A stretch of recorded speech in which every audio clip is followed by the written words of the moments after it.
Grace and peace, everyone. Happy Monday. You saw the thumbnail, you saw the title, so you know what we're about to do. I want to jump on just a few seconds early and make sure one, that I can be heard. Want to say also shout out and happy homecoming to all my Spellhouse brothers and sisters. Happy homecoming week to you all. If you're not familiar, Morehouse College in Spelman will be celebrating, I don't know, the 1 millionth year of homecoming this coming weekend. So this is homecoming week. And I'd like to just give it a shout out and say happy homecoming to all my brothers and sisters out there. Hope to see you all this week and enjoy a wonderful time.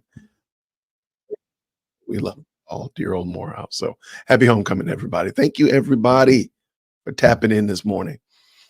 Last week ended on a cliff note, ended on a cliffhanger, and a kind of a down weekend, if you will, but had a good opportunity to connect with you all through YSL Bingo, just hearing what you all were talking about and such like that, and realize a lot of people said, hey, you know what? We didn't like seeing the young man, didn't like seeing Moontunk go to jail, but you know what? Hopefully things will go right for him and such like that. And just all the good positive discussions that were going on. I think that was the, in my opinion, the right kind of attitude for the community to have, which is, yeah, I mean, we never said the dude was innocent and such like that. But on the same note, as I got something in my eyeball, on the same note, we just want to see that things go right for that guy. And I think it's kind of cool to see so many of you all rooting for, cheering for these guys who, you know, again, we're not saying that they're perfect. We're not saying that they're not without issue. What you are saying is that what most of us are saying is that we want them to do better. And they'll do better outside of jail than they will do inside of jail and such like that. So it was kind of dope to see and hear a lot of the good commentary about that. So a lot of good commentary about that. So prayerfully things will go well.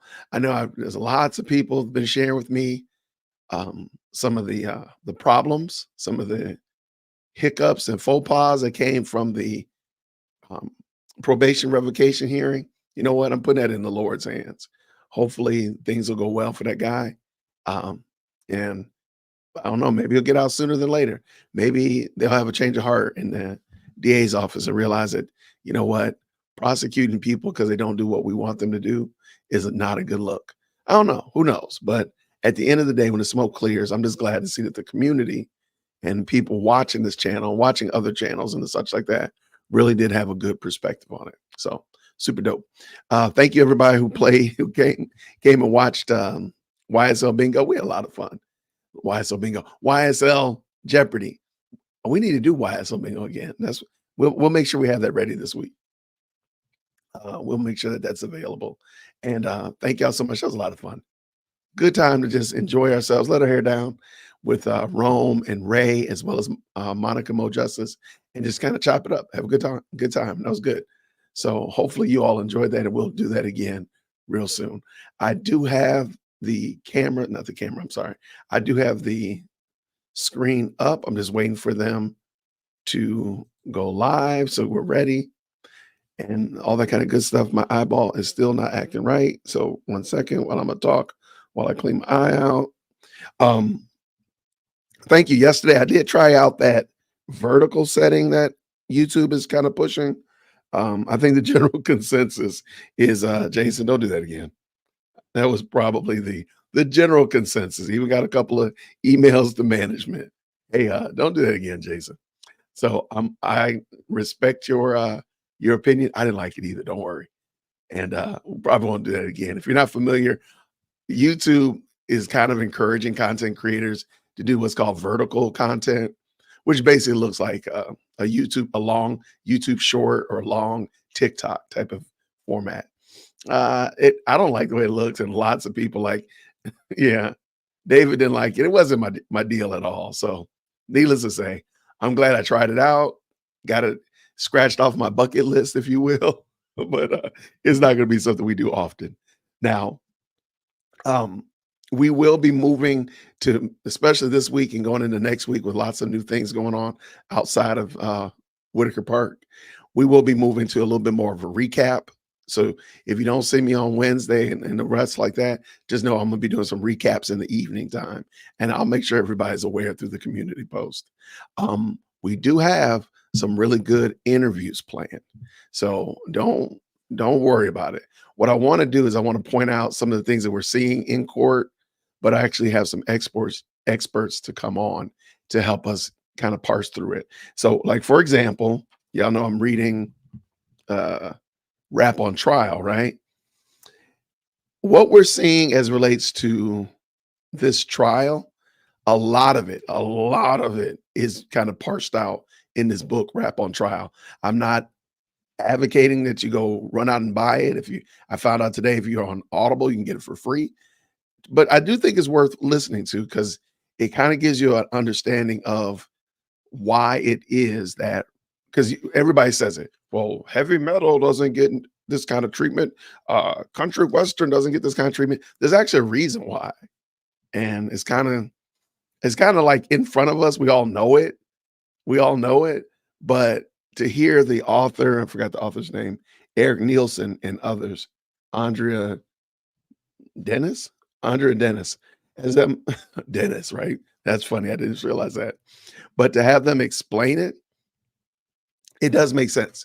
Not that I agree with it, not that you will agree with it, but it does make sense why it is that rap is on trial. So I'm almost done with it. There's a couple other content creators that are reading it. I'm hoping maybe we can do like a panel discussion on it and whatnot. If y'all want, let me know. If y'all say, hey, Jason, I used to do and I regularly do book reviews. If you follow me on Goodread, I talk about the books that I read. I read a book a week, but I've been kind of slow this year. It used to be like that, but this year I got real slow. But if you want, I'll do a book review of it and we can talk about it. I'm hoping the other content creators will get done too. And we can maybe do it, maybe around Thanksgiving time or whatnot, if they have time. Man, thank you so much. Built to win. I got you now. I like that. Built to win. He says the Monday morning super seed.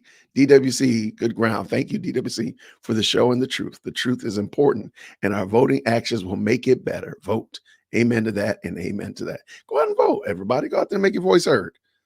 Absolutely. Now, we could turn this into like a 2-day conversation about politics, but I would love for people to, first of all, go vote, but also get involved in your local situations, even if it's your HOA, even if it's your school board or PTA or whatever. Get involved. A lot of us, we armchair quarterback, myself sometimes included, but we armchair quarterback. We don't actually get involved in the issues that are really pertinent to our development. Now, I have to admit, I'm not out there in political malaise either. So I'm just as guilty, but I like how Built to Win said it. Get out there and vote. But I also just want to add like a little caveat to the very kind $20 super chat. Get involved in your local situations. If you don't like the scoundrels that are running for your city dog catcher, you don't like the people on your city commission, you're not really fond of the person that's running for mayor, change it. Change it. Yeah, really, like get out there and change it. Get out there and run. Maybe you should run, or maybe you should be the campaign manager. Maybe you should just be a vocal voice of support for the opposition that you do support. Just something to think about, something to consider. Most of us are, we're thinking about, of course, most of us are thinking, of course, about the presidential election, which has a lot of, again, not making light of it. It has a lot of attention. It has a lot of polarization. But what about here in Atlanta, here in Georgia, where I live in Cobb County, the sheriff is that guy that last year called the police on the Burger King employees. Remember that? That guy was running. And so now, granted, that's not as big a deal globally and such like that. But hey, that guy's running the police force. What other kind of craziness has he done? So that kind of stuff like that. So get involved. Get out there and get involved. most certainly. Thank you. Mimi asked about how do you shoot me an email. My email is dearwokesy@gmail.com. All right. I just had it right there somewhere. Oh, I'm going to be doing an election night stream. Thank you, Pampered Angela, for reminding me to mention that. I will be doing an election night stream, and at the current moment, I do have a couple guests that are planned for that, and I was going to let y'all know as we got closer to election night. But and we'll be doing some probably some all of us over here will jump on somebody else's channel and we're going to be invited in on somebody else's channel. There's a lot of fun stuff going on. I will keep you posted on that. But no matter what, I will be talking about the election night and just hear where you all are, like to give you an opportunity to share where you all are and such like that and have some good guests. So yes, I will be doing an election night live stream. Great question. Thanks so much. Doug, don't get, I know Ray is somewhere around here. Don't get Ray started early in the morning. Where's Ray's in Central Time. Don't get Ray started. It's too early for him. Don't get him started. Shout out to the dogs. Shout out to the Georgia Bulldogs. Yeah, absolutely. Absolutely. I'm hoping that we'll just a little tidbit, hopefully sooner than later. We will be having, like I said, a couple of interviews that I think will be really pertinent, especially here in Georgia.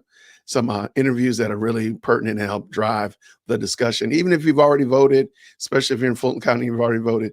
I still hope that this will be worth your time. Like, oh yeah, I made the right decision. Oh man, maybe I did bugger that up a little bit.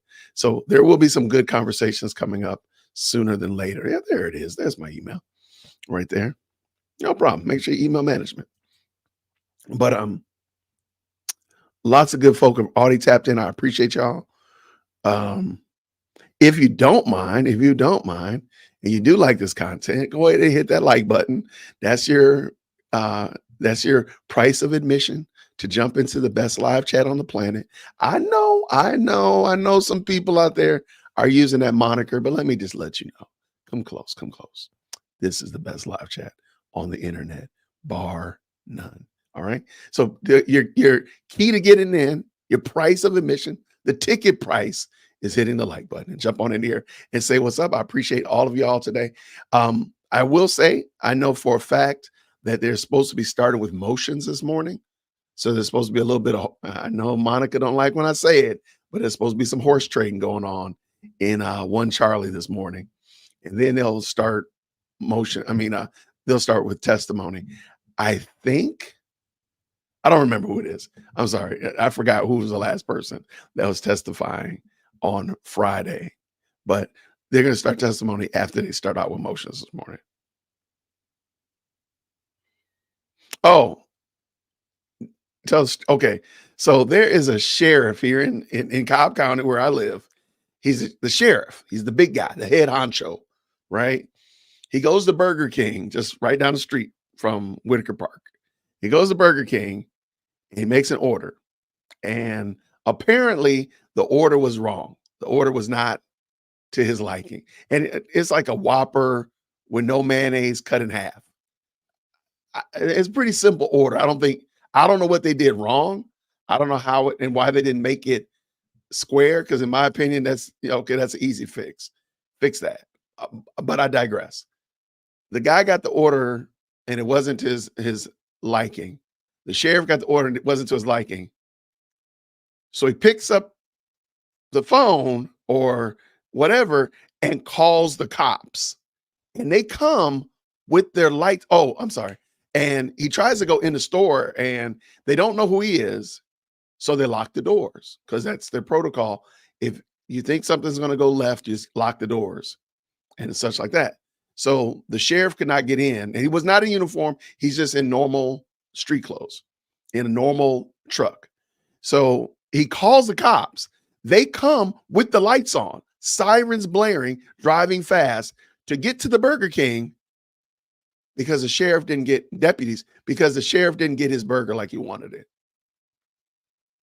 That's an abuse of power that I don't think anybody's ever, you know what, during lunch, I will play that. I will play it. I want to play it right now. It's pretty short. Let me pull it up real quick. But so the deputies get there. and they kind of intermediate. They play the role between the sheriff and because they don't know that this is the sheriff. They just think he's a guy that's being unruly. If we open the door up, who knows what he's going to do? Look, I would rather you err on the side of caution than end up being a statistic. So I got you there. Now, so the sheriff just wanted like the owner's number, and he was going to email a complaint. He's going to email management. So I think that's a very, what am I doing? That's a gross misuse of power. And let's see how long it is. It shouldn't be too long. It's like 2 minutes long, Jason. All right, let's do it real quick. Come on. All right. So this is down the street and around the corner from Dear World Christian. All right, let me make this a little bit bigger for y'all. Bang. All right, this is what I'm talking about. So this gentleman is running again for sheriff. Okay, here we go. Sheriff in Georgia is facing tough questions about an incident last year when he called deputies for help at a fast food restaurant. Hey, man. Sheriff. Hey, do me a favor. I need to get, all I need is the owner name or whoever owns this damn facility or the manager. Okay. We ordered something, the food was wrong. We say, can we fix it right? Body cam video from the responding deputies shows Sheriff Craig Owens of Cobb County asking them to get involved in a dispute he was having at a Burger King. In the video, the off-duty, plain-clothed sheriff claims he ordered a burger with no mayo because his wife is allergic to it, but he got mayo anyway. He tells the deputies when he tried to ask for a new sandwich or a refund, he was refused and shut out of the establishment. The deputy spoke with the store's assistant manager and got the information the sheriff wanted, and also got this explanation from the manager. He said he felt threatened that somebody was going to do something to him, so like stalk him or something. The sheriff denies making any threats.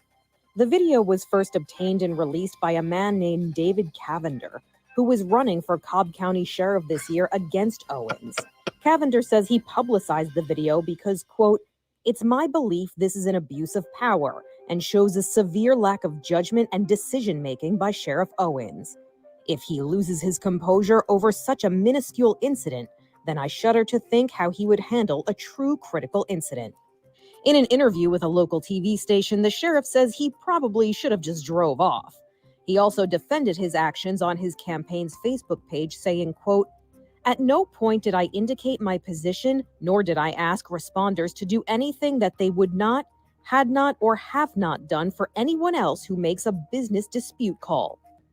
Whether this incident will cost him his job will be up to voters next month."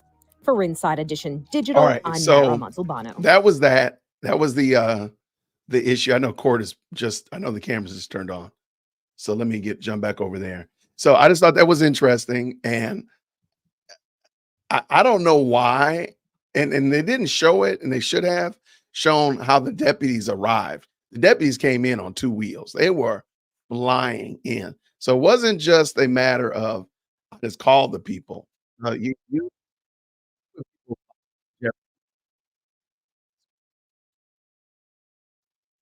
They concede they have no right to do and say they have no intention of doing, and they would not be permitted to do such.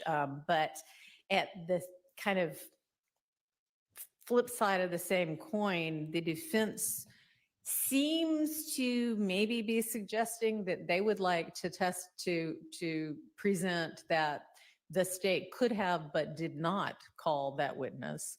And I would not permit that either, because we're clearly nowhere near, unfortunately, the end of the state's case.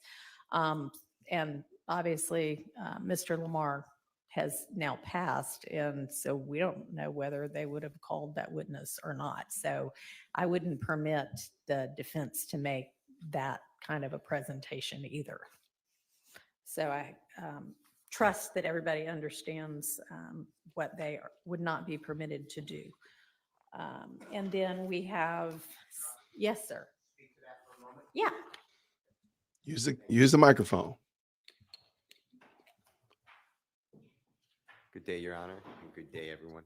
Good morning. So I understand your ruling, obviously abides by it, but what I'd like the record then to show, if you don't find this to be changing, the state sent us lists of witnesses on a short list that they were going to call Mr. Lamar, who's a performer known as Rich Homie Quan. This was well before September 5, 2024, when he, God forbid, passed unexpectedly.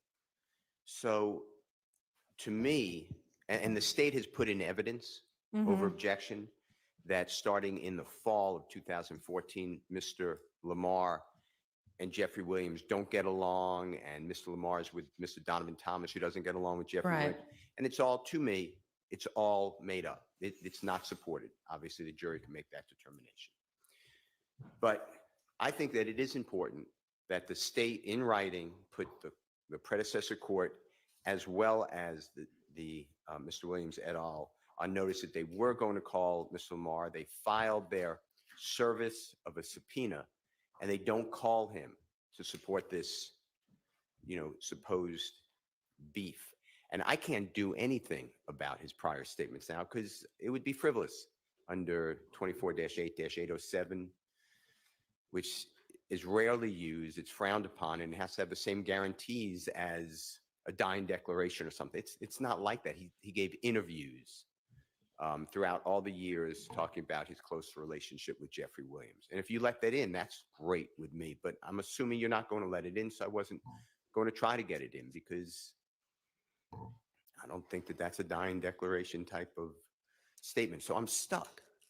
So I would like the jurors to know that unfortunately he passed, and this estate stated that they would call him as a witness and subpoenaed him. And if the state has reasons that they didn't call him, that's fine. I understand I'm opening a door, but that's why I put it in writing. That's my motion. All right. Well, I mean, if the state's case were over with, then that would be a different argument. But it is not as though the state's witness list has stayed in anything like any semblance of order during this trial. So, I mean, I don't think that if you can get a concession out of the state that they weren't going to call him even if he stayed alive, that would also be different. But I don't think that we've got that situation. I understand the ruling. All right. Thank you, Your Honor. Okay. And then we have this issue of the state wanting the court to reconsider its ruling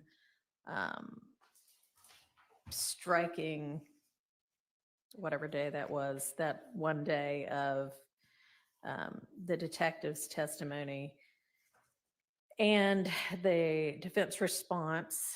And I believe, and Mr. Armstrong, I see you standing because you might want to argue, but I think that the waiver argument that is presented in the defense response is meritorious. I think that the arguments that the state made after that they were waived because they certainly were not made at the point in time when I could have done something about it.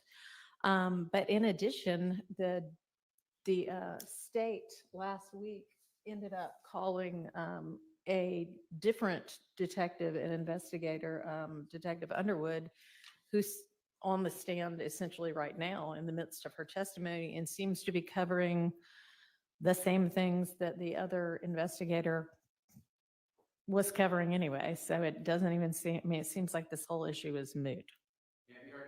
You may be. May it please the court, Kevin Armstrong for the state. First of all, the contemporaneous objection rule, which was cited by the defense, which is the waiver argument that Your Honor referred to, is one about preserving an issue for appellate review. It is not about a court who can reconsider their rulings during trial. One of the issues that is here is that the court precluded the state from calling that individual back to testify about other things. And that's one of the things that the state filed the motion for reconsideration to avoid. And so the state is asking that for other issues and for whatever issues that have not already been addressed, the state be allowed to recall Detective Dennis to testify about other matters that were not the offending statement, which the court appropriately excluded from evidence. And one of the things the defense brought up in their response was confrontation. I want to make it absolutely clear that there was no intention in the motion for reconsideration to have state's evidence in that they didn't give the right to confront. And so that was not part of the issue. But the issue isn't only the testimony that was struck from that day, it was his future testimony, precluding him from testifying in the future. And while there are other means to get in some of the testimony, I don't believe that is all the testimony that the prosecution team intends to get in through Detective Dennis. And so essentially it's an ongoing order of the court that we would be asking the court to authorize the state to present that witness to testify further. So tell me what it is that this other investigator or detective is not going to be testifying to, because she got was qualified to be able to testify to the meaning or her opinion as to the meaning of particular lyrics. So what is it that only this other witness, Dennis, could testify to? I'm going to turn that over to the facts prosecutor. All right.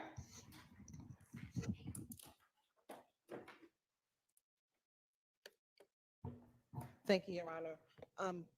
Detective Dennis testified to a statement regarding defendant Kendrick, in which Investigator Underwood was not present for that interview.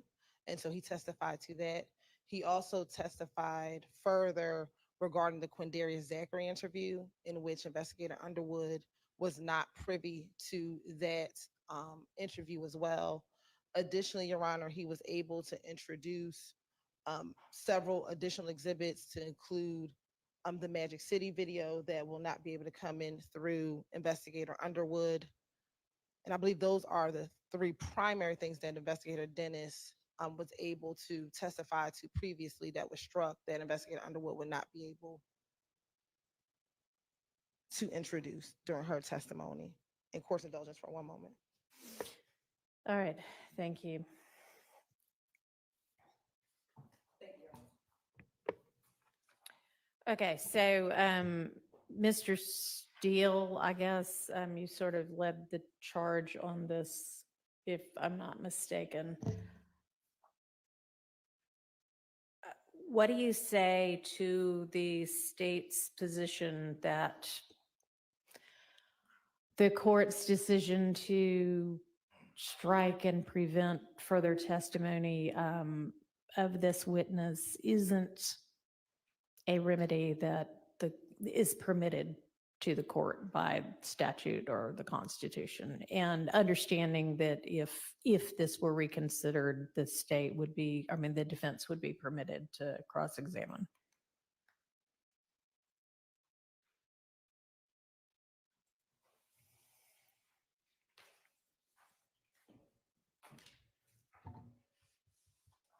So I believe that you have the authority, jurisdiction, and power to prevent a witness from testifying when that witness shows that they are not capable of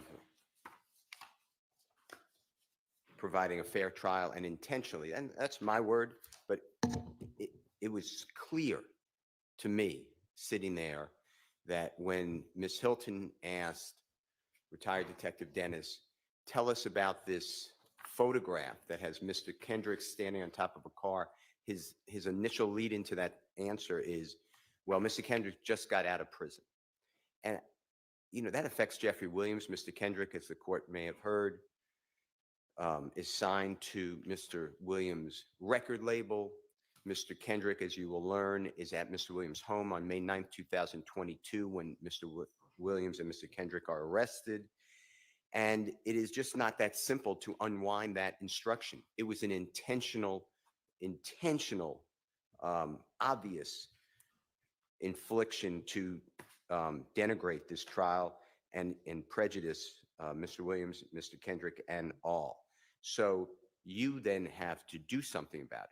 And what you asked to do is declare a mistrial. And you said, I'm not doing that, but there will be a sanction. So what are you going to do?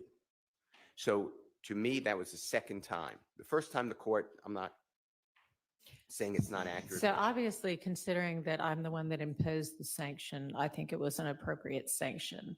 Address the state's argument that a trial court doesn't actually have the authority to impose that sanction. I think that's wrong based upon, let me give you, and I put it in my response, but Illinois versus Allen, 397 US 337, it's 1970. What happened there, and the US Supreme Court took down, that was an accused right to be present at a trial, constitutional right. And there's a dissent in it saying the accused, no matter what their conduct is, they could be gagged and bound. They have to be in the courtroom and watching the proceedings. Otherwise, it's a constitutional violation. But the majority said, this is ridiculous. Courts have to have the power to ensure that the trial is, and I'm quoting, conducted with dignity, order, and decorum. They are the hallmarks of a court proceeding. And then I found a case, I just found it amazingly similar. California versus Navarrete, Navarrete. Your Honor, it's 181 California Appeal 4th, 828, 2010 case. And in that case, a detective is testifying, and there was a suppression motion granted. There was no Miranda rights given to Mr. Navarrete. And the detective testifies on the witness stand and said, well, the reason I didn't follow up on this DNA swabs is based upon the client's or Mr. Navarrete's statement. The judge did exactly what you did. The judge called the prosecutor, well, a little different, called the prosecutor and defense counsel in chambers and yelled at the prosecutor and said, you know, I'm demanding, what are you doing?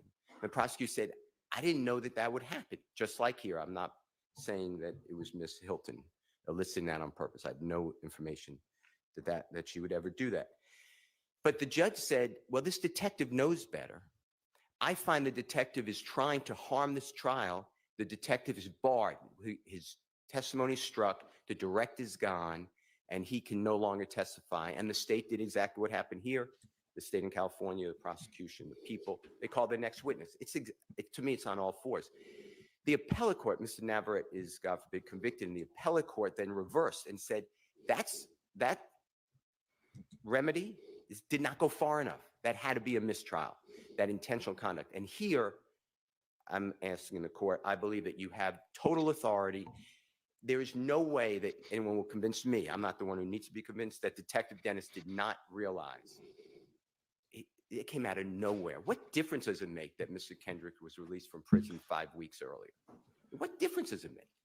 He did that to bring out to the jury that Mr. Kendrick was in prison for, and I'm going to tell you, it's a federal offense, a gun charge. There was no basis. So to me, to say you don't have the authority to do that, I believe you have every authority. If a witness comes in here and starts cursing, I'm using an example, I would assume, you are going to say, you know, this is just not decorum. You can't curse. The witness curses again. You're going to do something. You're done testifying. Courts have that power. So I believe that the state's argument that you have no power to control the proceedings is not backed up by the U.S. Supreme Court. All right, thank you. May I respond? You may. There was a defense attorney who raised their hand. Good morning. Good morning, Your Honor. I want to be very brief because I don't think what I'm going to add is truly what Your Honor is looking for. But Grab that microphone. Let's go. Come on. I forgot that guy's name. What's his name, y'all? Jay Apt, Your Honor, Oh, good morning. Apt. On behalf of Mr. Kendrick, and I'll try to be extremely brief. Your Honor decided this issue in lieu of granting a mistrial. And one of the things I want to remind the court, really, I'm just here to remind the court, is one of the reasons for this sanction, Your Honor, is because of, and I'm not pointing fingers at any particular district attorney, but the state's repeated unpreparedness, their repeated discovery abuses. And so this is a compound issue. And I think my perception is that the court finally had to say, okay, we're not granting a mistrial, but we got to do something. And if you now go back on that decision and reverse your own decision, you are essentially creating an incentive for the state to continue these, I'll call them mishaps, whether they're negligent or intentional. And I think the court has sent a clear and convincing message to the state that they need to be buttoned up, more buttoned up than they have been. And so I would ask the court, certainly the court has the authority, and Mr. Steele's done a very good job of explaining that, but I would ask the court to uphold its own decision to send that loud and clear message. Thank you, All Your right, Honor. thank you. Mr. Armstrong. Yes, Your Honor. I would agree with Mr. Abt to the point that I would like the court to uphold the determination that the court made, which was that it was not an intentional, willful act. That's as not all she Mr. said, Steele though. has argued. I want to address both of the two cases that he referred to, Illinois versus Allen. One of the issue in Illinois versus Allen was a defendant who refused to act with decorum and was excluded from the courtroom, but was permitted to come in the courtroom if he was going to behave correctly. And so it went specifically to the offensive behavior for as long as the offensive behavior went on. We are asking the court the court appropriately struck the testimony that was at issue. We are asking the court to go further with other testimony that was not the offending testimony. Now, People versus Navarrete is the only case the defense has cited to suggest that this specific remedy was permitted. That is a nationwide search in People versus Navarrete, Navarrete, is the only one that they were able to cite. And that is materially different in a number of ways. Number one, the facts are wildly different. The officer in the case was mad at the judge for excluding a statement that the officer had obtained, and actually had told people that when the prosecutor found out, told the judge after the fact, when they found out, that the officer had basically said he was going to do this because he was mad at the judge and would show the judge what for. That is not anything what happened here. And the reason that the appellate court in California decided that a mistrial was necessary in that circumstance was because of the specific evidence in that case, which is basically three things. You had a witness testifying the defendant had committed lewd acts against them. You had somebody testify they took about, I think it was a dozen or more swabs relevant to that. And then you had the officer New poll testify, question. New poll I question. didn't think it was relevant to get the swabs because of the statement the defendant made that I can't talk about. The officer specifically said that because it would prejudice the defendant. And those are the circumstances in which it would, in fact, be incapable for a court to take that away. I would note before I go on to my main point about People versus Navarrete is that the California appellate court stated, we note that a trial court can almost always cure the prejudice of an improperly volunteered statement by granting a motion to strike and charging the jury with an appropriate curative instruction. This court did exactly that. It was just the exact facts, how thin the state's case was on that issue, on basically the entire case. And the reason for it was why they decided a mistrial was necessary on appeal. More importantly, this is the case that they cite that says the remedy of preventing Detective Dennis from testifying further. This is the case that they use for that proposition. At no point in this decision does the appellate court address the legality of that. They simply don't do it. It is not addressed whether that was a legal remedy to occur. It's not something that stands for the proposition that the defense is citing it for, which is that the remedy to prevent Detective Dennis from testifying further is appropriate. And so they have not pointed to any statutory or constitutional authority, and under Rule 402, the exclusion of evidence can exist outside of that in the state of Georgia. Now, I'm sure, let me just strike that. So we're just asking that the detective be able to testify further in the case when the prosecution team determines that he is the person who's best able to testify to facts that are relevant for the jury's consideration. All right, thank you. So I don't think that the facts in the California case are really that different than the facts here.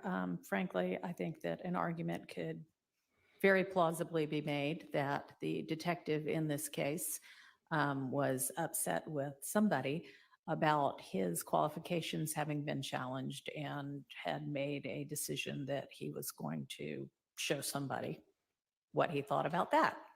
I don't know that that's what happened, but I do think, like I said before, that the detective absolutely knew better than to have said what he said and did it anyway.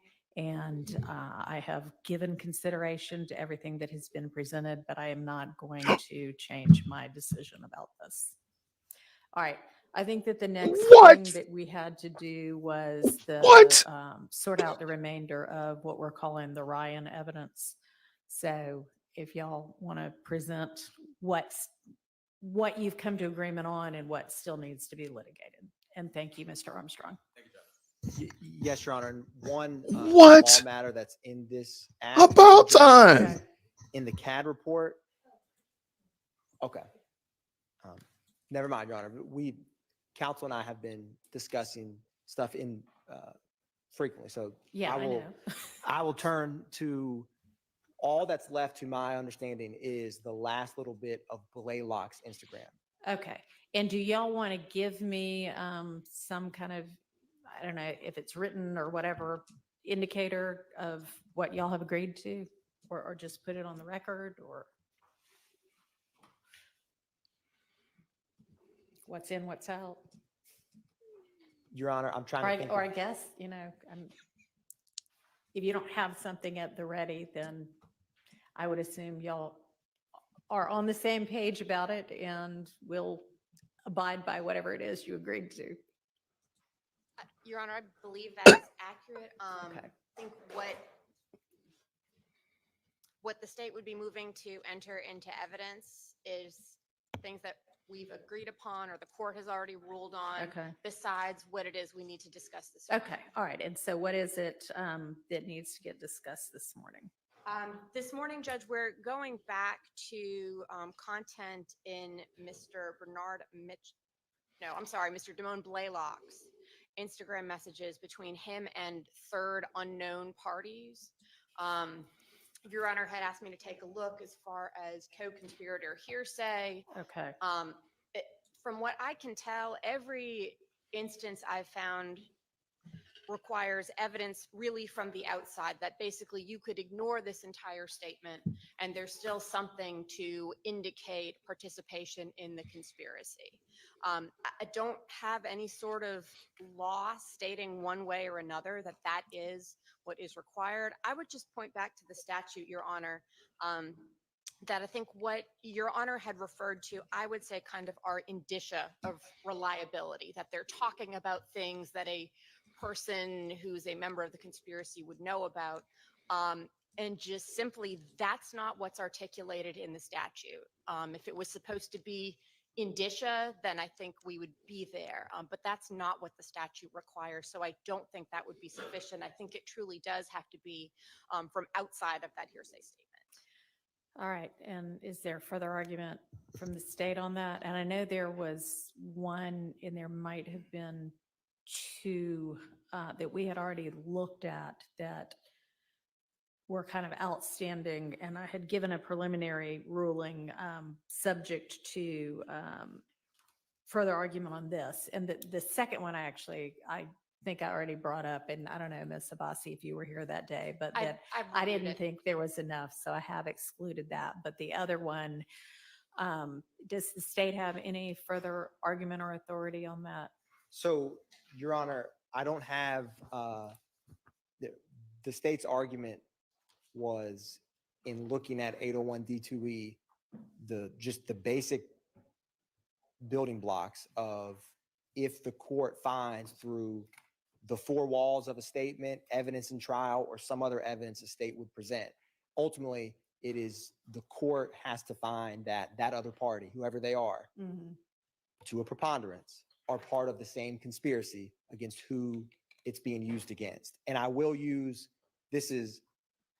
I don't have a specific case for this principle, but I think it illustrates this point the state is making, is if you take aside a gang conspiracy, say you had a murder committed and the defendant's phone, they get a search warrant, they extract it, and he is messaging someone after the murder that you do not know who they are.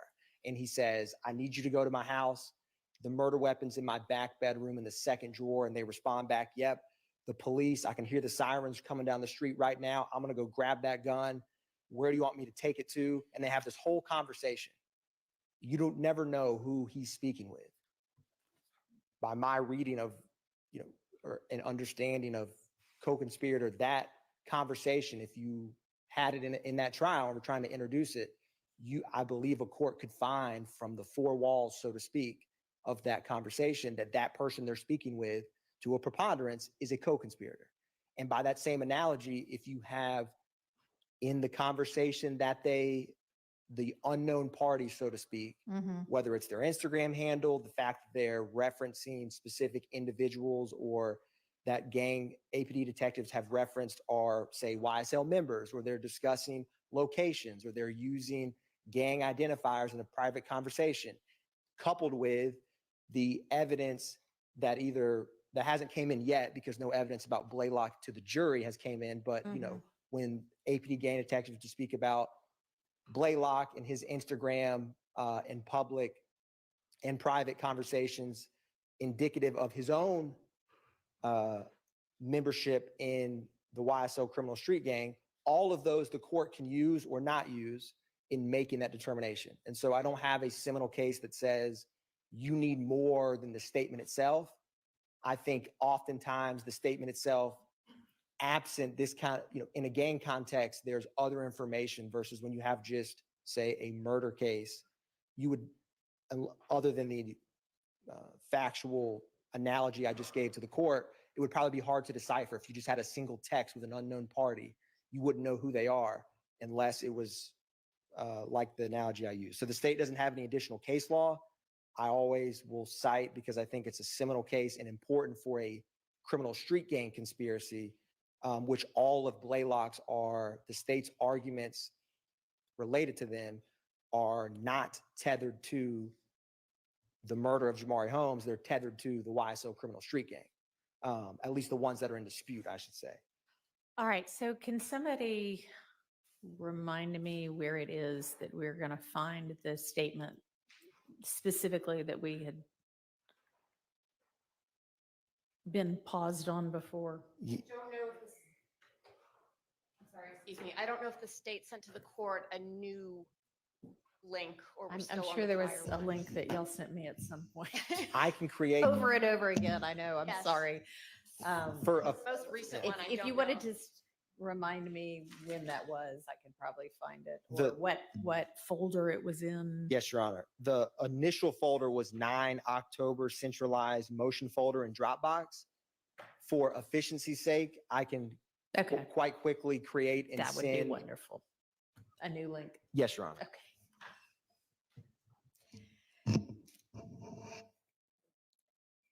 And I guess it'll be easy enough to see once we're all looking at it again. But I cannot remember whether in this particular one that we were talking about, there was anything like the other speaker's handle or anything like that that would have been outside of the statement itself.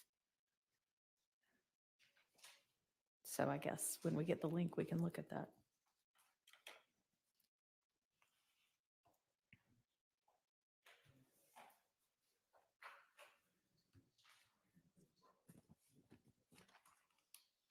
And Your Honor, I'm going to try initially to email, because Blaylock's Instagram is 28-page PDF. So I think that should be small enough to send via email. Okay.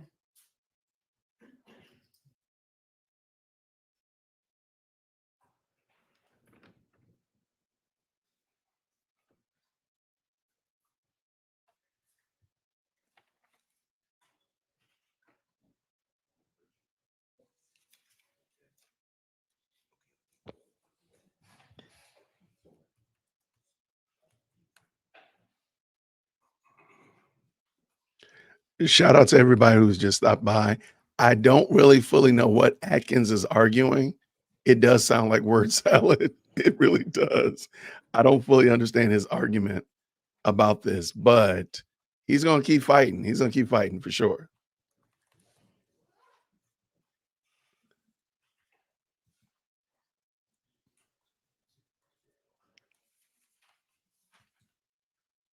All right. And by the way, thank y'all, everybody who's already tapped in this morning and joined the best live chat on the internet. Thank you so very much. This has been an interesting morning already. So Judge Whitaker has stood on business, stood on her square. She threw Dennis out. She threw Dennis's testimony out, and she's uninvited Dennis to future testimony. The state was not happy about it. They had to go get the lacrosse team captain to come and try to argue it for him. But Judge Whitaker did the right thing. She stood on business, stood on her square, and said no. I utilized the Zoom link email that Ms. Percival had sent. If anyone does not get it, please let me know. Thank you. So that's dope. I really truly don't understand this argument that he's making. And look, I'm the king of trying to tell stories and all that kind of stuff like that. But I don't know about that one. That example he gave right there is crazy. But it is what it is. So shout out to that. Man, Cutthroat, I'm about to put you in 0-second timeout, my guy. 0-second timeout, man. We don't do that over here. No, sir. No, sir. Don't come up in here with that. False. That's some false doctrine. Don't even try it. Let me tell you real quick. I love Kat. Fantastic content creator. She just don't have the best live chat on the internet. That's all I'm saying. Yeah, they had to go get they had to go get the lacrosse team captain. You know that rascal played lacrosse. If somebody go find me a picture of him playing lacrosse, he does. Or frisbee golf is one of those. He's a frisbee golf champ or the lacrosse champion captain. You know it. You know I'm telling the truth. Tell me I'm lying. Prove me wrong. Maybe swimming. I'll give you swim too. I'll give you swimming. Okay, Mo, thank you so much. They're arguing over the admission of a private DMs between Ryan and a defendant not on trial. Okay, dope. Thank you so much. Thank you so very much. Mo Justice. Love her. Thank you so much. You know what, Dave? We allow people to be wrong. We allow them to be wrong. That's why they get put in that 0-second timeout to think about their ways, get themselves together, and get themselves back in the best live chat on the planet. All right. So it was at some point after the 293 one. It may have been the one directly after that. I Yeah. believe we had the court's preliminary ruling of admissibility pending additional case law from defense ended on 344. Right. And so there's only, I believe, 5 PDF pages left for Okay. Blaylock. And so it will start in PDF page 13, Instagram page 359. Right. But my preliminary ruling pending the additional case law is still a preliminary ruling. And Yes, Your Honor. so the conversation, if you will, that starts on 342. 342 and goes through 44. Yes, Your Honor. Okay, that's the one that it was only a preliminary ruling. And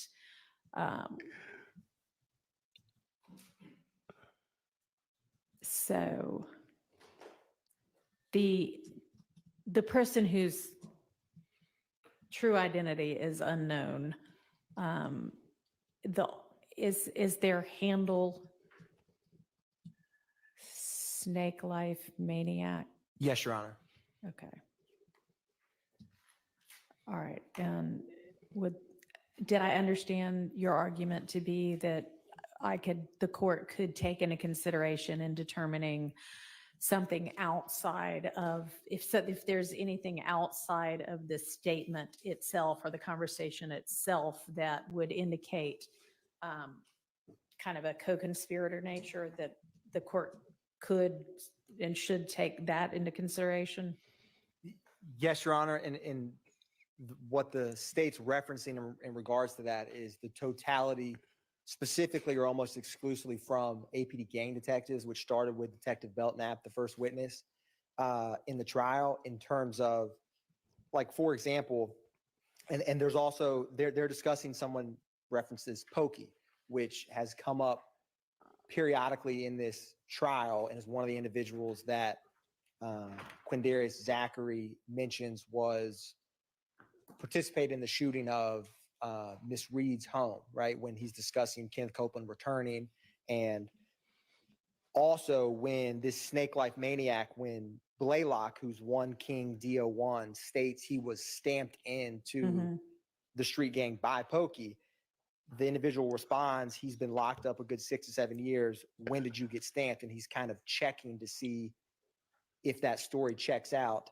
And so the state's argument, and then it of course continues on, but and the Snake Life Maniac says, I never met the young Rock crew. There's been a lot of testimony about Rock. Right. But if Yes, Your Honor.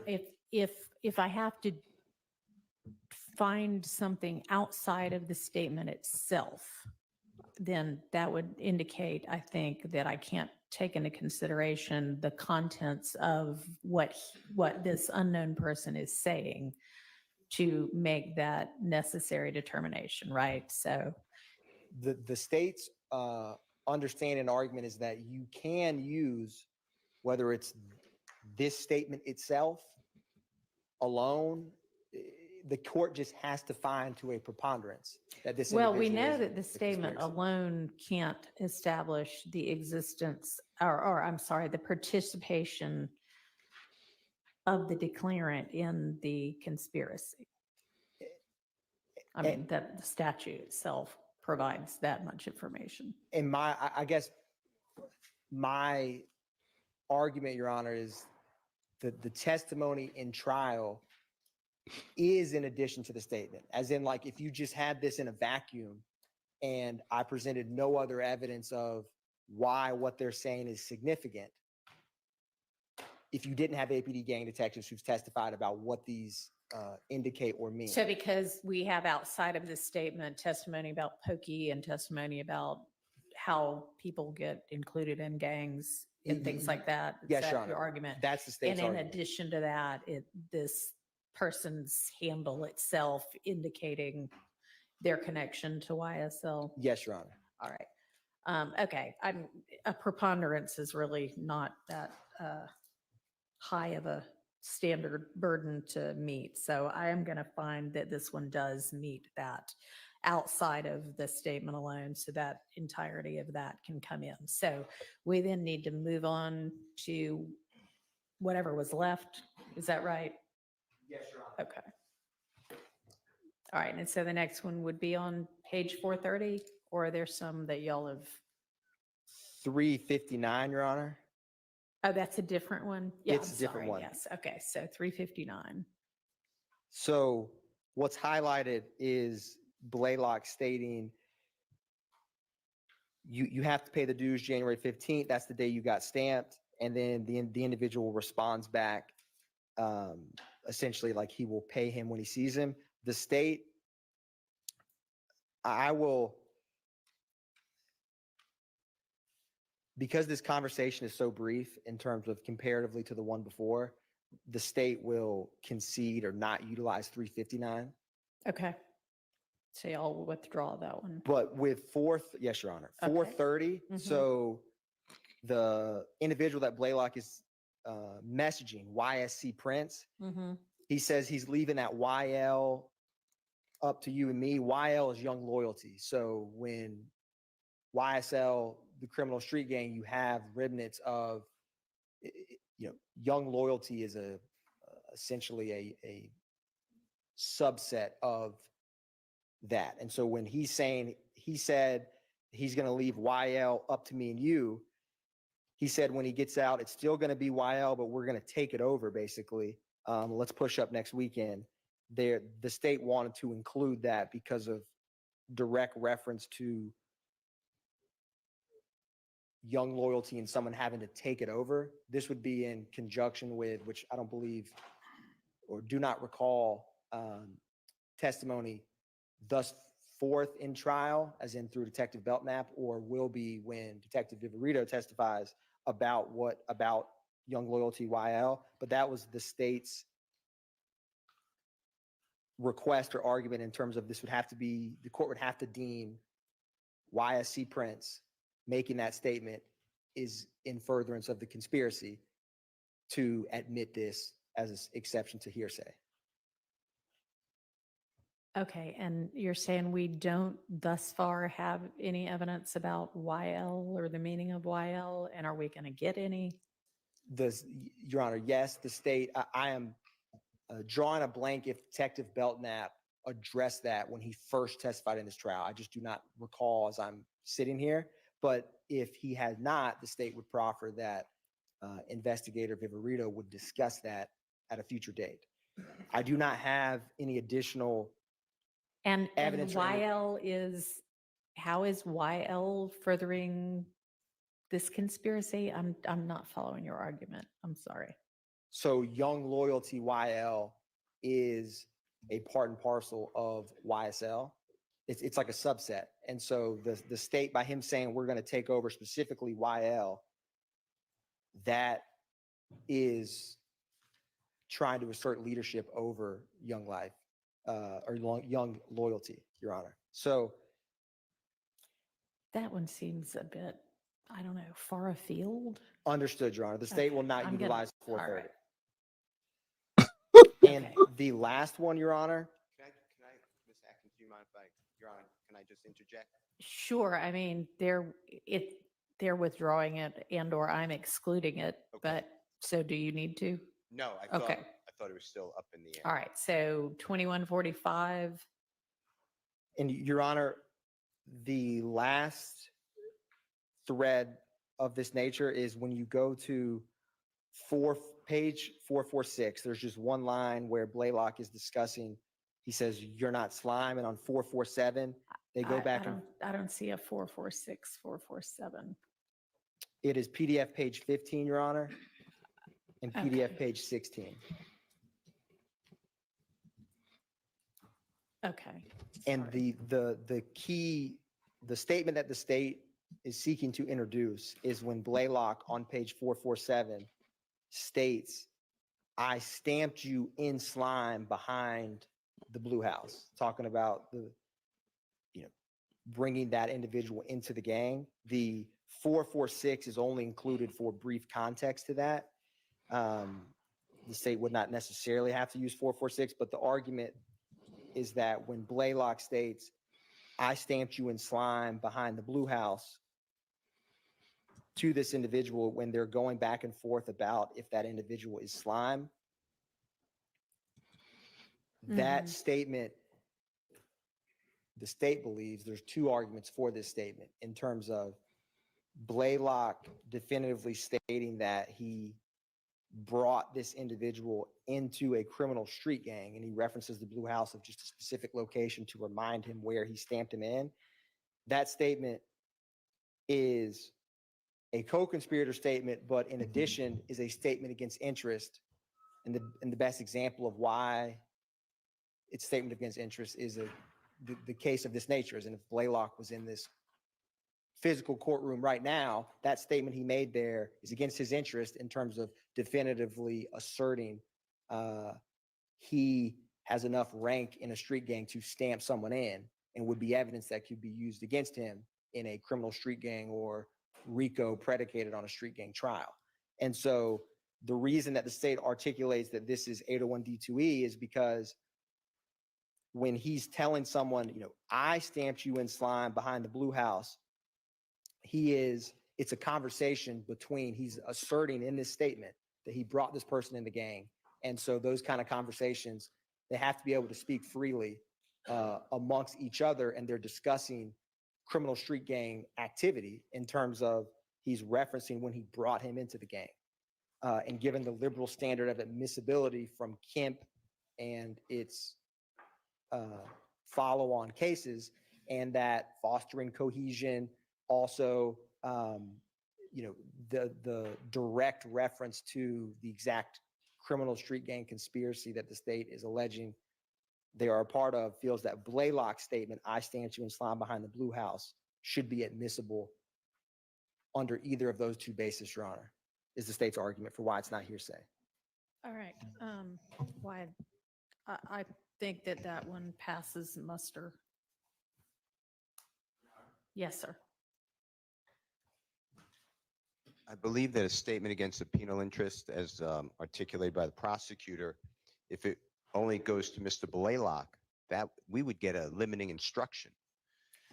I think it comes in as a co-conspirator exception. I stamped you in slime behind the blue house. Okay, and understand the court's finding, then I would ask you to decide whether 24-8-805 hearsay within hearsay would apply, because I don't see the exception on the other end of the conversation. I don't see "I stamped you in." The other person's statement is also 801 D2E. The other person's statements, frankly, are GMFU and you not. So how did I mean, I don't that conversation think further the it interest? seems, I don't think it does, but I don't think those statements are being offered for their truth. That is correct. All right. All right, so what's the next one?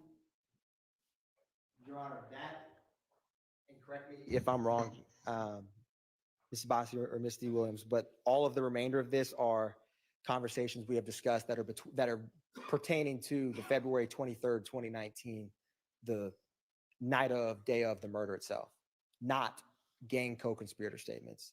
They're tethered to, they're ones we've discussed of no issues with. Unless Okay. defense counsel corrects me. That's right? Accurate. Okay.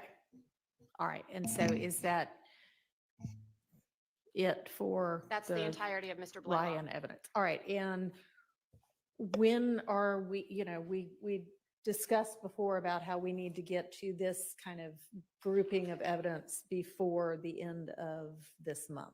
Is that going to happen?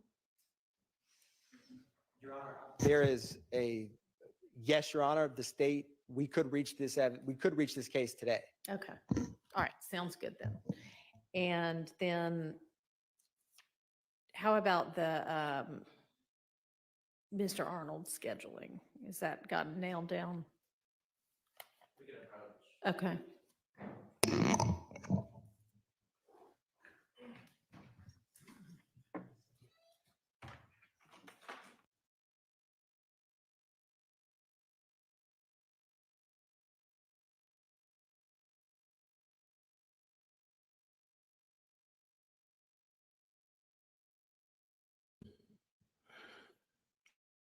Check 1 2, check 1 2. All right.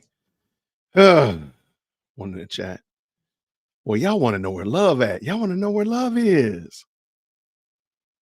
Y'all want to know where love is. I'm going to start singing that song in a second. Y'all want to know where love is. I don't know what it is. I'm not really that. I ain't even. All right. Okay, what happened? They're trying to discuss when they're going to call Ashley Merchant's client, Martinez Arnold, to the stand. And it seems like they're trying to figure out what they're going to do and such like that. And for whatever reason, they decided not to do it. I don't know. I like this question. Why are they being so secretive? Everybody knows who they're talking about. I don't know. Personally, I think they realize that they're going to end up pushing it past when Ashley Merchant says she's not going to be available, which is going to be, I want to say was next weekend, that she said she wasn't going to be available because of some personal issues. And I think really, I believe what the state is trying to do is trying to get Ashley off of the case, out of the way, rather. So she's unavailable. She has to call in, a lacrosse captain to stand in her place. And then that's when they're going to Shanghai him. They don't want a capable attorney representing their client properly, because they could have called Martinez Arnold today.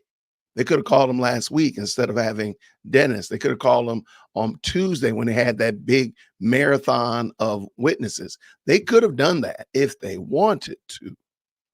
The problem is they don't want to, in my opinion, based upon information and belief. They don't want to have Ashley in the courtroom.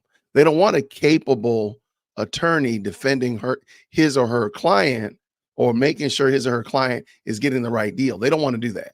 They want it to be trial by ambush. They want it to be a hodgepodge, or dare I say, chaos court. They want chaos court. That's what they want. They don't want, because they could easily just say, hey, let's go ahead and call him today. Let's call him today. He's already on notice, so they can let him know, hey, it's today, or matter of fact, it's tomorrow. Tuesday, get in here. We're going to get this done and be over with, and we're finished. That's it. Why don't they do that? That's a question I think Judge Whitaker needs to ask. Why are you not just calling this man? The woman said she wasn't going to be able to be here. She's been in communication with him. So I know. So I don't have a clue why they're doing that. And I don't know why they're trying to pretend like it's such a big secretive hush hush. Can't whisper her name. I guess if you say Ashley too many times, she'll pop up. Well, then I'm fine with that. Ashley, Ashley, Ashley, Ashley. Now let's make it happen.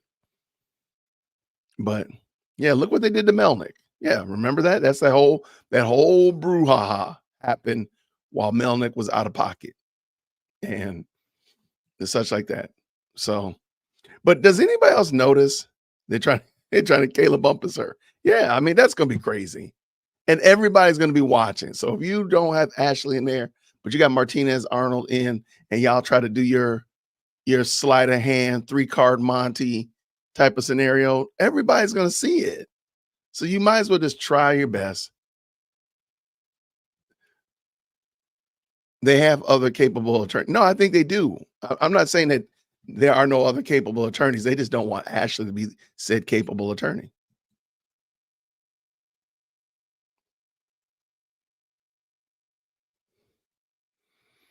Melton went on vacation. They having ex partes. They having parties with he out on vacation.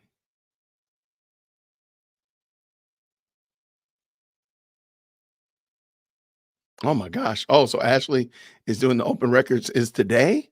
Ay, ay, ay. All right. I guess we have to figure it out. I don't know about Love. A lot of people are asking about Adrian Love. I don't know. I don't know. I'm going to go on a limb and say she's not kicked off the case, but I saw somebody say that she's benched. I think that's probably what's happening. There's probably a level of, hey, why don't you just go and sit this out? Why don't you work on something else, kind of get your mind cleared or whatnot like that. Because notice she wasn't there Friday. She showed up for the revocation hearing and said nothing and then left. So I'm thinking she might just be, taking it down a square, calm down, work on something else, get your mind right. And we'll let the B team allegedly work while you are working on something else. But yeah, that's something I can think of. Or she's going to be the one that questions Martinez Arnold and she's trying to get herself together because she knows she's going to get that work. Let's go. Let's find out.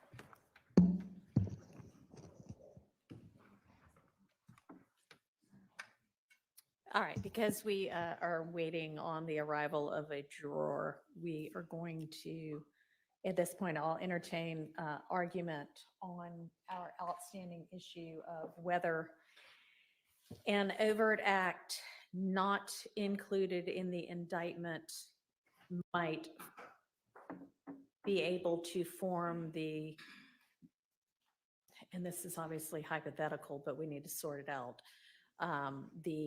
the sole overt act that a jury finds in support of guilt on count 1, the RICO count. So whomever wants to open up that argument. And I know y'all both wrote briefs, but if y'all can brief me, that would be helpful. Your Honor, I think this was the state's argument for why that would be acceptable. I think you're right. And it may be that, I don't know if anybody in court right now is ready to argue that, or if y'all need to call Mr. Armstrong back or somebody else from the DA's office. Okay. All right, why don't we take a recess while whomever's going to argue that for the state arrives, and we'll be back in a few minutes.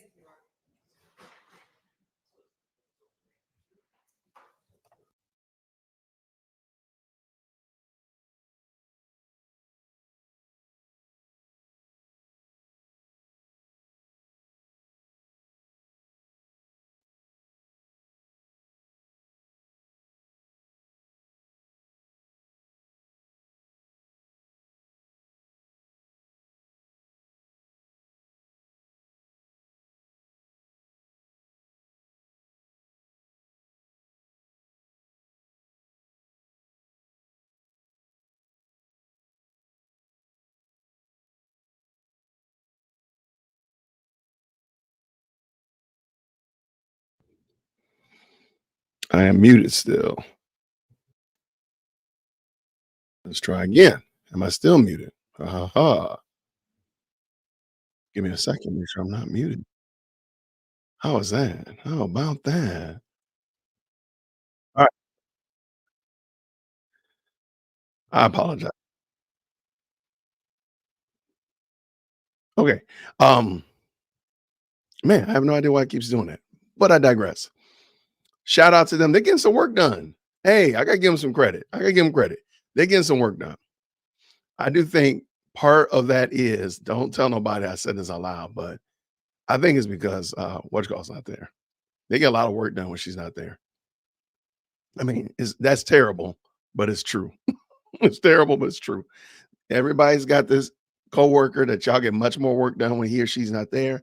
Teachers get much more done when so and so's sick. Yeah, I know what I'm talking about. It just seems like they're getting a lot of stuff done. No, the jury's coming and waiting for a juror that is running late, apparently. But so they're waiting for them, and I want to make sure that I deal with an issue that was in the chat a moment ago.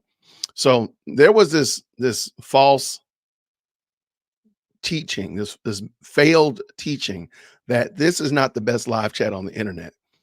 And I don't know where that false teaching came from. So I need to make sure we put a quash on that. We put the end to that discussion. So with no further ado, ladies and gentlemen, the best live chat on wanna hold where my screen name is in highlights and people say hi when I come into the room. I wanna be where the conversation is interesting, and I wanna have family there, like president, firstborn, and chief executive, secondborn, and a granny. She's cool. Yeah, I want a Grammy party for sure. I want to feel some kind of way, you know, like where everybody knows my screen name. And if I could ever find something like that, it would be the best. Chat room on the internet, a chat room that you know has stuff to talk about, stuff I know how to talk about, where people get me and I get celebrate. You know where you celebrate. I like it when the moms are on their job and put those links in the chat. Yeah, that's nice. You think this place exists, man?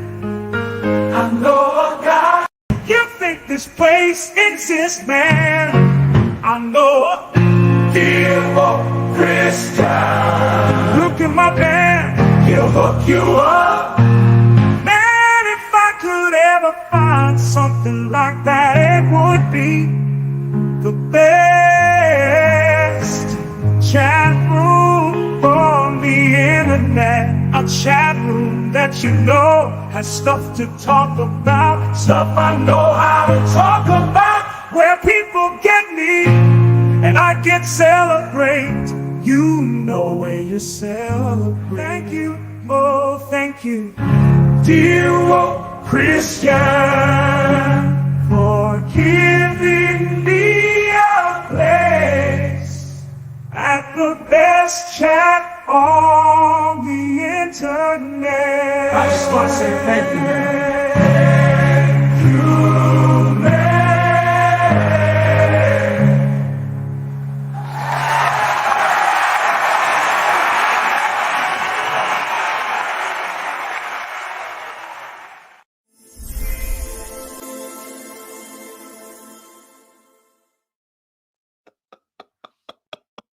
It's just not fair. It's not fair.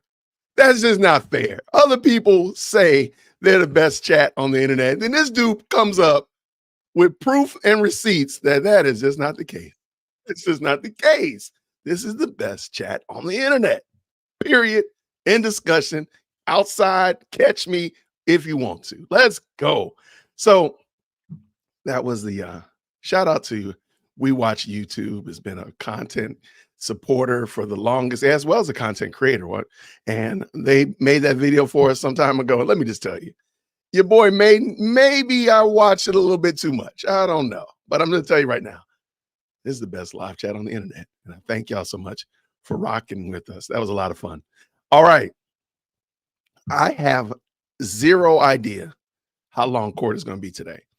What I do know, however, is that so far, if you're just jumping in and you missed some of the morning shenanigans, there was a motion about whether or not they should allow Dennis to come back. Because if you remember, Detective Dennis said some things that he shouldn't have said. And Judge Whitaker said, strike that, strike that. And then she said, you're done. You're done for the day. Matter of fact, you're done. You can't come back. And so that was like, wow. We all were like, whoa, okay. That was pretty serious. Of course, in state fashion,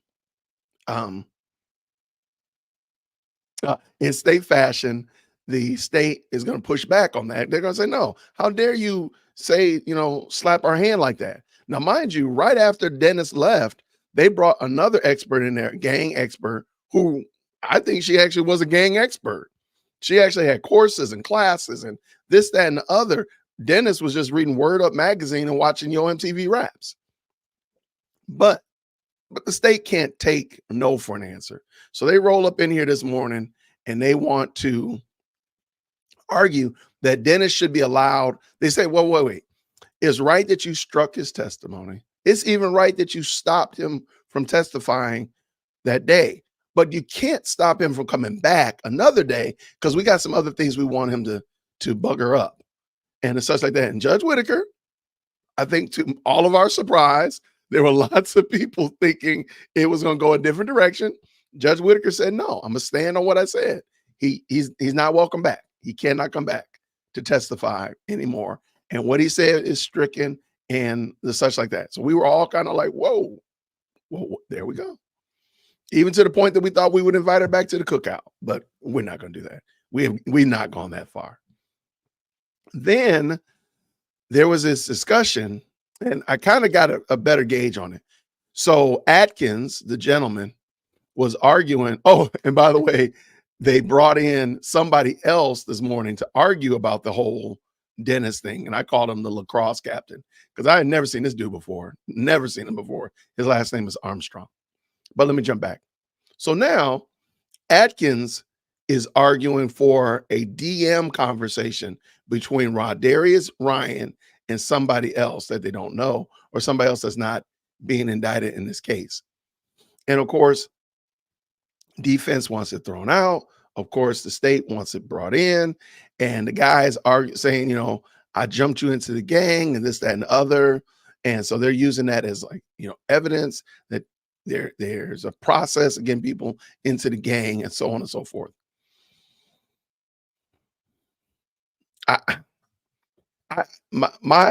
this is just my viewpoint. You don't have to agree with me. But it seems to me that the state positions every single time they get their hands slapped as that is the most important aspect of their case. So before it was Kenneth Copeland, they had to get Kenneth Copeland. We got to stop the trial for a whole month in order to get Kenneth Copeland. Kenneth Copeland comes up there. It is what it is. Quandarius Zachary, Lil D. The world must, we got to go arrest a sick man out of the hospital because we got to get Quandarius Zachary. We might even do some Jedi mind tricks with material witness warrants, man. We got to get him. He gets up there and it's kind of like a big nothing.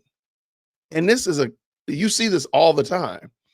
And of course, now we're looking at, they got to get this guy in here, got to get this little snippet, this little DM conversation from Instagram that says something about jumping you in the gang and I stamped you into the gang behind the blue house. Why is everything, it's kind of like toddlers. Everything is like, the world is coming to an end because I can't find my favorite Lego piece. The world's coming to an end because I have a flat tire. The world's coming to an end because I got to eat my vegetables. Everything is so dramatic and just stop it. Just stop. Get you another. Now, mind you, pretty much everything y'all doing in this case is hearsay. Go get somebody else to hearsay. Go hearsay somebody else. Go stand in the restroom. You're going to hear somebody talk and then tell them to come in here and testify, because that's basically what y'all doing anyway. Just go on and hearsay somewhere else.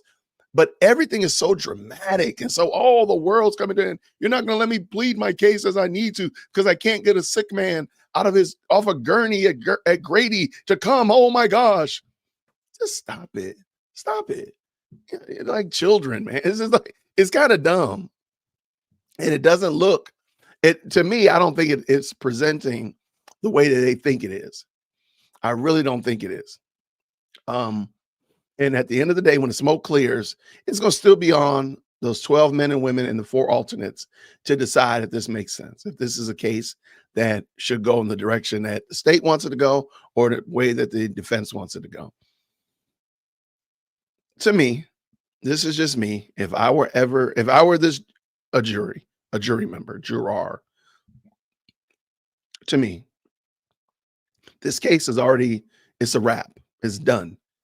It's lost because the case isn't coherent. And I know y'all hear me ramble about that a lot, but this is not in any kind of order. I don't know about this. This is a good question. I'll leave that up on the screen for Monica, and I'll reach out to her as well. I don't think the state the defense rather has their witness list yet. I don't think so, but it might. This is a very incoherent exchange. And I don't think that it's the idea and the notion that men and women are just going to be able to put it together into a coherent package that results in Jeffrey Williams and all these gentlemen getting put in jail, I think is a stretch. I don't think that it's rooted in and foundationed and tethered to reality, because they're all over the place. Now I got a random DM conversation that's going to be that's the silver bullet. But last week it was Mr. Dennis's testimony. The week before that it was Quindarius Zachary or Sledge. Oh, we didn't talk about that. So every time you turn around, it's Woody. Every time you talk around, it's something else. That this is the one. This is the straw that's going to break the camel's back, and the camel just sitting around there looking like, what are you talking about? So I don't know how this is going to go. I hate it because it does seem like they're just wasting time. And we've talked about this before, that I think they are just wasting time. And I don't think there's any chance that they're going to get done with this before Christmas, before the Christmas break. I don't think there's any way possible. And if they do, I would be wonderfully surprised. I'm not holding my breath. I'm not. But I do thank everybody who's already tapped in. There's better than 1,200 of y'all. So thank y'all so very much for rocking with us today. And the 700 of you all that have hit the like button. I appreciate each and every one of you. If you're watching or your like button hitting, either way, thank you so much. I wouldn't mind hitting that like button though. It does help out a lot. So yeah, the rumor was that they were going to, I'll read what Monica said. The rumor was that they were going to be done by Thanksgiving. Yeah, I know y'all like, wait, Thanksgiving what year? Yeah, Thanksgiving 2024. I don't think that was a wishing and a prayer. That was definitely a hoping and a wishing. What did Monica say? She says Steele has mentioned that he added names to the witness list. Therefore, it's safe to say that he may have a preliminary list. Got you. But is it available for us to see? I don't know about that. Or is it somewhere published? That's what I think Ray was wondering. I did hear him say that, but I didn't hear that it was published anywhere. This is my little 2 cents. Yeah, I don't know what that camera was doing. Did y'all see the camera? My camera doing its own thing? I don't know what that was about. What? The thumbs up icon? Is it a conspiracy? I mean, if it's already white, that means you've already clicked it. Let's see what we got. I think most juries are fed up and all came on the street. And mine's better.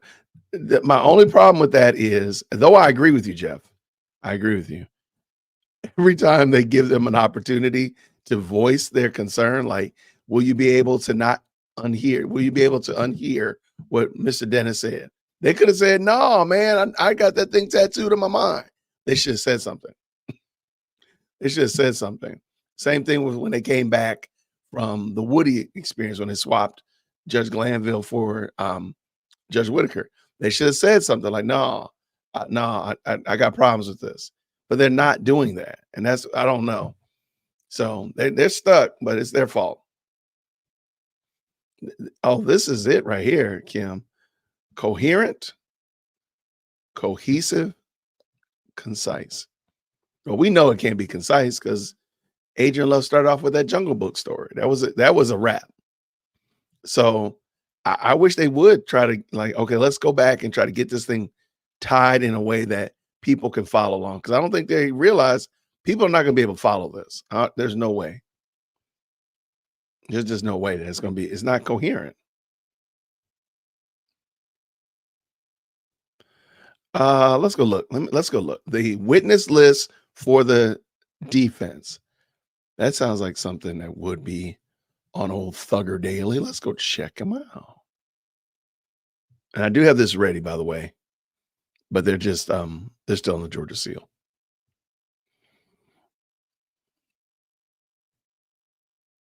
Okay, I'm looking here on the good old Thugger Daily, and I don't see it.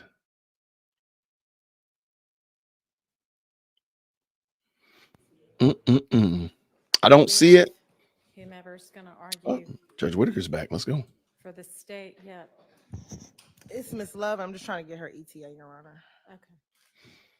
All right. So in the meantime, do we still need to sort out anything about the evidence that's going to come in with Wooney Lee? Because I see that witness is on our list for this week. I thought we discussed everything that was in his folder, Your Honor. Making sure. I didn't know that we had gone through all of his Instagram posts. I don't know that all of it will be relevant, although it depends on what he says on the stand. I don't know if the state would agree or disagree with that. Sure. Just want to sort out what we can while we've got time beforehand and not have the jury waiting, because Lord knows they have to wait on us enough as it is.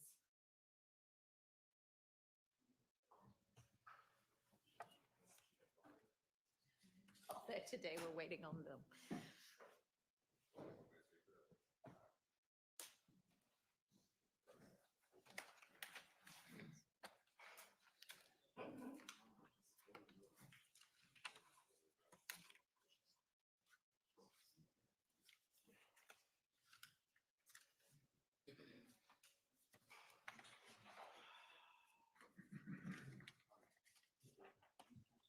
Okay, so I don't know what they're working on, but I got a question. I'm going to throw it out there just to see what you think. Let's say the defense goes ahead and they now have case in chief. Would you expect any of the defendants to take the stand? Just a thought, just a question. I'm going to drop the poll in a second. But would you expect any of the defendants, again, Thug or Huey or Rondarius, any of them, would you expect any of them to take the stand? Just a thought, just a question. Want to hear what you think, and we'll go back.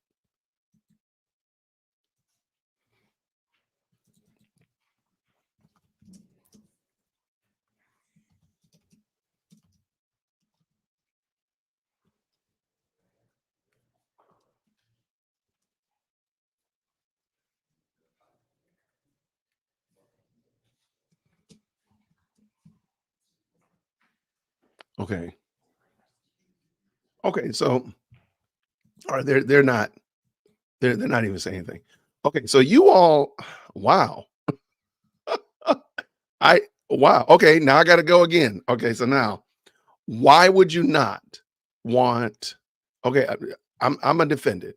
Dear Woke Christian is on trial with Rico with the YSL. Okay, why would you not want me to step on the stand? Like, what is your argument for that? I see lots of no's. My goodness. Wow. I really did not think it was going to be that many no's. I thought there was going to be some no's, but my goodness, in the morning. Wow. Okay, so now I want to know why. I know that sounds weird. And look at the poll. The poll is definitely lopsided. And I'm just going to go ahead and say the it depends is probably, let's just go ahead and call that a no as well. So basically, there's 97% of y'all say no, absolutely unequivocally no. All right, let's see if they're talking.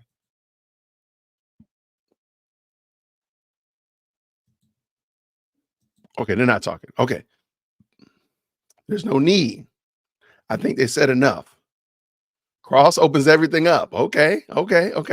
There's nothing left to be said. The state has not proven their case. Okay. Let me see if they're saying something. Hold on.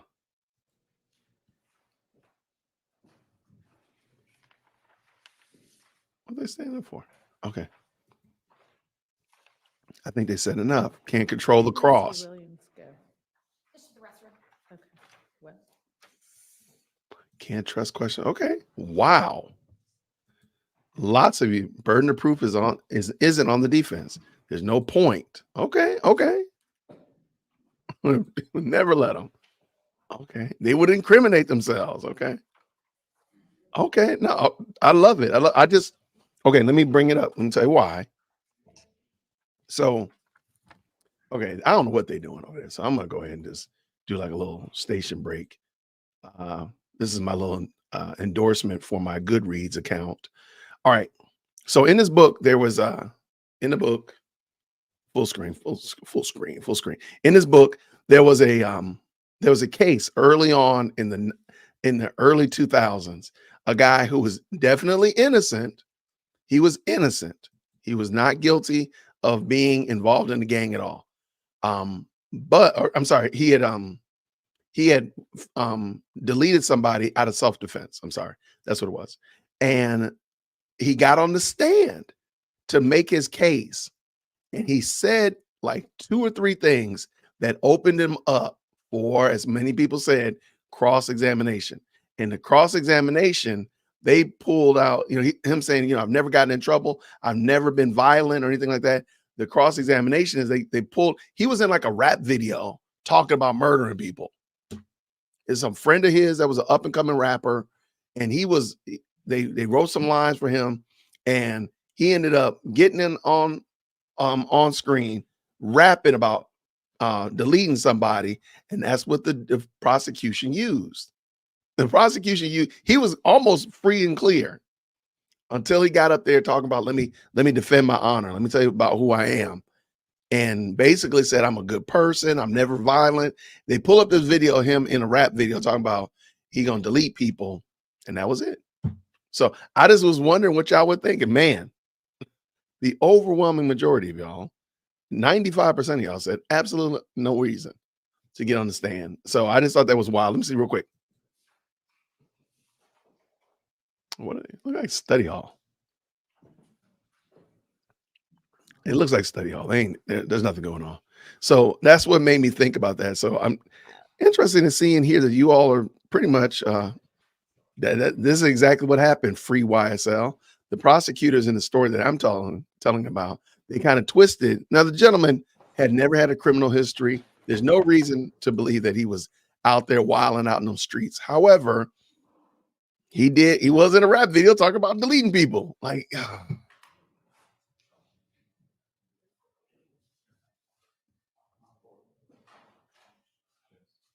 oh no, I agree. I am her. I do believe that there's some things that these gentlemen did that are being accused of that they did actually do. I do agree with that. But I don't think that they would need to get on the stand by any means or measures.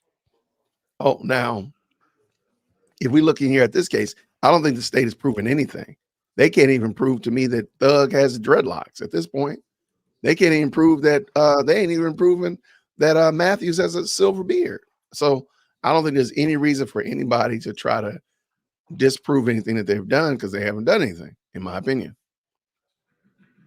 Love would be crossing for months. You know she would.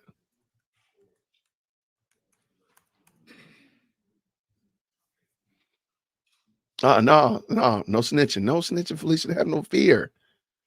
DWC's not snitching over here.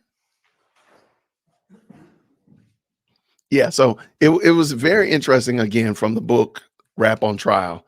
I just thought that was interesting. I read that yesterday. Like, yeah, that's kind of interesting. because I would think you would want to, like, but I'm like, but the argument was, well, if they don't get on the stand to, to defend themselves, they must be hiding something. If they get on the stand, then we're gonna eat them up for lunch. And so it was a very interesting chapter in there. Or story rather, it wasn't a chapter. It was just a segment in a chapter.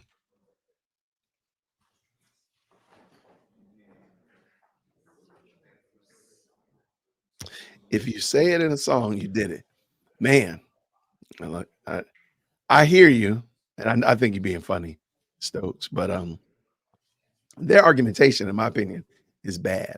And in this book, they talk about like how we've gotten to this place where, I mean, it's almost like a guarantee to bias the jury if you bring in rap lyrics, is basically what they're saying.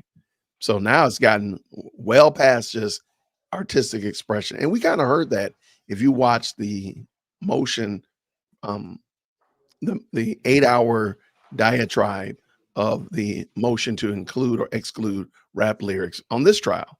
They argued a lot of the stuff that's in this book. And I think it's very interesting. So I want to say this one, Raynette, the problem is there are lots of these cases. This is not the only one. The only ones that we might know of are the ones that bubble up to the surface, but there are a lot of these. This one was in Philadelphia, the one I'm talking about, with the young man that deleted somebody out of self-defense. That happened in Philly. Oh, thank you so much, Leah's dad, for the $2 super. He says, what? Why risk saying anything when the state has nothing? I agree. I agree. I don't think there's a snowball's chance that any of these men would ever step into the witness booth. That being the case, I think in the Young Thug case, in my opinion, is kind of unique because, as most of you all agree, there's no reason. Now, maybe what if the state had been winning and the state had gotten kind of got a couple W's? Would you be inclined to step on there to defend yourself? And that's where the problem is. What does Monica say? They may not prove beyond a reasonable doubt, but we are missing testimony on that case. They will be found guilty of the possessions of firearms. Yeah, for sure. OJ didn't testify. I agree.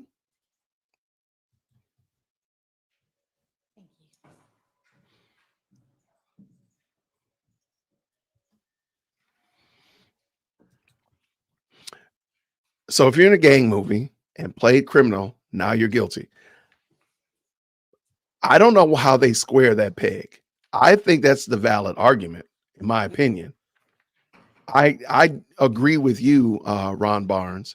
I don't think that, because you don't see Keanu Reeves getting brought up on charges. You don't see Matt Damon from the Bourne series, none of the 007s. I don't think that it's not a but one of the things that they talk about is the prejudice that rap music has that art doesn't, that other art forms don't have. And I think that's what we really need to talk about is the prejudice. And I'll do that during the book review. I will do a book review of it. But that's what I think the problem is. There's not a prejudice of somebody in a movie versus somebody in a rap group, or there's not a prejudice about a movie or a book even as much as there is about rap. And there's reason to it. And they kind of talk about it.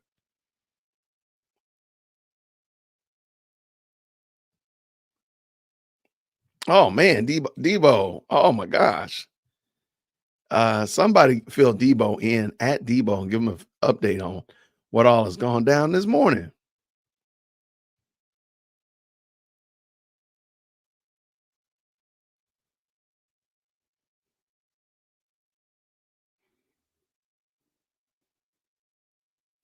I think you're probably right, Monica. Again, I think there's dirty deeds. There's deeds that have been done that I think these gentlemen are definitely guilty of. The problem is, I don't think they're guilty. And it's the RICO, really. I think most people's issue is that it's the RICO. Sure, Rodarius is guilty of a couple things, a couple pretty big things, right? but I don't think it should be an issue for everybody. But I digress.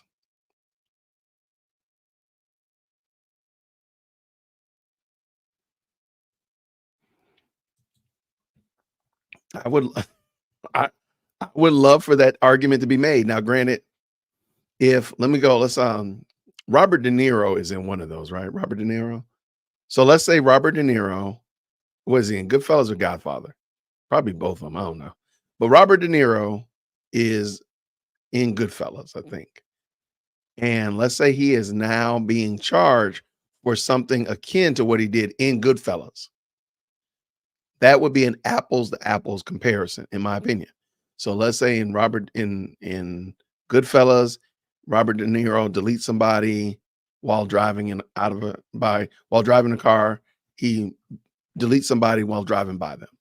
And let's say in real life, Robert De Niro is also being charged because he deleted somebody allegedly while he was driving and put his weapon outside the car.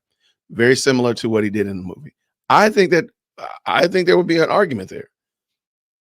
I don't think they're doing it like that, though. They're not doing it like that. So now, if Robert De Niro happened to be a rapper as well, and he did a rap song about doing that, a deletion while driving a car, I think they would probably more quickly punish him for the deletion, the rap song, than for the artistic expression in the movie. I don't agree with it, but I think that's more than likely what would happen. All right, lots of good commentary back in here. Let's see there. Oh man, now they're going back to the screen. They're going to the Georgia Seal. Yeah, done. Dunzo. Oh, there's a lot of them. Coffee love. I like that. Coffee love. There's a lot of them, and a lot of them is not a major part of the case, so it doesn't really. For example, if you have like 9 pieces of evidence and one of them is a rap song, well, the rap song is not going to get the attention as much as the other piece of evidence. You got the car, you got the weapon, you got the cell phone camera image, all that kind of stuff like that. But rap song might come into it. So just like with this one, the rap songs are not primary to the case. They are a part of it. And so that's the thing. And they mentioned that in the book. It's really hard to nail down how many cases have been tried with rap lyrics as evidence because they're not always the prominent piece of evidence.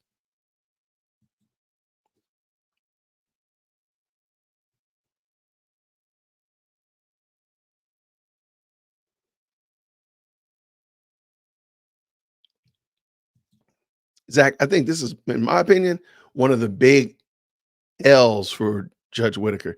Judge Whitaker should have caught that.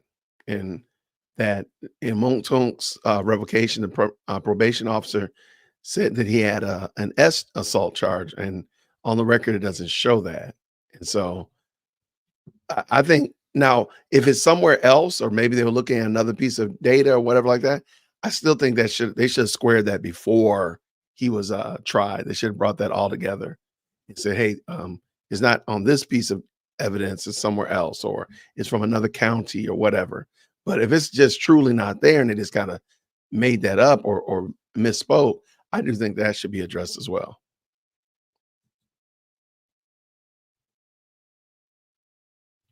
Okay, I don't know why. I have no idea what they're working on. Apparently, they're also waiting on Adrian Love today too. So if anybody's wondering,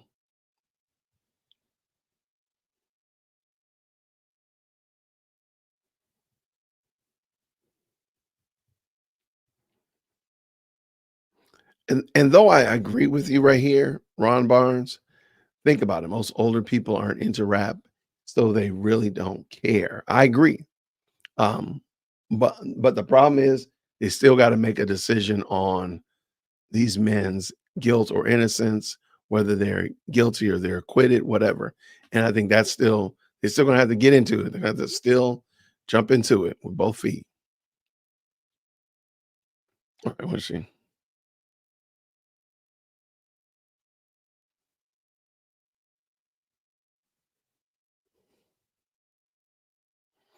No, I agree, Laura. Laura, I agree, but literally chapter 3 of that book talks about literally um, all the influence of heavy metal, speed metal, horrorcore, all that stuff.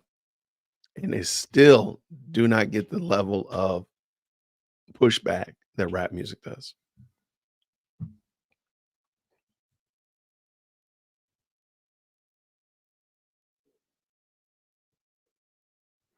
Right.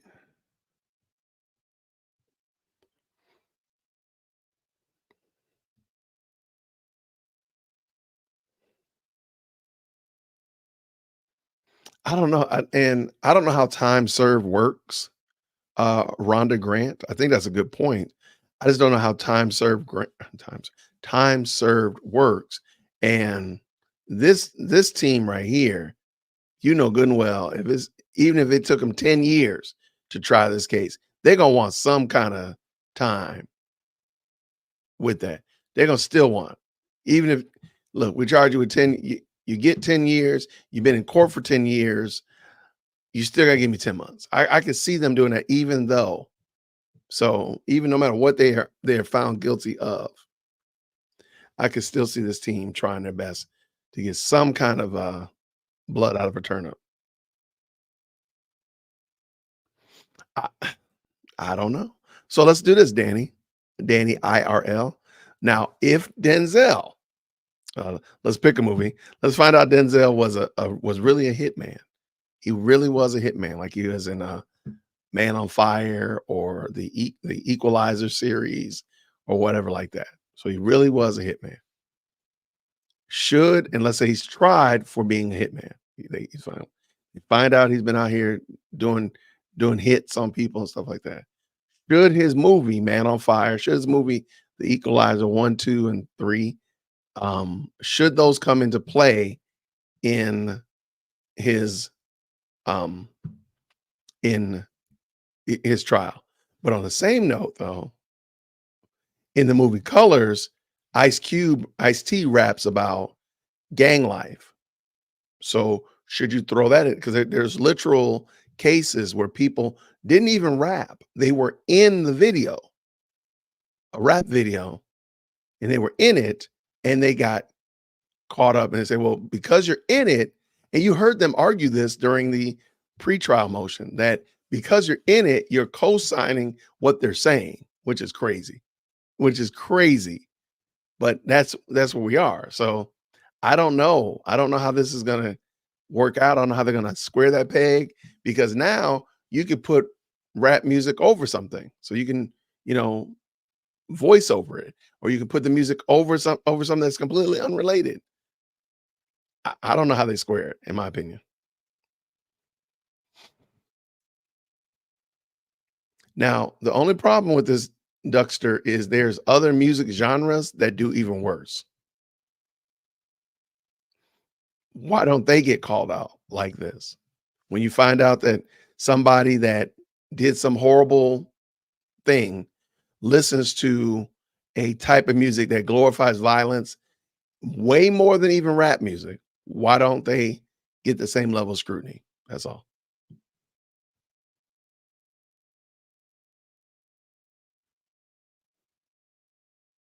All right, let's see what we got.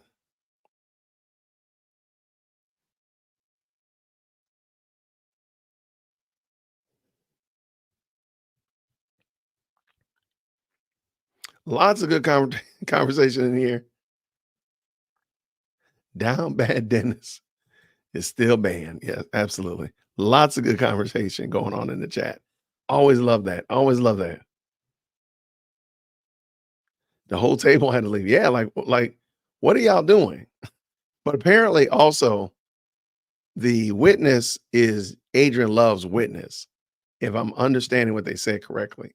And I could be wrong. And somebody can definitely correct me. I think Adrian Love was the one that was this is the gang expert. The female, I think her last name is not Armstrong. Anyway, the woman gang expert who most of us agree sound like she actually knows what she's talking about. I think that was Adrian Love's witness, and since Adrian's not there, they can't move forward, is what I'm understanding. which is kind of funny because if that's the case, then why are you upset that Ashley Merchant isn't available when she's on medical leave? See, because somebody could say, hey, well, you got to bring lacrosse, the lacrosse captain got to come in here and examine this witness, or Atkins or Simone, y'all right there going and interview him. Just something that I was thinking.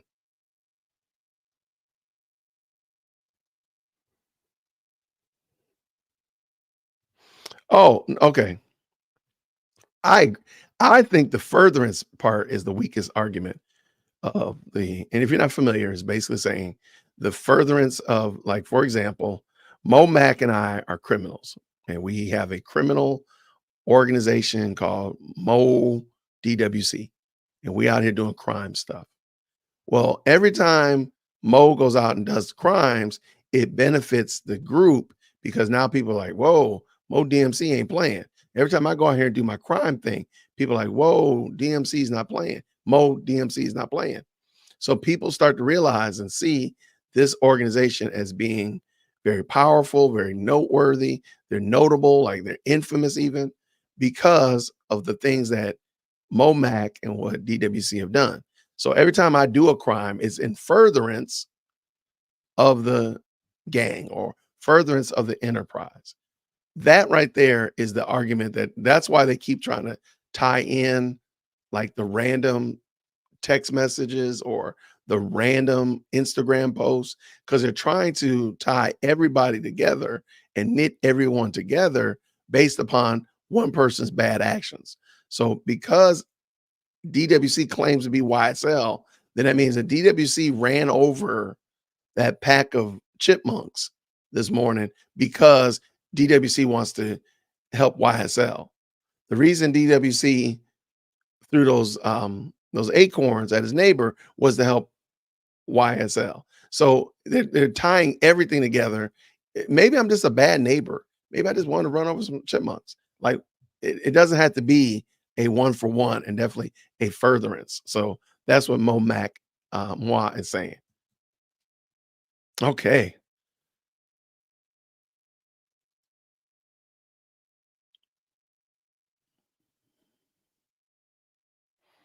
All right. Lots of good conversation in there.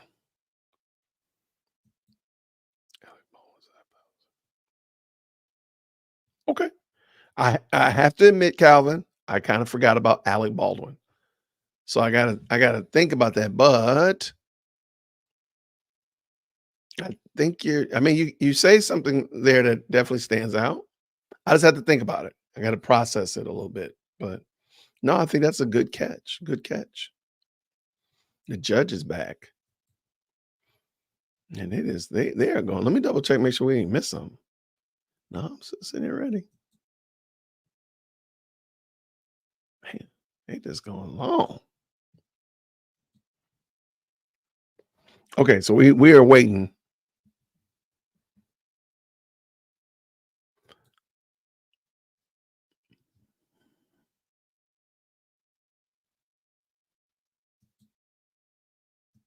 Okay, let's see what we got. Now we are movement. We do have movement. There she is. All right, let me get myself out of the way.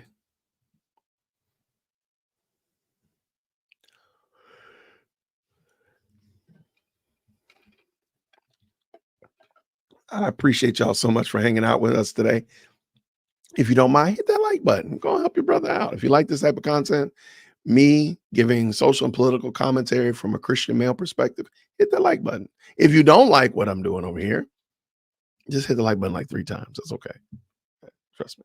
And then email management. All right. So Adrian is there. Abati's there. I'm assuming Simone is going to be sitting at the right chair over there. Let's see what happens. Let's go.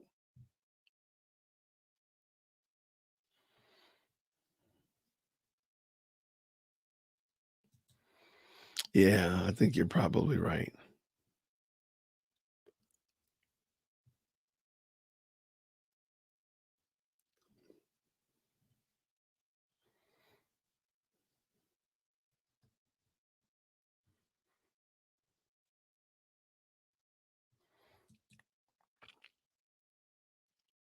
Okay.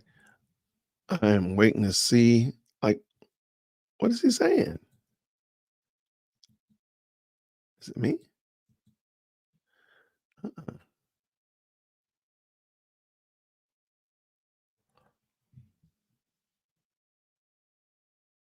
Okay, I don't know why we can't hear him. I'm gonna jump over and see if it's on another channel.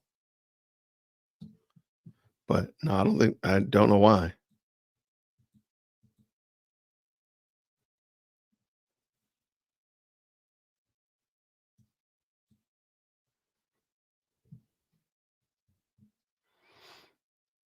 Mm-mm-mm. Yeah, I don't know why, y'all. Judge Whitaker clearly just hasn't turned the audio on because I'm looking at other channels. I'm sorry, the yeah, I guess the in-house audio has not been turned on. So I'm looking at other channels and they don't have sound either.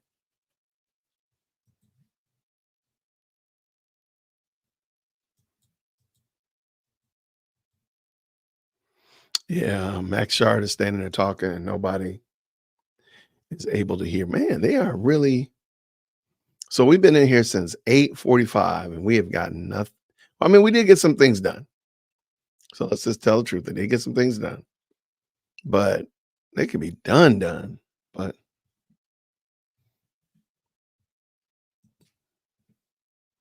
I don't know.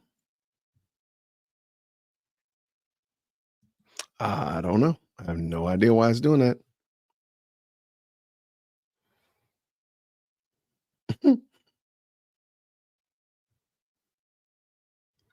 Well, it looked like he was talking. So he was standing up, but even if he wasn't, you don't even hear like court noise, like the shuffling noise. So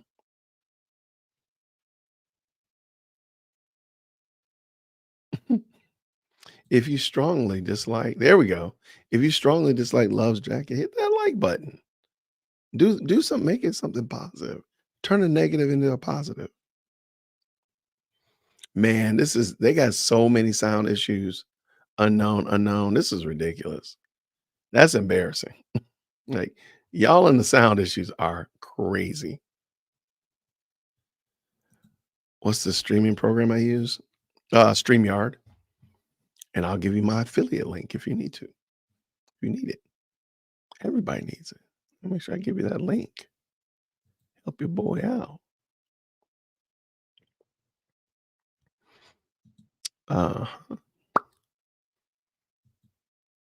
here you go, Cutthroat. Here you go, Cutthroat Media. There you go.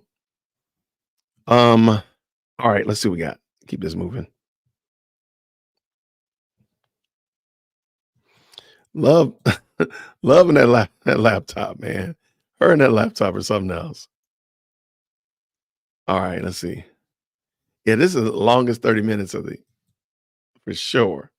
I have no idea what's taking them so long, but Kristen is about to go on. I guess this is technically your Friday because of work. Well, you got 30 more minutes, my friend.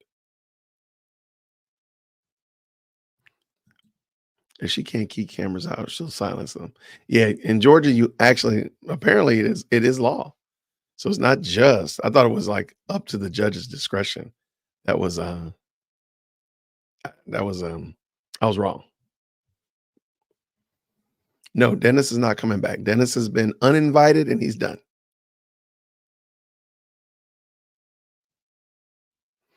Yes, I might stop doing because some of these long live streams are they're long. I got other things I have to be working on as well. But we will talk about that key. We will talk about it for sure. Okay, we got head movement, but we don't got anybody doing anything. Good gracious.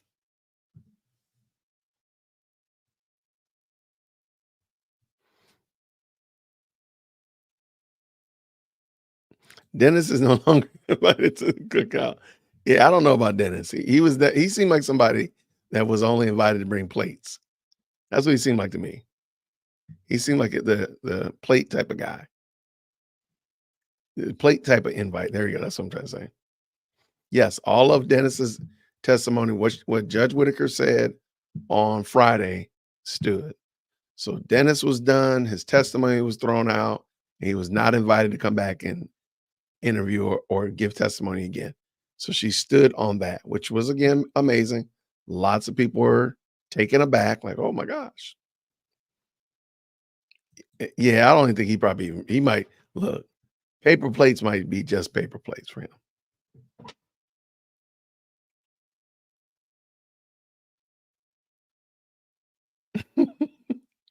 Why y'all dogging out Dennis? Why are we dogging out Dennis like that?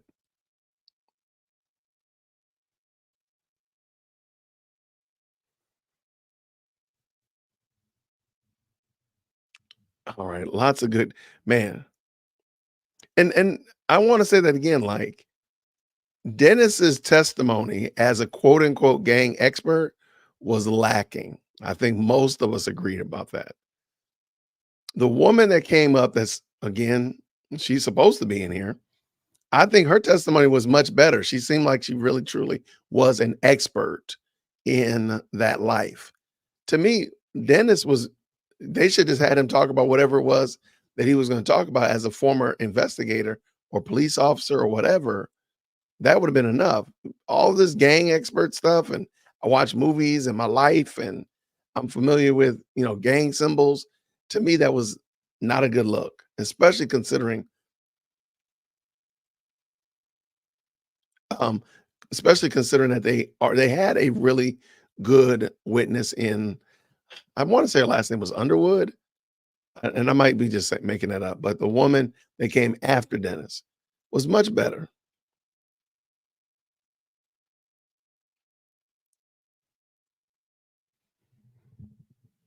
They was trying to kill a lot of birds with one stone. Them birds was all on high alert. I wonder where that euphemism came from. That axiom, kill two birds with one stone. Where did that come from? I know where that iced coffee came from. Mm.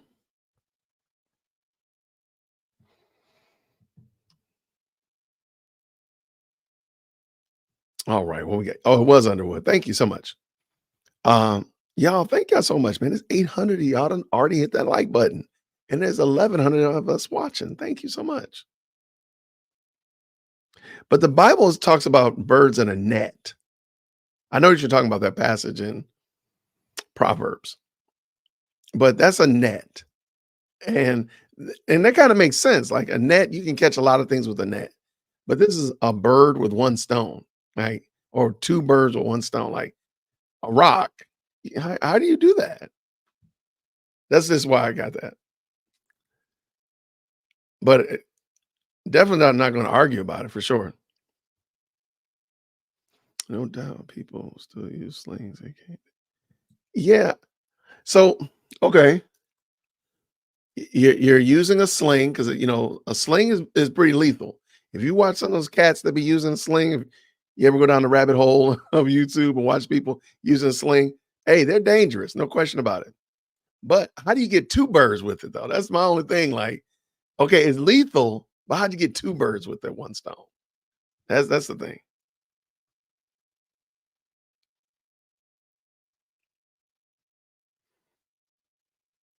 Okay, and I think what I was referring to, Monica Mo Justice said, she's not detail oriented. She needs lots of prompts from Hilton. Sounds like she was involved in a rival gang's activity. I got you. I was just saying, I was actually pointing out her bona fides. Like she has a criminal justice degree and she's got these various and sundry certifications. It was really that. That's what I was referring to. That made her sound more expert than Word Up magazine. And I got my Fab Five Freddy, friendship ring, that kind of stuff. But I got your point.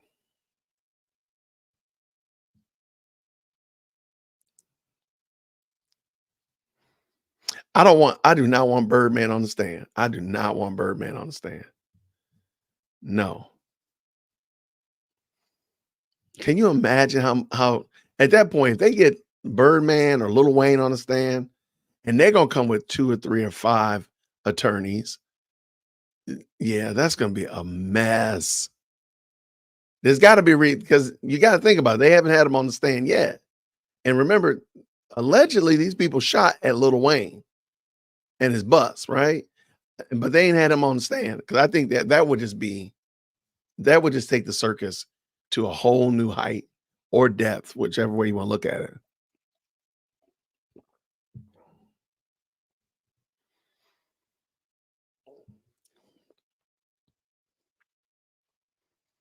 All right.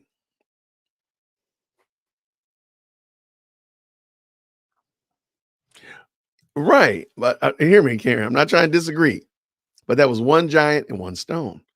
I want to know, how did they come up with the axiom, two birds with one stone? That's the part that just, I'm like, how did y'all come up with that?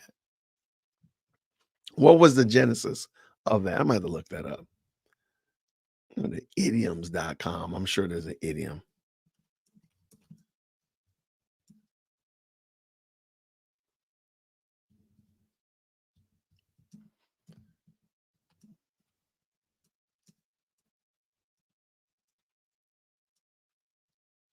All right.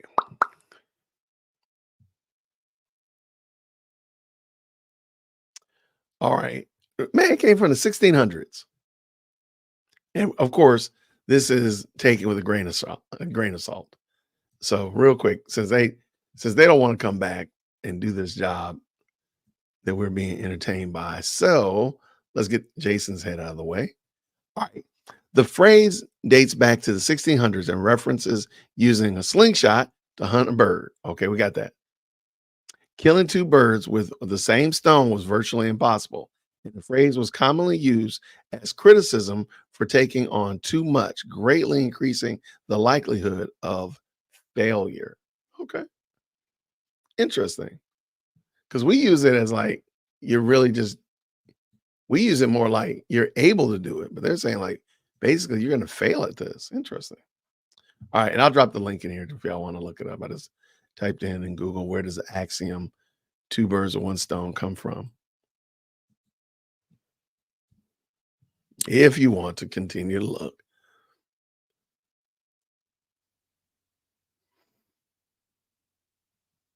Oh yeah, yep.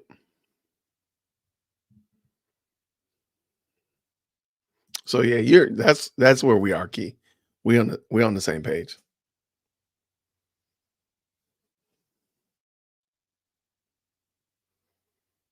And I agree with this too, Dalen. I agree. There she is, and Doug in the building. And Doug in the house. Now I don't know if she can do that, but I'm feeling you though. I feel you. If she put her out, it probably would go a lot better.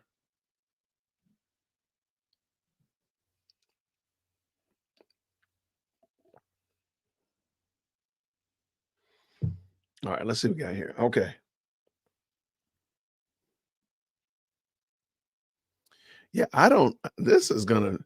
today is gonna be a mess if this is the way that they're gonna go, because they're gonna come back and end up going to lunch. Man, if the state quits over Dennis, good gracious.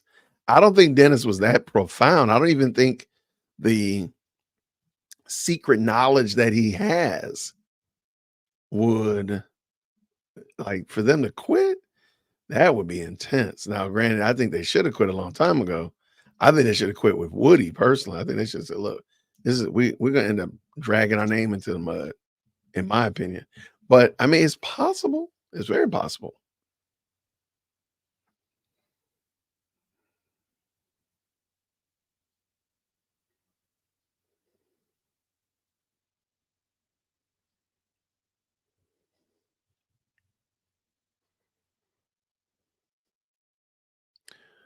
I don't think they're gonna get done today, Captain Obvious.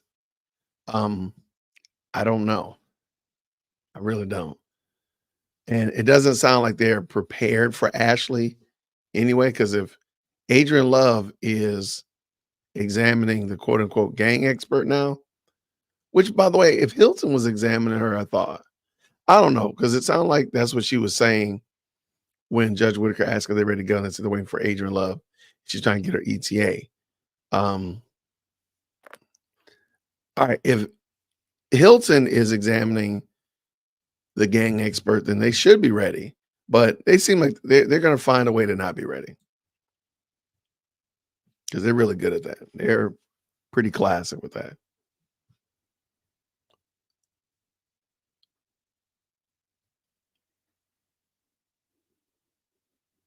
All right, what do we have?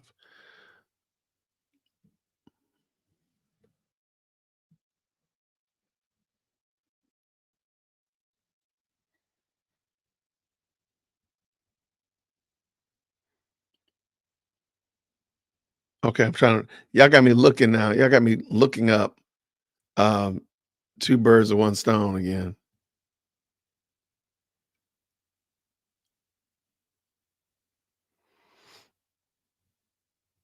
All right, I see.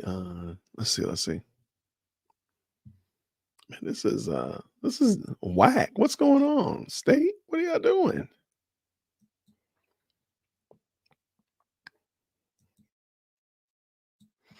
All right, let's see.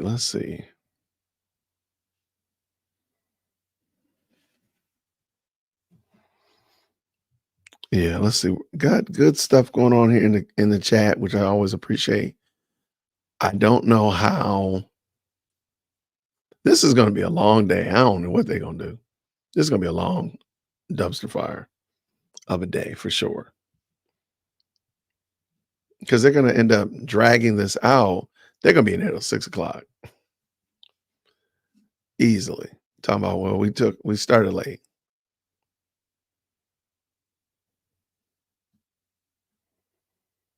There she is. Good to see you, Doug. Thank you so much.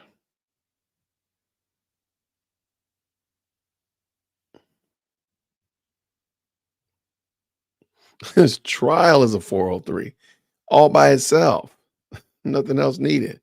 And the jurors are there. Imagine somebody that was there on time.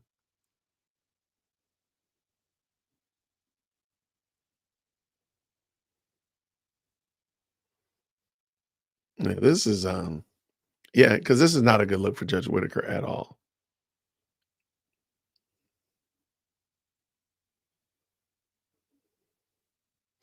I guess that's what they're working on. I'm not 100% certain. Let me go look at some other channels. Let's see what they're doing.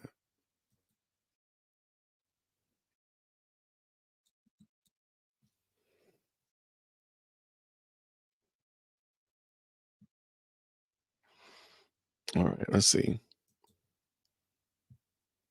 Okay, I'm just looking to see. Yeah, everybody else is just kind of waiting as well. So I'm just gonna go ahead and talk. I'm just gonna talk because there's nothing I can do about it. I don't remember exactly. That's how long we've been, Tina Mags. They were arguing about a motion to include, exclude some Instagram DMs. And then from there, it just kind of went downhill. They kept muting the mics and pausing. I don't remember what they were even talking about before. And they truly have not started yet. No, they have not.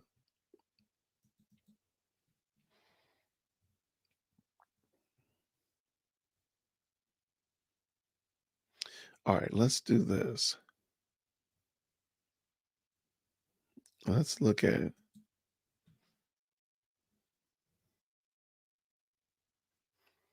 All right, let's go pull up some old tried and true. We can look at the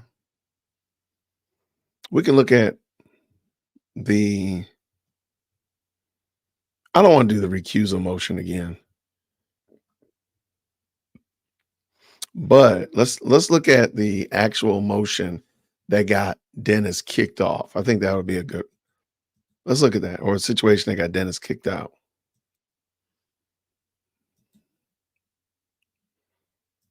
I can approach now, or I can approach before it's published. Yes, go ahead and approach now.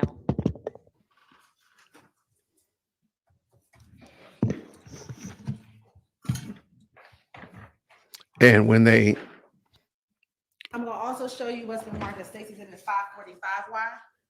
okay, and when they do come back, I'll just jump back over to the main channel. Do you recognize State's Exhibit 545Y? Yes, And what is it State's Exhibit 545Y? it's a post from Mr. Stillwell's Instagram. Okay. And was that also pulled in, appear to be, have been posted in 2015? Yes, same date as the other picture. Yeah, this time the state would like to tender State's Exhibit 545Y into evidence. It's renewing my objection from when we litigated these before. Okay, it is admitted, all of the objections that were made before are preserved, and as to 544Y, that's admitted, subject to whatever modification the two of you agreed to. Sure. Thank you. All right. First showing State's Exhibit 543Y. Excuse me, 544Y.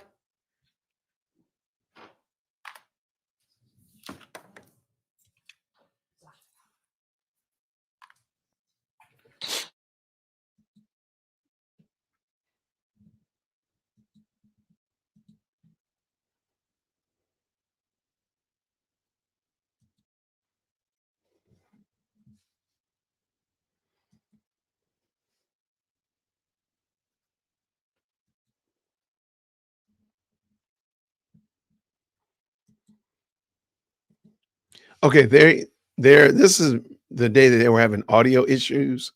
So every time they would go to a video or a picture, there would be no audio, which was crazy. So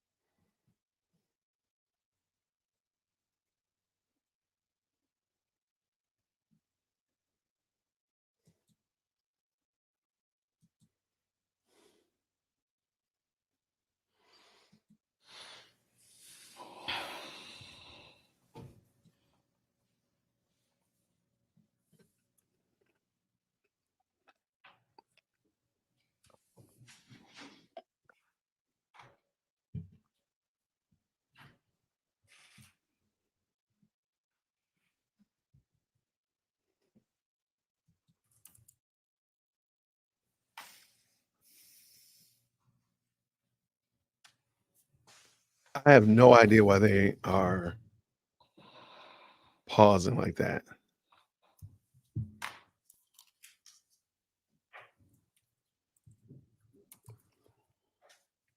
Now, looking at State's Exhibit 1TT, why was Okay, so this is the infamous picture right here.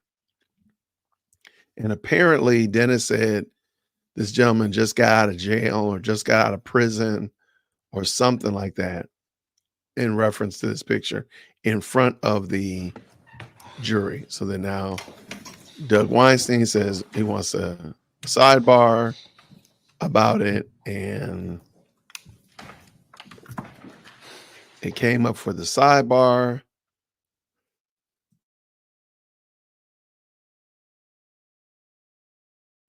So they came up for the sidebar, and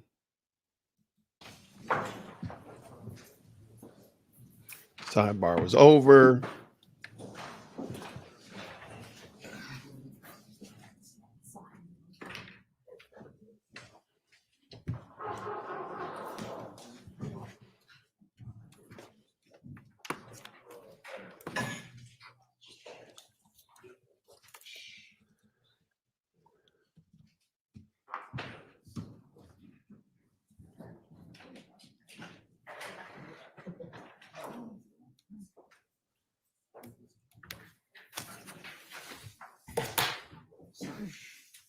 Mr. Weinstein.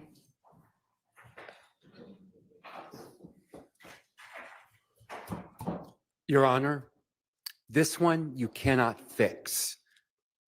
This is bad character evidence that came in. The state should have prepared their witness.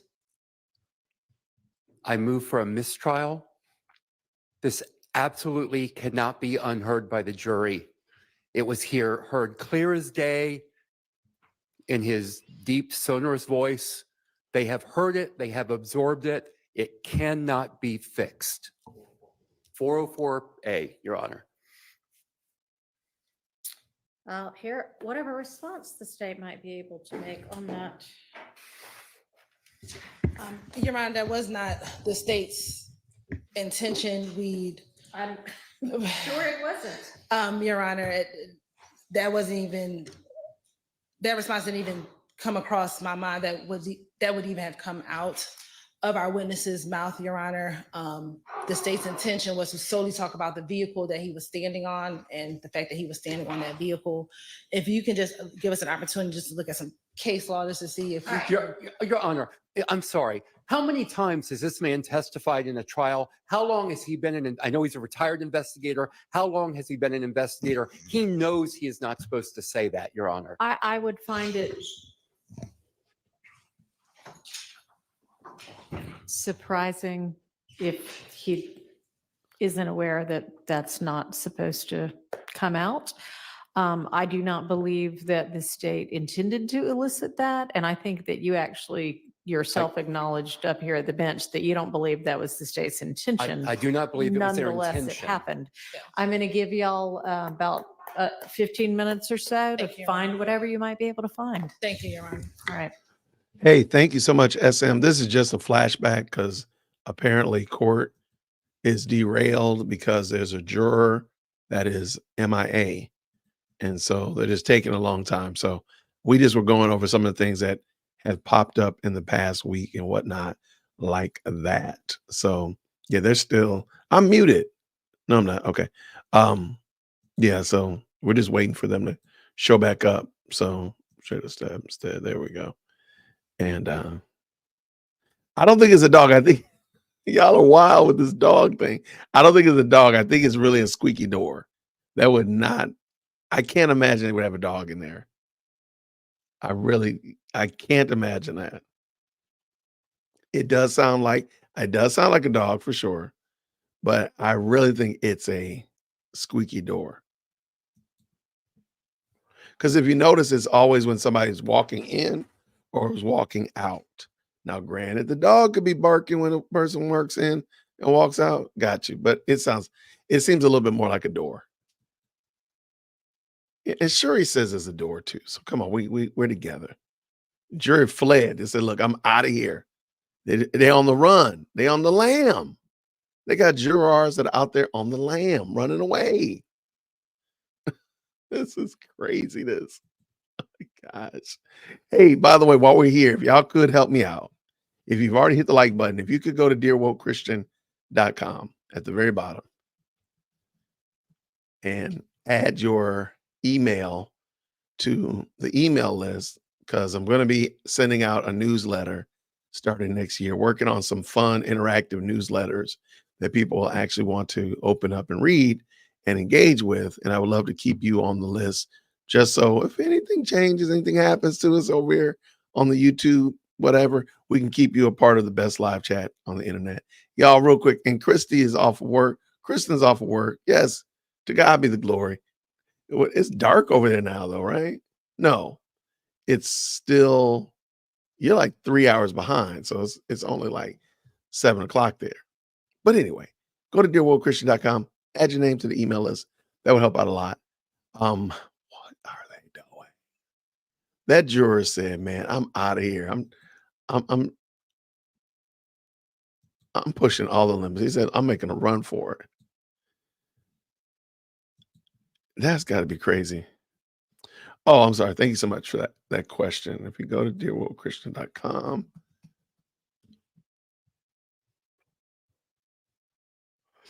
all right. So, all right. Let me share this instead. All right.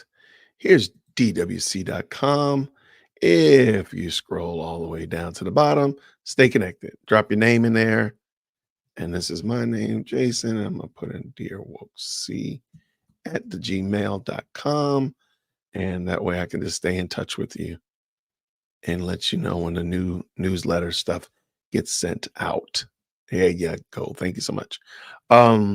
Yo, this is crazy. Yeah, somebody said it. Judge Whitaker is going to be torqued off by the time she comes. By the time she gets in there, contempt for the juror, but you got to catch them first. The juror said, look, catch me if you can. You got a head start. They already in Bora Bora. They already on the lam. Juror said, I'm taking a mental health.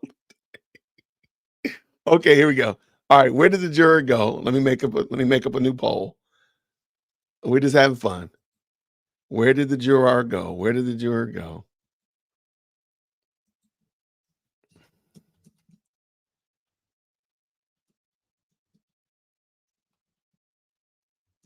Yeah, and like, how much power do they have? Like, do they go to your house? Can they extradite you? I mean, like, what if they ran away?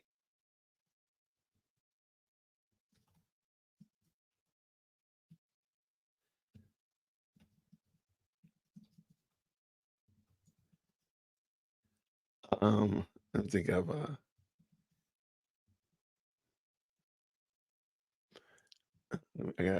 gotta spell it right though. We gotta spell it right, Jason. If you're gonna be funny, you gotta spell it right.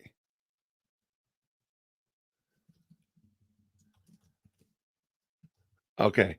So I just asked, where did the juror disappear to? The new poll is up. Tell me where you think they went.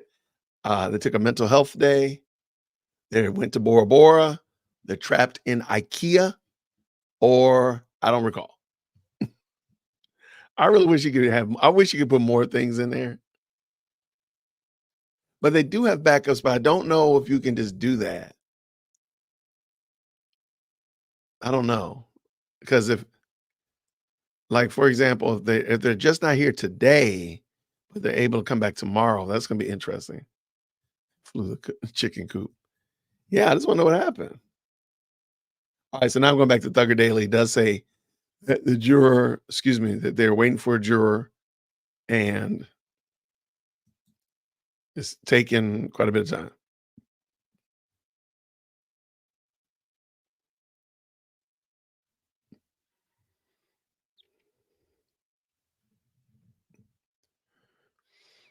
All right, so yeah, I don't know where. Let's see what we got. The juror is boycotting it. Gone to Grady, 8th floor. Hey, they know. Well, look, if they go to Grady, that don't mean they ain't gonna come get them. What does Amethyst Angel say? She says, "Runaway Juror has a great movie." Was that a movie? But the youngins in the chat don't know nothing about it. The Runaway Jury. I don't think I know about it. Look, and I'm not a youngin.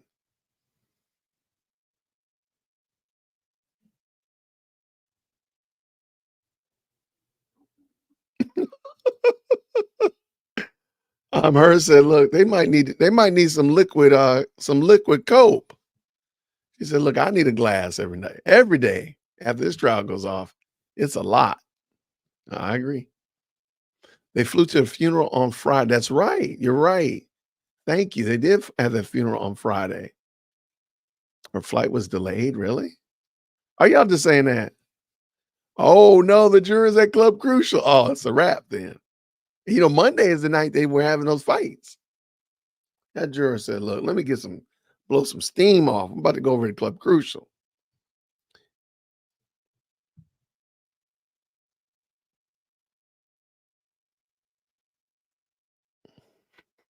There you go. The juror is looking for Rico. He heard that they were in Bora Bora. Well, there you go. That fixes it.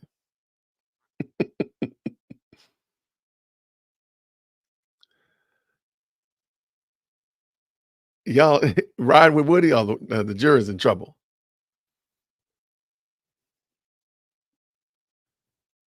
The problem is that One Nation, Judge Whitaker was going to give them time to finish their homework and no matter what. So it didn't matter if the juror was there or not. We got study hall court. That's a real thing.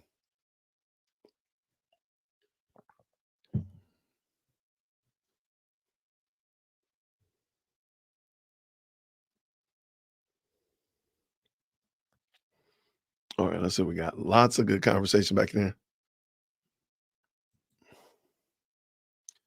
Well, the problem is if they did that, Dimples, it would be a massive expenditure, a financial outlay. Just think about it. At this point, they would have been in potentially in a hotel for a year. Next month on the 11th of November will be the 27th. Please forgive me. The 27th of November. So almost a month and 6 days from now, they will have been in those hotel rooms for a year. Is that what you want? I wouldn't want that. As much as I like traveling and stuff like that, man, that would just be miserable.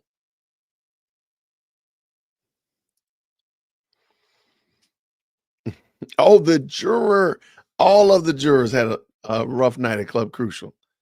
Man, they got Sunday night wings or something. What happened? The Falcons lost yesterday. I think they played yesterday. I think they lost. I appreciate it. Thank you, Agnes. I think Chief Executive Secondborn smiles like me, but they both have my personality. The Runaway Jury. I gotta look this up. What is this movie? The Runaway Jury.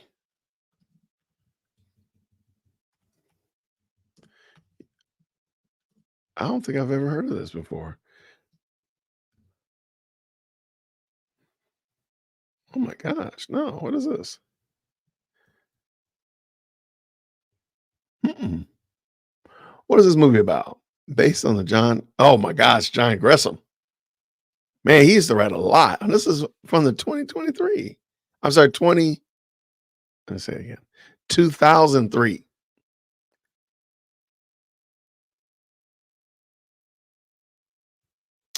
Oh. Mm-mm. I don't think I ever saw this. Okay. Looks cool. It looks interesting. Maybe we should do a watch party. At this point again, we probably should. Thank you, Nancy, for the 2-pound super. Thank you so very much. She said they flew to a funeral on Friday. Yes. So is this the same juror? And I'm looking. I don't see anything that tells me that. But I mean, it's very possible. Wow. We got some film. Leave my city's traffic alone, One Nation. I don't like that. Leave my city's traffic alone. It's bad though. It can be bad for sure. Okay, we got some movie buffs up in here. Didn't see that coming. Now they're waiting on the judge. The judge that ran away. Miss Chocolate, now the judge is gone. We just can't win.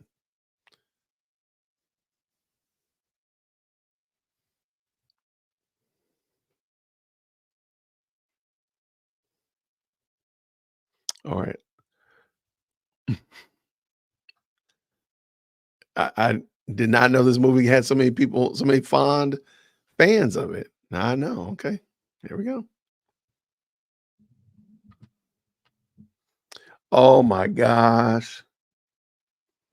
Y'all, Miss Cat's Rock. I love it. Is it a coincidence that it costs $25 to join YSL and the jury service pay is also $25? Conspiracy. There we go. That is hilarious. That is so ridiculously hilarious. I love it. So every day, at least basically, they can for $25 a day, you could join YSL. There you go. Unknown says that Magic City got the lemon pepper wings. Okay. She might as well just go on and close this out for the day. This is ridiculous. Thank you so much, Amethyst. What's Amethyst saying?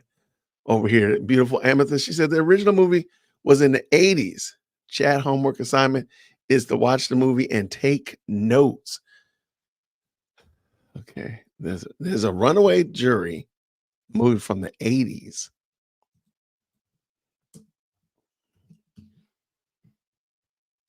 All right. Who was in that one?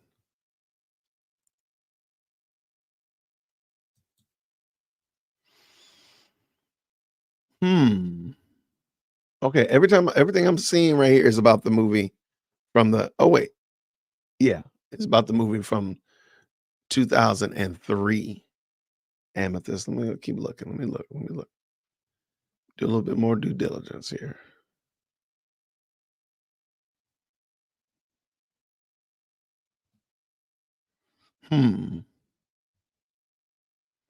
Yeah, I don't see the original one that you're referring to, but let me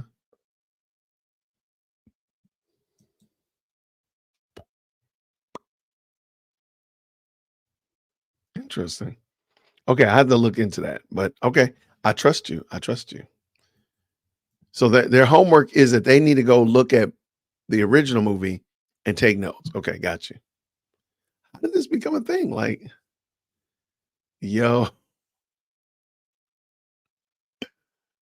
I like the $25 they're using it to buy membership into YSL, which is crazy. I don't think love will go that low. I don't think love. And look, I'm not. All right. Thank you so much. This is a great question, lady. All right. I'm not endorsed by this company at all, but I love this iced coffee. I mean, this iced coffee from this company right here, Stokes. All right. So I usually drink the green one. Let me make it bigger. It's not an endorsement. Their green one or the purple one. I think today my daughter, when she went to the grocery store, they didn't have the green one. So she got the purple one. And they're unsweet. So I usually just put a little bit of heavy whipping cream in it and it's good to go. So these are the ones. Now, if I go to Starbucks, I'll just get an iced coffee, 2 pumps of vanilla, no ice. But this is what I'm drinking right now. So thank you so much, Lady XO, for the question. Appreciate you. All right, let's see. I mean, we doing everything else today. We might as well. We're about to go take DoorDash orders in a second. This is craziness.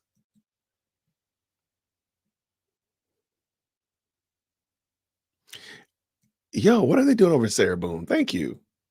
We can look. We might as well just go and jump over here too, because this is a ridiculousness. Let's see what they're doing. Sarah Boone, they were moving. I heard they were getting it done over there. Like that was they had opening statements and got to like 5 or 6 witnesses in the first day. However, the significance of these facts, as with all facts, is for you to decide. In this case, the stipulated facts that you must accept as true are as follows. Stipulation of victim identification. The Assistant State Attorney, Dave Cacciatore Jr., and defendant, Sarah Boone, as well as her lawyer, James Sullivan Owens, stipulate that the identity of the deceased in this case is George Torres. Stipulation of FDLE report.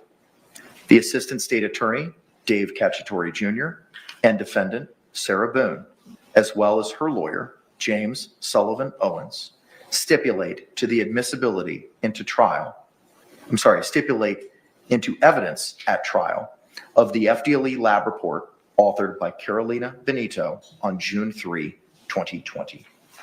With that, State, you can call your next witness. Meredith McCaskill.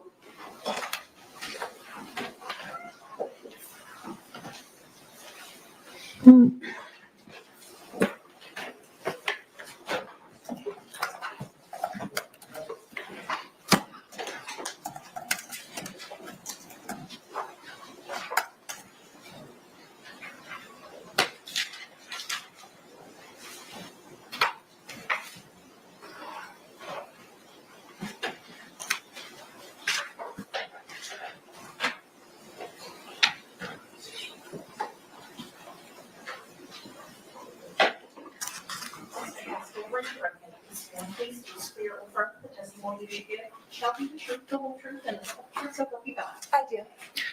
Ma'am, good morning. Could you please take a seat and state and spell your name for the record for us? My name is Meredith McCaskill, and it's spelled MEREDITH MCCASKILL. Thank you. Mr. J, you may inquire. Thank you. Where do you work, ma'am?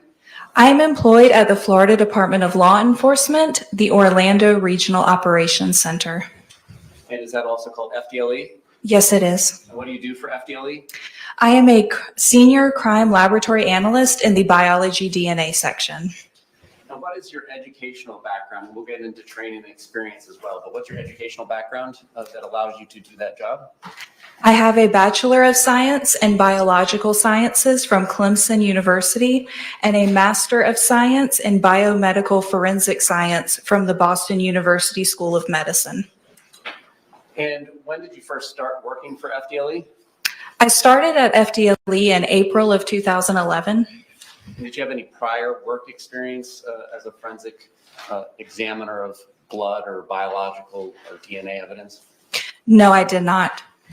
So for the last 13 years, your experience has been with the FDLE? Yes, that's correct. And do you have any sort of in-house training and then continuing education that goes on as an employee at FDLE? Yes. So when you become a crime laboratory analyst, you have to successfully complete a training program. This training program takes about 1.5 to 2 years. It covers all of our policies and procedures and manuals, reading textbooks and scientific articles, and performing a lot of in-house testing and training under the supervision of a qualified analyst. There's also written and oral examinations, and you have to successfully complete every part of that in order to work cases as a crime laboratory analyst. And then every year we have continuing education. So that's education that we need to do in order to stay current with new trends and technologies in the field. Does the lab itself enjoy any accreditations, and what process, if so, does it go through to get them? Yes, FDLE is accredited by an organization called ANAB. It's the American National Standards Institute National Accreditation Board.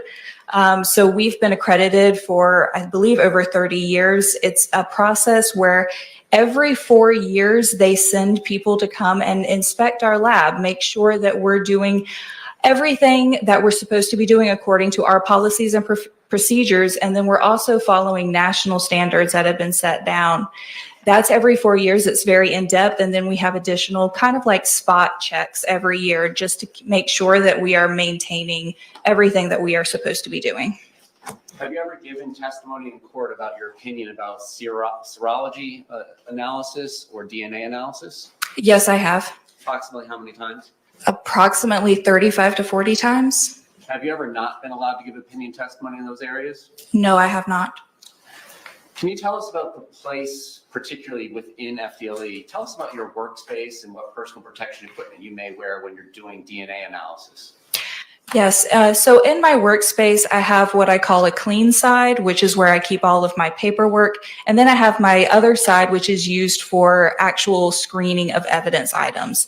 So this is a surface where I can clean it with a detergent. I clean all of the instruments that I'm using. So scissors, markers to take notes, anything like that is cleaned with a detergent, both before I start and after I finish. And it's cleaned and maintained in between every item of evidence. So only one item of evidence is open at a time, and this is to minimize any potential contamination. So DNA from one item getting into DNA from a second item. I also wear what is called personal protective equipment. This includes a lab coat, face mask, gloves, and potentially a hairnet, depending on what type of evidence that I'm working with. And then the gloves are disposable, so they are changed before and after each item of evidence. It's also changed if I have to touch my computer to take notes, I change my gloves. If I have to touch another surface, I change my gloves. So it's a lot of procedures that we use in order to prevent my DNA from getting onto the item of evidence. When DNA analysis is done, are instruments used to assist you in that process? Yes, we have an instrument platform that we use that allows us to run the DNA in batches in a efficient manner. So there's multiple instruments that are used across the varying processes. And do these instruments generate paperwork that humans such as yourself can then go read and interpret? Yes, it does. Now, in this particular case, you are not the analyst who examined the items. Is that correct? Yes, that's correct. Did you review the information that is generated by the instruments used by the analyst who did this work in coming to your own conclusions? I was the technical reviewer on this file, so I reviewed all of the documentation and the paperwork and also the original analyst report. All right. Now, one of the items that is said to have been analyzed was a DNA card. Are you familiar with what that is? Yes, I am. And can you tell the jury what that is? Usually it's referred to as a DNA card or a blood stain card, and that's just a card where somebody can spot blood, usually human blood, on it and dry it down. Then the analyst can take a cutting of that stained area in order to generate a DNA profile. And is that typically the manner in which a decedent or a dead person's DNA sample is provided to the lab for analysis? Yes, that's a very common thing that we see in decedents.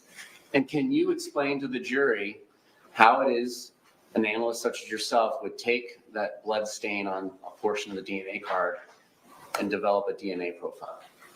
Yes, so it usually is blood stained on the card, so you can identify that stain visually, take a cutting of that stained area, and then place that cutting into a sterile tube, which is then sent through the DNA process. So that's adding chemicals and heat in order to break the cells open and release the DNA into the solution, and then running it through the rest of the procedures where we determine about how much DNA is in the sample, make millions of copies of our specific areas of interest, and then generate a DNA profile that can be used for comparison to any questioned items in the case.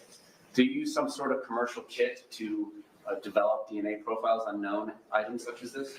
Yes, we do. Approximately how many locations back in 2020 would have been tested on this DNA card? In 2020, it was 21 locations. All right. And in going through this process, is there a process that amplifies the amount of DNA? Yes, there is. Can you describe that? Yes, so we need to amplify or make millions of copies of the specific areas of interest that we're looking for. We don't want to make copies of the entire DNA molecule. We're just wanting to isolate those specific 21 areas and make copies of those specific areas in order to generate the DNA profile that we use in forensic DNA analysis. And do you know what a short tandem repeat is? Yes, I do. What's that? Short tandem repeat, we also call them STRs. That's just what we're looking for in the forensic DNA analysis. There are small, short areas of repeating DNA pieces. So for example, at somebody's DNA profile at a specific location, you can have a set of 16 repeats and a set of 17 repeats. And that's just this one little piece of DNA, and it repeats 16 times. And then you have a piece that repeats 17 times. And it's the number of repeats that is different from person to person. And you said you might be a 16 at one spot and 17. Let's just be clear on what we're talking about. On one particular location, or well, all of them, do you get DNA from mom and dad? Can you explain that? Yes, so you get DNA from your parents. So it's inherited. You get half of your DNA from your mom and half from your dad. So when I'm talking about the short tandem repeats and the example of a 16 and a 17, that could mean that you got a set of 16 repeats from one parent and a set of 17 repeats from the other parent. So it's just the copies that you get from your parents. And you might happen to have 16 from each. Yes, that's also a possibility. All right, and so the chemicals end up copying about, you said 21 areas in 2020? Yes, so there's 21, and then we look at several areas that are on the gender marker. So it was 3 areas on the gender markers. And each of these locations will come up with some sort of number like 16, 17, 4, 4, so on and so forth. Yes, that's correct. Were you able, in reviewing the instrumentation data in this case, was the DNA profile that was said to have come from Mr. Torres, was there able to be a full DNA profile at those 21 locations developed? Yes, a complete profile was obtained for that sample. Now, can you tell us what a buccal or a buccal swab, sometimes people call it each, which way is the right way? I usually use the word buccal, but buccal is not incorrect either. All right, and what is that? It's just a swab that we can use as a reference sample from a person. So it looks, all of our swabs just kind of look like a long Q-tip with only one end. And then you just take that cotton tip end and rub it on the interior of your mouth to get a good DNA sample. You have a lot of cells on the inside of your mouth and a lot of saliva. So that's a good source to use for a known sample from a person. And these long Q-tips, I believe, as you described, are they put into a box that is designed in a way so that the Q-tip doesn't touch the edges of the box? Yes, I've seen it in boxes like that, but I have also seen it where they've been put back into the original paper packet container. So either method is fine.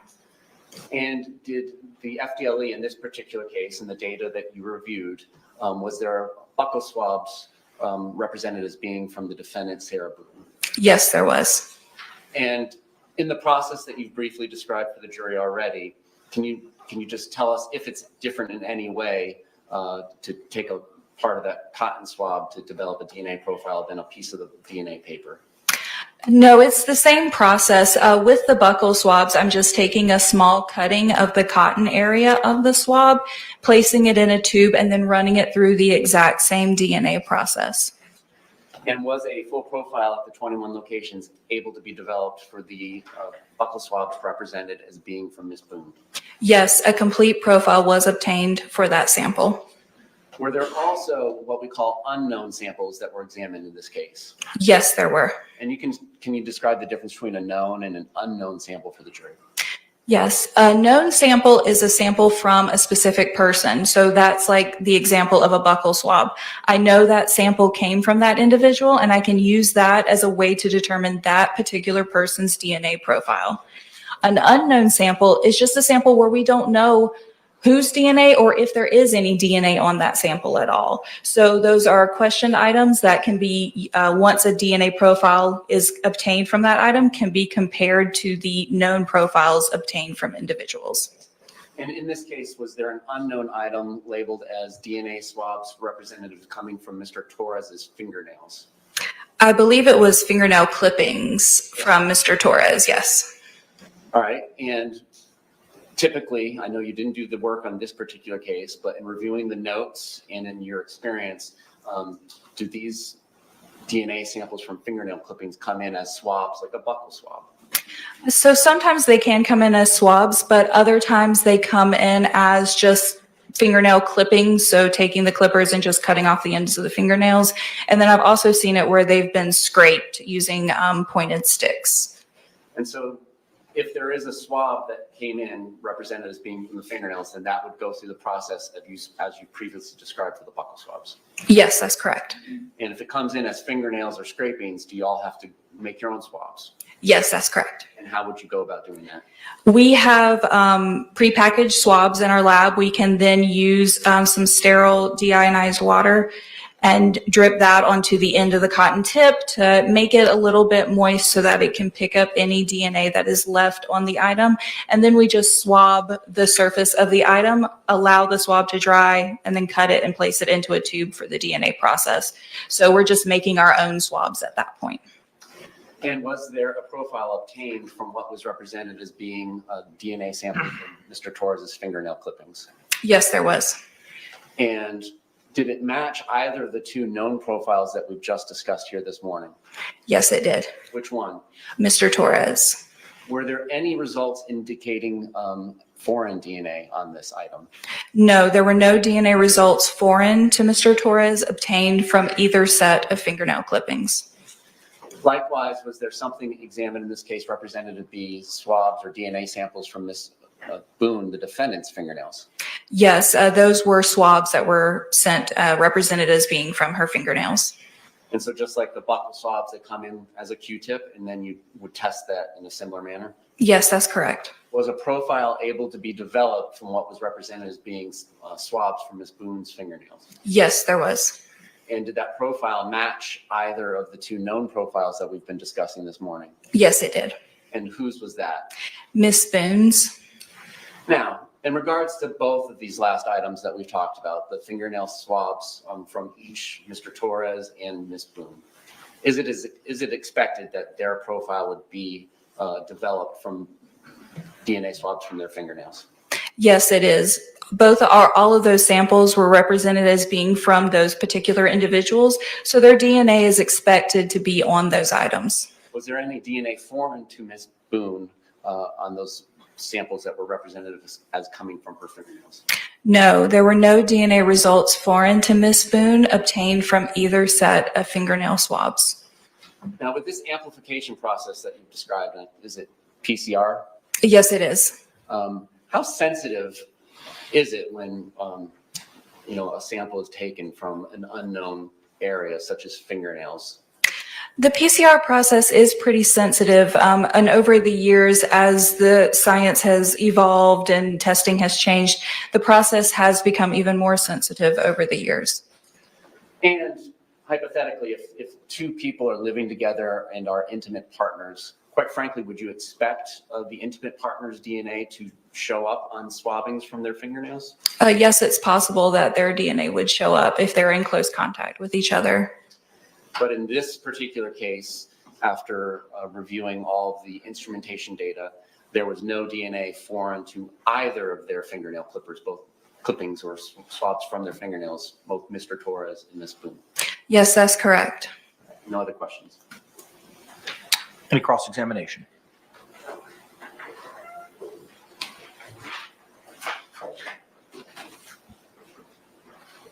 She got two attorneys. Okay.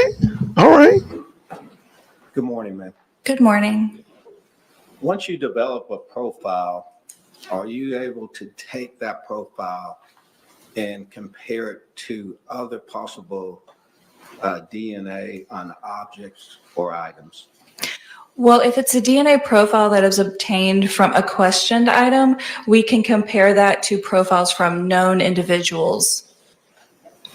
And in this case, an example of that, if an object from an unknown source, you could take that and compare it to a known profile. Is that correct? Yes, that's correct. And if you get a match with that comparison, what can you take from that?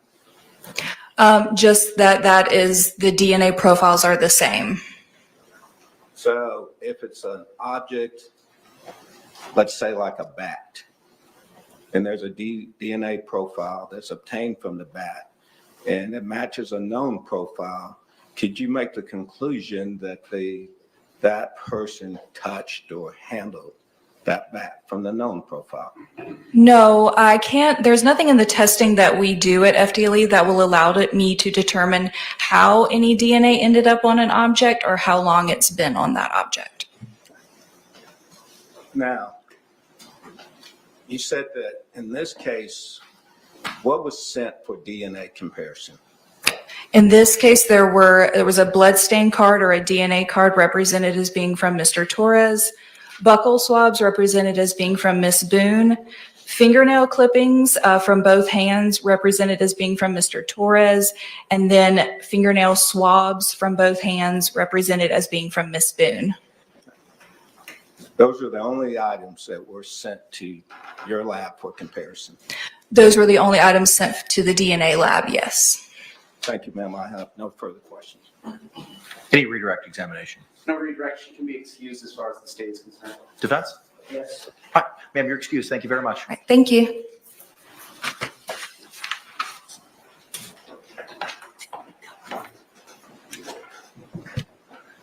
State, may call your next witness.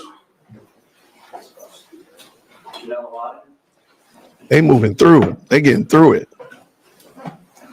That was a good witness, though.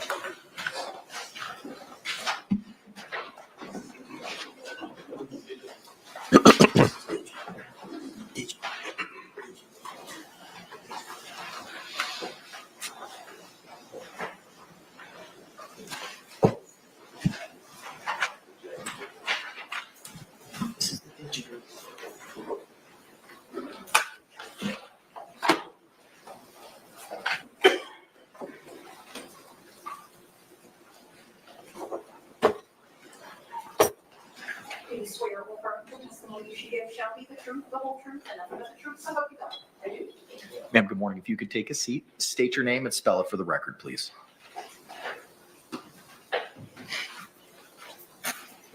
First name is Janella, Junella. Last name is Wadden, UAD as in Delta, AN. May it please the court? You may proceed, sir. Where do you work, ma'am? I'm currently employed with the Orange County Sheriff's Office here in Orlando, Florida. And what is Sheriff Mina currently having you do? I'm currently, my current position is a digital forensic examiner. And how long have you held that position? I just hit 6 years. And can you tell us about, and we're going to break it down, education, training, and experience. Let's just talk about your education. What's your educational background prior to becoming a law enforcement officer? In particular, what is relevant to being a digital forensic examiner? I actually started in crime scene investigations with the Sheriff's Office. So I have a bachelor's in forensic science through the University of Central Florida. Upon transferring over to our digital forensics unit, I became a certified computer forensic examiner through the International Association of Computer Investigative Specialists. And that's IACIS? ISIS, yes. And can we call it ISIS? Yes. How do you say it? IASIS. IASIS. All right. I just want to shorten it for today. Yes. All right. So IASIS. Tell us about that program that you went through with IASIS to become a digital forensics examiner. Yes, the beginning portion of it is in classroom training. It's normally only hosted in 2 different locations around the world, one being here in Orlando, the other one normally being somewhere over in Europe. They actually just expanded a 3rd location over in Australia. So again, the first 2 weeks are in classroom training, normally with over 300 other students. And then the next 5 to 6 months are all a peer review type training where they give you problem sets on how to, it goes from basic education on computer forensics to how to recover data. Could be pictures, could be videos. You're not sure until you pass one step to move on to the next one to figure out what you're essentially what kind of questions you're going to get. All right. We'll take a break from the education training experience for 1 second. On February 23rd, 2020, were you called out to a scene? Yes. And does that happen from time to time as a digital forensic examiner as opposed to your previous duties like a CSI, which would always go to the scene? Yes, as a digital forensic examiner, we are required to come out on scenes if requested. May I approach the witness with E for identification? You may.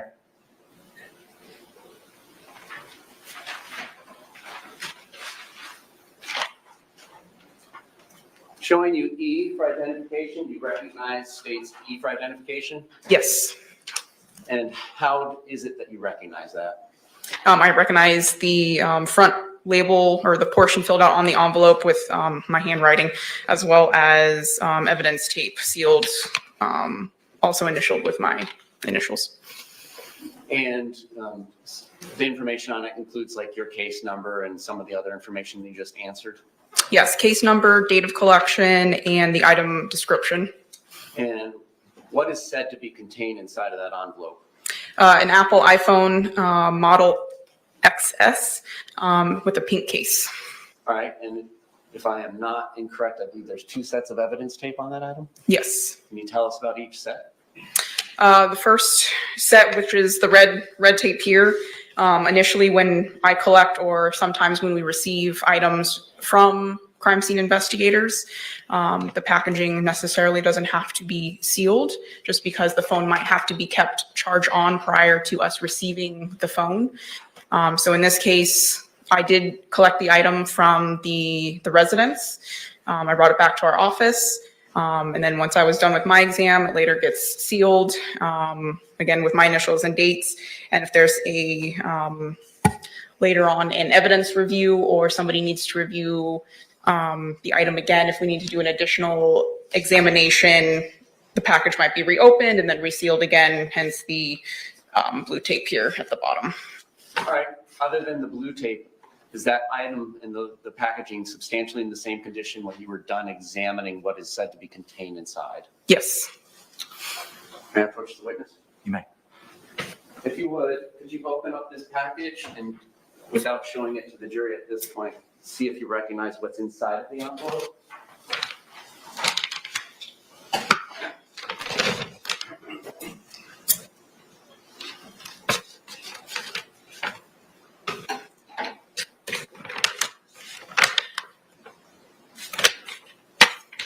Yes, there's a phone with a pink case inside.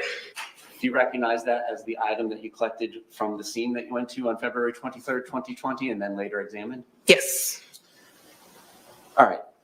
So this scene, February 23rd, 2020, where is this scene? I believe it's 4740, or can I refer to my report for the address or the numerical? If it would refresh your memory. Yes. Go ahead, and then when you're done refreshing your memory, let us know if your memory was refreshed.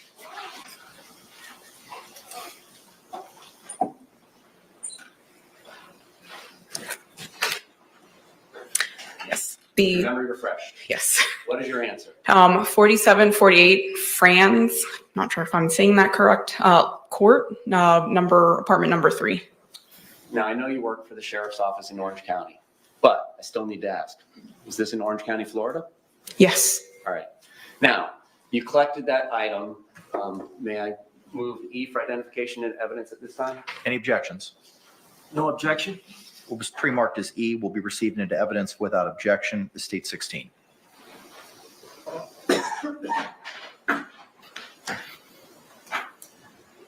Did you do anything with that item while you were on scene? Yes. What is it that you did with that item while you were on scene? I was requested to come out. I was informed from the detectives that the user of the device gave consent for us to download her phone. So I responded out, and once I located the phone, I immediately started to extract the data from the phone.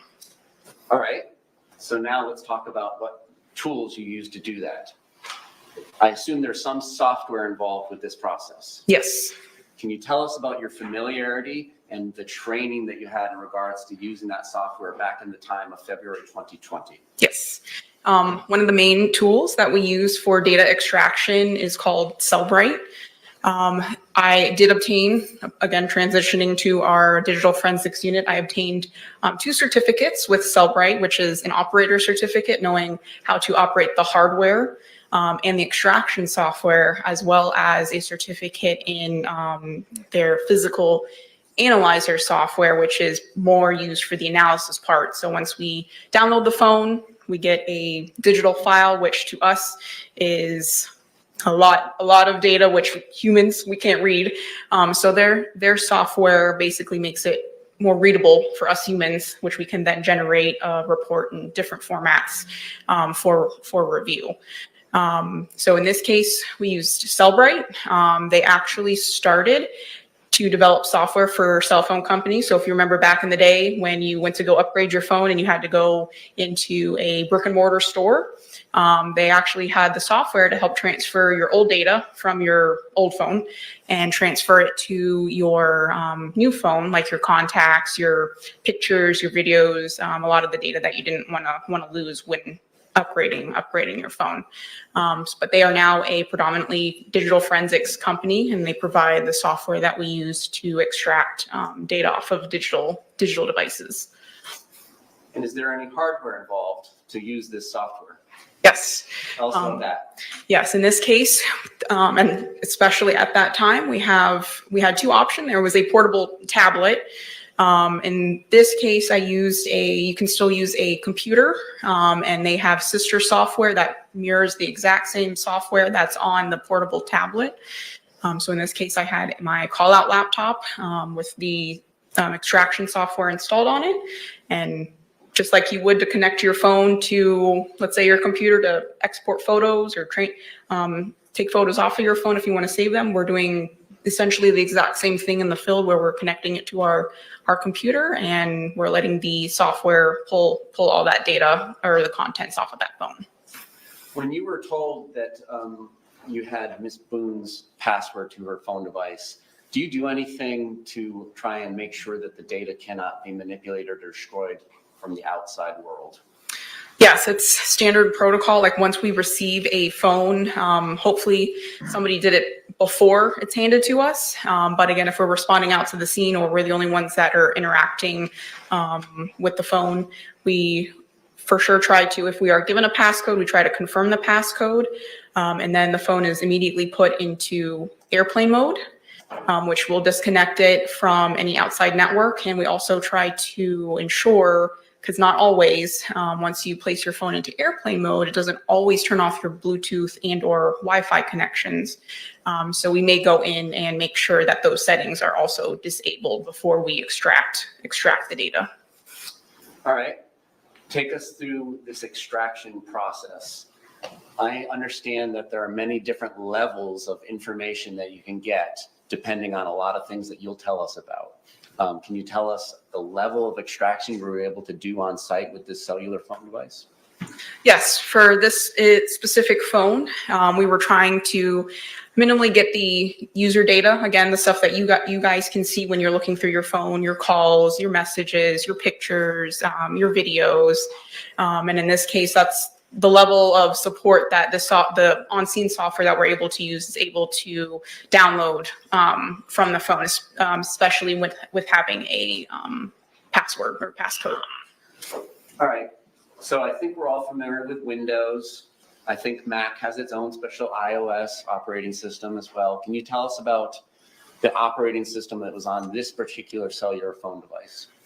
Yes, Apple has its own operating system, iOS if you have an iPhone, and of course, even if you have Android or Apple, you're constantly getting notifications saying it's time to update your phone to the newest software. So in this case, it's an iPhone, so it's running their shortened version of iOS. Can you also extract data that has been quote unquote deleted from the operating system? And can you just tell us all about that? Yes, it is sometimes a possibility. It's not always guaranteed, but we sometimes have more advanced tools that can potentially pull that data from the device. And then later, once we get that download, we can put it into that software and normally will give us indications on whether or not data has been deleted. And so if a particular photograph or a Word document or some sort of file has been deleted from the operating system, may it still remain on the phone device or computer device? Yes. It may still be locatable with your software tools. That is the hope. Again, not always guaranteed, but again, that's why we're trying to go in there and look for that the data behind the scenes to see if we can recover those artifacts. Yes. Did you later do another extraction of this phone device back in the office? Yes.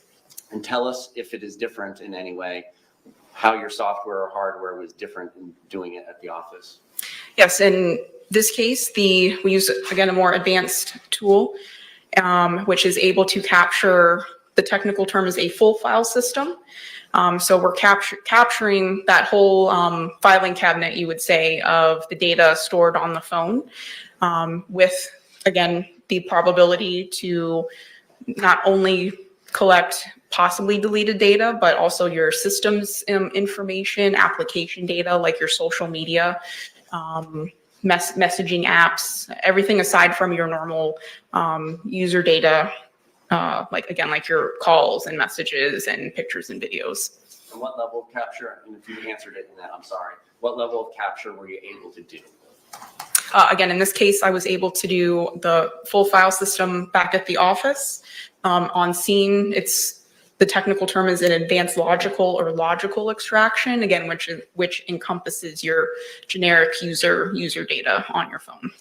And the level of extraction you did at the office, does that encompass data that is outside of the operating system or in unallocated space? It can include that data, yes. Okay.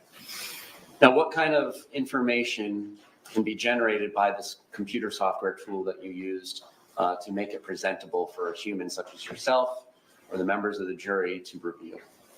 Yeah, in the software, it will place the data in data categories. So it's organized. We can, if we just want to search between messages, we can go in the messages category.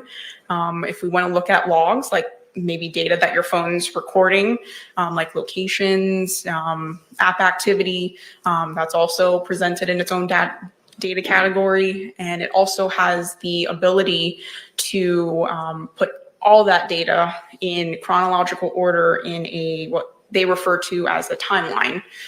So we can also see all that ongoing data in the timeline section. And if we need to, we can either narrow down to a small scope of time, or if it's requested, we can give all the data all in that timeline to whoever wants to review it. And for instance, if there's an entry on the timeline that says, April 1st, 2016, photograph ABC was taken.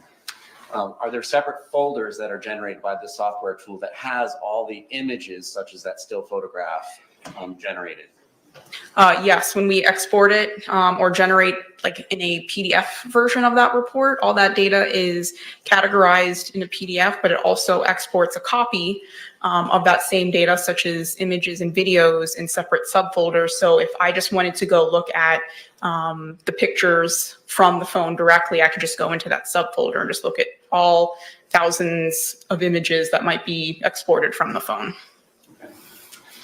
And is there identifying information such as an IMEI that is generated by the software tool? And can you tell us what these things are? Yes, the IMEI is one identifier that your cell phone has to help authenticate it to your cell phone network. It also is like a serial number unique to your phone. And in this case, our software is able to read and report all those device identifiers from your phone, including an IMEI. And do you take actual photographs of the cellular phone device, like the exhibit we just put into evidence, to document it before or after you do the extraction?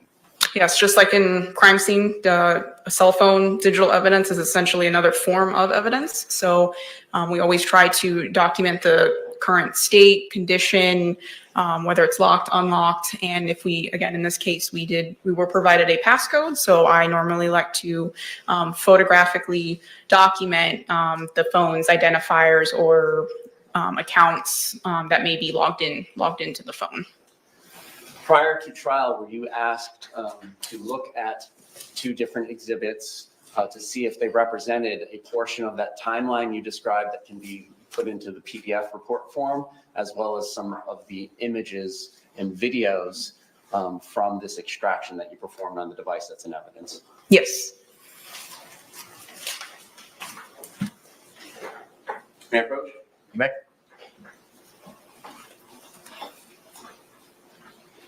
What I'm showing you first is O for identification.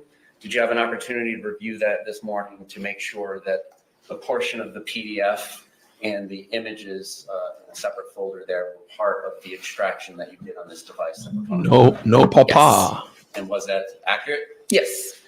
P for identification, is that another carve out of the PDF timeline as well as videos and photographs from that device? Yes. All right, this time the state will move O for identification into evidence and reserve on P. With regard to states O. No objection. All right, what was pre-marked as states O will be received into evidence without objection as state 17. Permission to publish? You may.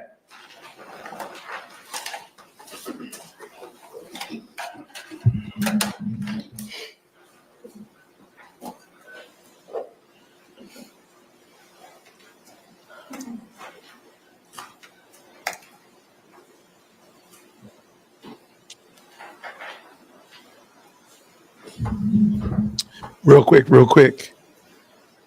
Check 1, 2. I'm looking real quick. If I can get Ashley Merchant in, I will gladly Open up the file labeled jump to that. I don't see the link though. If you can send me the link, you can email it or just drop it in here. Perfect.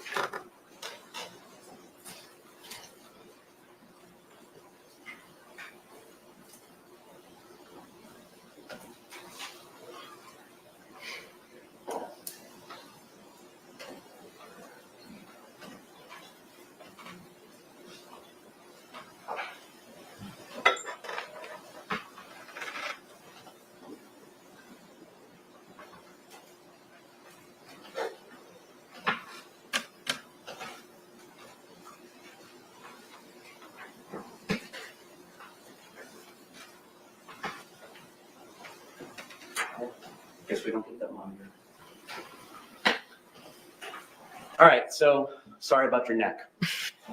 Looking at entry 31079, can we just go column through column and explain what we're looking at? Yes, the first column normally is just an assigned number, just like a line item number for the report. Because again, this is an excerpt. There could be thousands and thousands of line items when you're looking at the entire timeline. So the far left-hand column is just a line item number, followed by again, the data category for whatever data you're looking at. In this case, there's a couple listed as application usage and then location data. Let's talk about the column that has dates and times, and can you explain to us what UTC -5 means? Yes. Another column, again, we're looking this at a timeline, so we want to know dates and times. So we'll include the date and time of the data that was recorded onto the phone. And this report was adjusted for our local Eastern Standard Time here in Orlando, Florida, so UTC -5. And going up to the top line there, 31075, that indicates that there is a start time for the application com.apple.camera, and then going back to our original one, 31079, that's the end time. Can you tell us what that means? Yes, so Apple is very good about recording activity on the directly from your device. When you open up a certain application, such as the camera, Apple is making note that you, in this case, it's indicating a start time. So you opened up your camera at 10:21:36 p.m. And then you stopped using it, maybe closed it out or stopped recording at 10:21:38 p.m. And in this portion of the PDF timeline, there does not appear to have been any videos or photographs captured while the camera was open. Is that accurate? Based on that excerpt, I don't see a recorded media file. All right. In the surrounding entries, can we just talk about what I would unfairly probably call spam of locations? What is going on there? Again, if there's usage, application usage, or you're just in a really good location, or your device is just set to record locations wherever you are, your phone is also recording that data as well.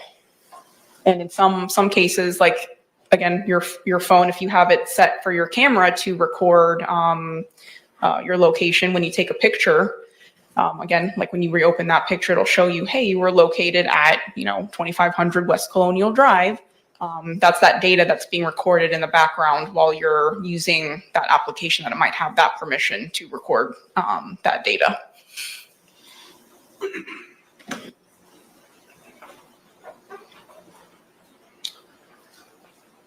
Can we just go column by column through the first entry here, 16498? What does instant messages mean?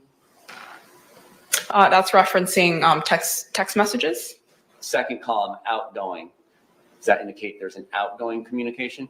Yes, it'll reflect outgoing or incoming depending on the recipient or sender. The next column, there's a 1. What does that mean? That just might be like one entry, one message. I don't see the header for the columns. That one I'm not I'm sure of. All right, and the date and time we've already explained. Let's talk about the from, paren owner, and then the participants. What does this all mean? So the from section, again, if we're looking at the first row of data, it's indicative that it's a text message because the sender, it's listing the phone number being used to send that message. And then for iPhone devices specifically, if you're communicating with another Apple device, it may also list the phone number as well as your backup, which is your Apple ID. So if it can't transmit that message through your phone number, it might default to your iCloud account. And in this case, it's listing both. All right, and if, for instance, the outgoing recipient or the incoming sender of the text message is in the contacts, would it show up with the person's name, such as Wancho? Yes, our software will display your contact name as how you save it. And if there's no contact name, it would just show the phone number? Phone number or, again, Apple, your iCloud account.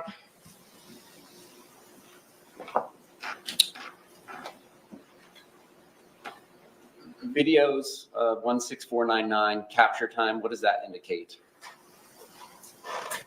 So that is when the video, in this case, looks like a video is captured on the device.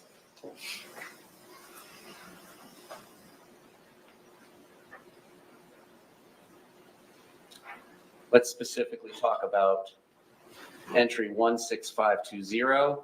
Again, we've discussed that's an instant message and it's incoming rather than outgoing. So that means it came to this phone device? Yes.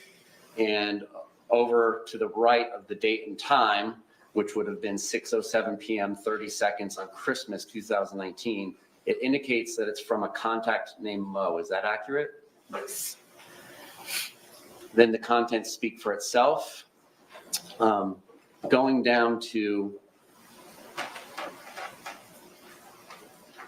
16522, an outgoing instant message at 11:31 p.m. 57 seconds on Christmas 2019. What is the content of that communication? The content of the message is hide and seek, I shall.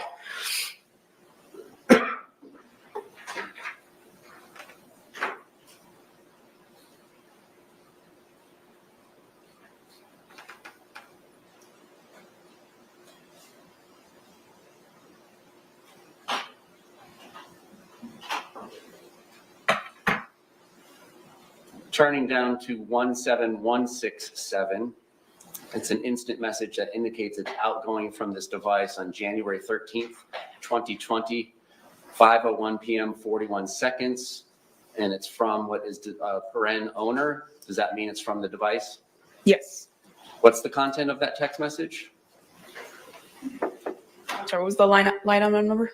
17167. And bless you and all of you too, I'll get rid of him. And then the next three are also outgoing messages. What do they indicate as far as content?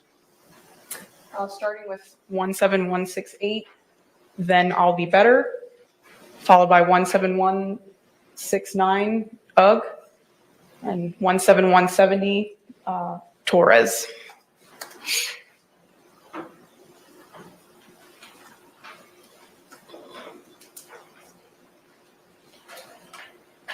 Turning now to entry 31103, which is on page 49 of the 59-page PDF.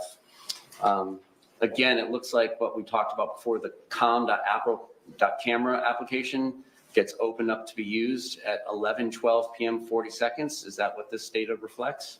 Yes. And then at entry 31107, a video that ends up being captured as IMG_1062.MOV begins at 11:12 p.m. 45 seconds on February 23rd, 2020. Is that accurate? Yes.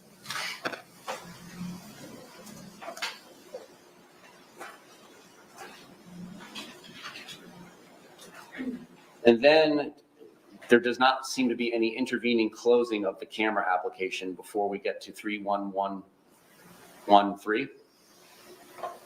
In that portion, I don't see that information. And then at 11:23 p.m. 03 seconds on February 23rd, 2020, in entry 31113, a second movie is generated by this device labeled IMG_1063.MOV. Yes.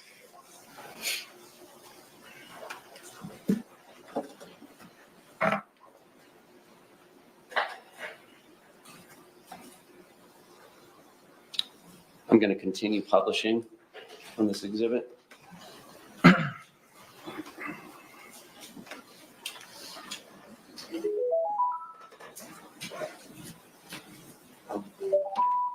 That's how you make that's a spreadsheet.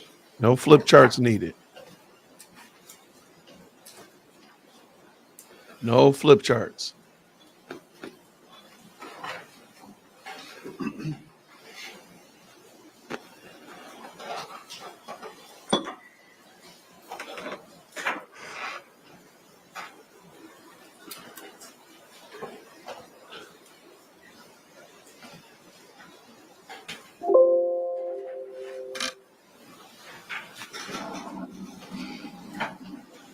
Yikes. Oh,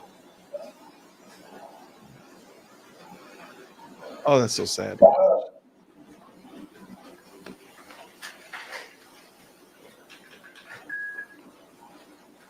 For everything you've done to me. For everything you've done to me. Fuck you. Fuck you. Stupid. That's my name. Don't wear it out. I can't fucking breathe, babe. Seriously. Yeah, that's when you do when you choke me. Sarah. Sarah.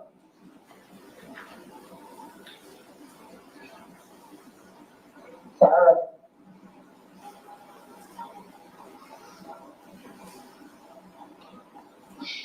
Sarah, I can't breathe, babe. That's on you. Sarah, I can't breathe. It's on you. Sarah.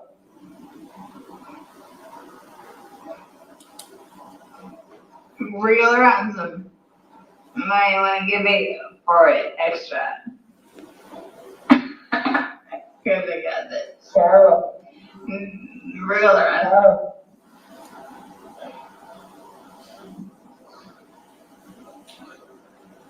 Sarah. I can't breathe, babe. Oh. That's what I feel like when you jingle me. Sarah. Fuck you. Sarah. Yeah. You should probably shut the fuck up.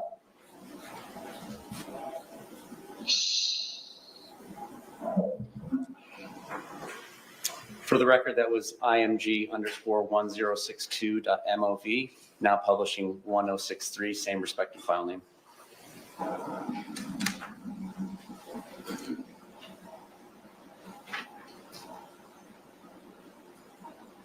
Sarah.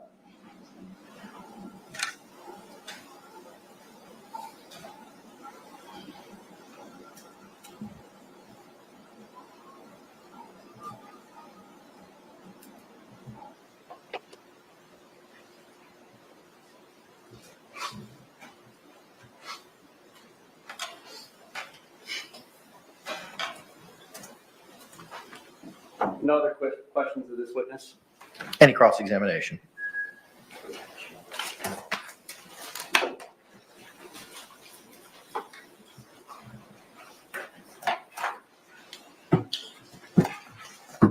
Good afternoon, ma'am. I believe you stated on direct that you were called to the scene and you were asked to do your analysis out there. Is that correct? At least a download. Download. What type of phone was this? An Apple iPhone XS. And how were you able to get into the phone, for lack of a better word? I was provided with the phone's passcode. Okay. With an Apple phone, without being given that passcode, are you able to get in an Apple phone? Maybe not necessarily unlock the phone, even though that is an option through some of our advanced tools that is supported. But it can have the ability to download the phone even in a locked state and pull 80–85% of that data. Is it a much easier process when you have the code? It's quicker, yes.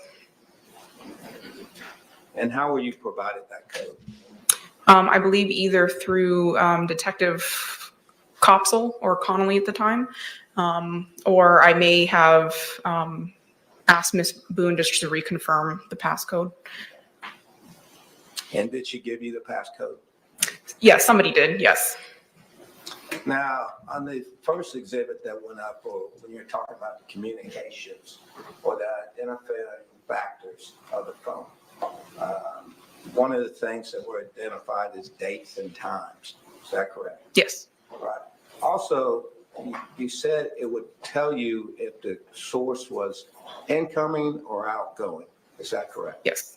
All right. And then you said it could identify either by phone number or name. Is that correct? Yes. All right. On the examples that you gave us, who is the identifying name as to the outgoing on this phone? Sorry, can you repeat the question? Who is the identifying name for the outgoing text or calls on this phone? I think in some of the line items that were shown above, it was just listed as a phone number. Was there ever a name listed? A physical name, possibly in other line items, but in this, and again, in those excerpts, it's just by phone number. Okay. Did you ever see the name Brian Boone? Yes. Okay. Where did you see the name Brian Boone? I believe in one of the iCloud or accounts that was logged into the phone, there was an associated email address. Okay. Taking that, was it any other place where you would see in a different name as to the outgoing, other than Brian Boone? Again, there might have been other names listed in other portions of it. But again, in those excerpts, it was just either by phone number or, again, with the Apple iPhone listing, the iCloud account. All right. Do you have a copy of the exhibit up there? No, not on me. Can we get that pulled up, please?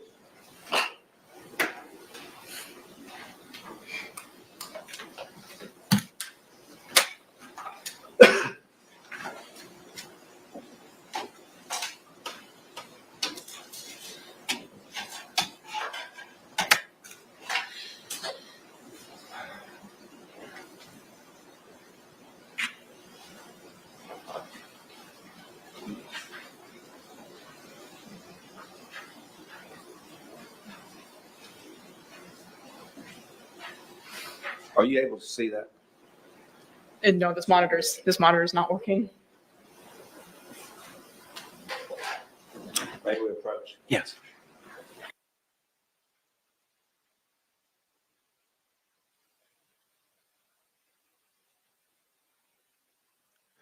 Okay, so apparently, so it looks like, or rather sounds like, the defense is trying to cause some kind of reasonable doubt that Sarah Boone didn't send those text messages by saying like her former husband, I think her husband's name was Brian, was logged into her account. I don't know about that. That sounds like a reach. I think personally the video of the man crying out is pretty bad. So I don't think they really need anything more, but we'll see what happens. Let's go.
They need to just go ahead and plead out and just beg for mercy.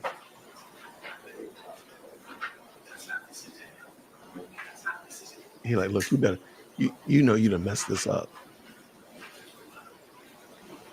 Look at all those boxes. All that evidence. That's wild. Yes.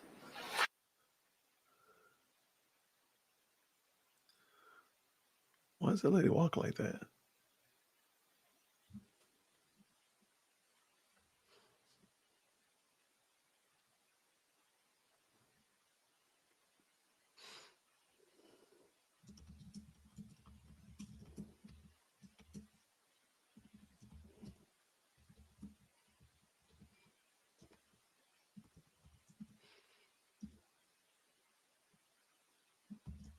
All right.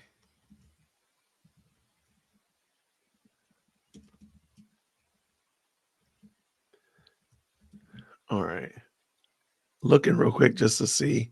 All right, nothing going on in 1 Charlie. And the Ashley Merchant before Judge Cross is supposed to be at 1 o'clock. So one way or another, we're going to probably get somewhere to either be here at the Boone trial or the Ashley Merchant before Judge Cross. We'll be looking at somebody today. Somebody going to be talking.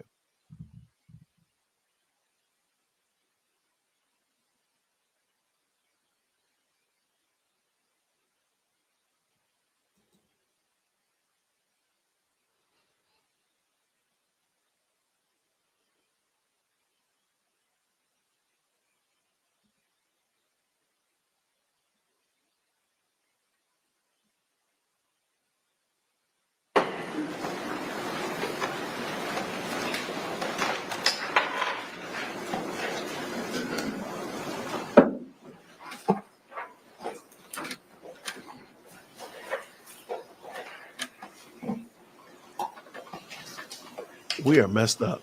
Don't you know?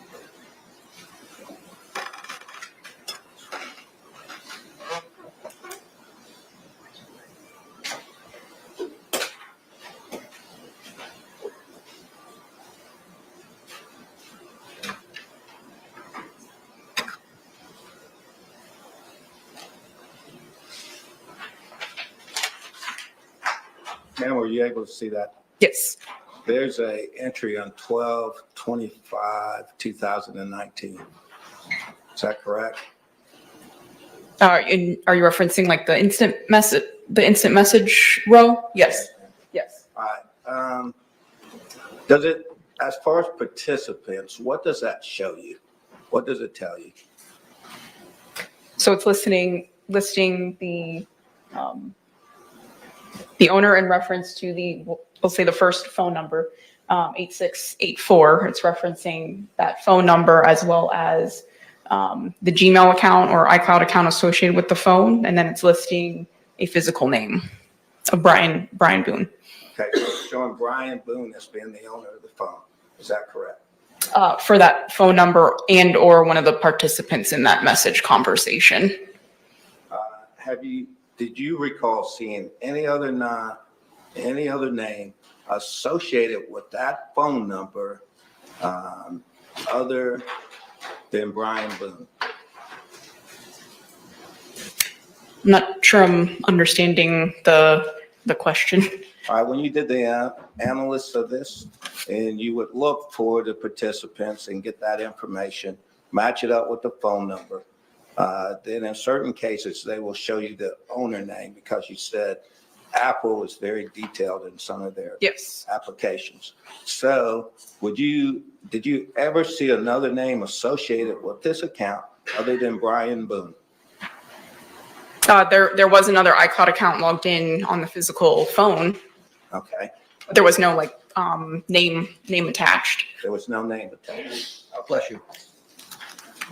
Now, when you're identifying these sources as being either outgoing or incoming sources, and is that basically telling you what device is being used? No, it's not indicative of a specific device other than we know outgoing. Obviously the source is the phone that we extracted that data from. In incoming messages, it does not let us know if the message was made through a Samsung Galaxy or another iPhone. Okay. Shout out to What Galaxy. identifying information do you get at that time? In regards to receiving a message, in this case, or what's displayed there, it's going to give us the content of the message. It's going to give us the date and time that the message was sent or received. And again, like in your phone, it does depict either through a small notification arrows indicating ingoing or outgoing. So it's just displaying that version in text up there. Okay. And then from there, it's basically telling you the number that it came from. Is that correct? Yes, like in reference to that top row, it's saying that that message came from that phone number. Again, the top line item, last 4 digits is 8684. And then it's also listing the message participants. It's not telling you the person who sent the message, is it? Correct. Just that it's originating from a phone number. So if 2 people or more people had access to a phone, you wouldn't, from this information, you wouldn't be able to tell who actually sent the message on any given time. Is that correct? No, I'm not a fly on the wall and I can't see who's physically typing out messages. Thank you, ma'am. No further questions. Any redirect examination? Other than just your subjective interpretation given the context of conversations. Yes. And if photographs or videos are taken during these conversations, that could be indicative of who is behind the phone device as well. Based on sound and visuals, that it does help. Thank you. Can this witness be released? As far as the state is concerned, yes, sir. Yes, Your Honor. All right, ma'am, you're released. Thank you very much. Thank you. State, any other witnesses or evidence to call at this time? Not for the morning presentation. Okay, all right. Members of our jury, it is 12:21. At this point in time, we're going to go ahead and take our lunch break. I'm going to ask you to report back here at 2 o'clock at 12A at the Orange County Courthouse. I'm going to give you a similar instruction as same instruction I read to you last week. Jurors, you must not conduct any investigation on your own. This includes reading newspapers, watching television, or using a computer, cell phone, the internet, any electronic device, or any other means at all to get information related to this case or the people and places involved in this case. This applies whether you are in the courthouse, at home, or anywhere else. You must not visit places mentioned in the trial or use the internet to look at maps or pictures to see any place discussed during the trial. Jurors do not watch local news or read local newspapers.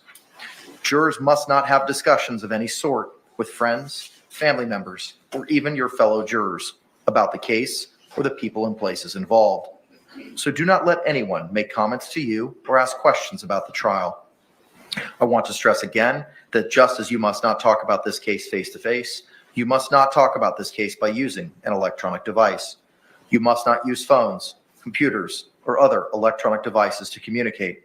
Do not send or accept any messages related to this case or your jury service. Do not discuss this case or ask for advice by any means at all, including posting information on an internet website, chat room, or blog. With that, members of the jury, we'll be in recess. We'll see you back here at 2 o'clock this afternoon. I thank you for your time.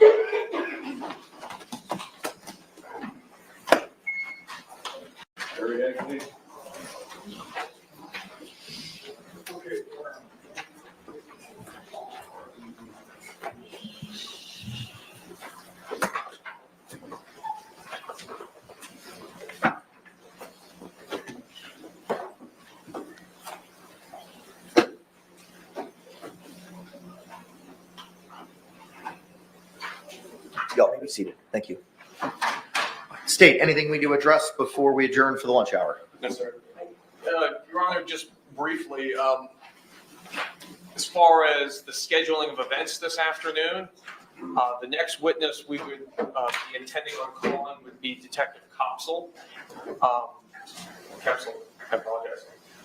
Just the publication of the interviews in this case would be approximately 3 hours in length. Oh my gosh. Not to mention any direct testimony and Oh my cross-examination testimony. So that's likely to take us beyond the 5 o'clock hour. I don't know if we can work late to accomplish it all. I'm inclined to work late. It's just if they're on board with that. Okay. If we need to go after 5 o'clock due to that presentation, we can. How long do you anticipate going? If you had to ballpark it. I would think with 4 to 5 hours, depending on the length of the cross. What about in your side of the ledger?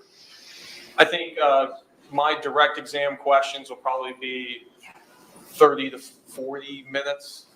You're trying to get it done. Okay.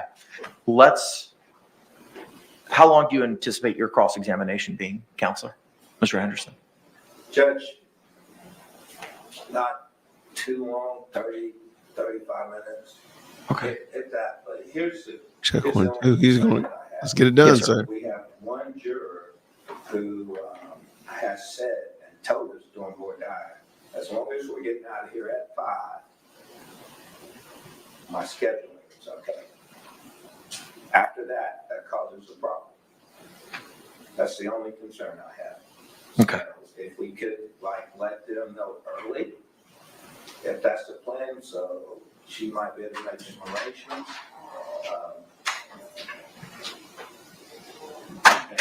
Probably need to do that. Judging the other component, we've got some people flying in, and we've got experts that we're trying to coordinate. So the sooner we know the logistics of when they're going to rest the case, we talked late last week that we felt like they were going to end their case at the end of business today, but it sounds like it may get pushed to tomorrow. I think step one is conferring with our jury if they're amenable to working past 5. I do recall the one juror with childcare concerns. If we go slightly over, and we'll have to address that when we get closer to it, and maybe a situation where cross-examination may have to be left for tomorrow, but that's something that we'll need to discuss when we get closer to it. Yes. Anything else, State? No, Your Honor. Anything else, defense? All right, we'll see you all at 2 o'clock. Wait, yes, sir. The state has been using CDs, I believe. We've got flash drives to admit into evidence instead of CDs. We didn't bring the capability to transfer those to CDs. Response? Is that a declaration or is there? I mean, it sounds like that's what Mr. Owens' intent is for the purposes of submitting evidence. The one reason I would suggest not introducing USBs is because they're rewritable and they can be manipulated and destroyed by the jury, or not that anybody would do it intentionally, clerks of the court. Any sort of issues can happen when something is not locked and put onto a physical burnt piece of wax. Mr. Owens? We'll see what we can do here locally. There's a FedEx. I don't know if they would be able to do that. FedEx is a block away. We'll check with them at lunch. I would check with them. I agree with the state's concerns as to manipulation or editing of anything that may be contained in a USB drive. Not to say that that's going to happen, but it certainly preserves the evidence moving forward rather than it being in a editable form, be it in a USB drive. We'll go talk to them. All right, very good. Okay, thank you all very much. We'll see you at 2 o'clock. Court's off the record. Oh my goodness. All right. Well, there's Sarah Boone. That is a Sarah Boone trial. It seemed like it was moving along pretty well. Truth be told, it was moving along pretty well. I know she's smiling from ear to ear. We're gonna see what she's smiling about. I'm just trying to figure out why they need so much evidence. Like, why not just drop the videos and just let that be? But I mean, and of course, investigators. I think investigators would probably be helpful. Yeah, I never thought about that. I didn't think that. I thought everybody brought them as CDs, like, but apparently not. Okay. She put her boyfriend. They were playing hide and go seek. He's a very small man, by the way. He was a small, frail man. He got in a suitcase and she zipped him up and didn't let him out, and he died. He passed away in the suitcase. I mean, that's a very quick description of what happened. But yeah, so that's let's see.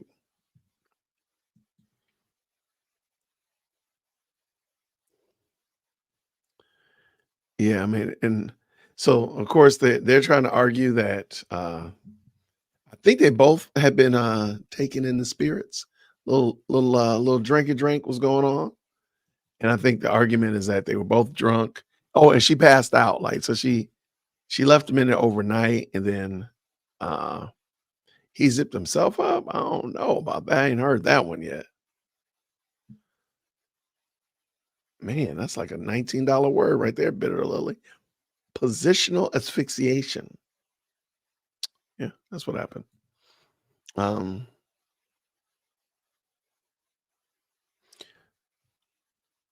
Yeah, I don't understand. Like that was clearly her recording it.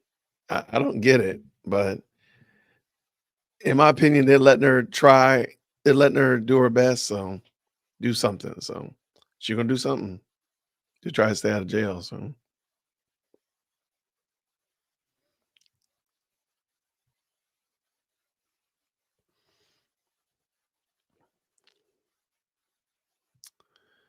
oh yeah, I think Raynette is being borderline sarcastic because I agree with Time Raynette. interacting with the court system. In Sure, fact, he locked she had himself in been there. charged. Sure, he locked himself in there, and then he pushed himself down the stairs and brought it from upstairs down to the lower level of the townhouse so she can mock him. Yeah, that makes perfect sense. um, yeah, this and at the current moment, YSL is still looking. They're supposed to come back in 15 minutes. I don't know.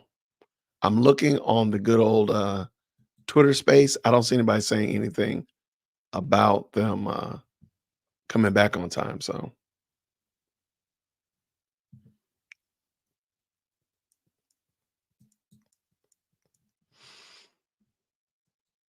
okay. Let's see. Let's see. Jump over here to Thugger Daily. Thugger Daily. Let's see what the good old Thugster has for us today.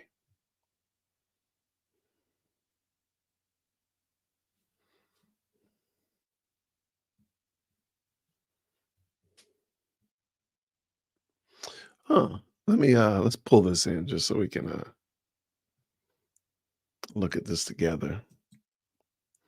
Okay, so rapper Slime Life Shawty.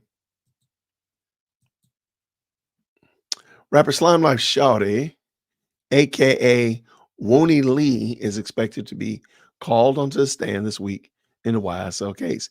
He is a co-defendant who took an Alfred plea in December 2022 and has the least damaging plea from all the co-defendants expected to testify, currently scheduled for Tuesday. Okay. All right. So that is, but at the current moment, man, whoever is supposed to come up this week is going to get pushed back a lot.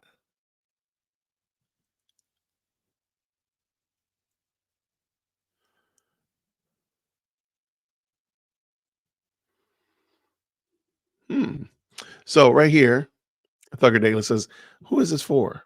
Let me see.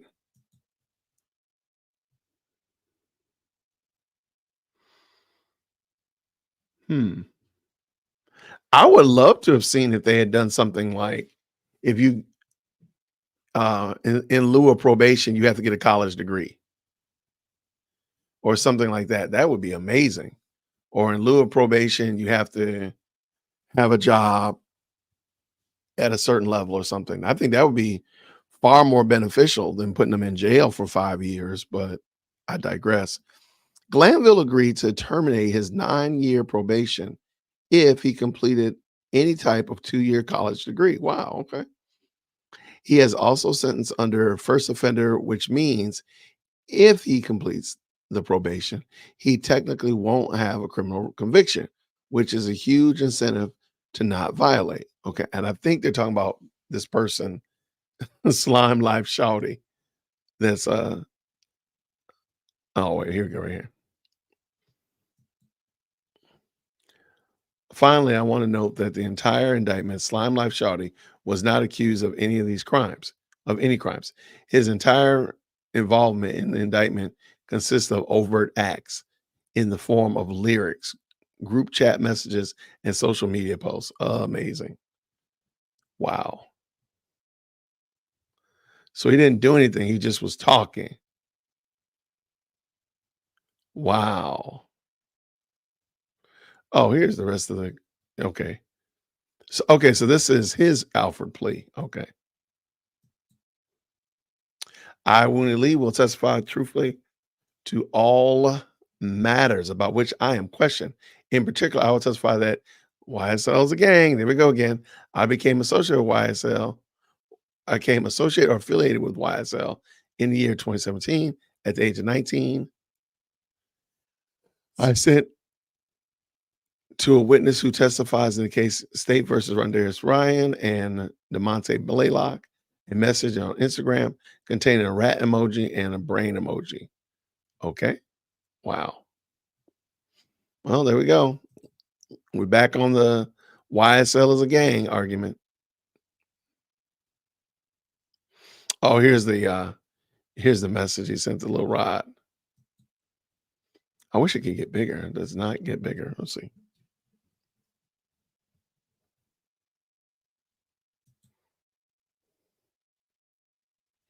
Yeah, I can't get it. I can get this bigger, but that's pretty clear.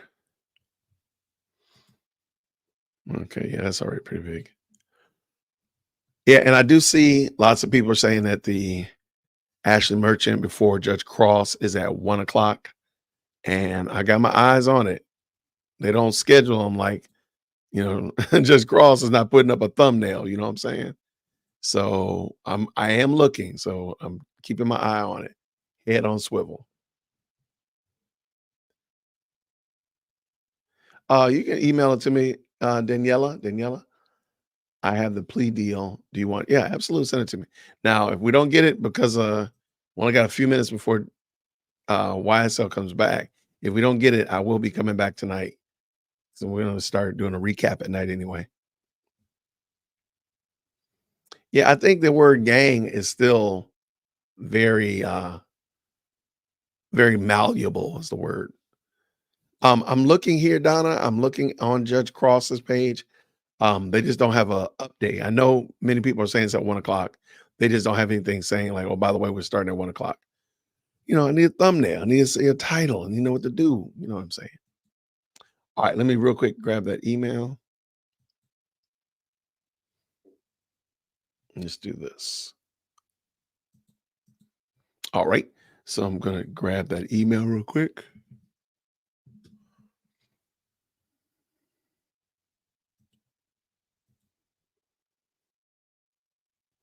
Yeah, that's what we're talking about, King.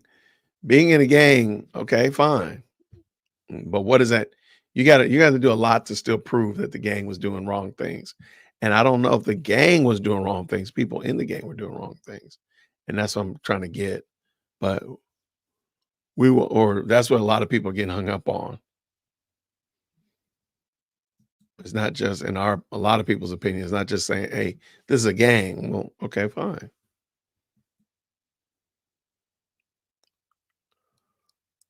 All right, I don't have that plea agreement yet, but let me just keep looking through here.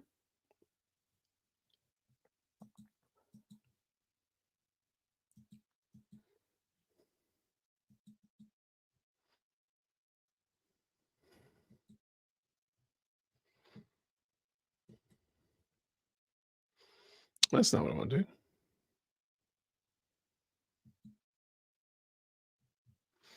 Yeah, Zipper Jones, not a lot of excitement. Well, I guess in the beginning, Judge Whitaker did stand on her initial decision that Dennis would not be able to testify anymore. They did bring in some heavy hitters to try to argue contrary.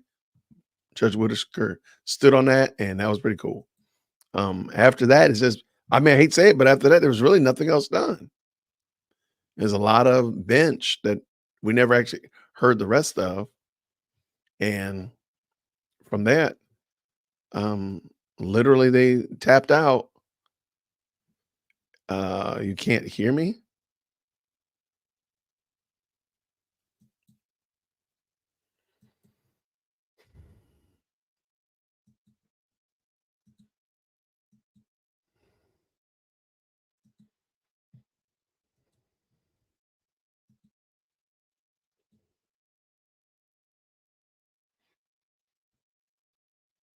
Okay. Okay. Okay.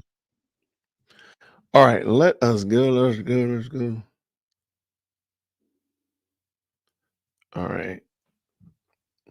All right, Danielle, thank you. I'll pull it up real quick.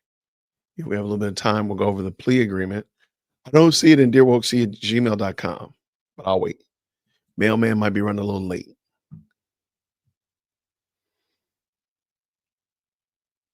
All right, looking. I don't see it. But so yeah, that was this morning. I hate to say it, man, but we really didn't get a lot done. Really nothing. Tell the truth, man. Really nothing. Nothing was really accomplished this morning that we saw.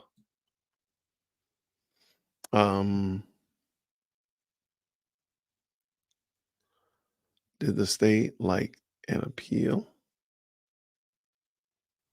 I don't know what you mean, Mo. All right, so YSL, otherwise known as Young Slime Life, is a gang. Some of the identifiers, and it's the same thing we saw in other plea deals, wearing green or red bandanas, wearing clothing with YSL or slime, wearing pendants displaying YSL or slat. And some colors of YSL are red for bloods and green for slime. I wonder where they got the slime from. This seems like such a interesting word. Like, where'd you get that from?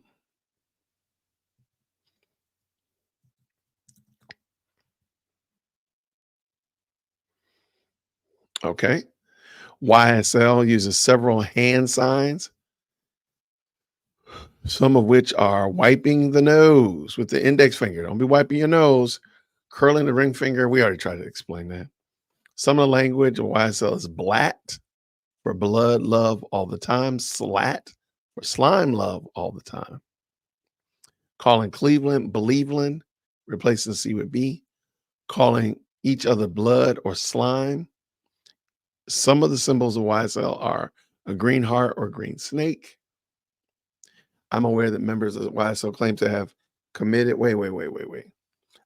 I am aware that members and or associates of YSL claim to have committed at least one of the following acts in the name: deletion, aggravated assault, robbery, theft, or illegal firearm possession. I'm remorseful for participating in this type of activity. Gang life destroys the lives of young people, and I no longer want to participate in this type of activity that destroys the lives of the youth and my community. Okay. If I violate this plea agreement, the district attorney can and will use this statement during the judicial proceedings, and I am subject to being reinstated to the maximum sentence allowed by the law for each charge to which I am pleading guilty. All right.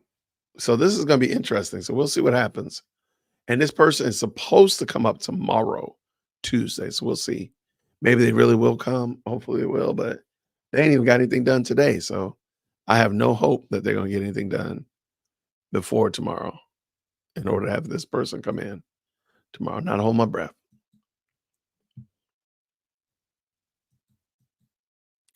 All right, let's see. Jump over here.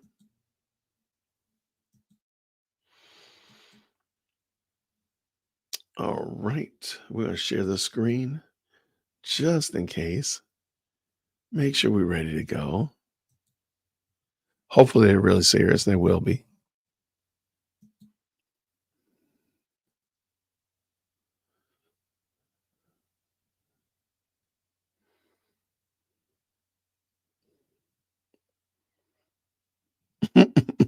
I mean, I'm not saying that she's the wrench in the cog, but everything was going fine.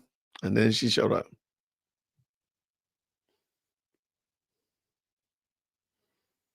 Do you think it's done under coercion?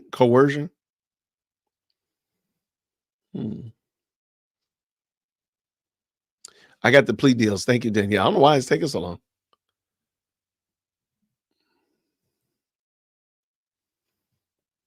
Oh my gosh, how long is this thing?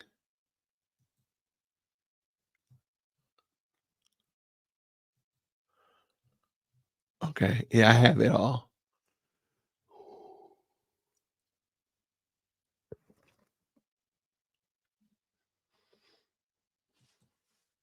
Woody Lee said, man, I'm about to try to get up out of here. Okay, thank you, friend. I got them. Most of them are not really that bad. And one is 3 of them. So, okay, I got them. Yeah, I'm reading over them. We'll look at that. Like I said, I'm going to do a recap either tonight or tomorrow. I'm not seeing Harvey's new motion. I am trying to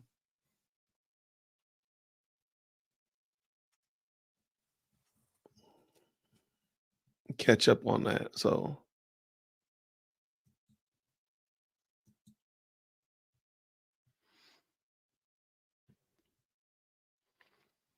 all right, let's see.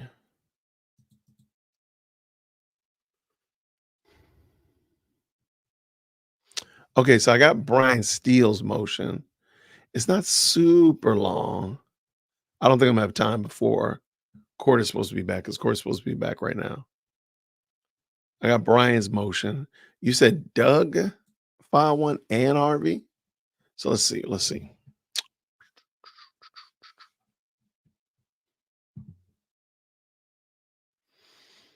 Okay, I got Brian's. I don't see Doug's and Harvey's. So we got a lot to read over tonight. So we'll make sure we get it ready. I have it ready and ironed out and be ready to go over with y'all.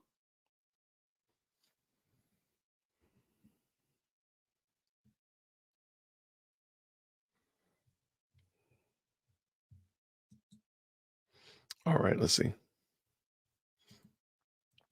I don't see Doug's yet, but maybe, excuse me, it might be, in the process waiting to get it stamped. You know how he is. I do have the Woney Lee plea as well as all that kind of good stuff. Mo, you in the gang. It's called the best live chat on the internet.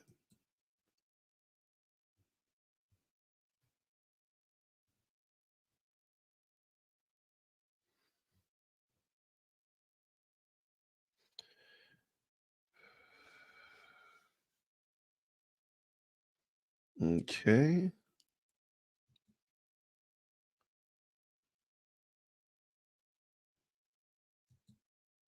Camera's moving.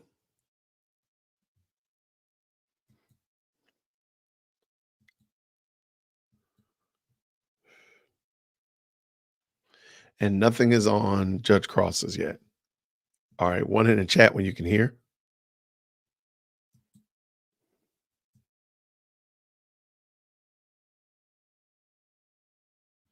Do a fire emoji in the chat because this is a dumpster fire. So do a fire emoji in the chat when you can hear.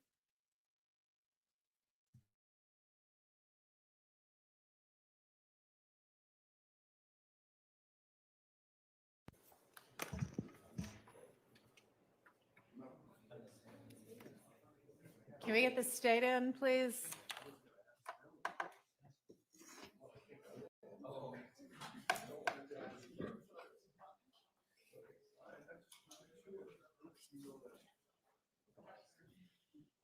All right, I assume we're going to be picking up with Detective Underwood. Okay. All right, if you want to go ahead and get her on the stand, we're going to get the jury out. Unless, let me ask, is there anything anybody needs to put on the record before we get the jury out and start with testimony again? Nope. Nope. All right. Okay, let's get Detective Underwood.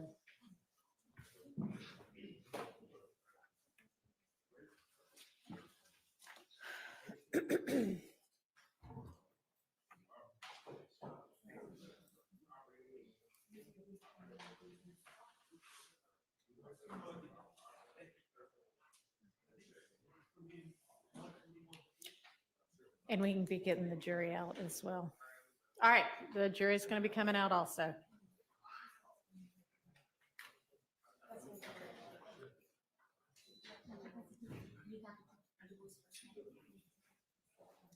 I don't know. Sorry, I didn't write it. You know what? It's probably on this witness.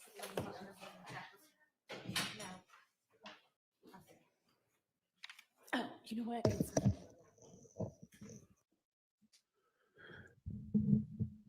Checking 1 2, checking 1 2. All right.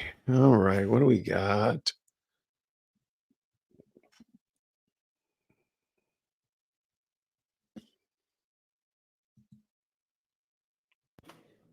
Detective Underwood?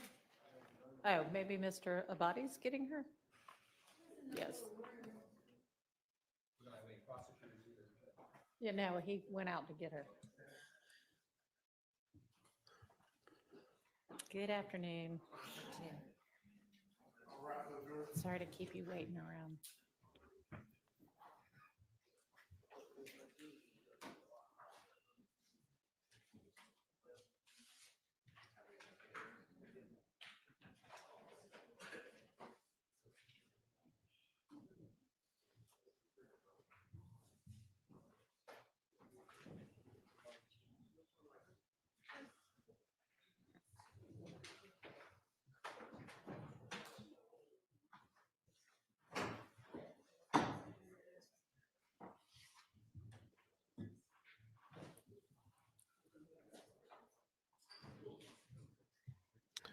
Okay, I have no idea why the state can't get back from lunch on time.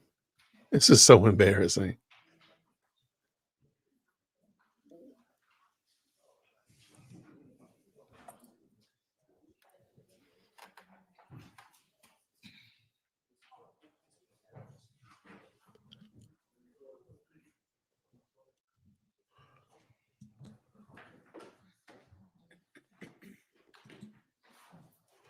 And I'm waiting for Judge Cross, so I'm waiting.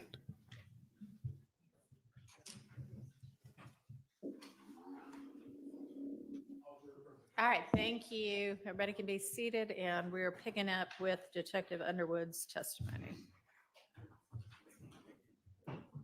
Good afternoon, Detective Underwood. How are you today? Good.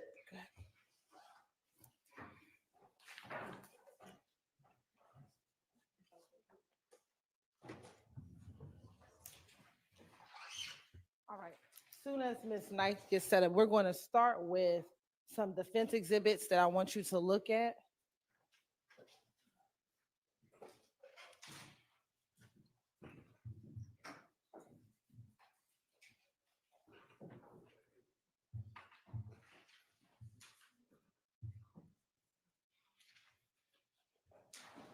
Hey, Monica Mo Justice, can you check your Discord?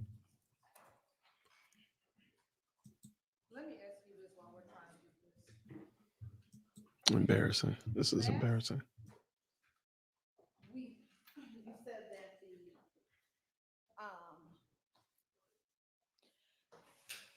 that some of the violence died down in about March of 2015. Yes. All right. I'm going to show you what's already been admitted as defense exhibit, Mr. Williams, number 19. Do you see what the cover of that says?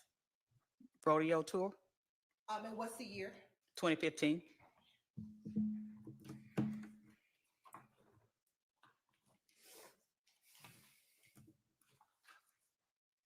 And I'm going to flip to, I believe, page 3 of that exhibit. What does that say? Tour schedule.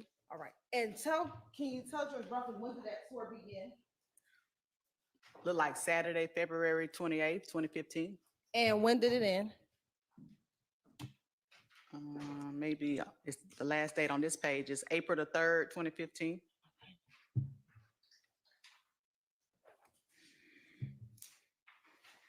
And prior to today, had you heard of this tour? No. Do you know Mr. Williams was featured on this tour?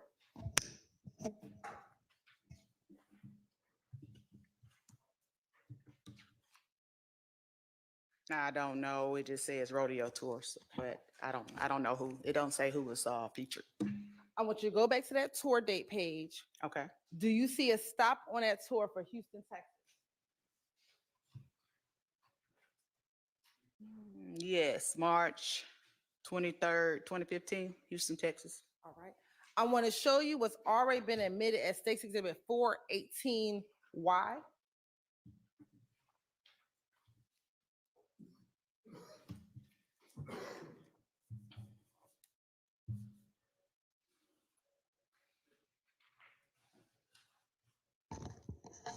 When you look at State's Exhibit 418Y, do you see the caption on that picture? Yes. What is the caption on that picture? We in Houston with this S word. Okay. And are there emojis next to it? Yes, And are you able to tell what those emojis are? snake emojis. All right. And what's the date and time of this post? 9:43 p.m. 3/22/2015. Okay. And in looking at that post, are you able to identify any of the individuals in that post? Yes. Okay. If you can.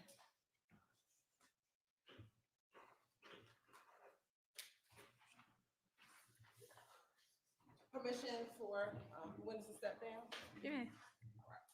And using this, the model board, you can just tell the jurors.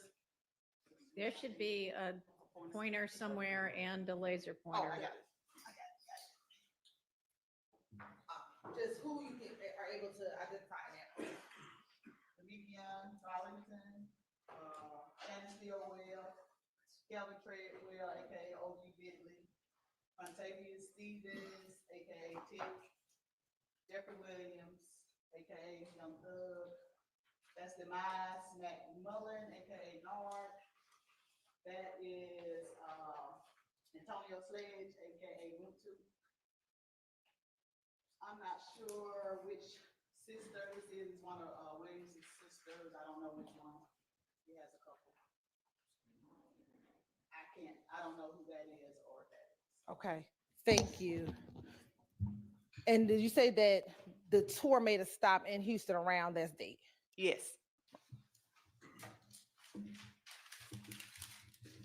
So based on this picture and the tour dates, is it fair to say that at least for this date in March, some people associated with YSL was in Houston, Texas? Yes. Now I want to go to what's been marked as defense, I think Williams 220.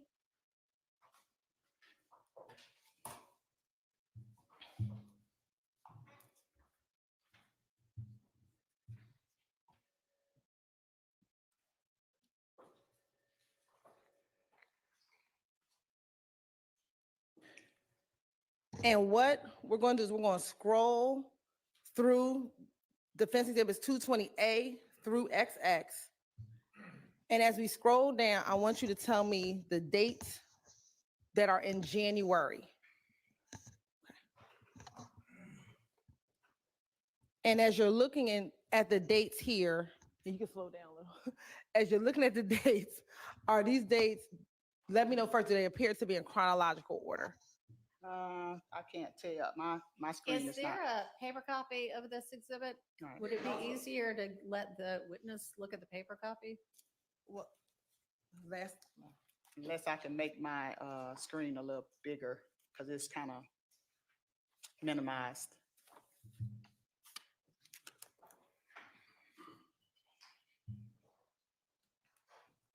And as I'm looking for the paper copy, if it's easier to turn around, look at the bigger screen to see if you can see the dates on the bigger screen.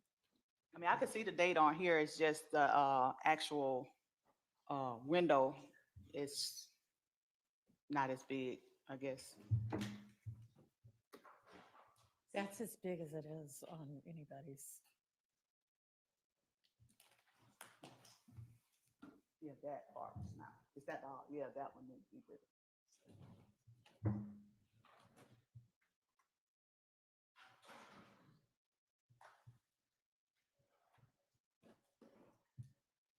But are you able to see the dates on the flyers? I can. Okay, we'll just keep scrolling until I can find the paper copy. Okay.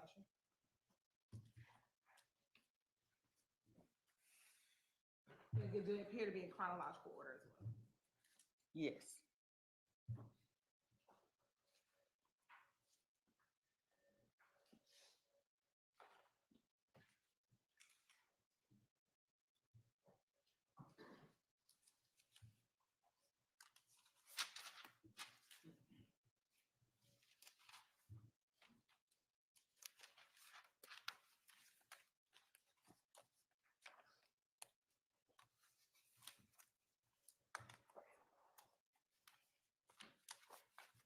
Well, it's fine, Miss Hilton. Y'all sorted out the issue with her Yeah, not being able I to can see. I can see it, the so dates she on the can see flyers. it. It's just kind of smaller than what it probably should be.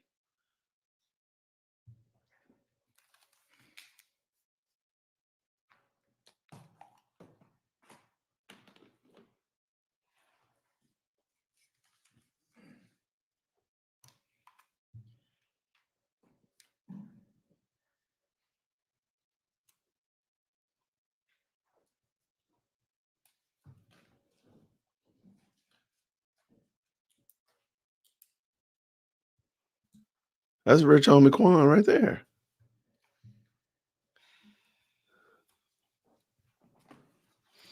What are you doing, Hilton? And are these flyers now in the month of November? Yes.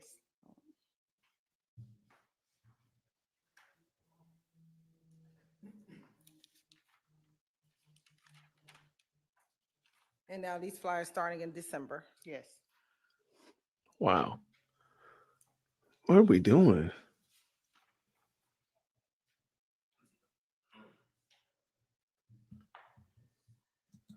Poor jury.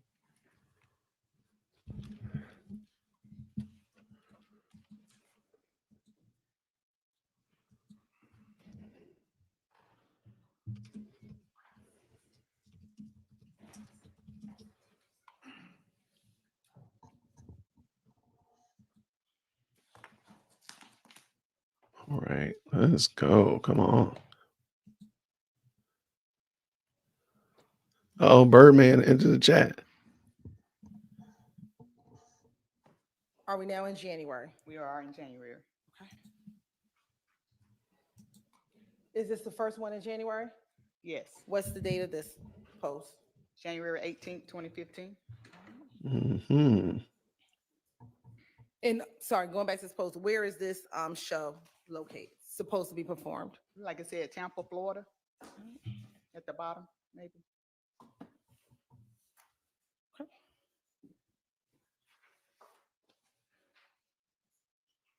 Is this another one in January? Yes, What's the- January 21st. And is that in 2015? Yes. Where is this supposed to be performance? She moved it up a little. It looked like Santa Ana, California.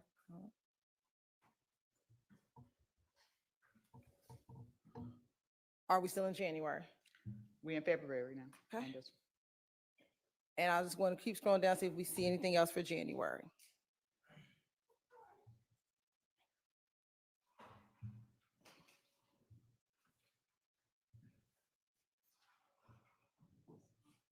No, it's still February.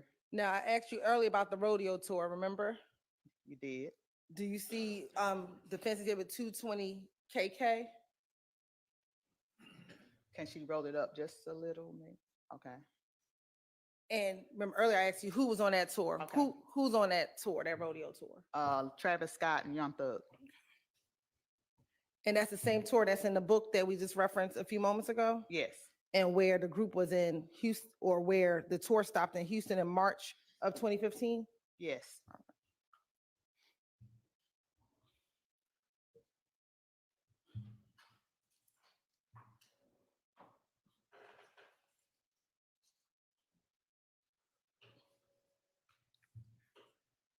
Now, are we in March?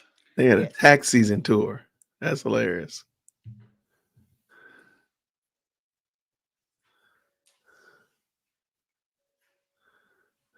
What in the world are they doing?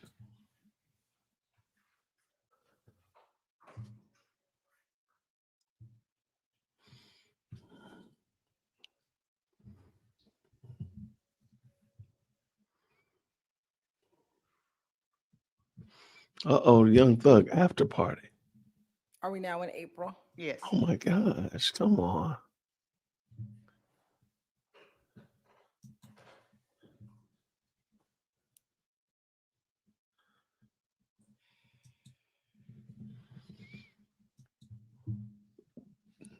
And are we now in June? Yes.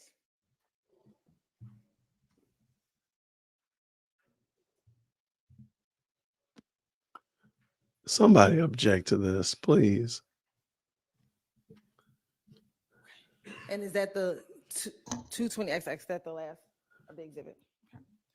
Yes. This proves he was famous. Were the It's- only two January flyers, January 18th and January 21st, 2015? I think so. Okay. It wasn't very many January. All right.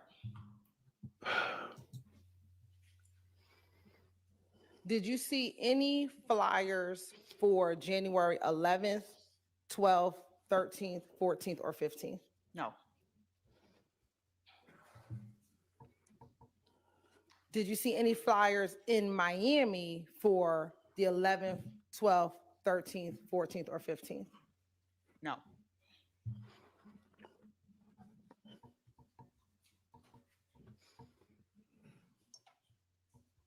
Have you ever been to Tampa, Florida? Yes. Have you been to Miami, Florida? Yes. Do you know about how far the distance is between Miami and Tampa? I haven't driven them. I know from Georgia, where my house south of Atlanta, it was like 10 hours when we drove to Miami, but I have driven to Tampa. It was like 6 hours. Okay. So from Atlanta to Tampa was 6, from Atlanta to Miami was 10. Right. Why is that important? Oh my gosh, man. Now, in 2015, immediately following the death of Donovan Thomas, were there social media posts that appeared to threaten members of YSL? Yes. Can you describe to the jury the type of posts those types of posts? Sustained is the best evidence. Have you seen pictures of those types of posts? Yes. Permission to approach? You may.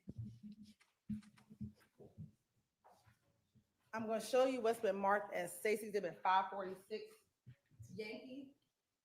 Do you recognize Stacey Exhibit 546 Yankee? Yes. How do you recognize Stacey Exhibit 546 Yankee? I recognize it because back during the Operation Planners investigation, we actually had a war room at APD. See the terminology? Don't take anything from the fact that they called it a war room. It was like our meeting room. I understand. And we put all our pictures on the wall involving the Operation Planners investigation. So we would collect social media posts and we would put them all that was related to the actual investigation on the wall. So we had this particular one on our wall. Okay. And does that appear to be a fair and accurate depiction of the one of the posts that you had on your wall? Yes. Your Honor, this time I say what I intend to say, Exhibit 546Y into evidence. Object under foundation and authenticity. Just because it's put on a wall does not mean where it was posted or found. All right, sustained, but you may establish a foundation if you can. Was this where were these posts? On social media. Okay. And was there a particular name or social media account that were posting these type of threatening posts? Yes, I was named. Reading from a document, not an evidence. Sustained. Was looking at their refresher memory as to what the name of the post was. Just look at it to refresh your memory. Look up when you finish. Okay. Yes. Okay. The name of the actual account was Death to the State N-words. And were there multiple posts on that website that you all gathered back in 2015 from? Yes. From that website. And is that one of those posts? Yes, it is. All right. Your Honor, I'm going to maintain my objection, which was the same as Mr. Steele's, regarding the authenticity and foundation behind these posts. Okay, overruled at this and- point. Go ahead. My objection is we're talking about the collective, we did this, we did that, and I don't believe that this witness is the proper foundation for these posts. I don't believe this witness collected them.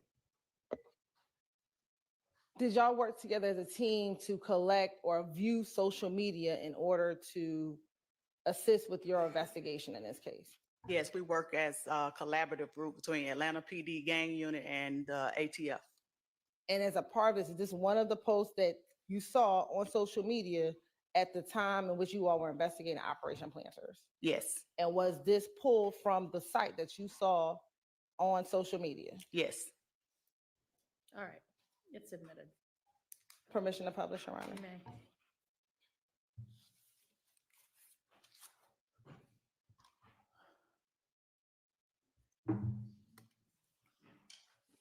And what was the nature of what the post would say? So not specifically, but what was the nature of the post when you all were pulling? And let me answer back. What made this of interest to the Atlanta Police Department? I'll object to that phraseology. First would be hearsay and then talking for other people. I will. Sustained. What was the nature of the post? The nature, Overruled.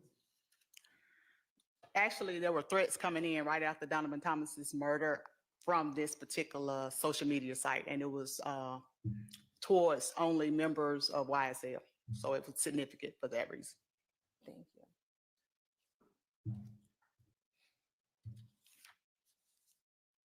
Now, after 2015, did you all continue to look at social media even after 2015? Yes. Specifically, I want to direct you to 2019. Did you have the occasion to look at a post of an individual standing on a car? Yes.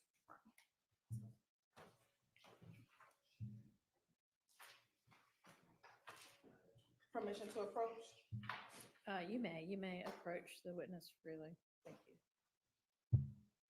I'm going to show you what's the marker Stacey did a 3TT. Without telling me what is contained in the picture, is that a picture that you've seen previously? Yes. And where did you first see this picture? On social media. And Your Honor, I'm going to object to the authentication and foundation of this photograph. I don't think that this detective has the personal knowledge of who took the photo, who posted it. Whoever posted the photo should be the one laying the foundation. Overruled. Go ahead.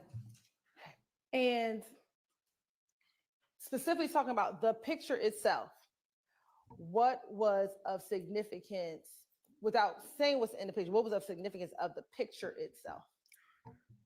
Significance was disrespect from one gang to another. Okay. And Your Honor, I'm going to object to that response and ask it to be struck. That is beyond 24-7-704B. Talks about the significance of somebody's state of mind. Sustained. as a gang investigator, what was of note in that exhibit? It was a individual standing on a vehicle. Okay. And the vehicle, who did it belong to? Objection, false speculation. If it's within her knowledge, don't speculate. It was Rayshawn Bennett's vehicle, YFN Lucci. Okay. And the person on the vehicle, were they a member of, okay, were they associated with another, a rival gang of YFN Lucci's? Yes. Okay. And Objection, Your Honor. There's been no foundation laid for how this detective has knowledge about someone's affiliation. Actually, yeah, there has. Overruled. And was that of note when you all first saw this picture back when you first saw it? Yes. You know, this time the state would like to admit Stacey Exhibit 3TT into evidence. 3 TT? Yes, Your Honor. All right, it's admitted. Permission to publish. You may.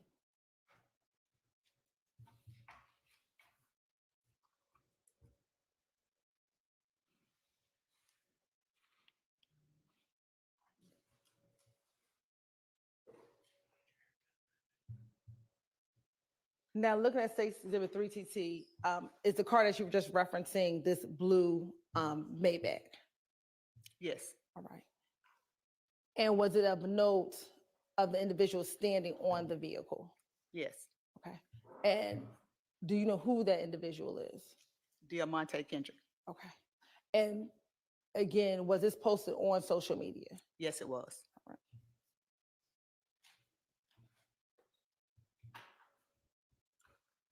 right. As a gang expert, is there some significance of a person associated with YSL standing on top of a vehicle with someone associated with YFN? It is significant. Your Honor, I'll object under 24-7-704B about the significance of somebody's mental state. I don't understand it to be asking that question. Overruled. What, if any, significance is that as a gang investigator when you see a post such as this? It showed the like I said earlier, the disrespect between, I felt like that this particular, In your opinion, in my opinion, this is a sign of. Just a second. Okay. Your Honor, it's also calling for her to have. She's been qualified as an expert. I understand, but she's just because she's an expert. Turn the mic on. And she's not testifying to their mental state. Overruled. Go ahead. Working as a gang investigator and dealing with different actual rivalries and, you know, the gang problems that we have had in the city. When we saw this particular post, we saw that it was like a gang member taking a shot at another gang member by standing on his vehicle outside of one of our malls here in Georgia. And what mall was this? Lennox.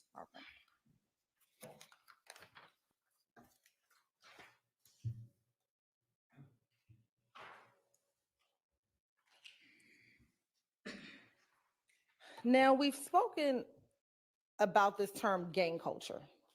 Can you just briefly explain to the jury, when we talk about gang culture, what, if anything, are we referencing when we talk about that term gang culture?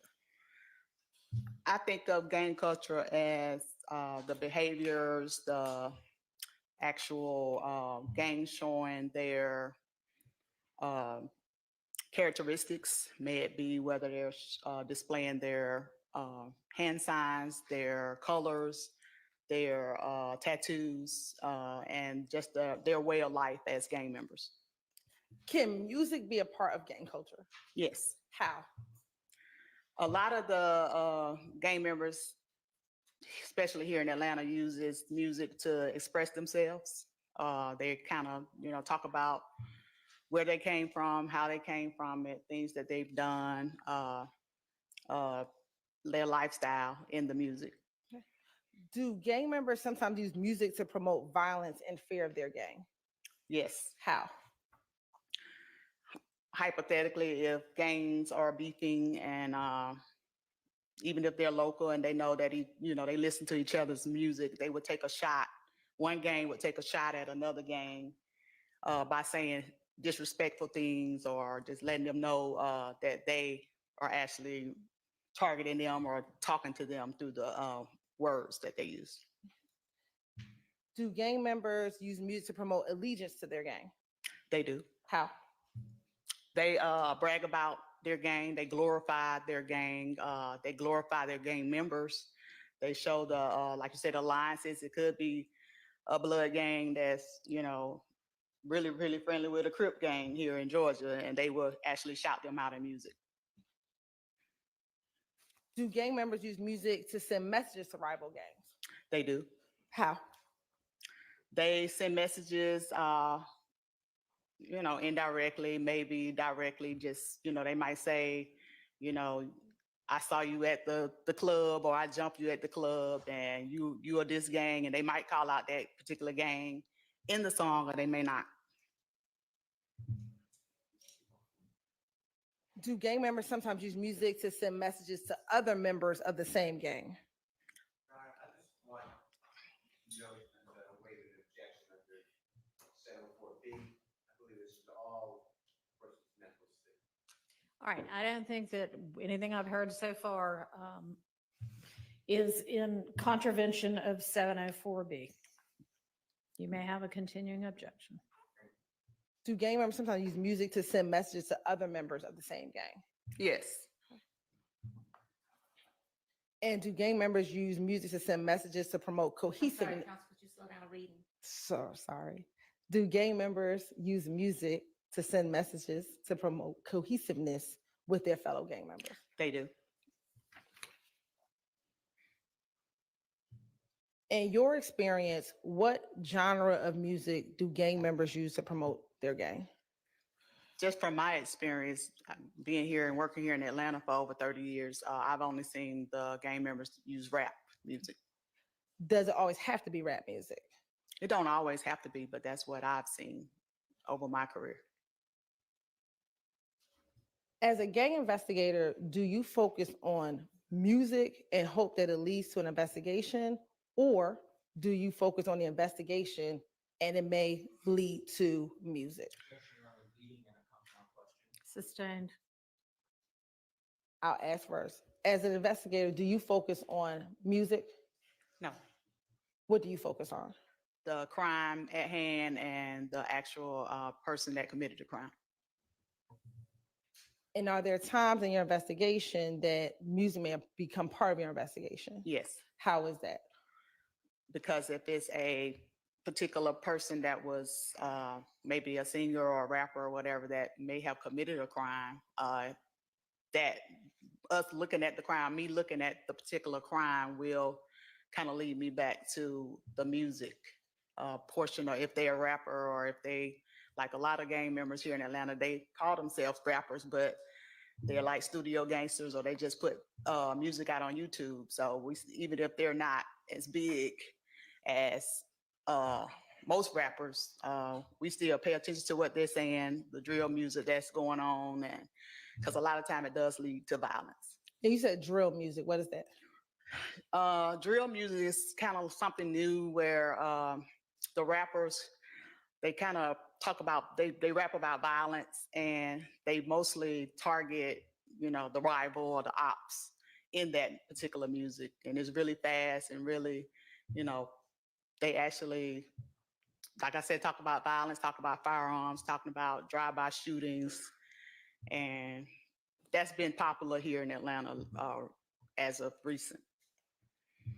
And as you're listening to the music, are you in your mind thinking about your investigation and whether or not there are particular words in the music that match your investigations?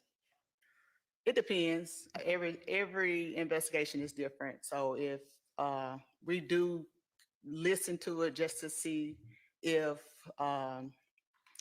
we can get any kind of, I guess, maybe confessions. Sometimes it's confessions in music, or any kind of thing that is said that relates back to our investigation. Now, as an expert, I want to ask you a couple hypotheticals. If you heard a gang member sing a country song about putting 100 rounds in a Tahoe, and that song comes out a year after a rival gang member was gunned down while standing near his Chevy Tahoe, and that Tahoe was hit multiple times with bullets, would you consider that song in furtherance of the gang that gunned down that rival gang member? Sustained.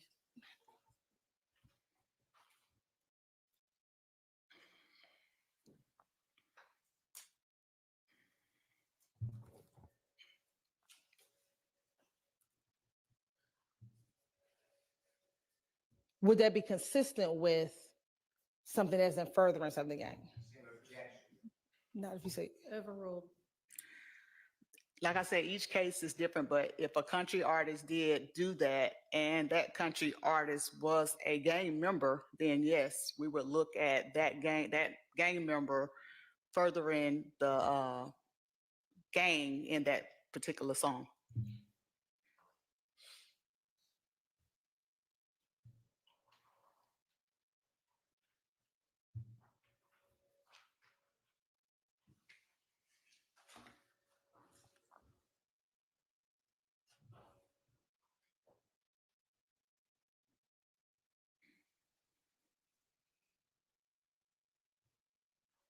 What if a gang member had a calypso song where he said, "I shot at his mommy, now he no longer mentioned me."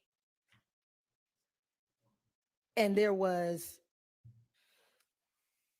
some information that members of that particular artist's gang shot at his rival gang member's mother's house. Would that be something that you would look at as being consistent with furthering the gang? Overruled.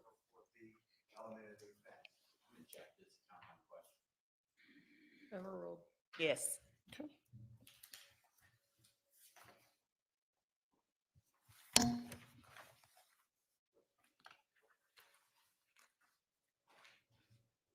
Now, when you're listening to songs, if they come up in your investigation, will the entire song be disrespect or have words of cohesiveness, or would it be portions of the song? What has your experience been when you were listening to the music?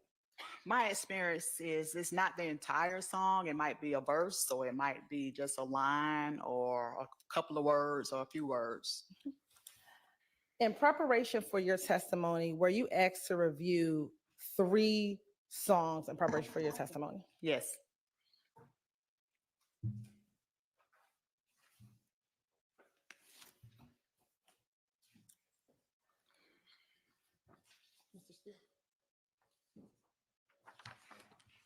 If they say anything about context, I'm claiming responsibility for that.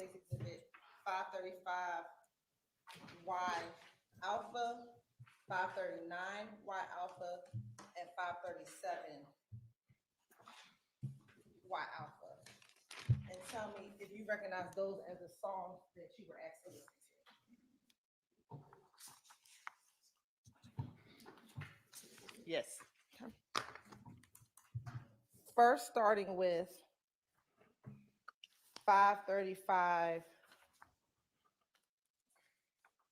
Yankee Alpha. What is the name of that song? Slime, S word. And who is the artist? Young Thug.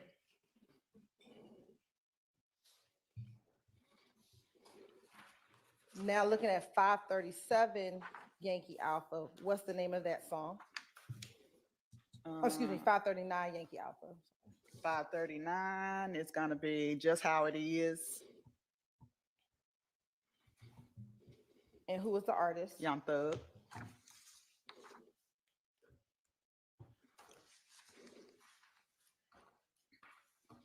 And then looking at 537 Yankee Alpha. It look like it says Juice WRLD, Bad Boy featuring Young Thug.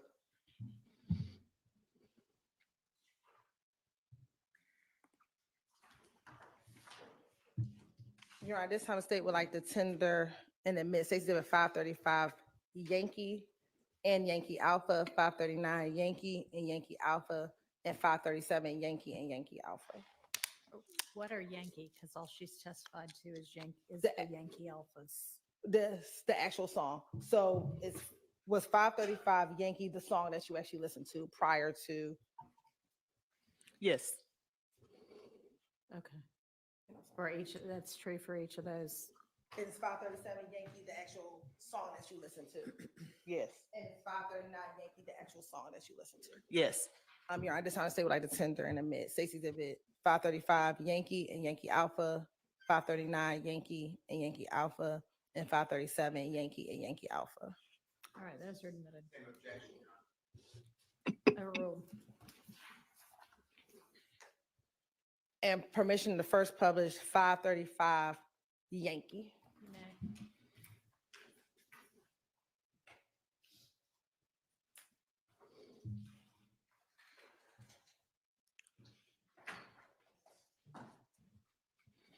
Okay, this is terrible.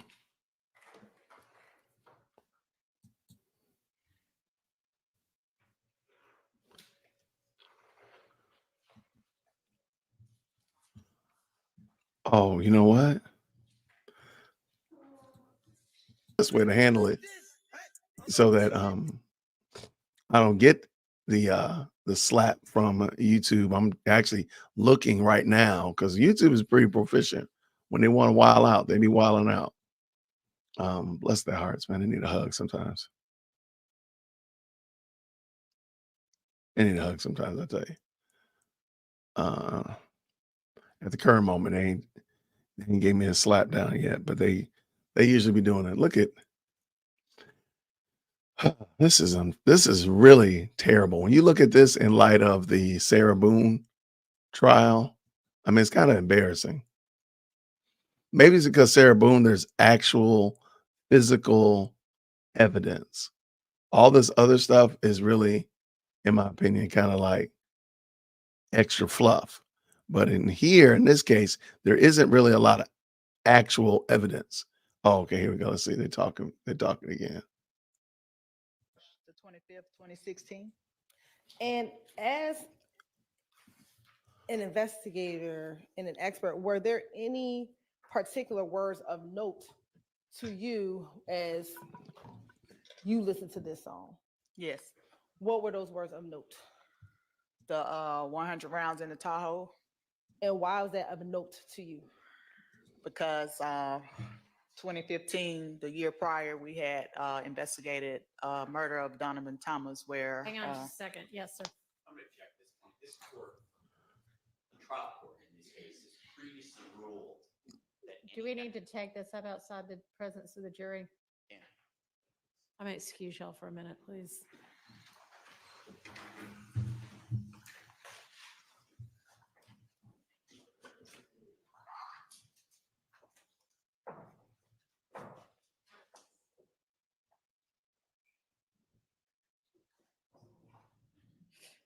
I don't know why defense is not using their microphones today. This is very annoying. Extremely annoying. I have no idea. And Detective, I'm going to ask you to step out, please. Thank you.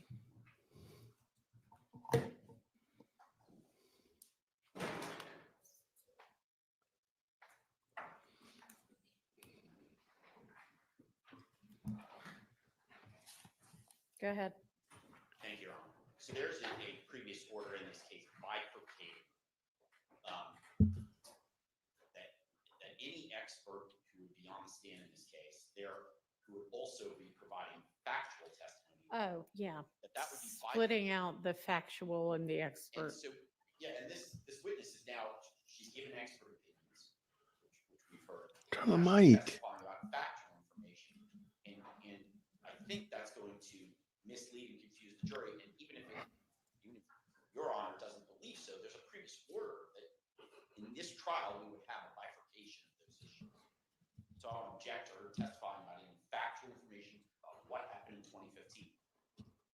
I also think that I also want to raise an objection because the state has proffered this evidence as something that happened in 2016, when in fact, I think the state is misleading the jury because this particular song that they've now introduced to play with the jury was actually recorded 2 years earlier in 2014, prior to any murder of Donovan. All right. Well, you'll be able to cross-examine on that. Can you address the issue of the bifurcation?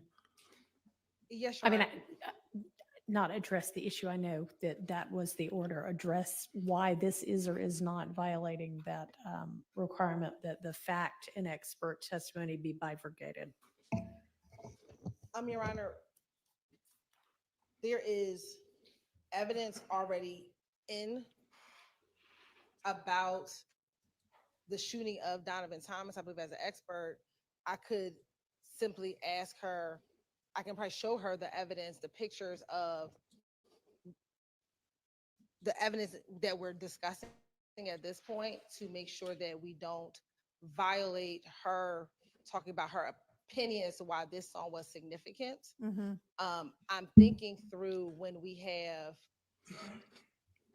a medical examiner who is an expert, who can talk about the facts of the autopsy and give their opinion as to the cause and manner of death, that this is similar in nature, that she as an expert can speak to specific facts and give her opinion as to why that particular fact is of significance in her opinion. And so that's what I'm trying to correlate it to, very similar to a cell phone expert who can talk about the facts that come out, but can give their opinion on certain information. I'm trying my best to correlate how we can do those two things. Because I do think an expert can speak of facts and how those facts can form an opinion. All right. So are we finished with the portion? Has this witness testified to all of the facts that she's going to testify to as a fact witness? Yes.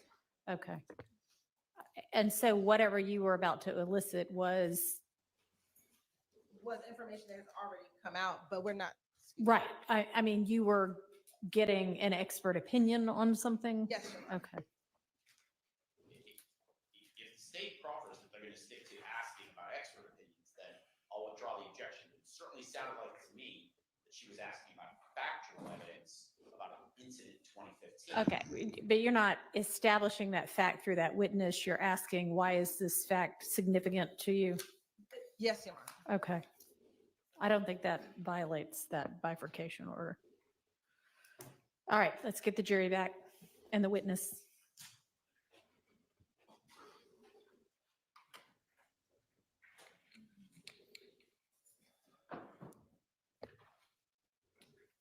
Is there anybody that knows that we need the jury back? I don't know. I think.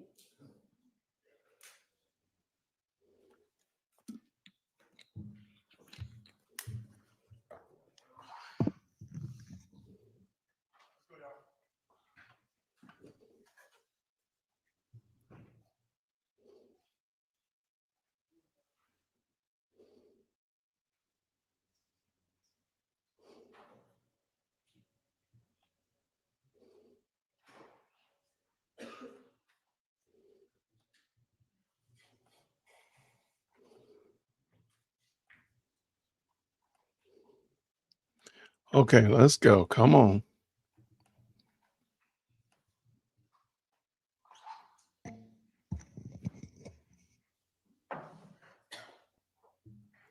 We surprised y'all with a short break.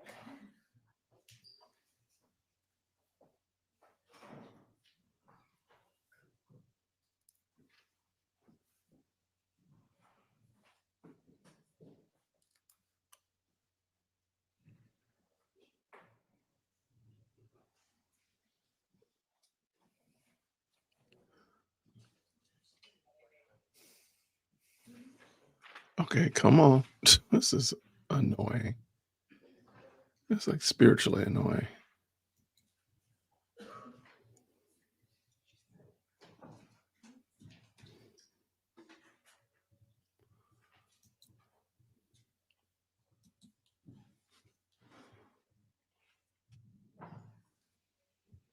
Okay, well, while we're waiting for them, just in case you're wondering, Judge Cross has not started yet, so there's that.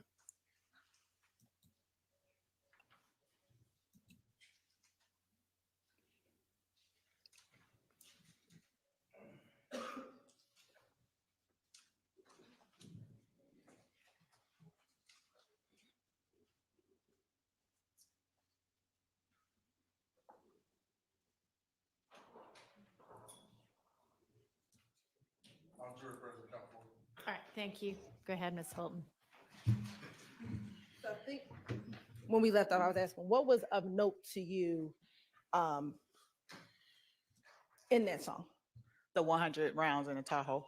And why was that, as an expert, of note to you? Because of the murder of Donovan Thomas. When he was murdered, he was standing outside of his Tahoe. Okay.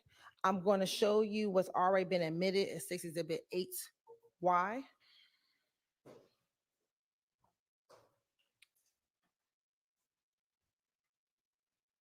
I'm going to also show you what's been admitted as 6 Exhibit Okay, 12Y. Judge Cross is here.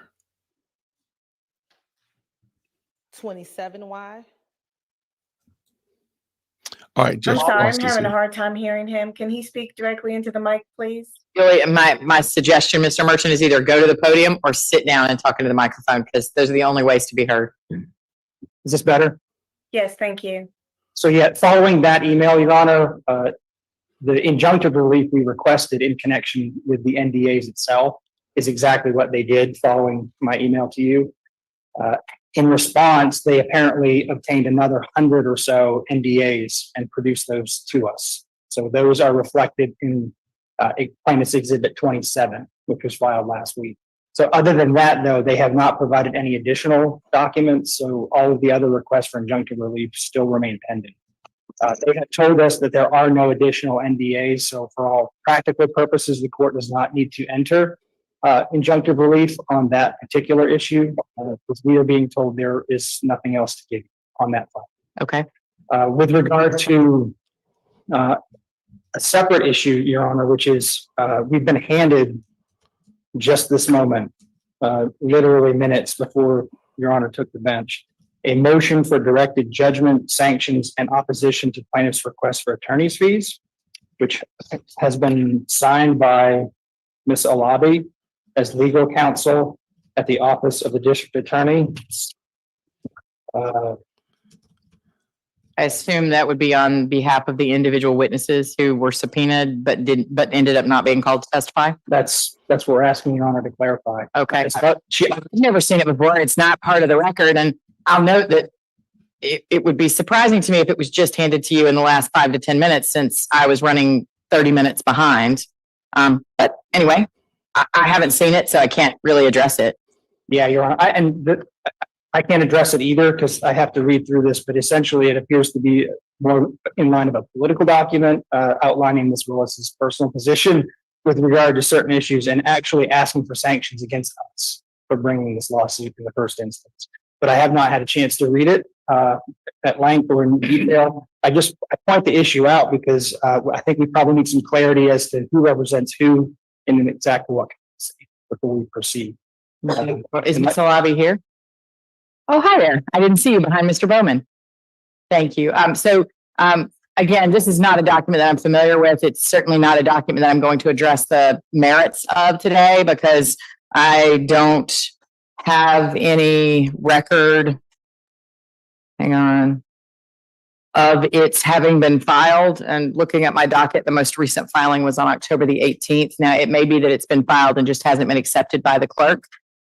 But in either event, substantively, we wouldn't be in a position to address it. But I think Mr. Merchant's point about, because we had to do this a little bit at the first hearing.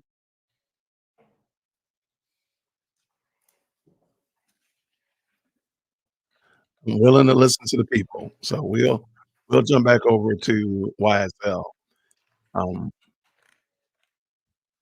we might just come back and look at the records hearing later on this evening.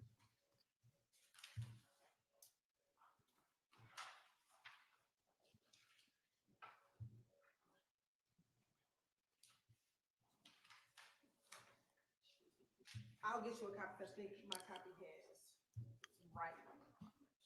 But they're still not loud though. That's what I'm saying. Like that's We'll get you a copy. We'll go to the next song while we're getting you a copy. I'm gonna go to States Exhibit 539Y.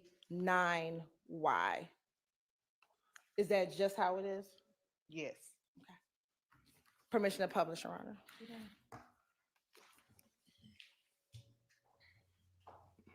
okay. So they're about to go back to another song. All right. Real quick. The Fulton County Records request is the hearing that I just jumped to with the infamous with Ashley Merchant. Here, we already know what they're about to be doing here. They got this right here. So tell me which one y'all want to hear. I'm okay with either one. I just want to make sure that's what you all want to watch. I got to mute this anyway because it's going to be song that I got to mute. So I'm already going to mute that.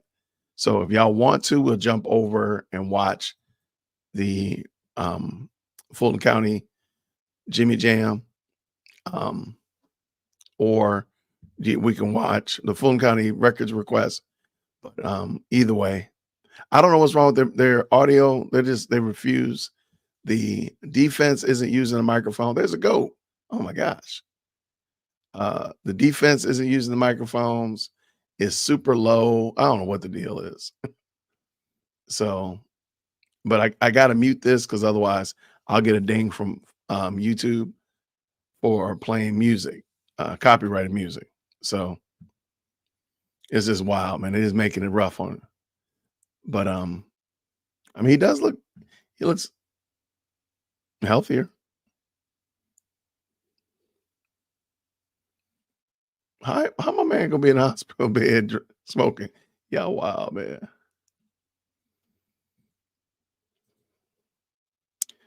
All right. There's snakes, there's slat, all that kind of stuff like that.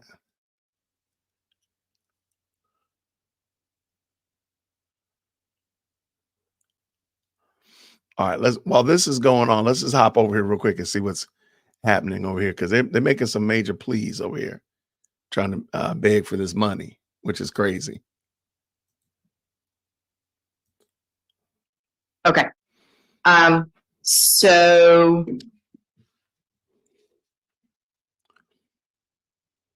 regardless of whether it was intended to be a joint motion or, and then subsequently it was determined that it was going to be unilaterally filed by you on behalf of Ms. Willis in her official capacity and the district attorney's office, such as it's constituted, that she is the officer of, the primary officer of.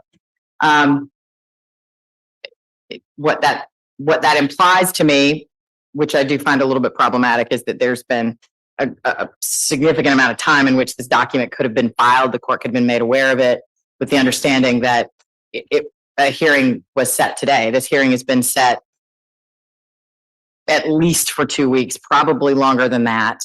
And there was lots of notice to lots of people. So I don't exactly,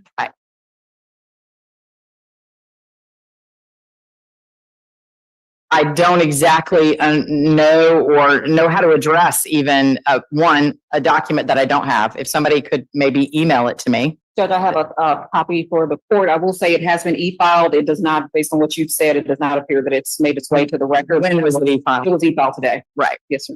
May I vote? Yes, please. Have you provided a copy to opposing counsel? Okay. Okay.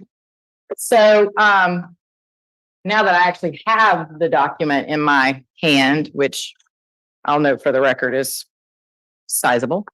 I don't know how long the actual motion is, but it's attachments, et cetera. I mean, it's easily several hundred pages, maybe 150 pages is my best guess. Again, was filed. It has not yet been accepted, but it was filed today based on Ms. Lobby's representation.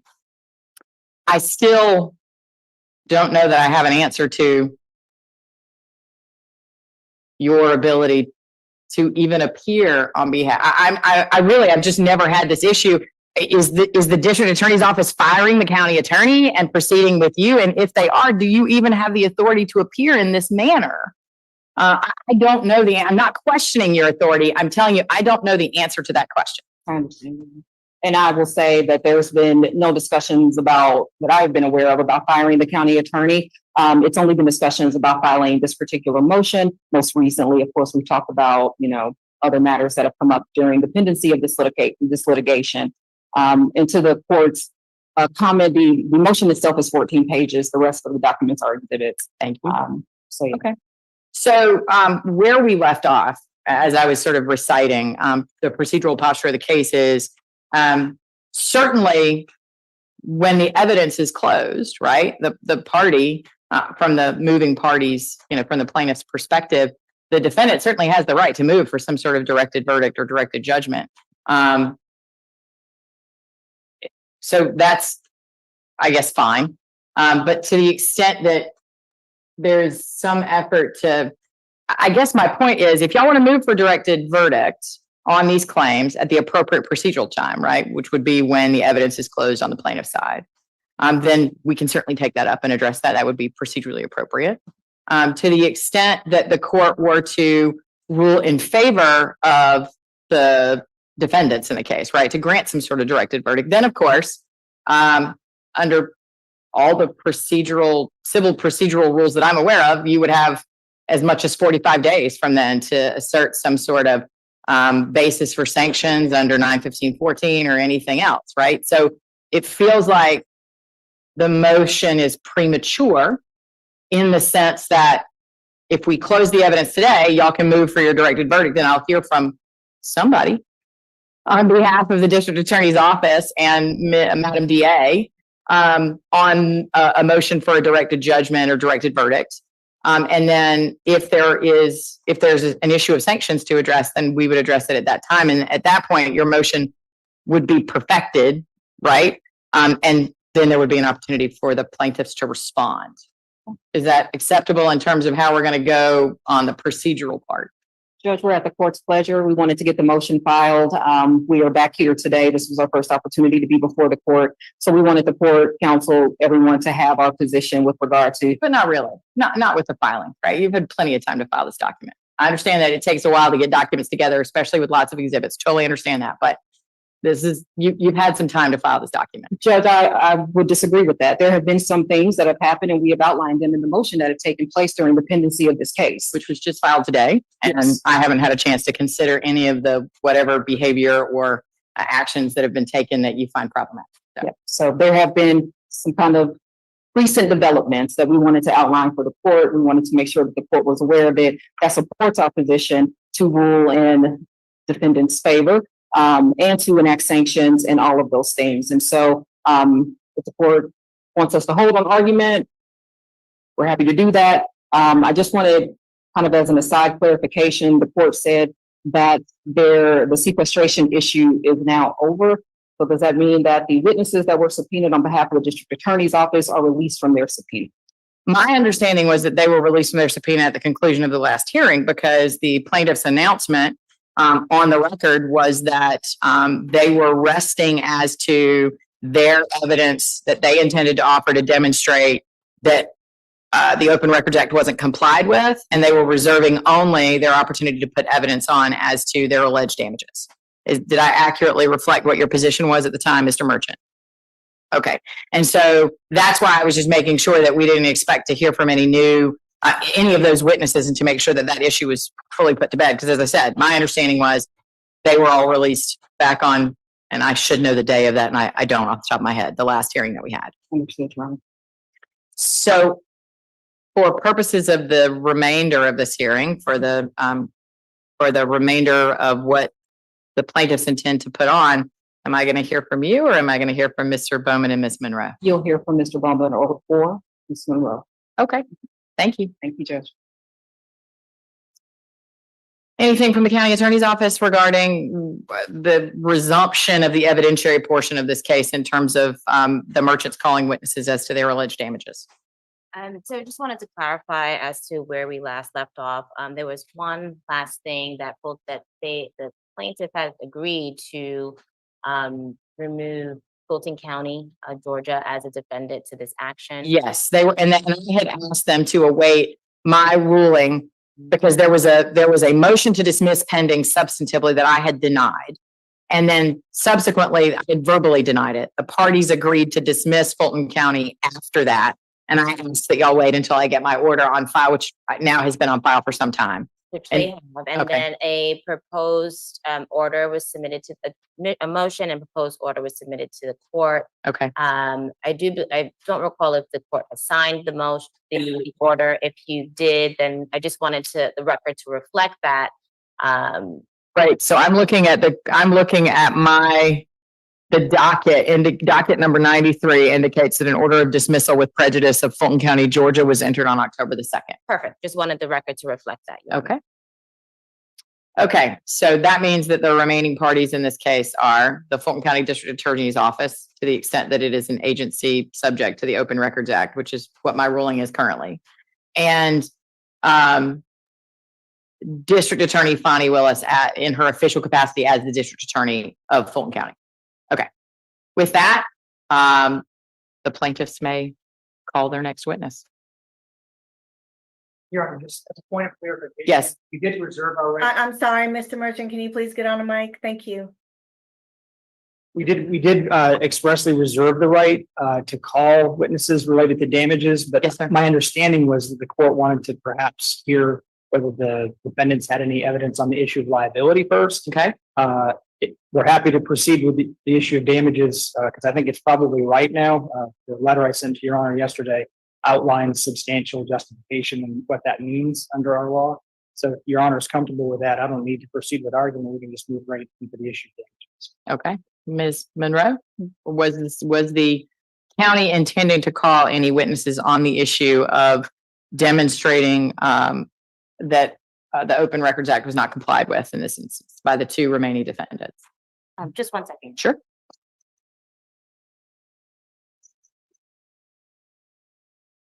And Your Honor, I think I found the source of the problem. Can you hear me now? The mic's actually on, so that's helpful. Yes, I can. Thank you. Okay, I think. And Your Honor, we were going to, our plan was to call Ms. Merchant for just a brief bit of questioning on that issue. Okay, so the defendants have called Ms. Merchant. If you'll come up to the witness stand. This should be fun. Let's go. You will raise your right hand, please. You swear the testimony that you're about to give the court will be the truth, the whole truth, and nothing but the truth, so help you God. Yes, I do. Thank you. You may be seated. please keep your chair away from that ledge. It's a rolly chair, so. Is it good Like, work? Yeah, roll it to the microphone and make sure that you speak loudly and clearly into the microphone. And if you will state and spell your name for the court reporter. Ashley Merchant. My first name is ASHLEIGH. My last name is Merchant, MERCHANT. Go ahead. Thank you, Your Honor. Good afternoon, Ms. Merchant. How are you? I'm good. How are you? Good. And to clarify, you are plaintiff or one of the plaintiffs in this case, is that correct? Yes. Okay. And this case was filed on January 30th, 2024, correct? I'd have to defer to my husband on that. That sounds about right. January. Okay. I know it's late January. Okay. But if it's in the record of January 30th, we can argue with that. I have no reason to dispute that. Okay. And since we were last together at the hearing a few weeks ago, have you received any additional documentation regarding any of the requests at issue here? Yes, we received some more NDAs. Okay. And with respect to those NDAs that you've now received, do you believe that new documentation includes that particular request regarding the NDA? No, I don't. Okay. And what is the basis of your belief that it's not complete? Yeah, so I've talked with several people who were employed by the district attorney's office that have signed NDAs. People have reached out to me, prior investigators, prior lawyers have reached out to me and said that they signed an NDA and they wanted to talk to me about certain things, but that they had signed NDAs and they wanted to take a look at the NDAs to see if they could talk to me. And I didn't have their NDAs. They weren't part of the group that you gave me. So, and those witnesses didn't have copies either. They said those were copies that had been left at the DA's office. So I know 4 or 5 people I've talked to had signed NDAs and I don't have those. So that's why I believe I didn't get all the NDAs. Okay. And were those people current or former employees of the district attorney? Former. I think they were all former. Okay. And did they relate to you that those NDAs were signed during the time period encapsulated by that request? Yes. And some of them had actually reached out to me, which is why I originally requested it. So a witness would reach out to me and say, hey, I really want to talk to you about something that went on, but I'm worried about this NDA. I don't know what the punishment is for the NDA. And so that's why I first knew about the NDAs. You know, a witness would say, I really want to chat with you, but I don't know if I can be sued under these NDAs. And I didn't know what was in the NDA. And I told them, obviously, I can't give you legal advice, but I should at least be able to see the NDA because I believe, based on the one that I had from Mr. Wade, that the only punishment was that they would be fired if they spoke with anybody. But, you know, that's why I originally asked for the NDAs. I was surprised that a public agency had required something like that to be signed. Okay. So previously we've discussed just generally open records requests made by you or your office to the county. Would you say that you frequently make open records requests to either the county or the district attorney's office? No, I actually would not say I frequently did. I was surprised Mr. Bonds testified that I had made 40 something. I've made, I believe it's 10 to the district attorney. I mean, total maybe, I don't know, less than 20 in total to Fulton County entirely. All of the different entities. I made, I believe, 10 to the DAs, right around 10. A couple of the ones that I made to other groups, like I made a request just, for example, to IT or purchasing. And then Dexter Bond went in and closed it out from the DA's office. So I actually didn't make an open records request to the DA's office, but somehow in your portal, he went in and was able to close it out. And so the open records request in the portal would show closed, and it would have a letter from Dexter Bond attached to it saying closed, see this letter, which I hadn't even made the request to the DA. And so of those approximately 10 requests that you've made, what's the time frame over which you've made those requests? Do you know? A year. So in the last year. Okay. Now, when you make those requests in the past, have you ever had occasion to need to follow up because you felt like you didn't get what you were looking for? Yes. Was that only with the DA's office or other entities? It was primarily with the DA's office. Okay. And when you've done that in the past, have you ever, how have you handled that previously? So out of the open records request, I think the easiest thing is to sort of classify ones that related to criminal cases that were pending and then ones that didn't. the ones that are subject to this lawsuit really are ones that relate to no criminal case. I had a criminal case that I was doing open records where I was seeking invoices and contracts for an independent contractor who was working on that particular case. So I did a series of open records requests to try and find the contracts that were the contractual authority for that person to be hired, how that person was paid, whether or not they had an oath of office, things like that. So those were things I was investigating in regards to that criminal case. Most of those requests were, some were partially filled, let's put it that way, but they were not completely filled. I did have a hearing in that criminal case, and I was able to use my subpoena power to get records in that case. That is why those records were not subject to this lawsuit, ultimately. They might have been initially subject to this lawsuit, but ultimately they were not something that was sought because I was able to get those through subpoena. The issue is I can only subpoena things that are relevant to a hearing that I have and the issues in that hearing. So I did open records. Let me just kind of back up. I did open records, and then I got a hearing. When I got that hearing, I was able to issue subpoenas for those same things that I had been denied in open records. I was able to get them because I could issue a subpoena in that hearing. I could not, however, issue a subpoena for things that weren't relevant to that hearing, which is why this open records lawsuit has continued. What would you say that those things that have been requested pursuant to the requests in this lawsuit are related to the ones in the other criminal case as well? No. They're not in the same line of inquiry? No. Some of them are, but not all of them, no. Okay. Like NDAs they don't have any relation to that case. Trying to think all of mine, the NDAs didn't have any relation to that. Forfeiture funds.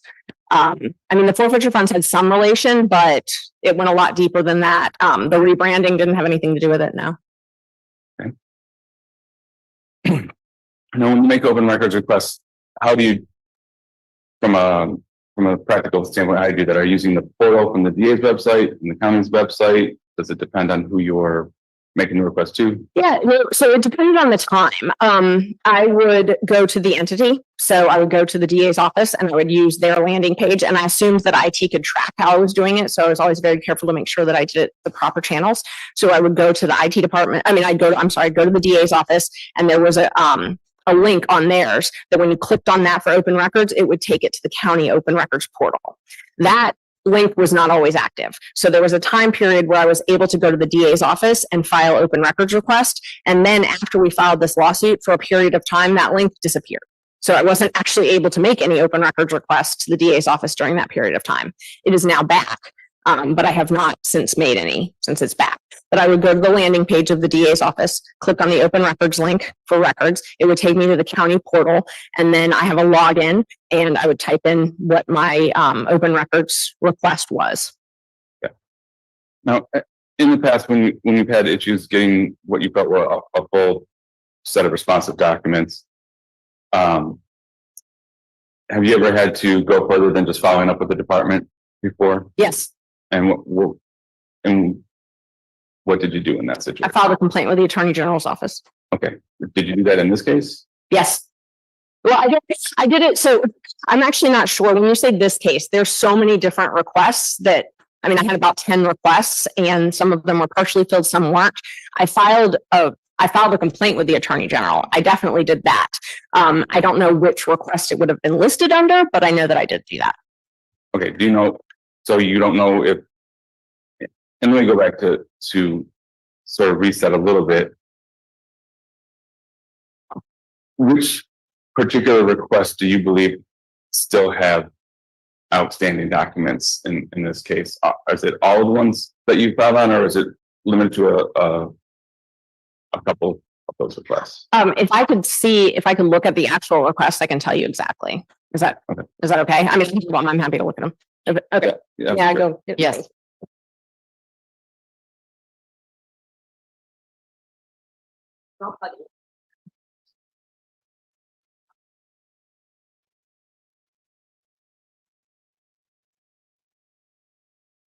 And would it be easier for you if I mentioned a couple that, based on what's been testified to, that and the proceedings in this case, I think we're still dealing with? Yeah, that's fine. I'm looking at our letter just so you know, the January 24th letter, it just sort of summarized the request. So I was just looking at that to sort of orient myself. But if you want to ask me about a specific request, I'm happy to answer about that. Okay, so if I'm not mistaken, I believe the ones that we still have at issue, and based on your testimony earlier, saying that the NDAs were not still complete. We're looking at there were 2 requests regarding critical mention, which are R00272, 010-924, and 675-011-824. Do you believe those are still outstanding? Or having documents that are still outstanding?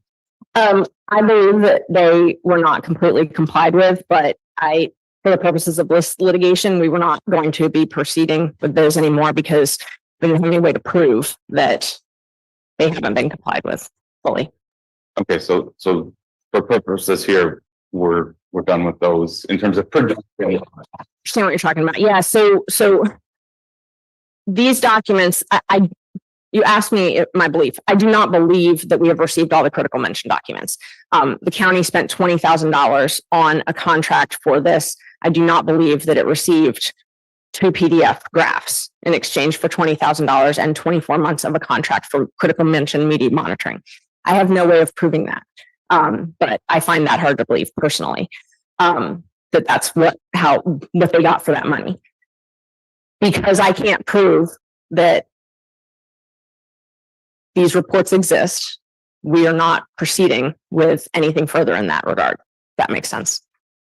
I believe so, yes. Thank you. And then we mentioned that the NDAs, which were R000305. Yes. So the NDAs, I've received, I believe, 122 to date. I know that there are more that we have not received.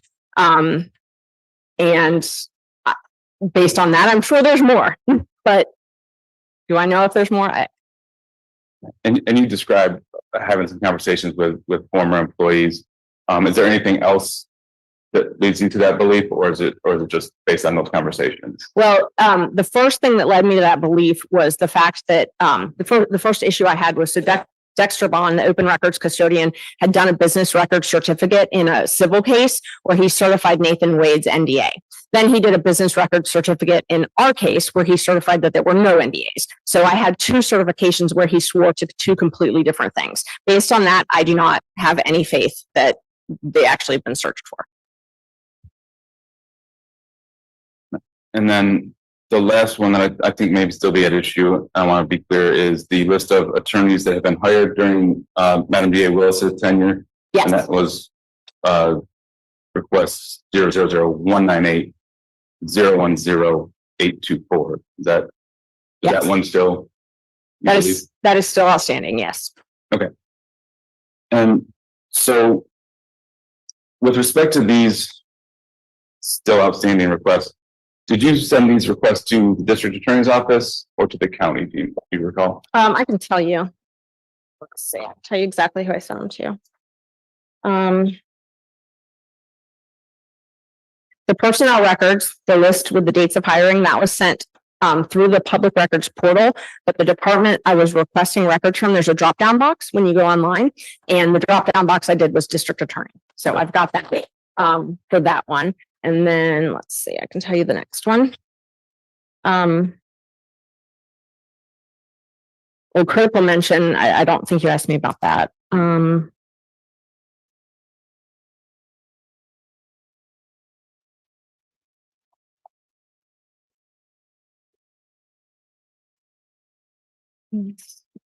I also did, I did it to human resources. I did one to human resources. Let's see.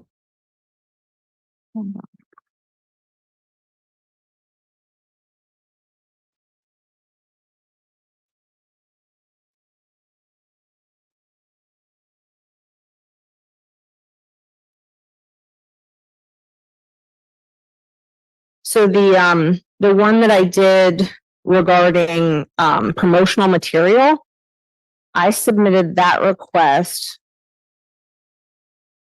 to purchasing. So that's one of the ones I'm glad you asked me about it. That's actually a good example. So I submitted that request to purchasing, but somehow it got hijacked by the DA's office, and the DA's office closed it out with a letter from Dexter Bond. So I actually submitted that request to purchasing, but the DA's office responded. And I'm guessing it's because I asked for records in there from the DA's office. But I did not submit that to the DA's office. I submitted that to purchasing. And do you know if any of these were ones that you submitted to the Attorney General's office for a complaint? I don't. That wasn't part of this litigation, so I didn't really pay that much attention to it. I can tell you that. I can find it. The one that I submitted, there was only one, and I don't know which one it was. And maybe a better question might be, how did you make a determination regarding what requests to send to the Attorney General's office versus what requests to go to litigation more directly? It depended on the time frame mostly. So, and also the AG didn't really work. I mean, I've done open records for many years. John and I have both done open records. We've gotten, I mean, it's something lawyers do. Every lawyer needs to know how to do open records. And normally if an agency was not responding appropriately, I could file a complaint with the Attorney General and they would call and say, hey, follow the law, and it would be resolved pretty quickly. That was by far my preferred option because I certainly don't want to spend the time or money having to litigate. I tried that early on in this case and it didn't help. So I didn't need to beat my head against the wall. Yeah, but there were still some that you did not go to the Attorney General's office about. You just went straight to litigation after having some discussions with the department themselves. I only filed a complaint once with the Attorney General, and I think it was a generalized, hey, Fulton County is not paying attention to open records requests. Please help. And they did not. Okay.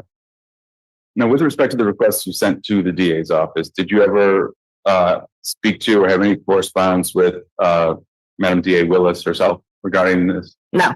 Do you have any reason to believe or any evidence that Madam DA was involved in the actual response to the open records request that you submitted?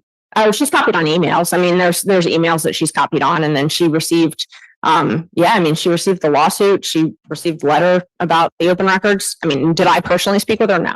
Okay. And did you ever see her actively take any involvement in response to open records? Did she say, hey, I'm trying to pull this, but she never, or did she ever correspond with you at all? No, she did not. Okay. All right. So, considering that Madam DA did not take in any part that you were aware of in terms of actively responding to the request, can you shed a little light on why she was named as a defendant in this action, either in her individual or official capacity? She's the elected DA. It's her office. Okay. And then with respect to her as the elected DA, do you believe her to be the person responsible in the department for complying with the open record, to providing responses to open records acts? I think that every government agency has a duty to respond to open records requests. I think when you have an elected official, that they're the ones that are actually held accountable by the public. And so they are the one that sets the policy. Are you familiar with the custodian of records for the district attorney's office? I have since in this litigation learned that I guess it's Dexter Bond now. And is there a reason that during this litigation, when you learned that it was Mr. Bond who was the custodian of records, that the amended complaints continued to name Madam DA herself? Because she's the DA, he's not. I mean, he can be fired and not there tomorrow. She designates him as the open records custodian. That's her job. He's just an employee. Like, she's allowed to designate whoever she wants, but that can change at any given time. I mean, county employees can come and go. When you have an identified custodian of records, is there a reason why you would choose a different person than that to name as the respondent? No, but that would be something that John would do anyway. I mean, he's the one that does the civil litigation, not me. And if I could just interject here, right? The Fulton County District Attorney's Office was the original defendant, and the county took the position that that was not an entity capable of being sued. That's right. And then affirmatively stated that, I guess, if they're subject to the Open Records Act, it would be the district attorney in her official capacity. And I've already dismissed the district attorney in her individual capacity, although I I understand the reason that it was named in that manner was a belt and suspenders sort of approach, but I don't know that asking Ms. Merchant why she named the Fulton County District Attorney in her official capacity really advances the ball, because they did so at essentially my urging based on the county and the district attorney's office's position that that was not an entity capable of being sued. So, Okay, I'll move on with my question. Thank On your honor. Thank you. All right, Ms. Merchant, you and heard Mr. Bond's testimony and I did. examined him. Yes. So during this testimony, there was quite a bit of discussion regarding the critical mention documentation. Just want to confirm with you that you made the second critical mention open records request because you felt the response to the first request was not complete. Is that right? Yes. Okay. And do you recall what you believe was missing at that point in time and why? Yes. What was that? So the first one was what I would call a compilation of documents. It was 44 pages. It was clearly cut and pasted. Someone had removed dates, times, parties, subject matter, things like that. So someone had to actively take those documents and redact them. And I mean, from the cutouts, it looked like they literally cut and pasted them. There were things that were not part of it. I mean, you would see, part of an email and then you'd have no to, from, no date, nothing like that. And then you'd have another part and then you'd have a link that didn't actually have a hyperlink. So I could tell that the whole emails were not contained. I could tell that there were significant parts of the emails that were missing. I also could see on the subject matter when you have an email, there's a subject matter, and below it, if you have an attachment, you see a list for an attachment where there would be a JPEG, a PNG, a TIFF file, a PDF, something like that. There's a link. Well, when I received those documents, I saw the name of the link, the name of the PDF, or the name of the JPEG, whatever that was. One time it was a PowerPoint. I saw that as an attachment, but that attachment wasn't provided. So someone had printed off a document that clearly showed there was an attachment, but they had not given me the attachment. So I thought I was super clear when I wrote back and said, hey, I want the attachments to these documents. And I tried as hard as I could to highlight exactly where they were, named the document, named where the attachment was, named what the attachment, actually was called, so that whoever printed those emails out, could go and actually click on the attachment and give me the copy of the attachment. Okay. Now, being that you believe that there was some missing documentation, did you include all of the missing documentation you believe existed? Was that in your follow-up request? Yes. All of that was in your follow-up request? My follow-up request was very specific as to the documents that were missing, the PowerPoint. Yes. Okay, in that second request, I'll just read a portion of that for you. Which request number is this? So I can follow along. Yes. R000272 010924. Okay. And it said, I asked for analytics and documents that are clearly referenced. And I'll skip a little bit saying, in monitoring the reports with analytics provided to the DA's office monthly, appears the emails may have been accessed on a regular basis. May all have access to these on a regular basis and name the number of individuals, and those are publicly paid for. Does that encompass all of those items that you just listed out? A different one than you are. I'm looking, you had said 010924. In that one, I say I'm seeking a copy of any and all correspondence, and I put including copies of all contracts and or payments and all analytics and or reports to and or from. So yeah, I think analytics and reports are clear. And then contracts and payments are clear. So that's that case number. But then I also followed up with another one. And this one was even more clear. I referenced the prior one. I said, I got a set of emails. And then I said, I asked for the analytics and documents that are clearly referenced and attached to those emails. I put that reports with analytics were provided. It appears the emails, and I put the names that I could find from those: Jeff DeSantis, Fonnie Willis, Jeremy Murray, Pallavi Perkasta, Ryan Bryant, and Rita Kepler. And that the reports, that they're public documents. Thought that was pretty clear. All right. All right, move on a little bit here to the subpoenas that were issued during the course of this litigation. Yes. Were those all sent to employees of the district attorney's office, or were they sent to people from different entities as well? There were multiple different places that I sent them. So I had subpoenas to third-party vendors.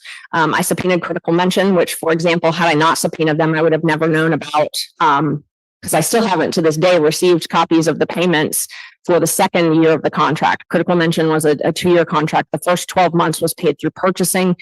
So I received the county documents from purchasing about that, showing I had the contract and I had the actual payment. The second year I asked and asked and asked, and I've never received it once from the county, still to this day.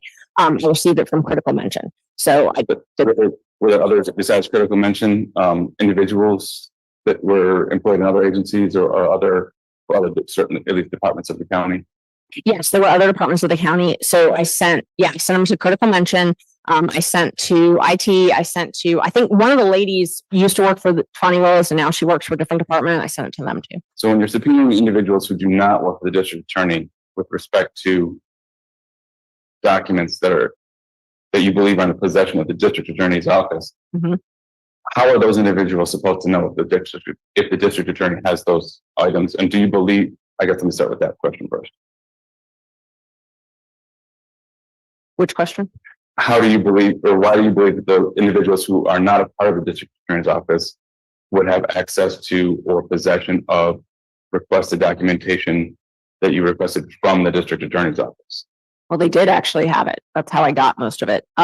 So I don't know. So that's the problem. They had possession of district attorney materials. Yeah, IT did. That's where I got all the emails from. So IT apparently did. And you have to understand, when I don't work for Fulton County. So when I do an open records request, I don't know how their systems work. I don't know how things are stored. I don't know things like that. So I know that there are documents. I know that there is for example, there's a PowerPoint attached to an email that has its only DA employees on that email. I know that PowerPoint exists. Do I know how the county stores it? No. And I have learned that I have to ask for it every different way I can possibly ask for it in order to avoid someone saying no records exist. So I asked for it from the DA's office. They did not give it to me. I asked for it from IT. IT all of a sudden is able to access all of those. So apparently IT can go into the DA's emails. I did not know that, but I'm glad I subpoenaed them because I learned it. Did you believe any of the individuals who do not work for the DA's office, at this point we'll say other than IT because you've explained that, but any of the individuals who don't work for the DA could produce documents on behalf of the district attorney responsive to your request? I don't know. You'd have to ask me. You'd have to be more specific who you're talking about. Was there anybody that you subpoenaed that you believe could produce documents on behalf of the district attorney's office other than individuals who work for the district attorney's office? Okay, I think I understand what you're asking. So I didn't care if they were produced on behalf of the district attorney's office. I just wanted the documents. So when I've just, for example, subpoenaed ITs, obviously they're not producing them on behalf of the DA. They're producing them on behalf of IT. I really don't care who produces them. I just wanted the documents. So yeah, Critical Mention supplied documents. They were not supplied on behalf of the DA, but they were DA documents.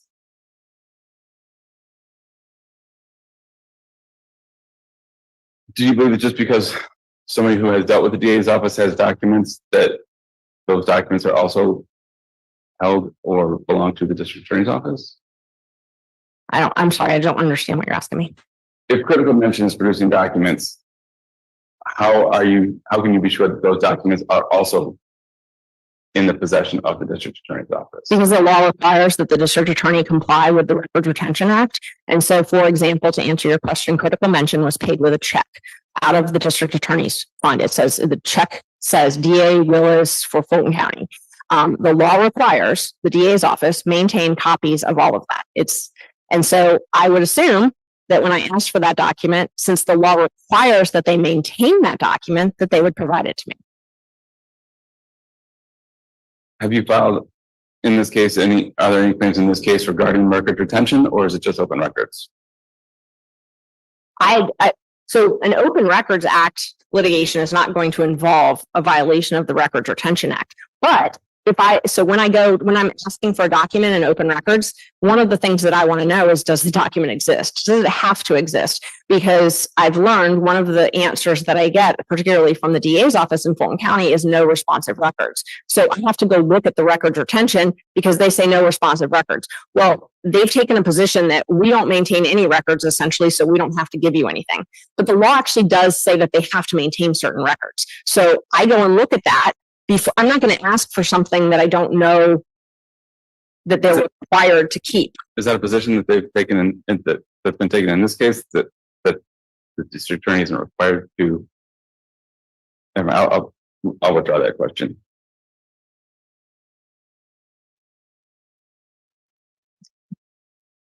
But based on the response, I want to go back a little bit to your understanding of, do you agree that the DA office and the county themselves are separate entities? Yes. Okay.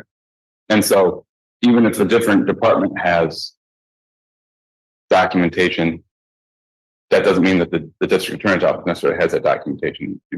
Would you agree with that? The documentation, yes. Yeah. And so even if the people who you subpoenaed in this case that work for other departments had that documentation, it doesn't necessarily mean that the district attorney's office has that documentation. In this case, it did, because when I subpoenaed those entities from the district attorney, I also received the same set of documents. So clearly they did have it. All right.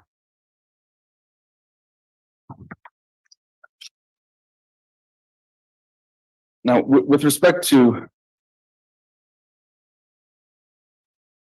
how the case came about, you had mentioned you didn't go to the DA's office, or excuse me, to the Attorney General's office this time, like you did on a different issue. Can you explain again why that would have been the case? Why you didn't attempt to pursue the Attorney General's office route again? So we have different remedies when the Open Records Act is not being complied with. One of them is to file a complaint with the Attorney General. There are some agencies that the Attorney General is very quick to call and help with. In fact, I think the first time I met you, I filed a complaint with the Attorney General in East Point because they were not providing any documents. The Attorney General called you, you were the city attorney at the time, and you said, oh my gosh, you're right, and I got the documents. I've learned that municipal courts respond very quickly to the Attorney General. I've learned that the Fulton County DA's office does not really care when they get a call from the Attorney General. So I could have wasted time and sent requests over and over to the Attorney General in this case, but that would have just been a waste of time. Okay. And in your consideration, did the fact that the Attorney General also is not quite as high profile or high publicity as something like filing a lawsuit against the district attorney's office? Your Honor, objection. Not sure what the purpose of that question is. Other than the political. Sustained. You can try again or rephrase. Thank you, Your Honor. We discussed previously that you had made some other open records requests and there were subpoenas involved with another case that you're handling, a fairly high profile criminal matter involving prosecution by the district attorney's office. Was it your intent to include some of these documents in that litigation as well, if they showed what you wanted or what you thought they might? Yeah, well, I think the only way to answer that question is to look at the timeline. So I did a series of open records requests in September of 2023. It's fair to say that most of those were related to that criminal litigation. At the same time, though, I actually I became the president of the Georgia Association of Criminal Defense Lawyers in January. We were actually working with some other public interest organizations prior to my taking over as president. We were doing some investigation on the jail conditions and on the backlog funding for the jail. Most of the records that are subject to this lawsuit actually had to do with the public interest work I was doing on tracking funding for backlog and the jail issues. So there were two separate real umbrellas, that I was working under. I was looking for things in regards to the criminal case, but I was also looking for things that had absolutely nothing to do with the criminal case.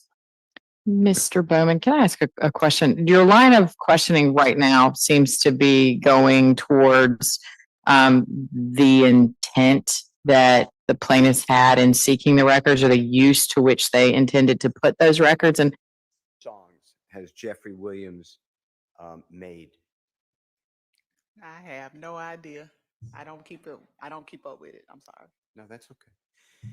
And you may have the same answer, so I apologize. How many songs or has he put out or a record label put out for public consumption besides how many were made, if you know? I don't know. I'm not just including it to you, I'm expanding it to your coworkers, your team, the prosecution team. Do you know if anybody ever had that type of information to your knowledge? I don't think that was relevant. I think the actual relevance was the things that were said. I think she's using it in the lay term of the word. So I don't even understand. Okay. You can continue. I was just saying, I don't think that we targeted the music per se. I think it was just certain songs. We didn't try to keep up with how many songs were released over the years, or it was only particular songs that stood out that had certain lyrics that kind of either taunted the other side, or like I said, it's when you rap about stuff that actually happened, we paid attention. Did you ever look to like a pattern? You know, how many times in Jeffrey Williams' songs, I'll just leave it at his, then I'm going to broaden it, but how many times did he talk about, you know what a lick is? Yes. Just tell the jurors, they probably know. But A lick could be a jacking, a robbery, or putting in work. It could be a smash and grab. Anything that you get money, it can be considered a lick. how often in Jeffrey's music does he use poetry, talk about licks? Like I said, I don't listen to the music that much just to be an expert on his music. These couple songs he talked about licks, but I can't tell you definitely how many times. But I understand that that was a way of life for him, and that he. John, I have a motion.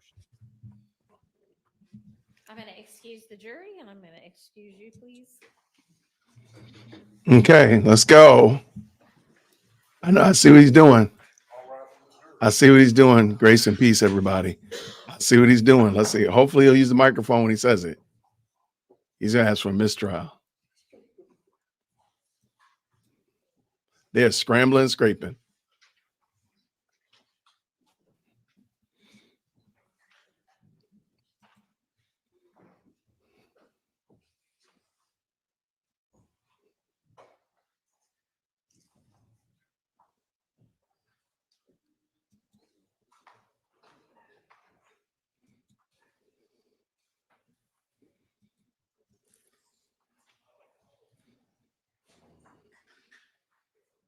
Yes, sir. Your Honor, my belief is that I was asking about Mr. Williams' music and how often he would sing about or use poetry about licks. And the answer that came out is that is his, and I'm not quoting it, but so if I'm wrong, please apologize, but it just happened. I believe that's his way of life, something to that effect. I believe that's character.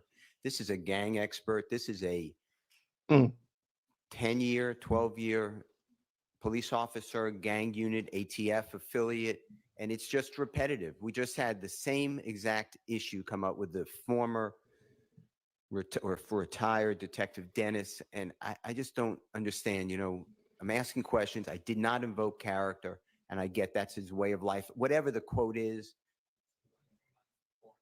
Okay, Mr. I understand that was a way of life for him. Also, in the same answer, she's talking about not being an expert on his music. And I know she mentions lick as well. I don't think it comes anywhere near what happened with Investigator Dennis. I think that's a kind of vague, I do think it's somewhat non-responsive, but a vague answer that doesn't cross the line in the way that what Investigator Dennis said in his testimony, but I will have her back and instruct her, which frankly she ought to know better anyway. But I do think it was kind of vague enough and wrapped up in enough other things. I'll give a curative instruction if you all would like, or we can just move on. Or you'd prefer. I would just ask for the mistrial. I believe it will be denied. and that I could preserve it with a curative instruction. Yes. Okay. One, we need to probably take a break as well. So if you want to work on curative language, I'll just be a couple of minutes and then I'll be back to consider potential curative language. Okay. And if y'all want to get together on it and come up with something that y'all agree to, fantastic. If not, just work on what you think would be appropriate, and then I'll take it into consideration. Let's take our break as well right now. And can you please instruct the witness to stay as far as possible away from things like that that might get into bad character evidence. Thank you. Thank All you. right, we'll take a quick recess. Okay, so Minutes long. I'll be back before then. Thank you. we're back at it again. Shenanigans and hijinks. Okay, so the witness is saying it, and this is on them today. The audio is their fault. Where is that? Sorry. They sound bad and they also are down bad. Okay, so the witness not only said that she's not an expert, I don't listen to this music, which is crazy. I would think that you would want to be at least to some degree well versed in the particular artist that you're going to come and speak on. I don't know. Maybe that's wrong. I mean, if you're going to be a gang expert, I would think that you'd like, hey, well, this is a trial that I'm going to be. Okay, this is a trial that I'm going to be discussing. Maybe I need to listen to some of the music that they've put out, maybe more than just 3 tracks, but maybe understand the whole thing. Because I think Brian Steele got her into a trick bag by asking, how often does Jeffrey speak about this topic? And she said, I don't know, I don't listen to it. That was I agree that I don't think it was as bad as Brother Man, but she's still making statements about his character, which is not what they're supposed to be doing. So, oh my gosh, man, this thing is crazy, man. This case is crazy. A gang expert in the most expensive trial in Georgia history. She's had plenty of time to become an expert on his music. I don't understand.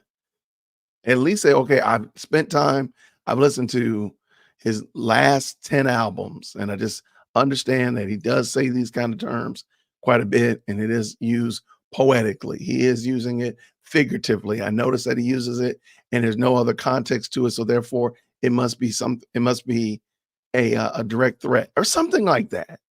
But to say I don't listen to it at all, especially if this is your job. Like, again, it's not my job. So I'm not going to say that, hey, I've listened to Young Thug's music. I can't say that. That's not my job.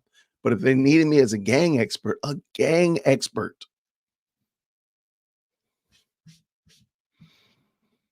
that's crazy. This is just crazy. But I do want to say thank you so much to Just Diane for becoming a member. Thank you for joining the team. Everybody say Just Diane. Thank you so much for joining, becoming a member, getting slimed out. Her name is in green, all that kind of good jazz. But also thank you to Present Not Perfect for the $5 super. Thank y'all so much for your support. I appreciate y'all so much. This is a slog, but we're toughing through it. We're toughing through it. Let's real quick, while they're on break. I don't, sorry, did I close it out? I hope I didn't. Okay, so the Ashley Merchant trial, there's not trial, but the hearing, they're still going. And it looks like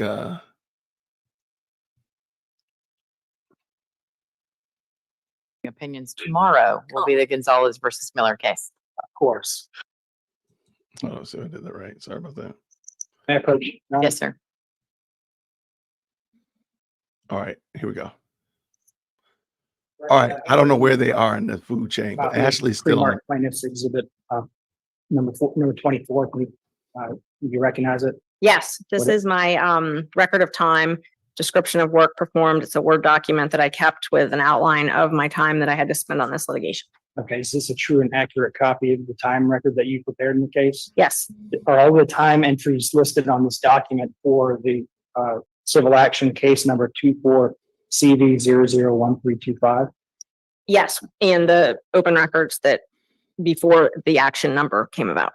Okay, can you tell the court how you prepared this document? Yeah, I just keep sort of keep track as I'm going.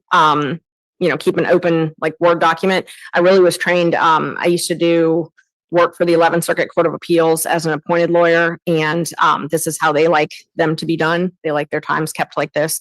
I used to have a judge who appointed me fun cases, and so I'd had to learn how to keep my time for that. And so we keep them in increments, time increments, 0.10, a tenth of an hour increments, and so it's just tracking what I did on the case. Okay, what is, before I ask you that, Your Honor, at this time, plaintiff would move into evidence plaintiff's exhibit number 20. Mr. Bowman? No objection, Your Honor. Exhibit 24 is admitted. Ms. Merchant, can you tell the court the total number of fees and hours that you had in this case prior to today? So this document is as of September 30th. I had 78 hours, 78.7 hours, and then attorney's fees. So attorney's fees, to be fair to the county, definitely significantly reduced my normal average rate and looked more towards what the Attorney General pays for this type of litigation. And so my total attorney's fees as of September 30th were $23,610. Can you tell the court how you arrived at the $300 figure based on your review of the Attorney General's website? Yes. So I went to the Attorney General's website. There's a couple entities that hire outside counsel to do work in civil cases, and one of them is the Attorney General. They publish every single year. They're very transparent with their rates that they pay lawyers, and they're very transparent with how much money these lawyers bill. So they actually publish it online. You don't even have to do an open records request. You can just go online and click it, and it shows it. And so I reviewed all of those, and lawyers that have been practicing approximately the same amount of time that I've been practicing, I use those rates. How would your private rate for your services be different if you had not used the Attorney General's website? Oh, it would be far higher than $300 an hour. I mean, I've been practicing 21 years and, do highly specialized work. I mean, I would charge at least $600 an hour. Government approach? Yes.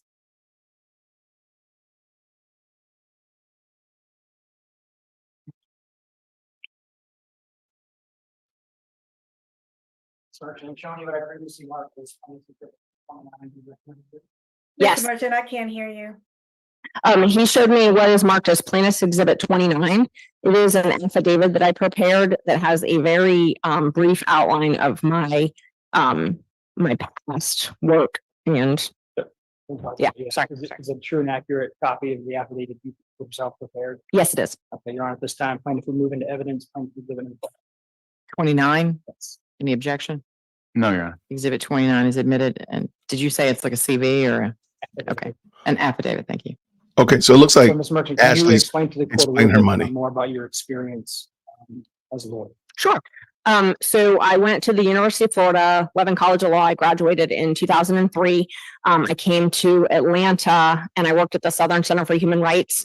I actually did some civil litigation with them, and I did death penalty defense work in Georgia and Alabama. Prior to coming to Atlanta, I worked for a criminal defense lawyer in Florida. And then when I moved to Atlanta, I worked at the Southern Center. When I was admitted to the bar here, I was sworn in June of 2004 in this courthouse. Judge Baxter swore me in, and I worked at the Metro Conflict Defender at the time. That was prior to the Indigent Defense Act. So the Metro Conflict Defender actually had the contract for state court work. So I was a public defender downstairs in state court here. And then I left that job to take a job at the Office of the Public Defender, which had the felony contract. So I moved to do felonies, and I was in the complex trial division at the public defender here when it was Vernon Pitts. And then I moved to the appellate division, and then I left that. I had my first daughter and left the public defender to open my own law firm. I first opened it. I had two. I had one in Buckhead, and I was in office with some other lawyers, and then I had an office in Cobb County. And I have been since 2008. I've been in private practice. 95%, I would say, is criminal defense litigation. 5% is civil. It's usually things like this where I have to get involved somehow, or my expertise as a criminal litigator somehow comes in handy. So can you tell the court a little bit about whether you've been recognized? Yes, I have. I've received a number of honors. I am the current, like I mentioned earlier, I'm the current president of the Georgia Association of Criminal Defense Lawyers, which is kind of a long track. So I've been on the executive board for 5 years. I've been a super lawyer for over a decade. I'm old enough to be super lawyer, not rising star. But before I was 40, I was rising star. I have received on the Rise Award from the Daily Report, received a year ago an honor from the Southern Center for Human Rights review about our work in a civil action case that we had, a very large plaintiff's case, doing public interest type work, but have definitely received the Cobb Bar Award for Champion of Justice, received Gacto's Award for Champion of Justice. So I've been very blessed. And the work you performed in this case, can you explain to the court how you and I divided up the labor? Oh yeah, that's easy. I do the facts.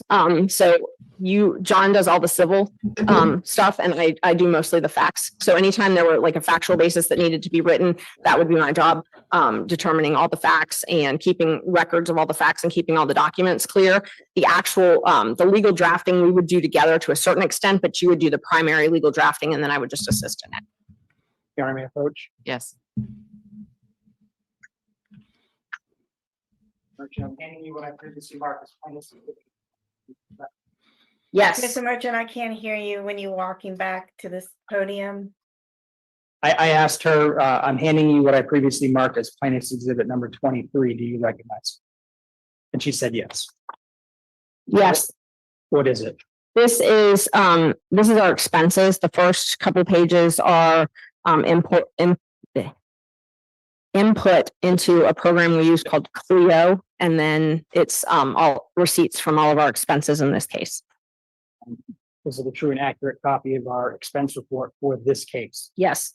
Your Honor, at this time, plaintiff would move into evidence plaintiff's exhibit number 20. Mr. Bowen, No objection, Your Honor. exhibit 23 is admitted. Can you tell the court what our total expenses in this case are prior to today? $1,339.23. And to be clear, are you the one that put the entries in the document? No, my paralegal did. Have we had discussions with Ms. Bergdorf about that? Yes, we have. You're clear from that document that these all relate to this particular case? Yes, I am.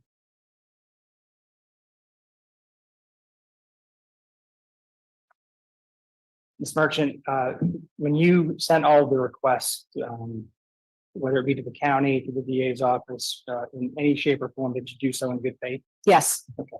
And when you and I filed this complaint, did you do so in good faith? Yes. That's all I have then. Okay, thank you. Mr. Bowman?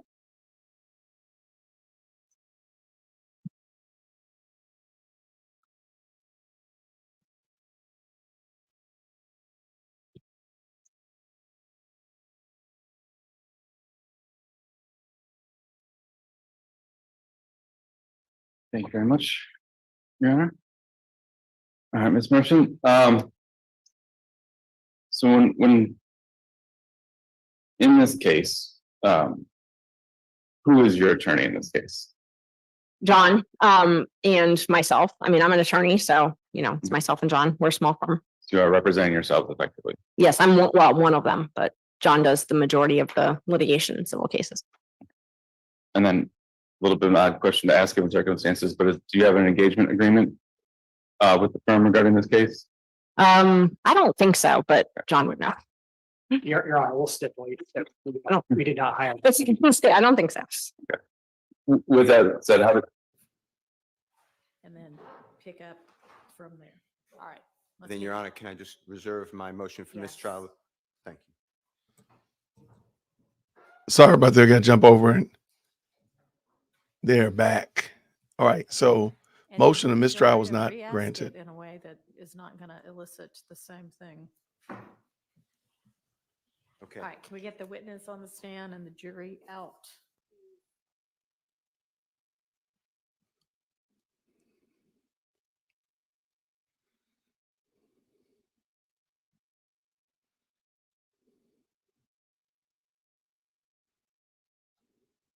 Okay. So, the merchants, they were seeking to get reimbursed for the monies that they put into this. Now over here in YSL, One Charlie, they're coming back to Brian Steele is interviewing the gang expert who doesn't really listen to the music that she's speaking intelligently on. So this is going to be wild. Let's go. Let's go.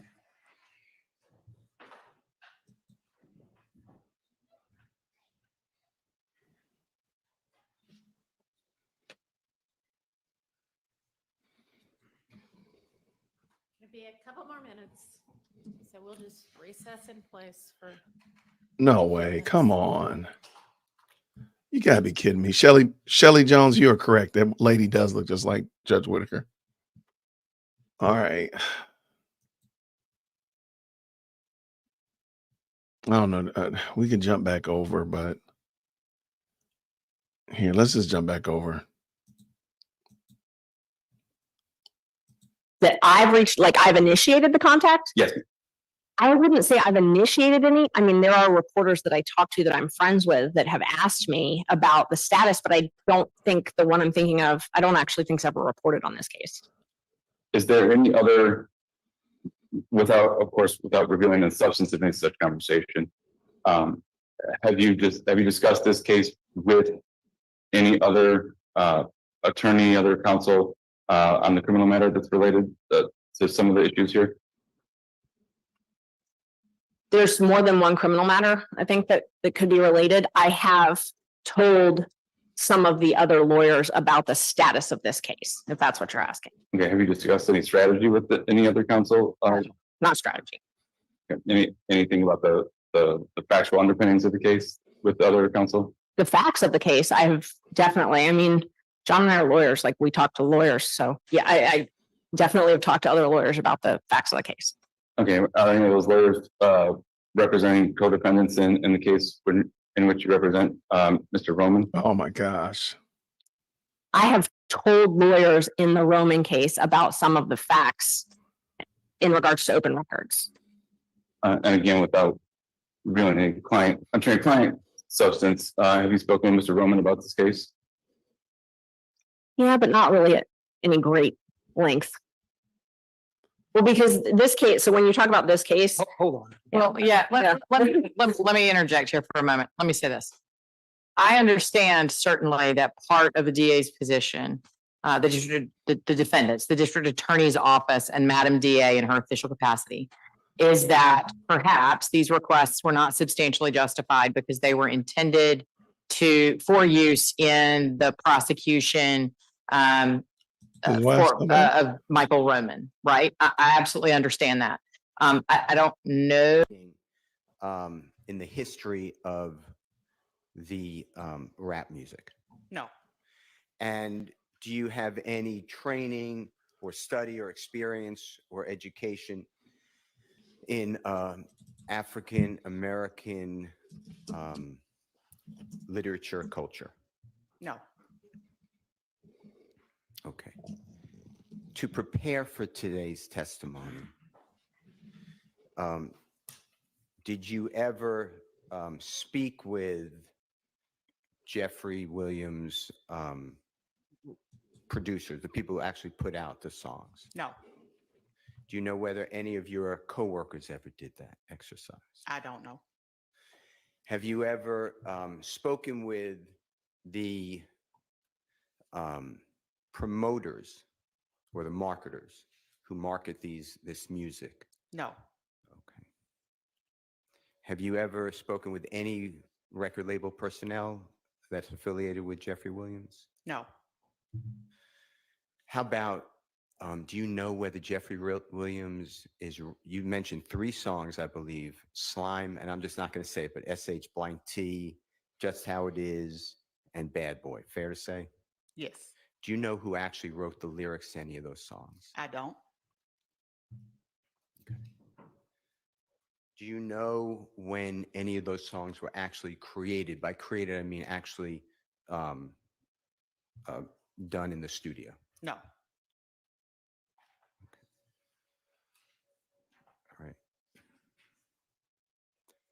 Did you ever speak with any of the co-artists on these songs? No. Now, when you talk about, let's say, let's take the song. I'm just going in order of the numbers. So 535 YA, which should be slime SH blank T, okay? Yes. You testified that it was released in March of 2016 from what you were either told, investigated, found out, discovered. Is that fair to say? I think we said that that's the date that it was uploaded to YouTube. Okay. Do you know the date it was actually released? No. And on that, you talked about you were interested in a lyric. I just want to make sure that I don't misquote it, about a Tahoe. Is that fair to say? That's fair to say. And it's 100 rounds in a Tahoe. If I'm saying it wrong or you think it's different, just, correct me. Is that right? That's correct. All right. Do you know what the next line is to that song? N-word, lighten up your tacos. What does that mean? I have no idea.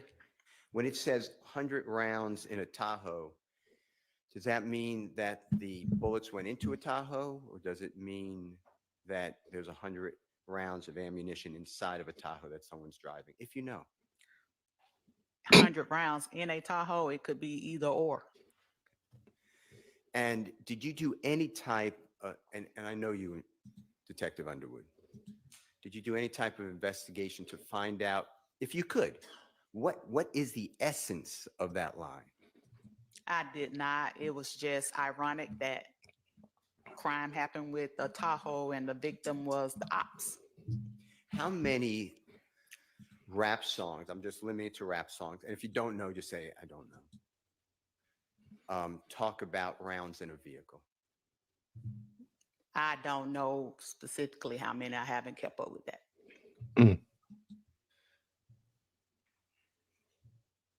The next line of that song is something to the effect, and if I'm wrong, again, correct me, give him surgery, not lipo. Do you see that? Is that something like that? And if I'm wrong, just correct it. Say give him surgery, no lipo. No lipo, thank you. And then the next one, the next line or artwork is, they don't blame that, and I'm not going to say it, but BI blank CH for pulling you down. Is that fair to say? Yes. What does that mean as far as your expertise and analysis with the Donovan Thomas, God forbid, killing with the Tahoe behind him, that there's something to do with a BI blank CH pulling that person down? They don't blame that B word for pulling you down. That could be a woman. It could be reference to a woman bringing somebody down, or. How does the Donovan Thomas, tell the jurors from your investigation, how does the Donovan Thomas killing relate to a woman pulling someone down? I think on direct, we said that the entire song didn't reference the murder. You're making the song about the murder. We said on direct that first line was in reference to the murder. So that was it, just a snippet. I didn't mean to interrupt you. Okay. Are you done? I didn't mean I'm to. done. Okay. So from your analysis, you or somebody, your teammate, found one line and ignoring the context or the other words or lyrics around the line. Is that fair to say? Put context in the No, chat. we didn't ignore it, but that particular line stood out because of the words that were used. Did any of the other lines assist that one line that you're focusing on with the top? No, but it jumped off into, like F12 and killing 12. And so 12, Donovan Thomas wasn't 12. So we can't say this song was about just Donovan Thomas. We know that just that particular first line, and he did it a couple of times. He said it 2 or 3 times in the song. So he jumped around talking about a lot of different stuff in that particular song. Do songs, in your experience, and it doesn't have to be rap music, do they sometimes repeat lyrics throughout the song? Yes, they do. The hook, maybe, or yes. What'd you call it? The hook. Okay. Now, you mentioned killing 12, and the line is something like killing 12 and then SH blank T. Fair to say? Yes. Okay. And 12, I think the jurors know, that's a symbol, a slang for police officers. Is that fair to say? Yes. All right. And is this unique to Slime, SH blank T, Killing 12 in music of the rap industry? I don't understand that question. Is Killing 12, that phrase, or Killing 12, SH blank T, is that unique to this song? I'm sure there's a lot of rappers that probably talk about killing the police, but this song had the YSL S word first, then killing 12 S word. Like it was referencing that's what YSL do, kill 12. And which police officer, God forbid, was killed that you're referring to? In this song, I didn't say one was killed, but killing 12 is like, I want to kill 12, or it could reference anything. Do you have, through your investigation of this case, your knowledge and collective knowledge, do you have any police officer that, God forbid, has been killed? No, but I have seen where YSL members have fired at the police more than once. All right, let me do this. Could you talk about YSL members? And then we're going to come back to the other songs, if that's okay. I'm not trying to jump around on purpose. Can I, would you mind looking at State's Exhibit? I believe it is 418Y. And you just looked at it earlier and helped the jurors. Okay.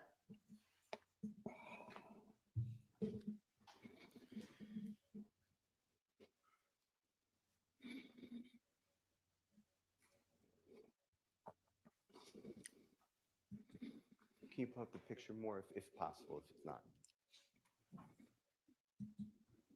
Okay.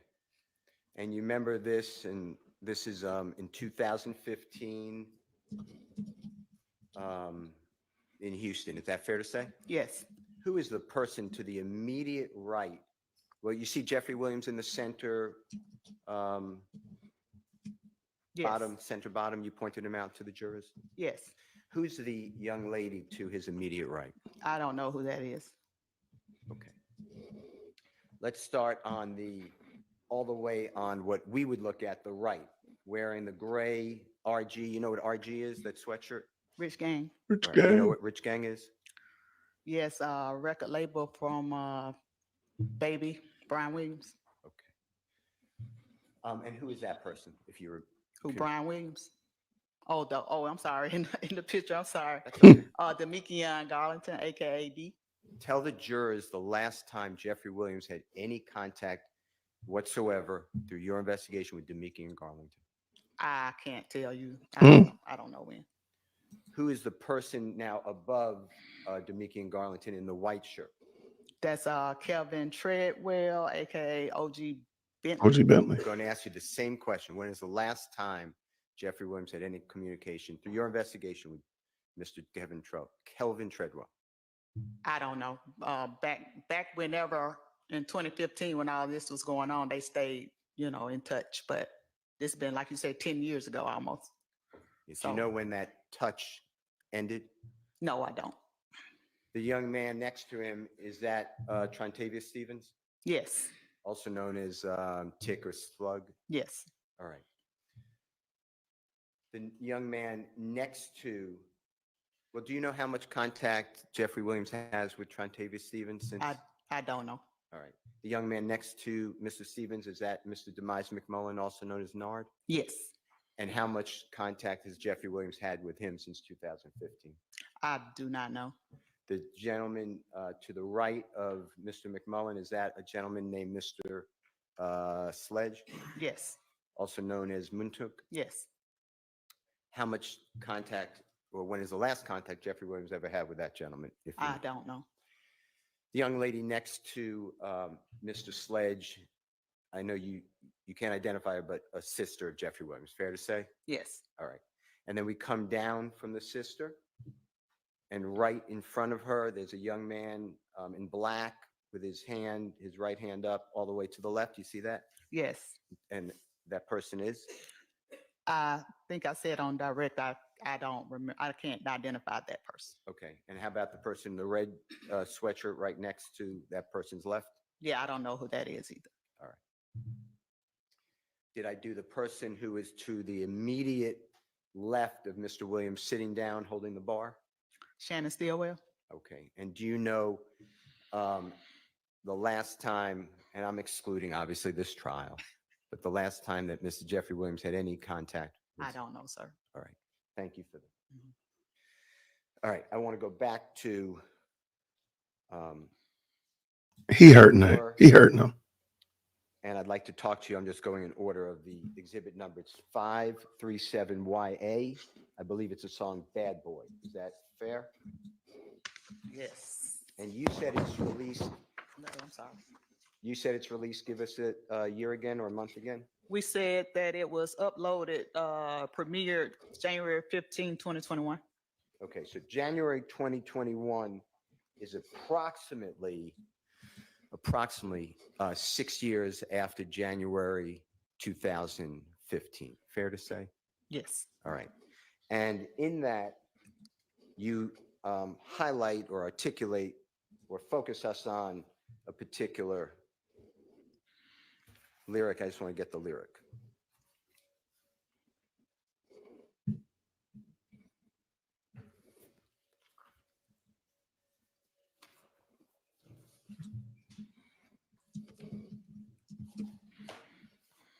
And that lyric is, I shot at his mommy, now he no longer mentioned me. Fair to say? Yes. All right. Yes. And you related that back to January, I may have, get me on these dates, January 22nd, 2015, January 26th, 2015, shooting at Mr. Bennett's mother's home, and his mother got shot on the 2nd or January 26th, 2015 date. Fair to say?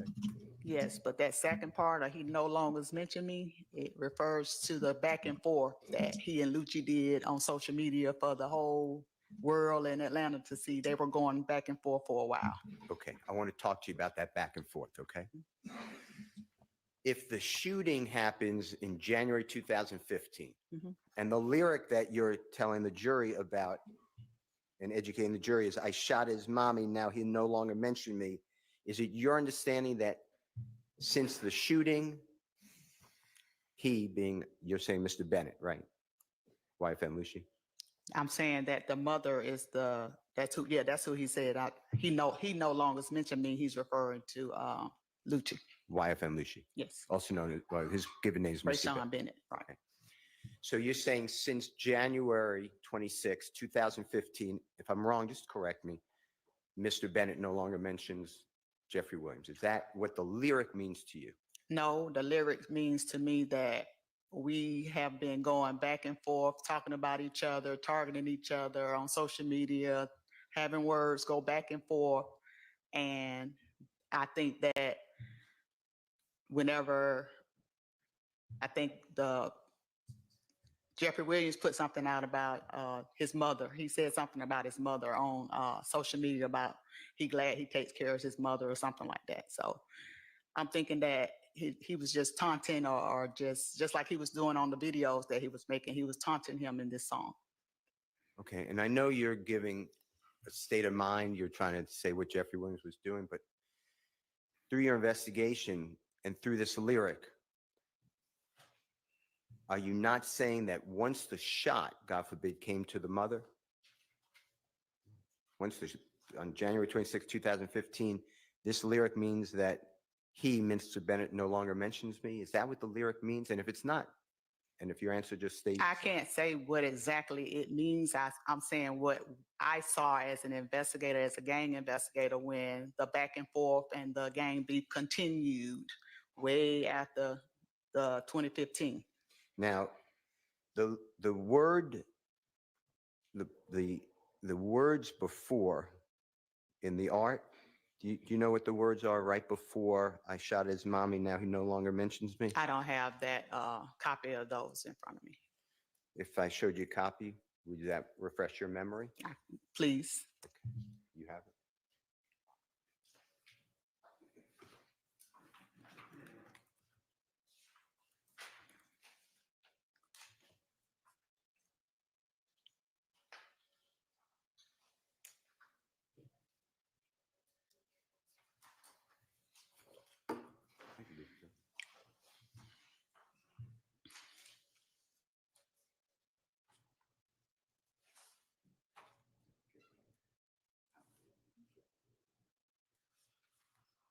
John, may I approach? You may. May I approach you? Yes. Giving you, if you want to see anything else from the song, just let us know. Okay. That refreshes your memory. Just tell me that it does.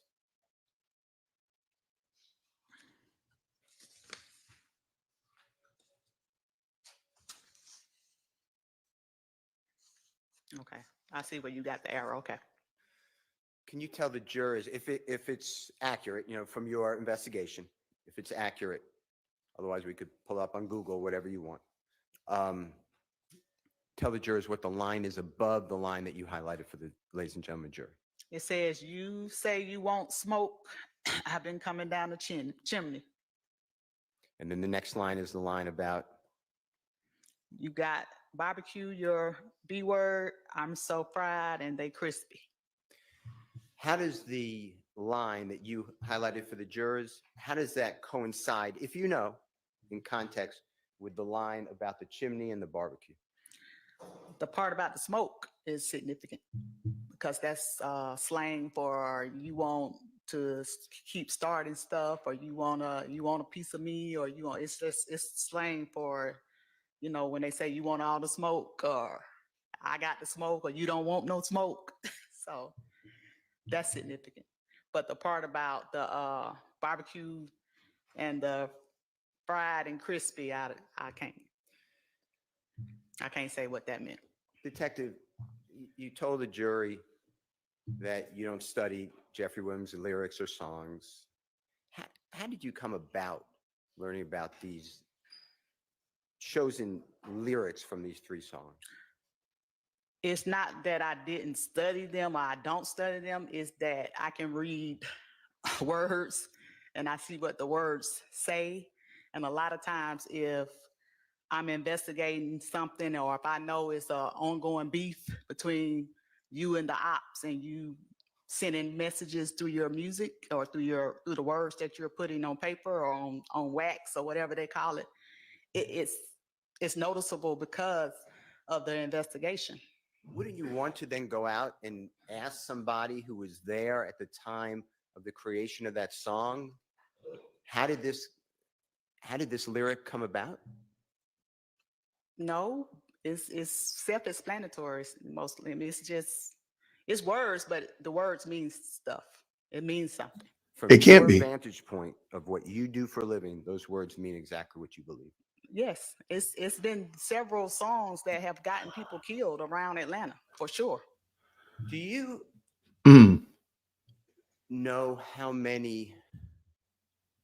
what rap songs are primarily, I'm not saying everyone, primarily about? Rap music. What is rap music about? Yeah. Did you ever bother? It can be expression. It depends on, I guess who it is and what they're saying. Every rapper don't rap about violence and guns and gangs and killing. Does any other rapper rap about violence and gangs? And It's a lot of rappers rap about guns and gangs and violence all the time. And have you ever been to a concert, Jeffrey Williams? No. Have you ever been to a concert of any rap performer? I was just at Usher the other night, but he's not a rapper. Okay. Well, have you ever been at any when you consider a rapper? Yes. Maybe not recently, but I have been to rap concerts. I'm not really into rap as of late. Oh, Have you no. noticed the crowd, that they're all diverse? Yes. Do you know whether rap is the number one gross industry financially in the world? I believe that. Do you ever think about why is it popular? Objection, relevant. Sustained. Do you know whether this type of violence and gangs and killing 12, is that popular? It is, but it shouldn't be. Let me ask you about just how it is, okay? I think that's the third one that you asked about. Okay. Oh, before we go to that, Bad Boy, who is the co-artist on that? The jurors saw a video. There were two people singing. Yes. That's another rapper. Who is that? I don't know Bad Boy. No. Juice WRLD. You don't have to look at anything. I mean, I'm looking at the name of the person. I don't know him.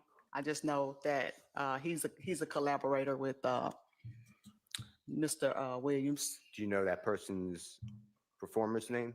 No. Oh, this is bad. Wow. Do you know whether any of these lyrics were changed in any way after they were actually sung? No, I don't know that. Do you know whether that can occur? I mean, Look at if Abati. it's, I mean, anything's possible, but whenever they play it on the radio or play it on YouTube, or you can kind of look at what the words are, and the person is actually rapping it on a music video, and you can see it visually, then the words are the words. I'm saying after it's actually recorded, do you know whether sound engineers or record producers, do you know whether any of the lyrics sometimes get changed? It's possibly, but like I'm saying, once it's released, the words are the words. In 539 YA, it's just how it is. Mhm.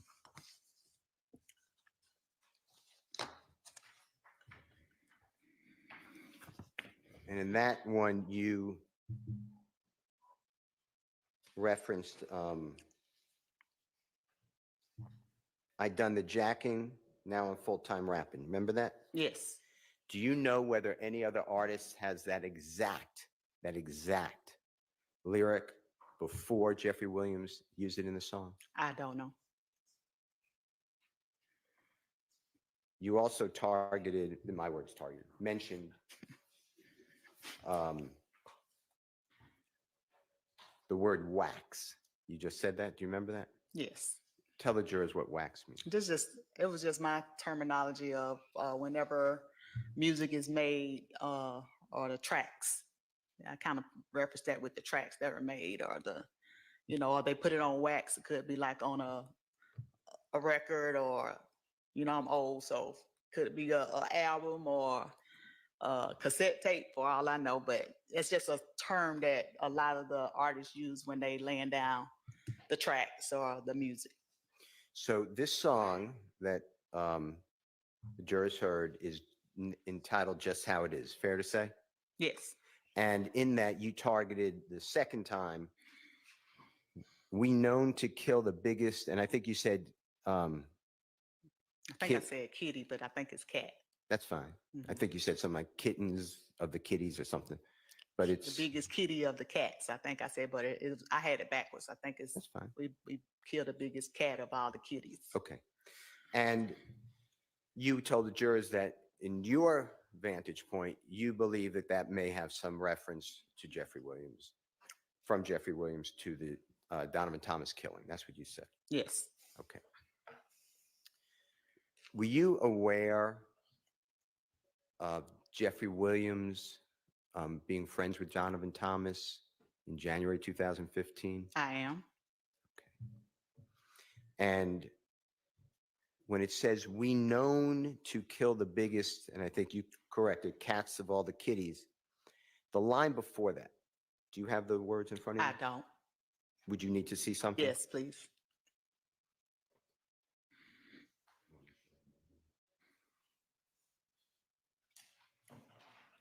You're on me.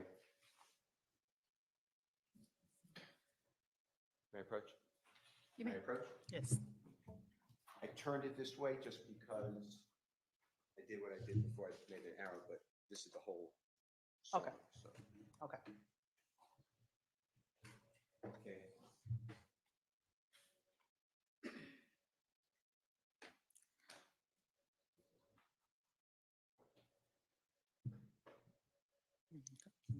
Find that.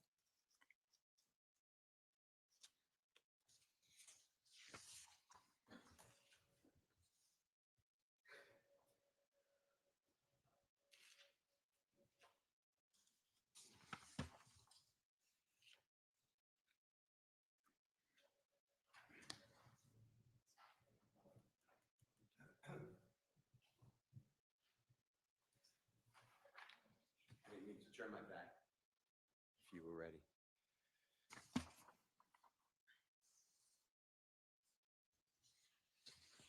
Okay. Okay, it said, you want me to read that line before, we known to kill the biggest cats? Yeah, if it refreshes your memory, if that's accurate, yes, if you don't mind. We don't speak about the S word on wax. It's all mob business.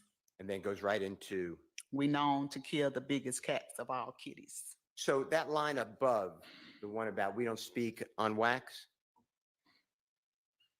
from what your definition of wax, does that mean we don't speak on record, we don't go on something that's permanent to talk about mob business? Is that fair to say? Yes. But then this entire song is about criminality. Or most of it, I don't want to say all of it.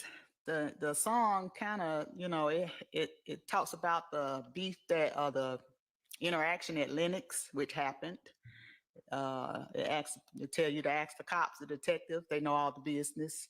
So, on one hand, he's saying that we're not going to talk about it, but we talk about it. That's my point. So it's interesting in that song saying we're not going to talk about anything, but yet it's being talked about, right? Yes. You don't know whether any of this music, these lyrics, I know you don't know who wrote them, but you don't know if they're just art, do you? And not autobiographical. It can be art. It can be looked at as art. I agree that it's art, but I think that when actual crimes are committed and you brag about it in a song, or you reference it in a song, or you taunt your ops in a song, then it causes problems. Because like I said, I've seen where songs have gotten 12-year-olds, 14-year-olds killed here in Atlanta because of things that were said in a song. Well, that's terrible. But where in any of these songs that you looked at, does it mention the op means opposition? Fair to say? Yes. Where does it ever mention IF gang? What? IF gang. It does not. I mean, that's your, and you're entitled to it, but that's your opinion. That's your personal opinion, right? Yes. Okay. Where does any of these songs mention Jeffrey's friend Donovan Thomas? It don't. Now, I want to go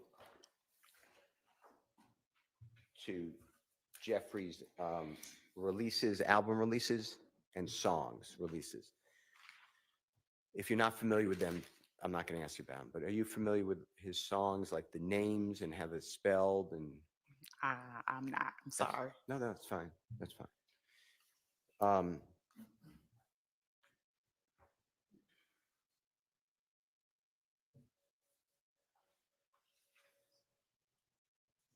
With regards to, you know who Dwayne Carter is? I do. Phenomenal performer known as Lil Wayne. Yes. Are you familiar with his music? Yes. Are you familiar that on or about the 26th day of April 2015, he was here in Atlanta and in a tour bus, and that tour bus was fired upon? Yes, that was a part of our operation planners. Okay. Now, you knew Jeffrey Williams was performing in or around Holly Grove, Louisiana during that same time, same date. Fair to say? Yes. Yes. All right. Now, were you aware through your investigation, through you or your teammates, your prosecution team, that earlier that year, 2015, 2014, Jeffrey Williams and the performer known as Lil Wayne did music together? No, I didn't know that. Were you aware that in 2016 and 17 and Wait, 18, Jeffrey Williams and the performer known as Lil Wayne did music together? Objection, on assume effects on another. I'm asking. Sustained. I'm asking questions if she's aware. All right. Through your investigation, to you or anyone else, can you tell, ladies and gentlemen, jury, whether Jeffrey Williams and Lil Wayne did music together 2016, 17, and or 18? I didn't see that in the investigation. All right. Do you know if anybody ever spoke with Lil Wayne during your investigation? I think they might have spoke to his people, maybe around the tour bus incident. But Okay. I'm not sure who and, because that was like a Cobb County incident, so I think somebody there did. I'm excluding like a tour bus driver or something. I'm saying like let's do this. Anybody, to your knowledge, ever speak with you? I assume it's not you because you would have told us, but you or other people on your team ever speak with Lil Wayne's musical assistants? Not that I know of. Were you aware that Lil Wayne put out, since the tour bus shooting, more recently, an album with or a song with Jeffrey Williams? Objection, assume effects. Sustained. Do you know whether Lil Wayne has put out a song with Jeffrey Williams since the tour bus shooting? I don't.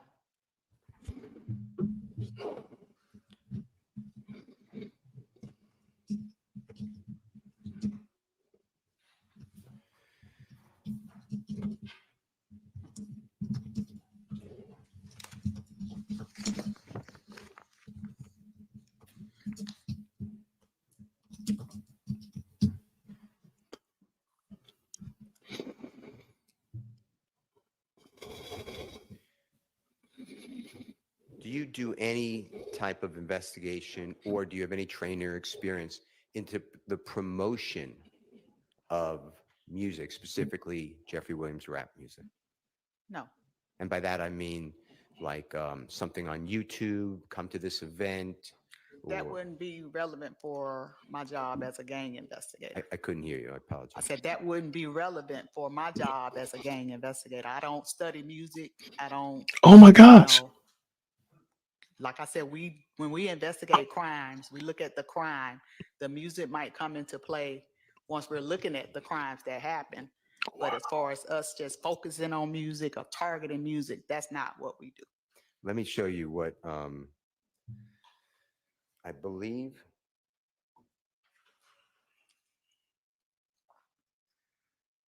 Somebody throw in the towel for her. Please throw in the towel. Exhibit number. Wave the white flag. They need to quit. This is over. She needs to go. Let me show you with the court's, Soundable Court's permission, what's already been marked and entered into evidence, but I don't have the number, so Okay. Ms. Knight is helping with the number, okay? Okay. Your Honor, is it okay if Yes. I play that once Yes. it is announced? Yeah, just go and throw in the white towel. Throw it in. It's over. It's over, lady. Just go ahead and take it Well, on to that's the when you house. pulled up. Were you present for a February 28th, 2015 interview with Detective Dennis? There's others there. And Mr. Copeland, you know, Kenneth Copeland is Lil Woody. Yes, I was there, but I think I was like in another room. We have a room where we have a monitor where we can watch the actual interview live. I wasn't actually in the room where they were interviewing him. Okay, so you're watching via some sort of Monitor. connectivity, and you can hear what's going on? Yes. Okay. I may want to ask you about that, but make sure that we get this first. Okay.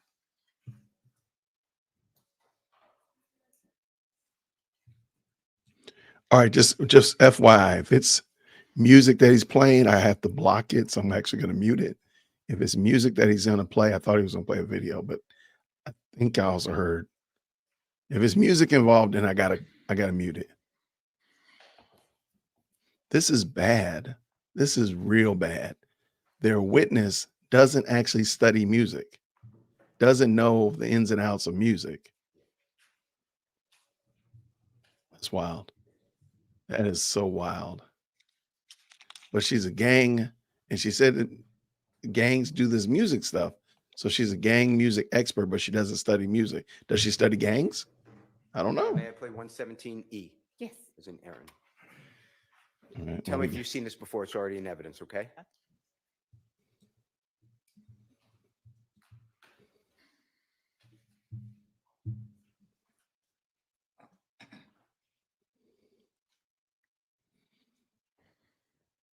The state always tries to look unimpressed, like they're not engaged in this and they're not getting shellacked.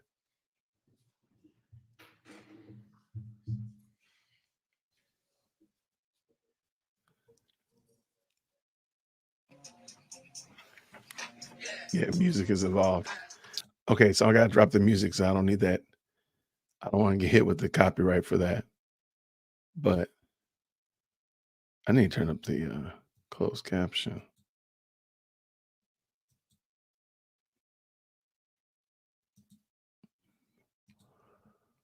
And did you do any type of work to determine whether that was choreographed and promoted by the record label or anybody with the record label? Do you No. know? All right. In that February 28, 2015, I call it interrogation, interview, whatever, conversation with Mr. Copeland or Lil Woody and one of your team members that you're watching on the other line or other room. No. Do you remember it coming up by Detective Dennis saying it's marketing? A lot of rap is entertainment, it's marketing. Do you remember all that? Somewhat. It's been a while. But Do you have any knowledge of how much money has gone into marketing the performer known as Young Thug? Do you know? I'm sure a lot. And that marketing backs up a certain type of image for the music. Is that fair to say? That's fair to say. Did you ever speak with any of the marketers to prepare for this case at all? I did not.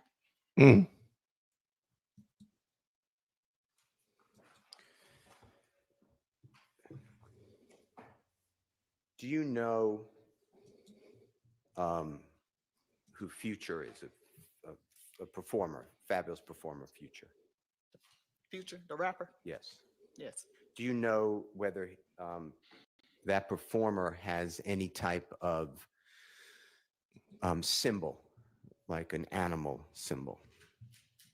And if you don't, just No, can't think of one. okay. Do you know whether Lil Wayne has a symbol? Nah, it's not coming to me right away. Expert. Does a goat sound familiar? And if you don't know, just That sounds familiar. It seems like I seen that on an album cover or something. okay. And Future, an eagle. Does that sound right? That sounds right. And Drake, an owl. Yes. I remember the owl. And have you seen Jeffrey Williams collaborate with all those different individuals, those performers? I have. And have you seen their album covers or pictures with the snake and the goat, the owl and the snake, the eagle and the snake? Have you seen that?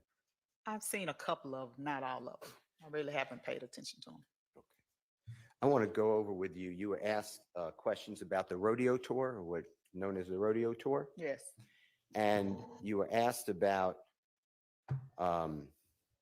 whether crime slowed down in March of 2015, something to that effect. You remember that? Yes, I do. All right. Do you know what Jeffrey Williams' schedule was in January 2015?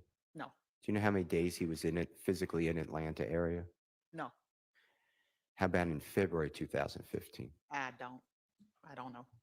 Is that going to be the same answer for the rest of 2015? I mean, looking at this exhibit, he was pretty busy. Well, that exhibit ends on around April 2015. Is that fair to say? That's fair to say. Did you ever, through your investigation, know that Jeffrey Williams was performing all over the world in 2015? I did not really keep up with it, but we kept up with it, but we didn't keep up with it. So we kind of noticed, like you said, the slowdown of the crime in March, which we saw that, he was on tour and gone a lot. So when was the uptick again in the crime? It started back in April. Okay. Mm-hmm. Do you know where Jeffrey Williams, whether he was in Atlanta in April? According to this tour thing, he was April 15th, April 1st, April 2nd, and April 3rd. He was on tour. So the rest of April, I can't say where he was. Do you know whether he was in Atlanta? I don't know. And that's going to be the answer for the rest of the year, right? Yes. Where was Jeffrey Williams physically living in 2014? I have no idea. How about 15? 15, I was a part of the search warrant team. Well, can I talk about that? No. That the residents. Your Honor, I think we need to move past. Just answer the question of whether you know where he was living. Yes. Good Some catch. parts of 2015. Okay. How many residents did he have in 2015? I'm not sure. I just know of one. How about 16? 2016? No. Same answer throughout until May of 2022? Same answer. All right. Do you know whether he was living for considerable periods of time outside of Atlanta during all those years? I don't know. Okay.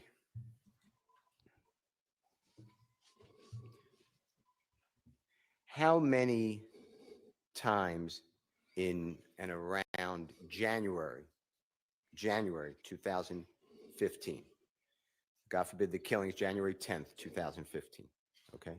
How many times did Jeffrey Williams initiate? I mean, he's the one to initiate the caller to Demise McMullen. I don't know. How about Kenneth Copeland? I don't know. Justin Cobb? I don't know. I didn't look into that part of the investigation. Okay. All right. Now, you were asked about whether Jeffrey Williams, you were shown a stack. It's Jeffrey Williams exhibit numbers 220, and then it starts with A and it goes alphabetically throughout. You were asked about January 11th, 12th, 13th, 14th, and 15th, whether you found any schedules of concerts. You remember that question? That was on the flyers. Yes. Did we see any flyers? Yes. Because it was a list of flyers for the whole year, I think. Yes. Do you know who got those flyers? No. Do you know who Detective Racy is by any chance? I do. Now, January 11th, 2015. Do you know where Jeffrey Williams physically was? I don't. Do you know whether he was filming a music video? I don't. Effects on the evidence. Sustained. Same question on the 12th. Do you know whether what he was doing? On the 12th, where he was? I don't know. Do you know what type of work he was doing on the 11th, 12th, 13th, etc.? I don't. I don't know. Has entered the chat.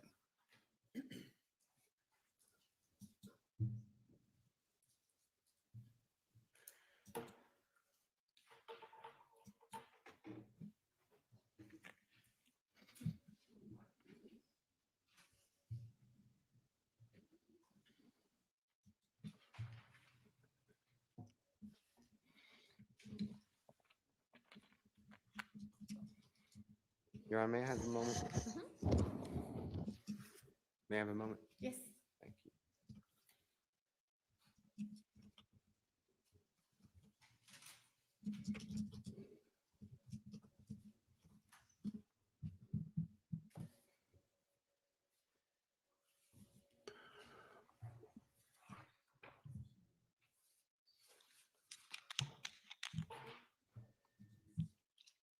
Okay, so I have no idea why this woman, it appears that she did no work, no research, no background search or anything of that nature, just to prepare herself to talk about like the idea of what other songs have you listened to by this artist.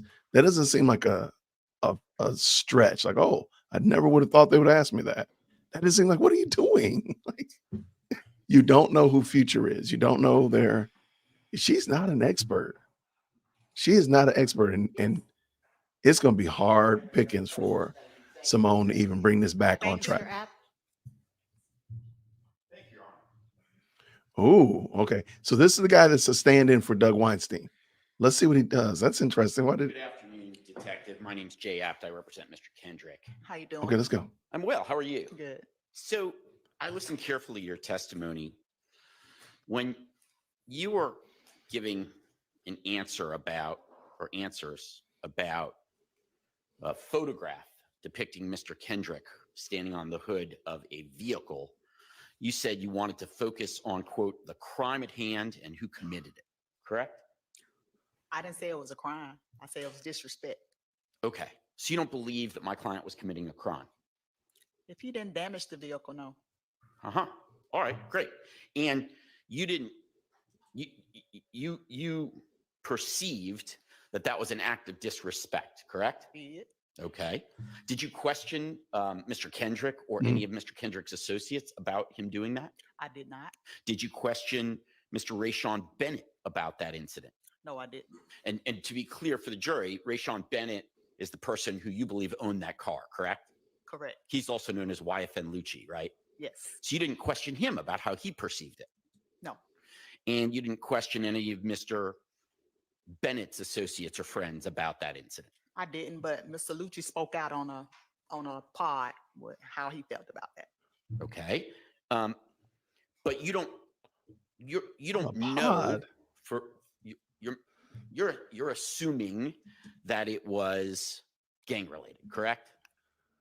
I'm not assuming. I know what was going on when that happened. You didn't question anyone involved, but you knew I didn't what was have to going on? question. I knew that it was a gang beef going between YFN, Lucci and his crew, and also YSL and their crew. When is the last time before that photograph that Mr. Bennett and Mr. Kendrick spoke in person? Do you know?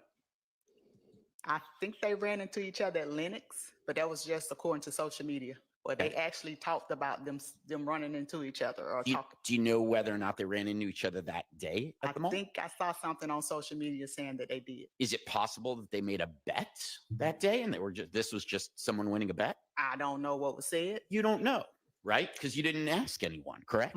No, but the You're guy assuming. stood on the guy. Let her finish her answer, and y'all are kind of talking over each other. So try not to do that. Thank you. Sorry, Your Honor. Sorry. I don't know it, but I don't think they even made a bet because, like I said, it was a lot of animosity and tension between the two groups. And you wouldn't know because you didn't bother to question any of them, right? I didn't question them, no. Yeah. So you don't know whether for certain whether it was gang related or a bet or what the reason was or the intent was behind Mr. Kendrick standing on that vehicle. That's fair to say you don't know because you didn't question any of them. I saw the reaction of Mr. Lucci when he was questioned about it. Why not ask him? Why not go and ask him then? I didn't have to ask him. I saw his reaction. He wasn't happy. He didn't have to follow the evidence. He wasn't happy. Oh, she going. It's possible he wasn't happy because he lost a bet and it had nothing to do with gang activity. That's not evidence about Yeah, the it bet. is assuming facts. You don't know one way or another what the reason or intent was in my client's mind. Isn't that fair to say? I don't know what his intent was, but he got a reaction out of Lucci.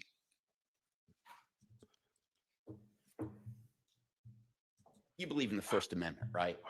I do. You believe in our people's right to free speech. I do. You believe in musicians' ability to create lyrics for art, right? I do. But you stated in your testimony that you think rap music that depicts violence is popular, but it shouldn't be. I agree. It shouldn't be glorified. And I stand by that. You also said that there are songs which have killed children in Atlanta. Which songs? I don't know specific songs, but I know that it's music. The reason for the beef, as far as the Atlantic Station situation, they were going back and forth on social media with songs and disrespecting each other. Next thing you know is gunplay and children are dead. You're the expert, detective. Which songs? Which songs regarding rap violence caused the death of children? I don't know the name of the songs, but I know that those particular kids were involved in music, talking about each other in the music. Then it's violence spawned because of the music. Do you think you should be an expert on rap lyrics? Sustained. I never said I was an expert on rap music. Oh my God. You said that. No. You understand that lyrics and even lyrics about violence can be used as art to depict, to be marketed and for commercial purposes without being factual, right? You agree with that? I have heard of that and seen that, but and that can be done in it's movies. it's not a good thing. That's all I said. Not a good thing. Right. You ever seen the movie The Untouchables with Robert De Niro? He about to Probably kill. not. He about to lay her No. out. Goodfellas? Seen Goodfellas. Okay. So do you think Robert De Niro should be charged with crimes because he depicts murder and violence? We said that this morning. What He about didn't Al do it. Pacino? If he was charged when he stepped off the movie set and he went and did the actual things that he did in the movie, then yes, he should be charged. But you said in earlier testimony that if it's depicting previous actual acts of violence, then that should be a crime. Like I said, if Robert De Niro left the movie set and went out and shot somebody like he did in the movie, then yes, he should be charged. That's not what you said earlier. You said, Argumentative, Your Honor. did you say earlier that someone who is rapping about a previous act of violence should be held responsible for that? That's not what I said. Okay. I said that they put in the music or in the wording of the songs things that have happened, meaning whether it was a shooting, whether it was a drive-by, whether it was a smash and grab, whatever. I say that sometimes this can be a confession, sometimes it can be taunting just to the other gang members or the acts or whatever. So if it's taunting, then it should be criminalized. Is that your? I didn't say that either. Okay. So Bob Marley singing "I Shot the Sheriff" is okay too, right? He shoot the sheriff in real life like that man did up in Kentucky, then yes. Yep. Yeah. Or if it's like the sheriff shot the judge. You don't know much about Bob Marley's life, do you? Oh my gosh. You understand that you've already testified that you have no concrete evidence that the lyrics that were played in this courtroom earlier are directly related to any actual criminal activity, right? I didn't say it was connected to criminal activity. You I never did. said that. You said it killed kids. Okay. So they're just art. They're just free speech then. We can agree on that? It's free speech, but like I said, when you talk about a crime that actually happened and your group is the suspect, it's what? It's what? It's obvious that you were involved maybe in that crime. It's obvious that you were involved if you're singing about it? Could have been. Yes, sir. Object to the characterization of it's obvious that you were involved, maybe. And I'm going to object to Mr. Overruled. What else? Hang on.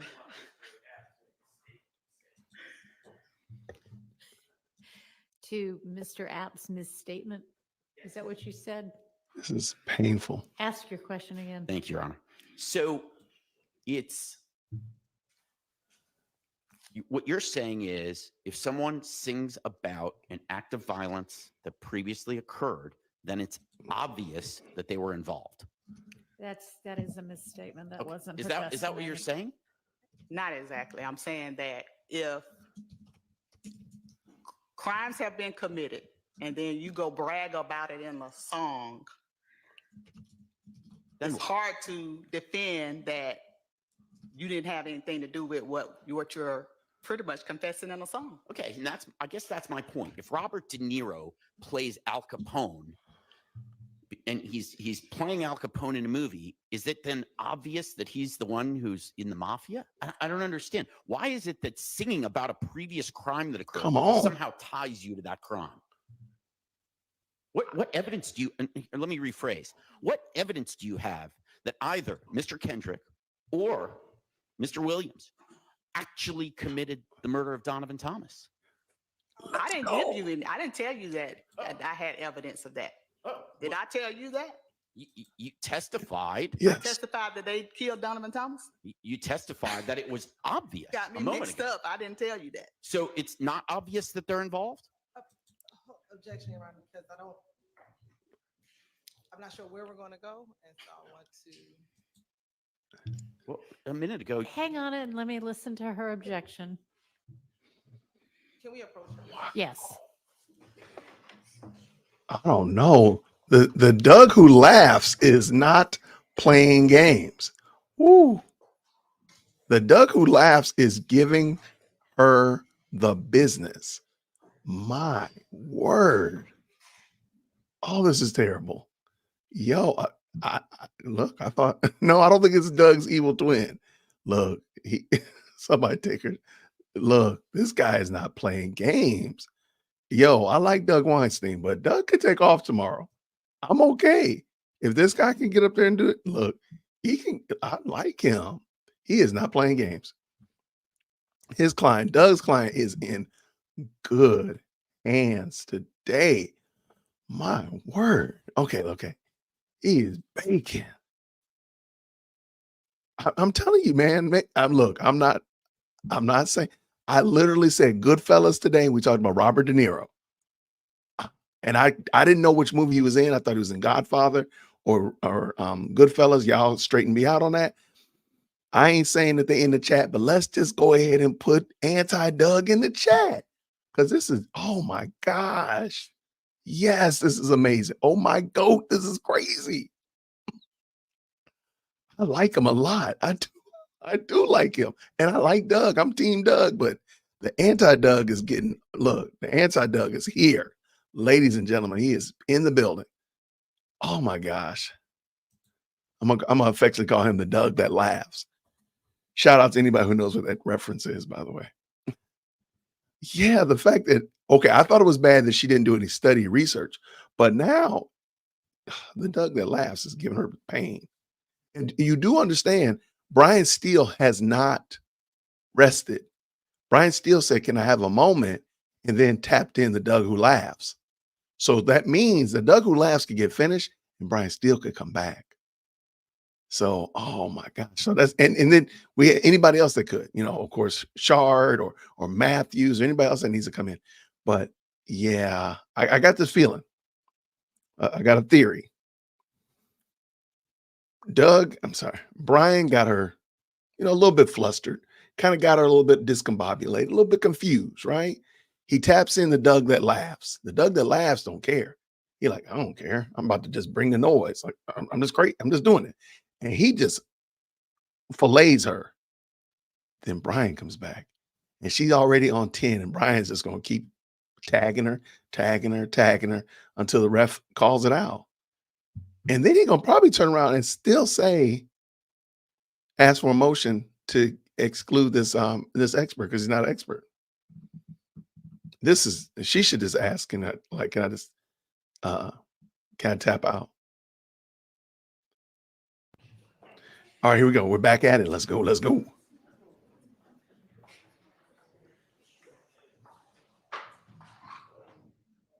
I like him. The Doug that laughs is look. What's up, Matthews?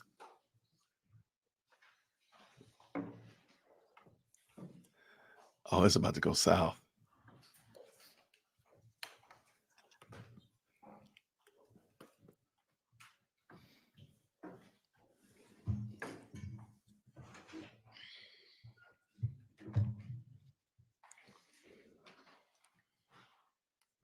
Yeah, I don't think there's going to be any way to fix this.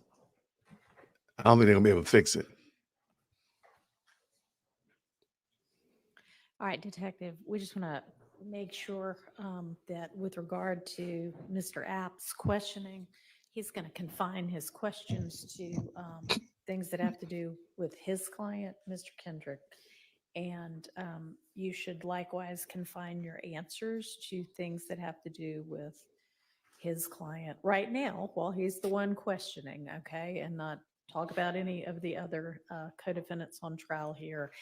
And things like a search warrant that got the results of which were suppressed. Don't even veer into territory like that. And I'm not going to go through all of the different possibilities, but just be mindful when you testify to be careful not to testify to anything that, as an experienced detective shouldn't be being talked about. Okay. Type anti-Doug in the chat. All right. Any other kind of parameter anybody wants to mention? Well, Your Honor, and I guess I'm speaking to the detective as well. Detective. I represent Shannon Stillwell. I am not asking this question, and he is specifically asking about Mr. Kendrick. I would not anticipate that the answer would include pronouns such as they or things of that nature. And I would ask that anything be strictly limited to Mr. Kendrick. I understand. All right. Anybody else? Doug, who laughs about to bring that noise? Limit my questions relating only to Mr. Kendrick. All right. Okay, I think we're ready to get the jury back. They may not be ready to come back, but Whew. It took you 3 hours to get them today, man. You better keep them because they ready to leave. My man is cooking. The anti-Doug is here, ladies and gentlemen.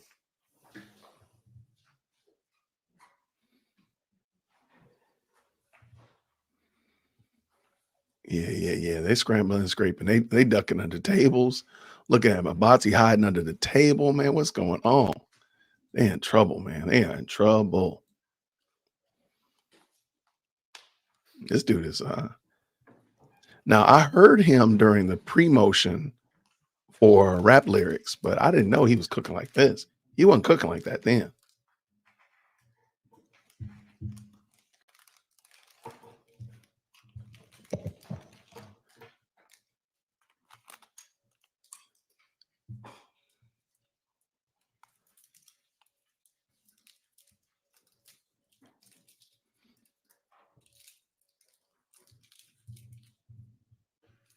Somebody unwrapping paper? What's going on? His crosses. He violated her. I'm sorry. They're waiting for the jury to get in. So a juror probably ran away. He probably let him out and he ran away. My man he did not come to play games. Whatever Doug is paying him, he earning it today. Hey, look. Diamante, you getting representation today. Good gravy.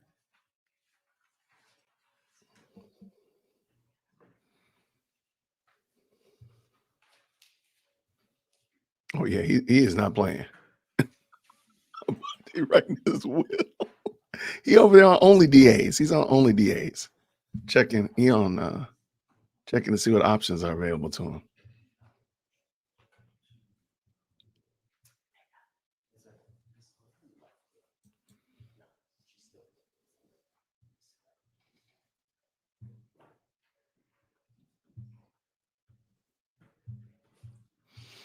Just stay over there praying. That's what they doing. They praying. Like, get gracious, man. The anti-Doug is ready. He's ready.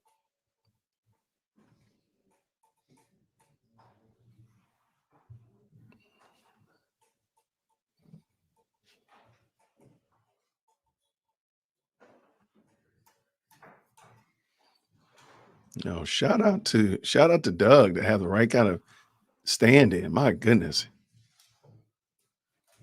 I guess I have to. It might be late though. It might be late.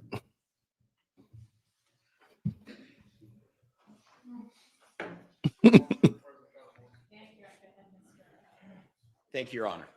So, Detective, you were saying that and I don't want to misquote you, but that if someone raps or sings about an act of violence that actually occurred, then it becomes obvious of what? To me, it's bragging. Mm. Taunting or bragging.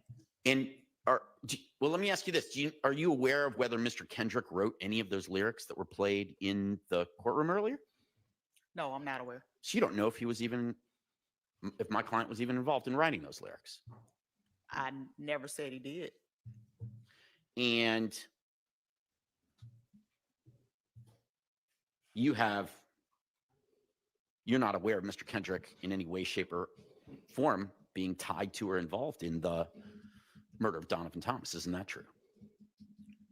I know he was arrested and charged or a suspect for it. Were his fingerprints found anywhere? I didn't work the homicide portion of that. You would have to refer to. You don't know. You don't know if his I fingerprints. didn't get into the homicide investigation. You don't know if his fingerprints were found on the Tahoe or any evidence in the case? No. You don't know if his DNA was found? No.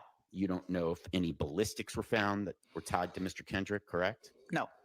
In fact, You're not aware of any eyewitnesses who saw Mr. Kendrick commit that crime, correct? I don't know of any.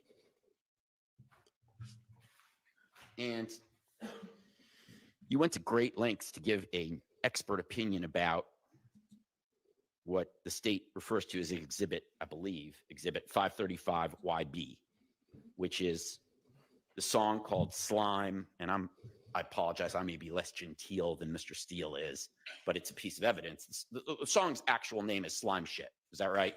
That's correct. Okay. And you stated earlier, you don't know the date that that song was released, right? No, I only see the date that it was uploaded to YouTube, like I told Mr. Steele. You don't know the date it was written? I don't. You don't know who wrote the lyrics? I don't. And so if that song, if I told you that track was released officially on September 16th of 2015, and that Sustained. I'll withdraw the question. If hypothetically, if those lyrics were released in 2014, before the murder of Donovan Thomas, then wouldn't it be fair to say that the Tahoe mentioned in the song had nothing to do with Mr. Thomas's murder, right? That would be fair. You're not suggesting that whoever wrote the lyrics was psychic and predicted the murder of Donovan Thomas, right? I did not say that. Okay.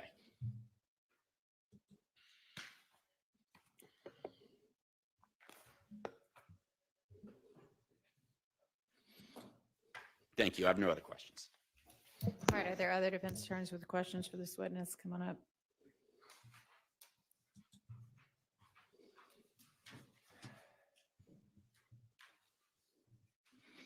Hey, I like the anti-Doug. Shout out to, Max Shard. Let's finish them. Good afternoon, former agent. No, I'm actually a retired investigator, but I was a former task force officer. Retired investigator. Okay, retired investigator Underwood. My name is Max Shard. I represent Shannon Stillwell. Okay. How you doing? I'm fine. How are you? Good, good. All right, good. First of all, I just want to get one thing out of the way. And I know you were answering a question. You brought up some Atlantic Station incident that has nothing to do with this case. Oh, correct? no, it has nothing to do with this case. Okay. It was just referencing gang violence. Okay, cool. You, in preparation, you knew you were going to be testifying eventually, and you provided a CV. I did. To the state, correct? I did. It's probably been a while though, since because I might have updated it since I did my Daubert, maybe. Okay. Yes, I understand. On Friday, when the state was asking about some of your background experiences, you were asked, have you received training on how gangs use music to promote violence? Oh no. And you answered yes. I have. Okay, could you tell me the name of that class and who taught it and when that occurred? I have attended like the Georgia Gang Investigation Association training where, and I can't remember the name of the individual. I know Marissa Viverito has taught one at APD, but when I went to the GGIA one, I can't remember the name of the instructor, but I've had like at least 2 or 3 classes. So Marissa Viverito is someone who worked for the DA's office in Fulton County, correct? She used to. And right, and she's also worked for the state of Georgia, correct? Yes. And you know her to be on the witness list for this case, correct? Okay, so she taught that class. She taught one of them. Okay. I've been to more than one. Well, who specifically talked about how gangs use music? What individual, what professor, or was it an artist that talked about that? Who was it? It wasn't a professor, it was law enforcement. Oh, law enforcement. And who was the law enforcement? The one that I do remember recently was Marissa. She taught one at APD. All right, Marissa Viverito, who used to work for the DA's office. Okay. So there was no one from the music industry, no artists or anything there. Okay. No.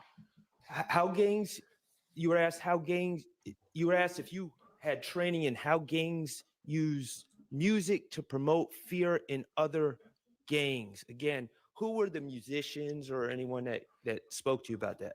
No musicians. The Okay. classes that I've taken have been all from law enforcement when it came to gangs. My other classes at Columbia Southern were professors, but they didn't talk about gangs. Okay. And the how gangs use music to promote fear in other gangs. What date was that? Who taught you about that? I told you what class. I don't remember the instructor on one of them, but I do. Like I said, the most recent one at APD within the last 3 years. It might have been while she was still here. She taught that one. That's the one that stands out. But I did go to one down in South Fulton as well, but it was like a GGIA training. You were asked how gangs use. You were asked about your training or education and how gangs use music to promote cohesiveness. Who taught that class? Is that the same answer? It would be the same. Yes. Okay, so no one from the music industry, and it seems like every class was law enforcement. And the one that you're speaking of is Investigator Viverito, who's on the state's witness list for this case. That's one of them. Okay. And the same answer would be for your experience when the state asked you how gang members use music to send messages to rival gangs. Would those be your same answers? Yes. Okay. All right. And then you were asked by the state here, among other things, to talk about lyrics in this case, and you've been speaking about specific lyrics. Yes. Okay, in that Bad Boy video, you didn't recognize the other artist? No, Man. I don't know who that is. You ever hear Juice WRLD? I knew that. But I don't. That's not anybody that came on the radar because he hadn't probably committed a crime here in Atlanta. Okay. So as I understand it, in preparation of this testimony, and correct me if I get the timing wrong, sometime last week, the state gave you some music videos to review or some songs to review. Yes. Okay. How many? The 3. Okay. It was just those 3. Just these 3. Okay. And they were all songs by Jeffrey Williams. Yes. Okay. Did they not ask you to review a song called Homicide, written and performed by Lil Woody featuring Fagiano? Never heard of it, no. Have you ever Oh my gosh. watched that video? Oh my gosh. I haven't. Okay. Are you aware of this song? No. You aware that in that music video, in that song, Woody talks about putting money on someone else's head? Yes. Not aware.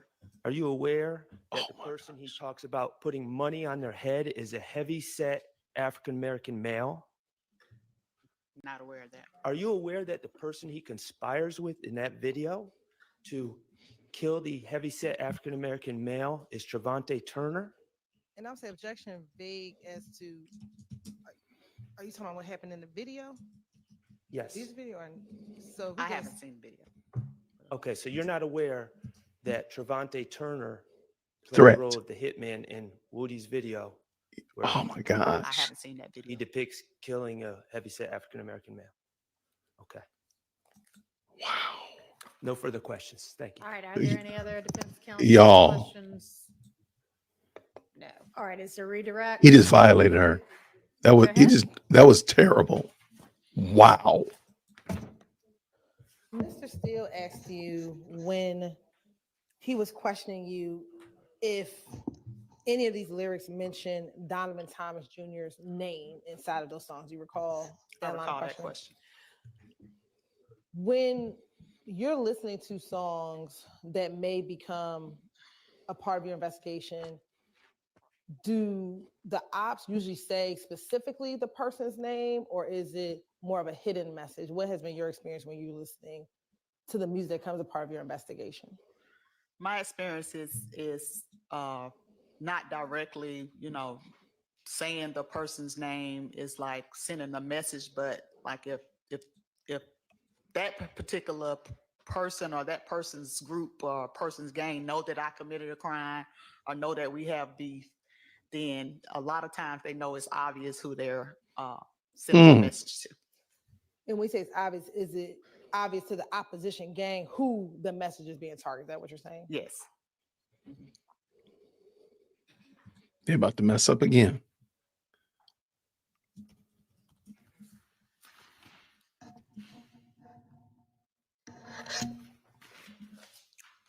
It's over, Hilton. Just go and sit down. Mr. Shard asked you about whether or not anyone from the music industry came and taught your class. Do you remember him asking you a series of questions about that? Yes.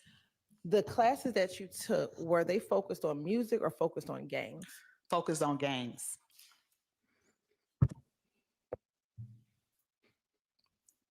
And have you ever had anyone from the music industry come and talk to you about gangs? No.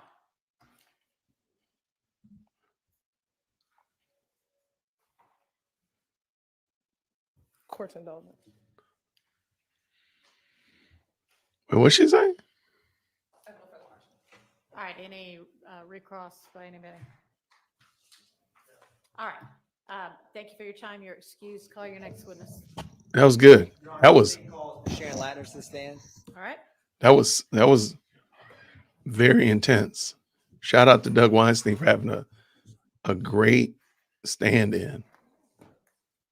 The Doug that laughs was killer. I don't think there was any point to it. I think she just wanted to be the last voice. She was hoping and praying that they would not come back, and she wanted to be the last voice that they heard.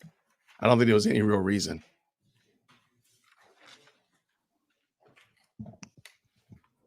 Welcome back, Miss Lattners. You're still under oath.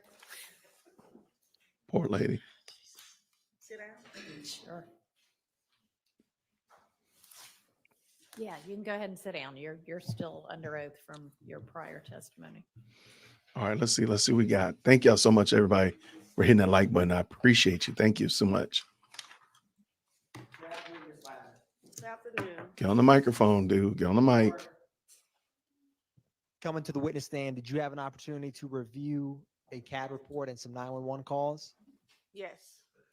Ms. Lattners, I'm going to approach you with what's been marked as 1 November, Papa. 1 November Delta, and a disc marked that contains, I should say, 1 November Alpha, Bravo, and Echo.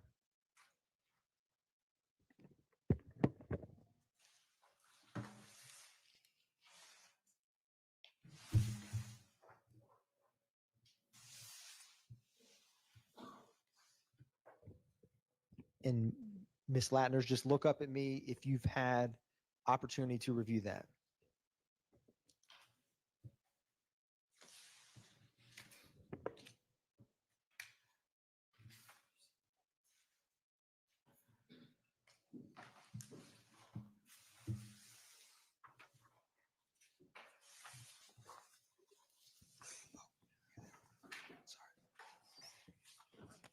Ms. Lattners, are those the items that you reviewed before coming to testify this afternoon? Yes. And what are they? Copy of the CAD report for February 23rd, 2019, and the 911 calls.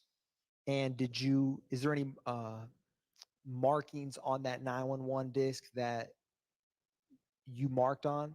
Yes, I placed my initials on it. And is it a fair and accurate depiction of the CAD reports and associated 911 calls for that incident? Yes.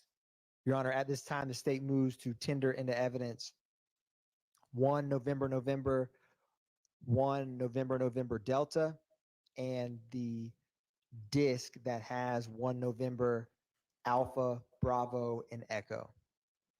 All right, those are admitted. Thank you, Your Honor. Ms. Lattners, I'm going to first publish 1 November.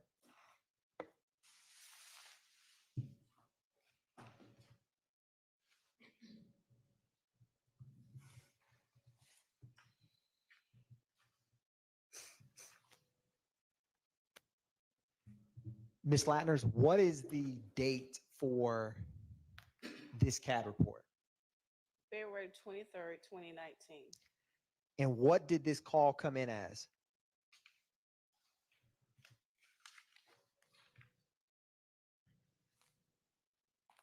Came in, shots fired. What was the call type and description when the call was complete? Person shot. What was the location for this person shot call on February 23rd, 2019? 50 Mount Zion Road, Southwest, Brandywine Townhouses, Atlanta. In what zone is that, Ms. Latners? Zone 3. Now, what time was this CAD report a officer generated or 911 call? 911 calls. What time was that call received by APD dispatch?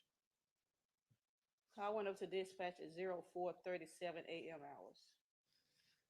hours. Were officers dispatched at 04:37? Yes.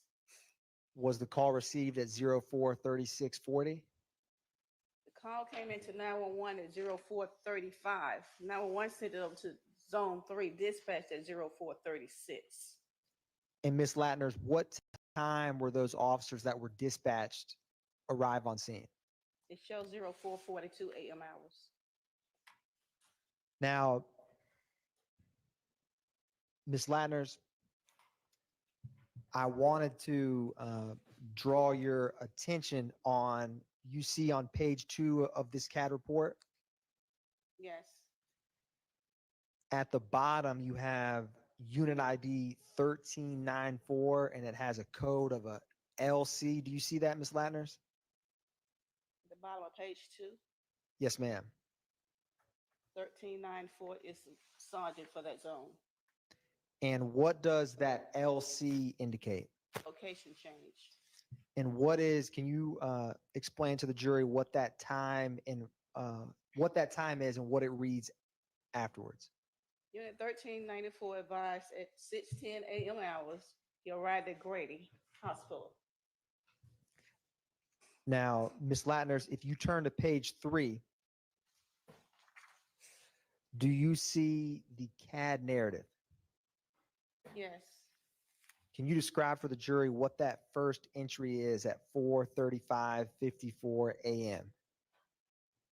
The person advised the 911 call take a shots fired in that area at 50 Mount Zion Road.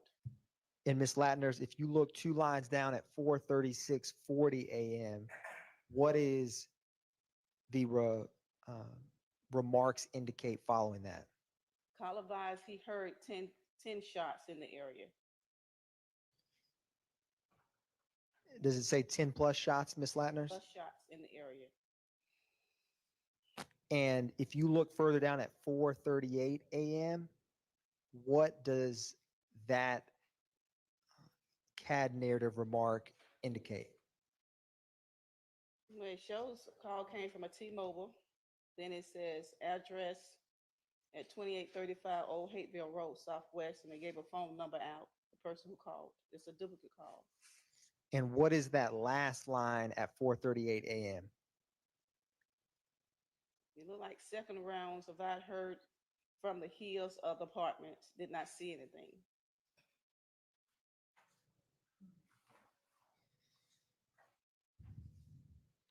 And Ms. Latners, if you turn to page 4, do you see at 4:39 a.m. it starts with male caller? Yes. What does that remark section, this CAD narrative, indicate for the jury? Another caller called in, advised male caller David requested to speak with officer at apartment Y Yankee 5. He gave out his phone number. And beneath that, where it starts at 4:47 a.m., what does that indicate? Starts with unit. Advised a unit told his dispatcher, advised male inside a blue Charger in passenger side, possible 50 was shot to the head. So that's possible signal 50 to the head. Yes. And is there a related CAD indicated beneath that at 4:48:56 a.m.? He advised this incident is related to CAD number 190540456. And Ms. Latners, if you look a couple lines beneath that at 4:54 a.m., that starts with BLU. Do you see that, Ms. Latners? Yes. What does that indicate for the jury? The officer advised the dispatcher Blue Dodge charge, gave out the tag number, temporary tag number 245400289, which is a paper tag. And Ms. Latner's, what is immediately beneath that 1 minute later at 4:55 a.m.? He advises dispatcher possible vehicle, possible code 19, which is a stolen vehicle out of Cobb County. And Ms. Latner's at 5:07 a.m., do you see the CAD remark that starts with unit ADV? Unit advised shell cases near building X-ray.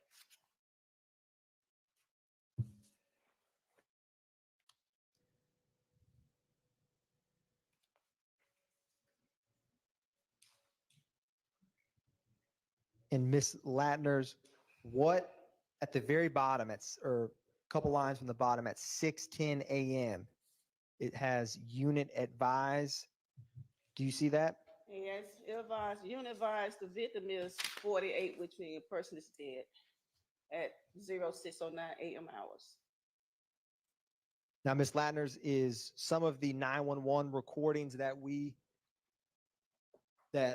are on that disc pertain to this CAD report ending in 454 from February 23rd, 2019? Yes. Your Honor, at this time, the state is going to publish one November alpha. All right.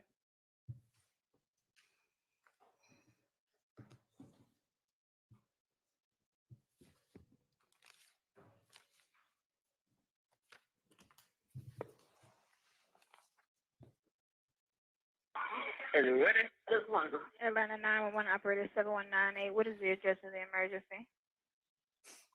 I live in an apartment they used to call it the Wood, but they call it the Crystals now. And the address is at 50 Mount Tanya Road, Southwest. Someone out here shooting, about 10 shots. Okay, do you want to speak with an officer? Yes, ma'am. You do? No, ma'am. Can you have someone just come out here? Okay, we will. Thank you. Hmm? We will. Thank you. You're welcome. It's like they got the 911 operators from Popeyes. Ms. Latner, Your Honor, the state is going to publish one November Bravo at this time. Thank you.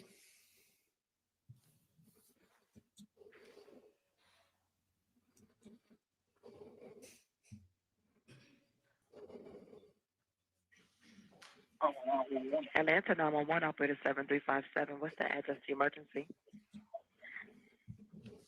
This is Atlanta. This is 911. What is the address to your emergency? The address is 50 Mount Tanya Road, Southwest. Apartment Y5. Apartment 15? Y5. Y5. Do you need fire, police, or ambulance? Police. What is your name? David Goodman. David, what's your phone number? Your Honor, I'm just briefly the phone number. Why they delete his phone number? You gave out T.I.'s phone number. Give everybody else's phone number out. 446. Is there a gate code, sir? No gate code. No gate code. Okay. All right. Let's see. And what's the name of the apartment, sir? Crystal Apartments. You said Crystal Apartments? Yeah. Okay. What's going on out there, sir? I just heard a bunch of shooting. I'm not sure if it was aimed at my apartment, but it sounded like it was aimed over here at our apartment. Okay. I just want to make sure. Did you call already, sir? Because it's showing that we did get calls in reference to this. No, this is my first time calling. Okay, yes, sir. We did get a call about, do you want to speak to the police when they come out? Yeah. Okay. And let me confirm, you said you are in Y5, correct? Yes. All right, we'll get help out to you, sir. Okay. All right.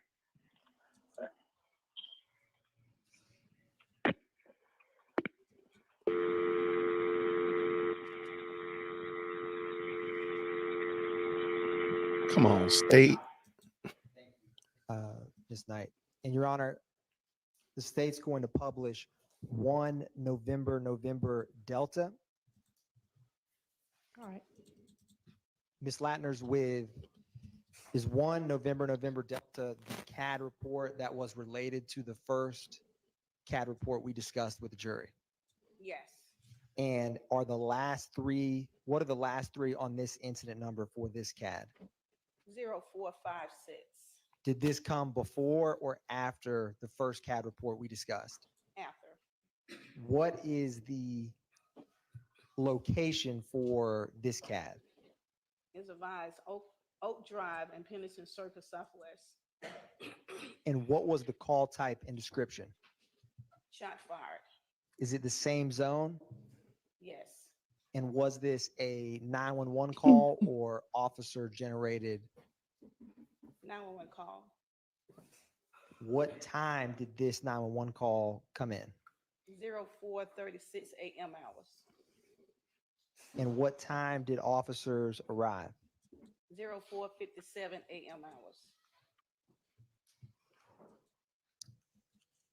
Ms. Latner's turning to page 2. Do you see the CAD narrative remarks? Advised multiple shots fired in the area, no further. And then is that last line at 4:48:56 a.m. reference the first CAD we discussed? Yes. And Ms. Latner's at the very top or near the top on the front page. What is the disposition for this CAD report? Code 12. Is that an investigation? Yes, it is. Was there also a 911 call that corresponded with this CAD report, Ms. Latner? Yes. Your Honor, this time the state is going to publish 1 November echo at this time. All right.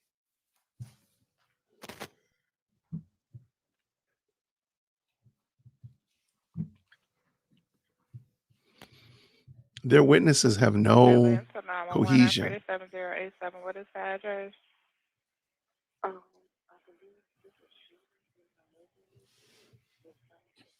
Hello? Can you hear me? I can barely hear you, ma'am. It sounds like you're whispering. Yeah, because it just woke me up. There's a shooting going on in my neighborhood, and it sounds like it's coming from Oak Drive. Oak Drive and what other cross street? Pennington, Old Hateville. All right, how many shots did you hear? It was a round, and then it sounded like it was another gun that was weaker than the first round that about 5-7 shots, and then there was a second gun that was going off, and that was about 3 or 4. Okay, did you hear anything else besides the shots being fired? Any vehicles speeding away? No, Anyone yelling? Just the shots. Okay, we'll get someone out there to check the area. All right, thank you. You're welcome. Bye-bye.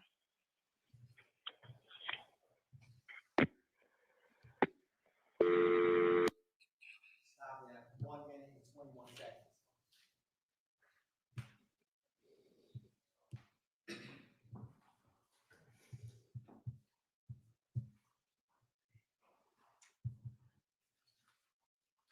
No further questions from the state, Ms. Latner. Thank you. Any defense questioning?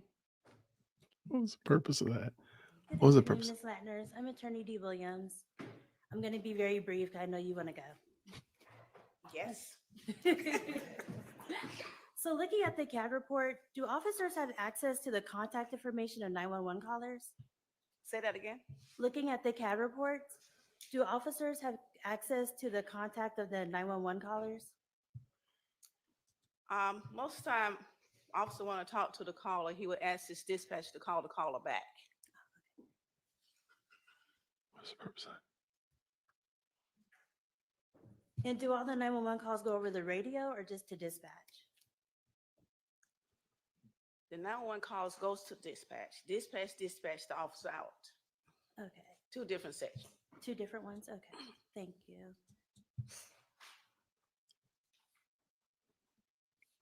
And then upon the request from the DA's office, Your office turned over all the records regarding this incident. Yes. In all calls that require an officer on scene, are they entered into a CAD report? Say that again? All calls that require, I guess, are dispatched to a scene, are they entered into a CAD report? The 911 call creates the CAD report for calls to come through 911. If an officer pulled out on a call, their dispatcher will create a CAD report for them. Thank you, Ms. Latners. You're welcome. Anybody else? Go ahead. Oh, help me. All right. let's No. call The various attorneys. Hot mic. Hello. How long do 911 calls preserve? Well, since Atlanta take over 1 million calls a year, our system can only hold so much. So the system purge out the 911 calls itself. We don't purge it out. The system does that. How long does it, when you say purge, you're saying call on January 1, 2015, let's say, excuse me, January 11th, 12:04 a.m. January 11, 2015, 12:04 a.m. How long will that call last? We should hold the call. 911 should hold the audio for at least 3 to 4 years. 3 or 4 years. Years. So in my January 11th, 12:04 a.m. What year? 2015. We would not have. We're going up to approximately 2019, We'll have 2019. and then it's gone. 2015, we don't even have that system anymore. Thank you, Your Honor. Thank you. Anybody else? All right, any redirect? Your Honor, one question. Ms. Latners, would CAD reports and 911 audios, are they subject to FOIA request? Are they subject to what? To Freedom of Information Act request? Yes. No further questions, Your Honor. All righty, any What is the purpose of requests? that? That definitely seemed like a waste. Do you know whether Mr. Jeffrey Williams was arrested on May 9th, 2022 in this case? I can't answer that. Do you know whether May 9th, 2022 is after January 11th, 2019? Yeah. I can't answer that. Yes, you can. Thank you. Thank you. Okay. All right. You are excused. I can leave. You can leave. No idea whether they'll have you back again or not, but call your next witness. I hope not. Leave those 911 operators alone. Y'all be abusing them poor people. I don't know if this is real. I think it's all fake. I don't know. I think it's all. This is crazy.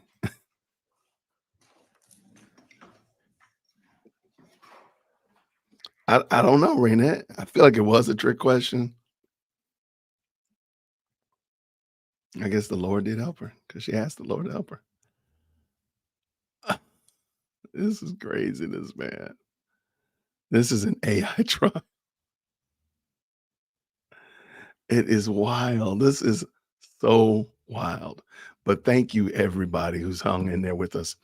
I've determined that we are at 8:45 tonight, late 30. We're just going to do an hour. We're going to talk about two big parts of this trial today. The expert that was not an expert and the kicking out of the other expert that wasn't an expert. So we're going to see what happens. All right, let's see. We'll do it tonight, 8:45 Eastern Standard Time. All right, thank you. What are you doing? Try to get some clips ready for tonight.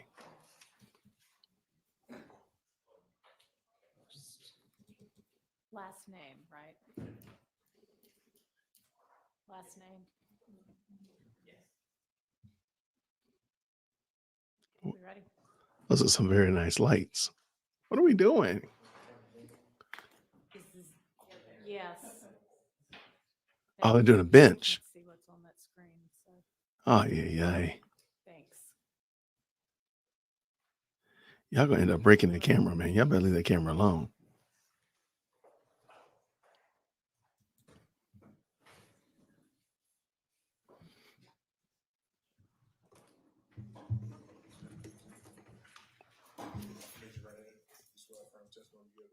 go through number 3? Yes.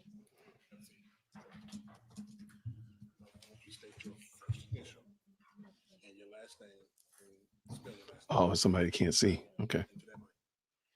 My first initial start with an M. My last name is SMITH. Uh-oh.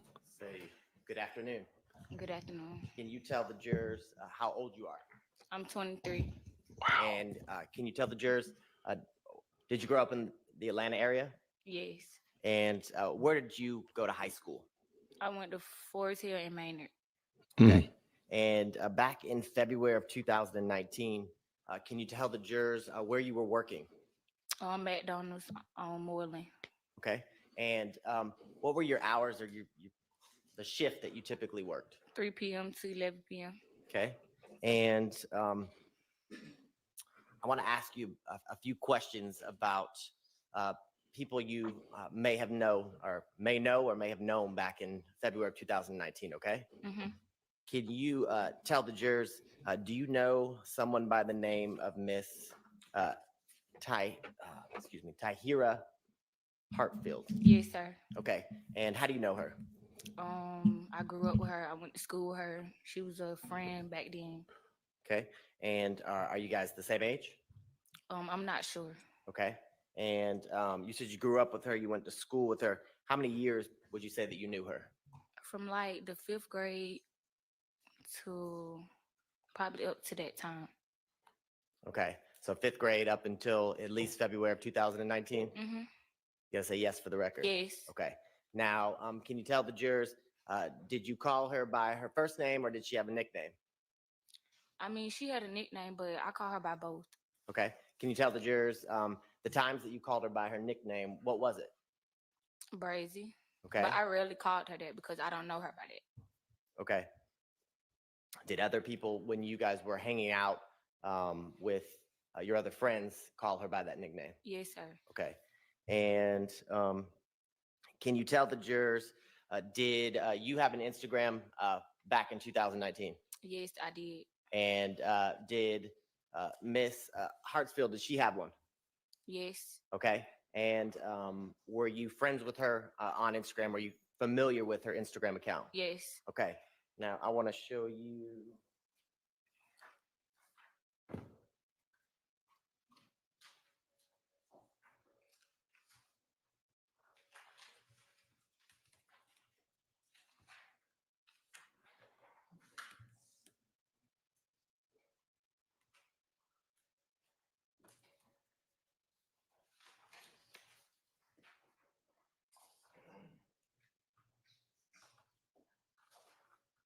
At this point in the game, you almost kind of wish they would just go ahead and just like, hey, we're going to call it for today to go home and kind of get ourselves together because they are getting filleted here. I'm sorry about that. I want you to look at States Exhibit 21 and 22 in. Okay. Yes. And by looking at those, can you tell me, do you recognize what's depicted in States Exhibits 21 NN and 22 NN? Yes. Okay, and let's talk about first 21 NN.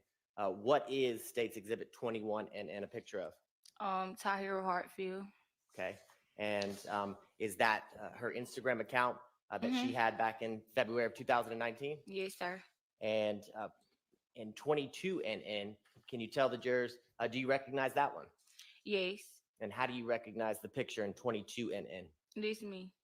It's you? Yes. And is it your Instagram account back in February of 2019?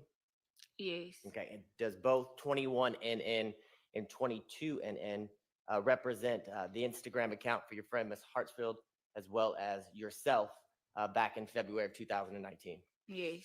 At this time out of the state would tender what's been marked as States Exhibits 21 NN and 22 NN. M or N? N, I'm sorry. All right, Nancy. Those are admitted. Okay. Now, can you tell the jurors back in February of 2019, did you know anyone by the nickname Little Rod? Yes. Okay. Tell the jurors, how did you know Little Rod? I met him through Tahira. Okay. And Can you tell the jurors, do you know Little Rod's real name? No. Okay, did you always call him Little Rod? Yeah. Okay. And can you tell the jurors, did you know somebody by the nickname of Bally? Yes. And can you tell the jurors, how did you know the male whose nickname was Bally? I was introduced by Tahira through both of them. I met them through her. Okay. And do you remember, if we're talking about in relation to the shooting in February of 2019, how long, I guess, had you known the males with the nickname Bally and Little Rod? I had just met them within that same month. Within that same month? Yes. Okay. And can you tell the jurors, the male that you knew as the nickname Bally, did you know his real name? Demond. But I'm like learned it from the stuff Okay. that's going on now. Yeah. Okay. So did you know his last name back in 2019? No. Okay. So you just knew him by his nickname as Bally. Yeah. I met them through her, so I didn't know them personally. Okay. And you said you met him in the same month.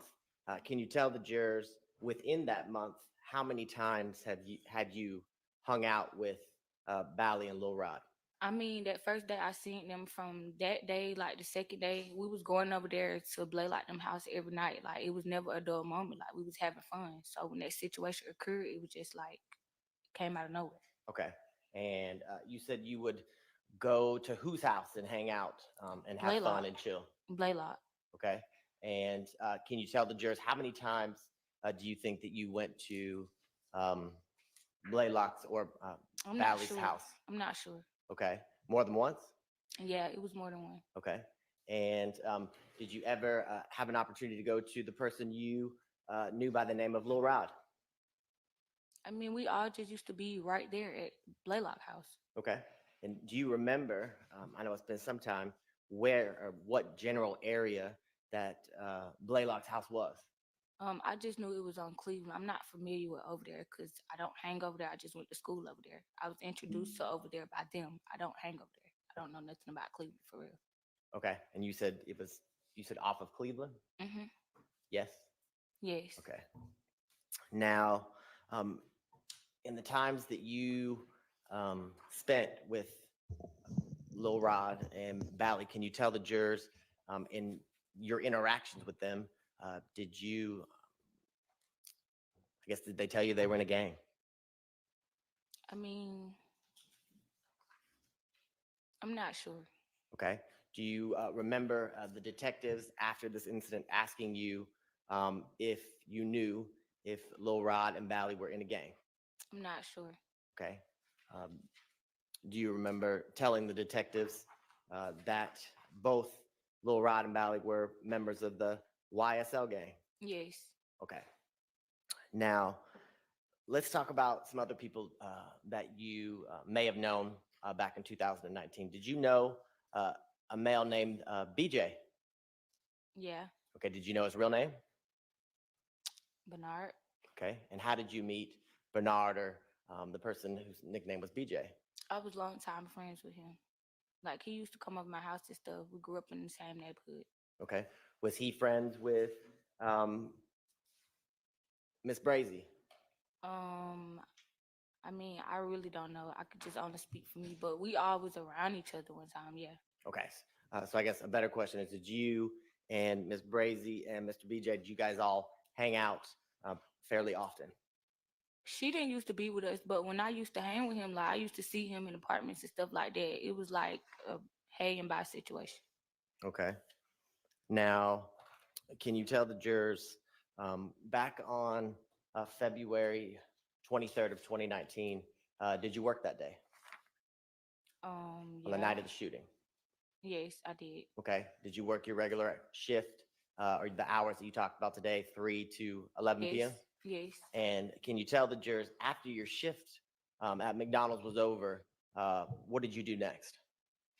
I went home, took a shower, and I was there. Like, really the whole house was asleep.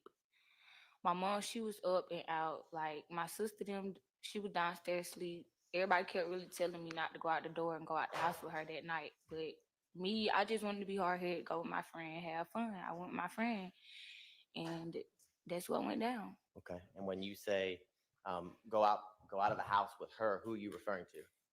I was with her, and we got in the car with Lil Rod. So who's her? Brazy, Tyra. And so when you got home from work, was Brazy already at your house? Yeah, Okay. Can you tell the jurors why was she at your house? because she was homeless, and she was already like asking me could she stay there and stuff.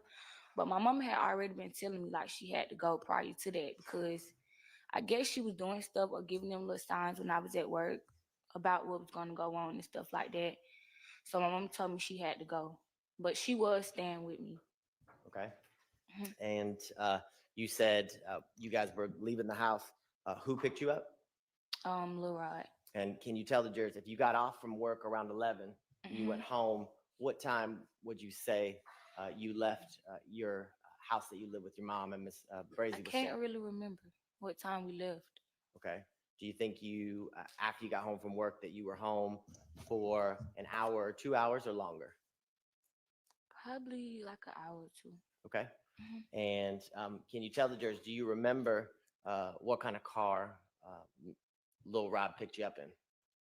Yes, it was a van. It was a van? Yes. Remember what color? No, I don't. Okay. And I should have asked you this earlier, so I apologize. The people you're referring to as Little Rod and Bally, were they, do you know if they were around your same age? I'm not sure. Okay. Did you go to school with either one of them? I'm not sure. I was introduced to them by her. Like I didn't know them like that. Okay. When you say her, who are you referring to? Tahira. Okay. Now, after Lil Rob picked you guys up, can you tell the jurors where did you go next? I can't really remember. Okay. What I guess what was the plans that night after you were leaving your mom's house? I know. Okay, we pulled up to Bally House. We got out the car. We went in the house and stuff like that. We in the house. I was talking to Blaylock then. Boom. After that, went downstairs, played the game. I dozed off. In the midst of me dozed off, I hear Tahira on the phone saying, "Pull up, we finna do one." Do one mean fuck. Okay. Let's not tell me what anybody said. So you talk faster than any of us in the courtroom, okay? So let's just back up just a second. So you keep saying Blaylock and Bally. Is that the same person? No. Okay. So Yes, it is. Yes. okay. So the person you know is Bally is his real name or the name he was given at birth. His last name Blaylock. Yes. Yes. Okay. Now you said that y'all went from your house when Little Rob picked you up. You went to Bally's house. Is that what you said? Yes. Yes. And can you tell the jurors? Do you remember? I guess where the general area where Mr. Bally's house was? I just knew it was some apartments. I don't remember, but I kind of do. Like if I go there, I remember, but I don't really remember. Okay. Can you tell the jurors? Do you know or do you remember? You talked earlier about where you knew that Little Rod's house where he lived was off Cleveland. Do you know if the apartments you just described where Bally lived was close to the Cleveland house that you described where Little Rod lives? Yeah, they stay across the street from each other. Okay.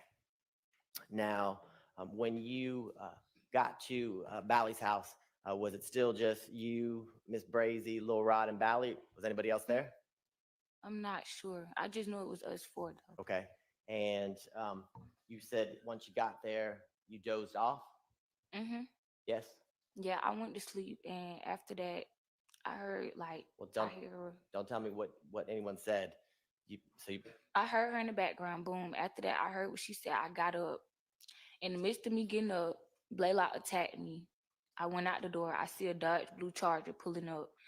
Next thing you know, I went to the car because BJ rolled down his window, and he was like, "Mariah, where they at?"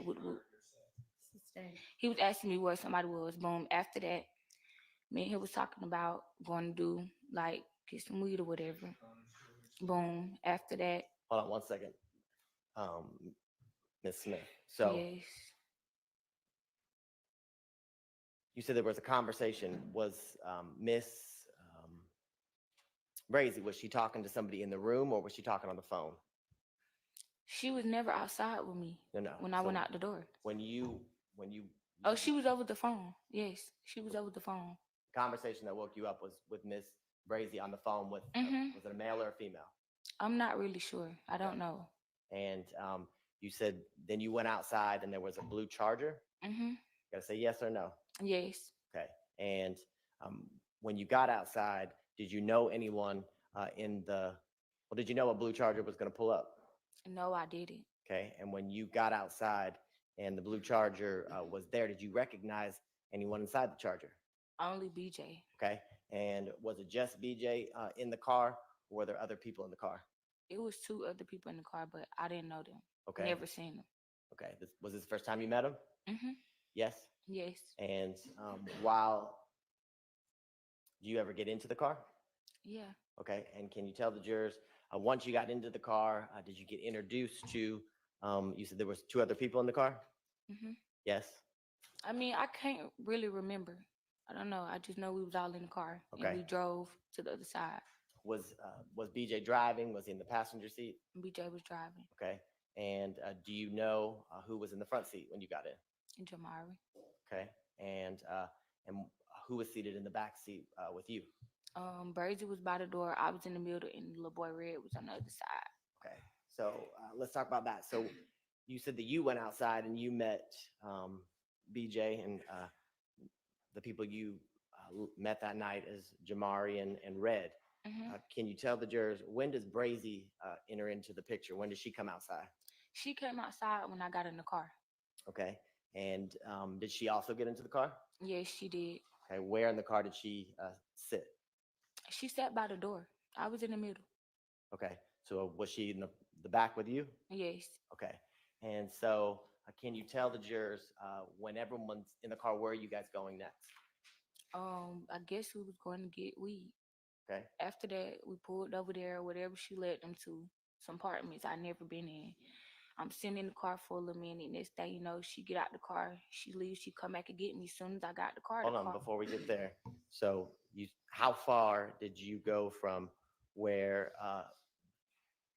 BJ in the blue Charger picked you up and took you to buy some weed? How far was that trip? I mean, it was across the street, literally across the street.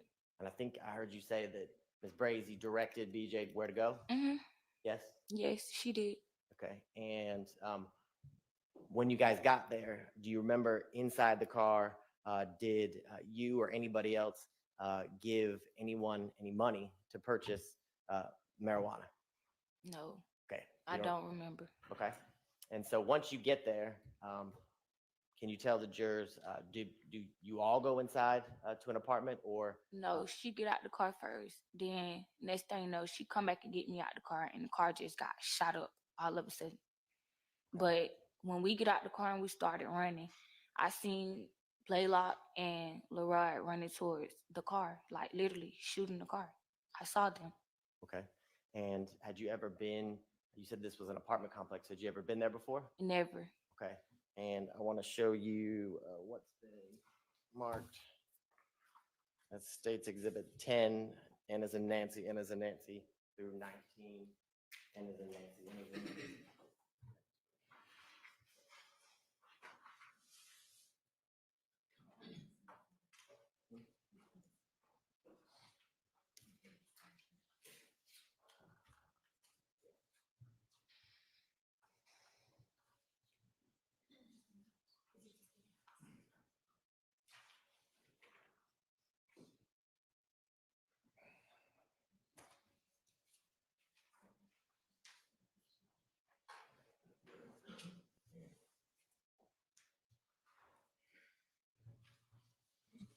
This story is absolutely, positively wild.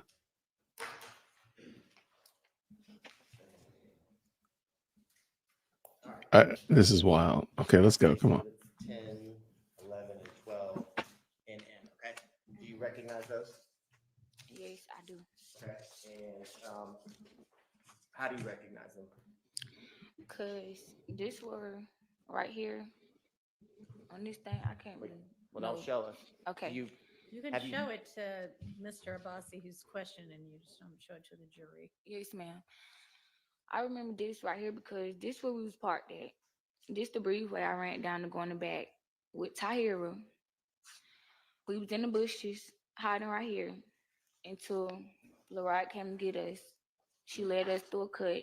We got in the car with him. They took me back to Blaylock House. Let me ask you this question. In States Exhibits 10 and through 13 and do those pictures fairly and accurately depict the apartment complex that you've described where you guys stopped to buy marijuana? Yes. Okay. And at this time around, the state would tender what's been marked as States Exhibits 10 through 13 and Those are admitted. Okay. Now I want to show you States Exhibits 13, 14, and 15.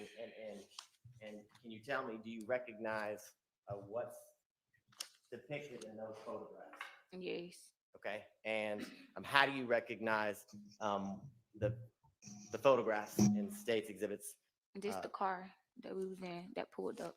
Okay. And is that vehicle or that's depicted in States Exhibits 14 through 16 and fairly and accurately depict the blue Charger that picked you up that night? Yes. This time around, the state would tender what's been marked as States Exhibits 14 and through 16 and Those are admitted.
Okay. So you said you did recognize and the vehicle depicted in States Exhibits 13, 14, and 15 and fairly and accurately depict the Charger that picked you up? Mm-hmm. Okay. This time around, the state would tender what's been marked as States Exhibits 13 through 15 and 14 through 16 or 13 through 15? I misspoke. It is. All right, those are admitted. 14 through 16, right? It's 13 through 15. I apologize. Okay, so what was, I thought it was 10 through 13 the first time around. Was it only 10 through 12? I apologize. I That's got okay. confused this late now. It's so 10 through 12 and Okay. are the maps. All right. And then the car is 13. Okay, those are all admitted. Okay. So I want to put up on the screen in front of you here in a second, States Exhibit 10 and N, okay? Okay. And it's going to pop up right in the computer right in front of you, okay? Mm-hmm.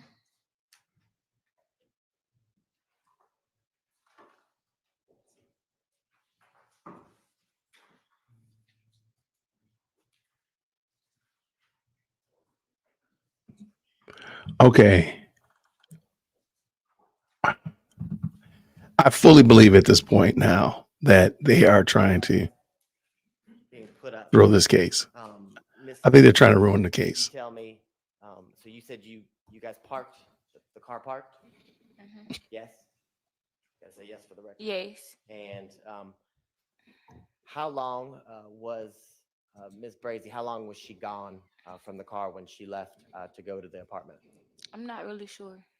Okay, was it a few minutes? Was it an hour? Probably like a couple of minutes. Okay, and you said she came back? Mm-hmm. And can you tell the jurors, when she came back, why did she come back? When she came back, she got me out the car. As soon as I got the car got shot up. Okay, and By who?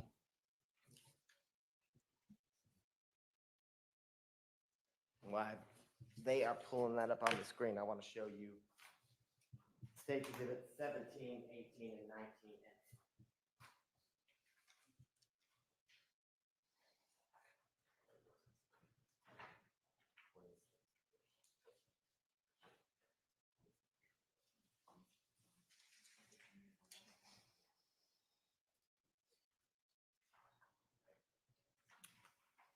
All right, so while that's getting put up there, can you tell me, do you recognize the photographs in State Exhibit 17 and through 19? And can you tell the jurors, how do you recognize those photographs? Cause that's the breezeway we ran down. Okay, do those exhibits, the photographs in State Exhibit 17 and through 19 and fairly and accurately depict, I guess, the apartment complex and the, bless you, the breezeway you said that you guys ran after the shooting started? Yes. Your Honor, at this time, the state would tender what's been marked as 17 and through 19 and. It's admitted. All right.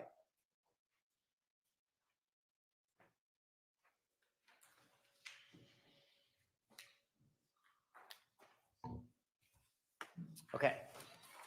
So can you show the jurors, do you see the red line that's in the middle of State's Exhibit 10 NN? Mm-hmm. Yes? Yes. Okay. And you see where it starts near the parking spaces? Yes. Can you tell the jurors, is that where the car parked, the Charger that you guys were in when you arrived? I'm not sure what spot, but it was somewhere right there. Okay, was it in that general area? Yes. Okay, and you talked about, I guess, after the shooting started, you saw Lil Rod and Bally, I guess, come running at the car, shooting at the car, right? Mm-hmm. Yes? Yes. Can you kind of show the jurors the area which you saw them come running towards the vehicle with guns? I mean, I really don't remember when I ran through the breezeway. I just knew I seen them. Okay. I don't remember. And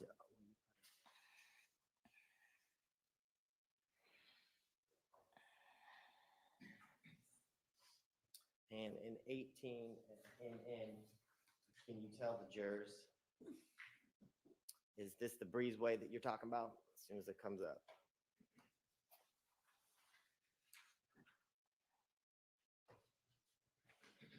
Do you see the breezeway?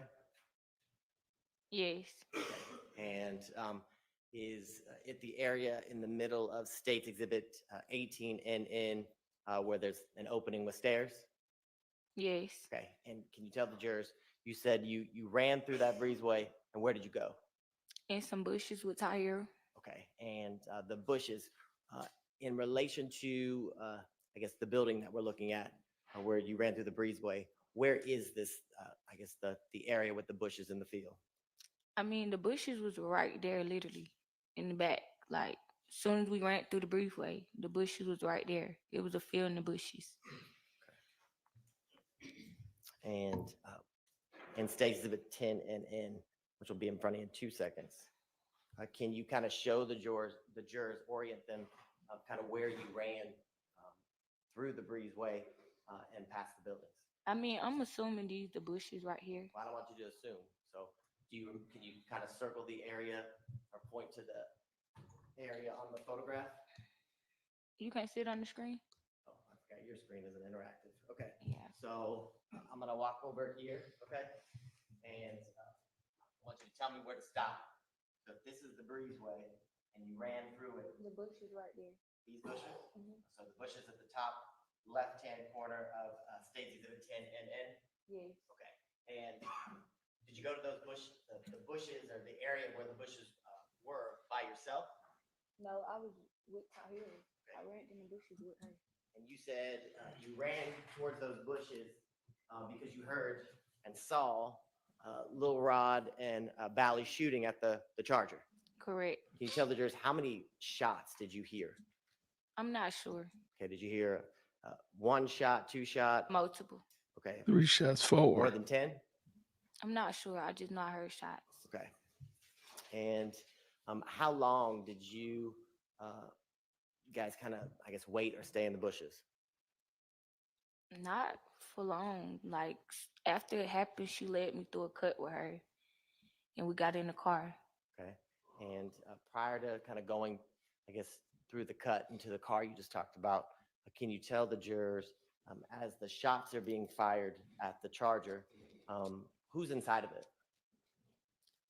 Just her. BJ, Jamari, Oh. and Red. Okay. And as the shots are kind of ringing out and being fired towards the car, can you tell the jurors, do you see the Charger that BJ, Jamari, and the person you knew as Red were in? Does it stay there or does it move? It stopped. The car stopped, and only 2 people got out. Okay. And when you say it stopped, how far did it get from the area you described where you guys had parked? I'm not really sure. I just know I seen the car after. Okay. When we was in the bushes and stuff. Okay. And can you tell the jurors when you saw the car after when you guys were in the bushes, do you see anybody get out of the car? Only 2 people. Okay. And do you, at the time the 2 people get out of the car, do you know who it is? BJ and Red. Okay. And I didn't know at that time, but now I know. Okay. So at that time, you only knew 2 people got out of the car. I never knew who they was though. Okay. And you said you guys were in the bushes for a little while, and then you said your friend Miss Brazy, she led you through a cut. Yes.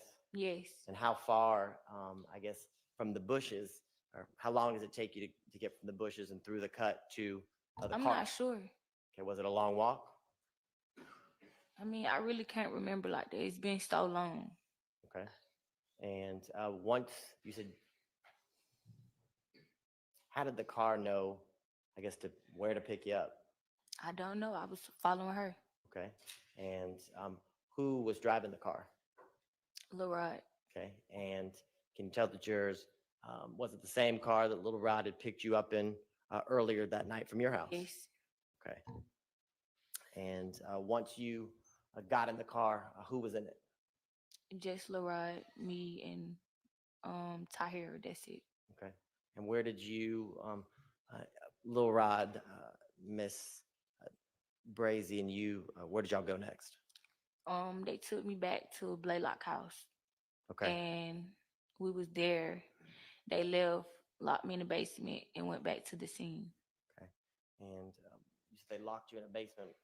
Why did they lock you in the basement? I don't know. Okay.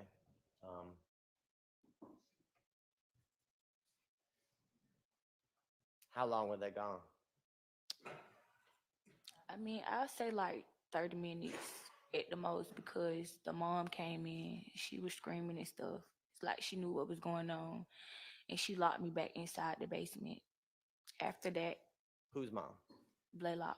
Okay. And did you tell her what happened? No. Why not? I mean, she was in a rage. She was looking for her son. Okay. And did the time that you, I guess, are locked in the basement, did you have a phone? Yes, I found like a little phone in there. I called my mom. I called her 2 times, but she never told me that no police is at her house right then. After that, I called my grandma. My grandma told me to call my mama back. I called my mama. My mama yelling and screaming, homicide at her door at this point. I tell my mom where I'm at. At this point, I'm scared. I really don't know what to do. I didn't tell them that I talked to my mom when they came back. They just kept telling me that we was going to the basketball court. They come back. I played like I ain't talked to nobody or nothing. We all get ready to go out the house. The police pull up. Everybody take out running except me. Now, you said you found a phone in the basement to use. Did you have a phone that night? Your own phone? No, I didn't have no phone. No. Where was it? I mean, I didn't have my particular phone on me. I don't even think I had a phone. Okay. At that moment. And when you got back to Valley's house, and before they leave you in the basement, is Valley and Little Rod, is there any conversation about what just happened? Yeah, like they was getting calls from people. People was telling them about Speculation, hearsay.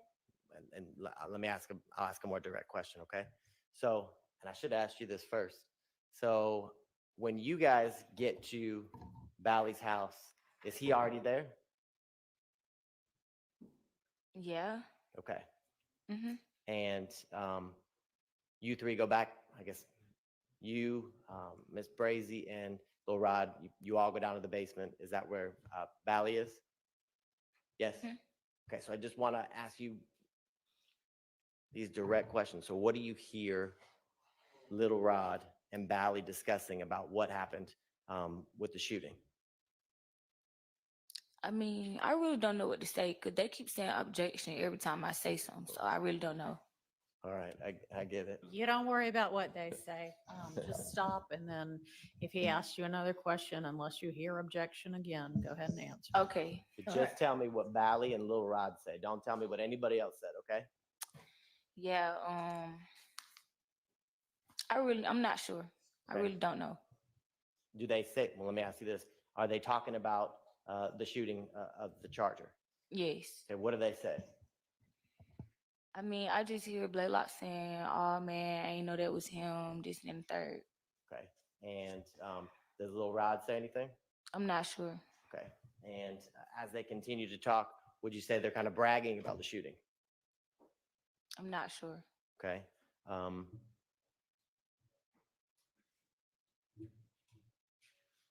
And then how long, I guess you guys, let me back up. You said you're going, when they get back, you said you go to a basketball court? We didn't never make it there Okay. And why didn't you ever make it there? because the police came. Okay. And you said when the police came, everybody else ran? Yes. Okay. And do you go with the police Yes. anywhere from, I guess, the area where the basketball court is?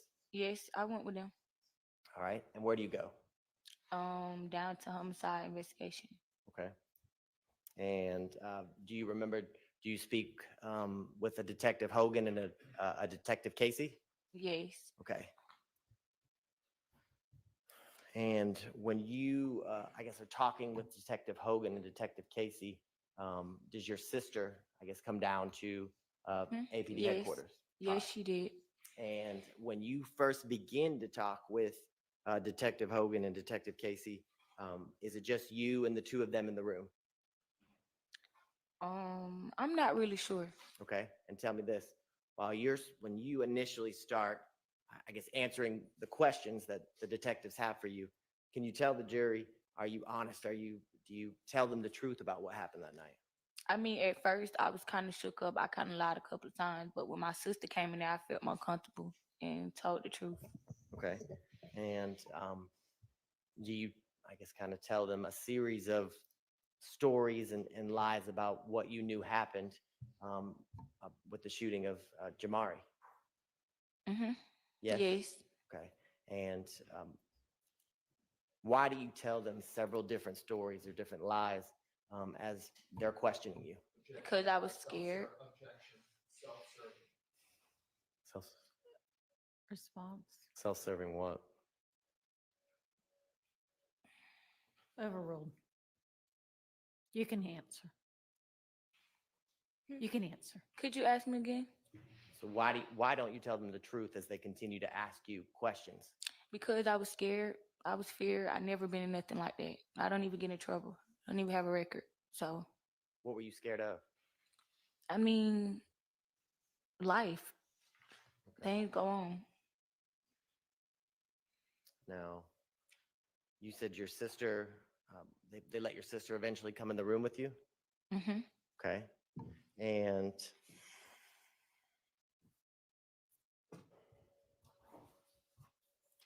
when she comes into the room, can you tell the jurors, I guess, why do you feel, or do you begin to tell them what you told the jury that you saw Bally and Lil Rod do to your friends inside the blue Charger? Yes, I did. Okay. And what about your sister being in the room, I guess, makes you feel more comfortable to tell the truth? Yes. What about her being in the room? I mean, I felt more comfortable. Okay. Why? Because that's my sister. She was there with me. Okay. Now, do you remember during the speaking with the detectives, are you able to give them like the Instagram names or usernames for Little Rod and Bally? Yes. Okay. And I want to show you, do you, I guess, do you look up Little Rod's Instagram and give them pictures Yes. or show them pictures? Okay. Let's see.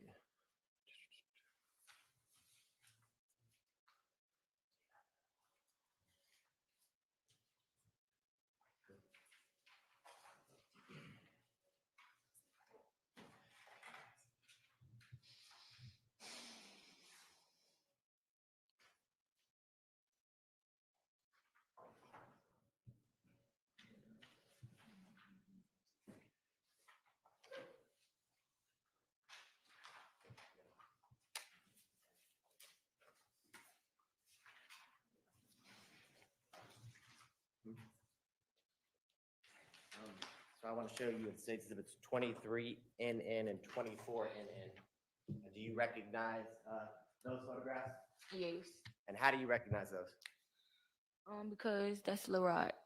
Okay. And are those the photos of Little Rod that you showed and sent to the detectives on February 23rd of 2019? Yes. And do those photographs fairly and accurately depict or are copies of the photos that you showed and gave both Detective Hogan and Detective Tracy? Yes. Your Honor, this time the state would tender what's been marked as States Exhibits 23 and 24, and as in Nancy, and as in Nancy. That's recommended. All right, so I want to publish those photos.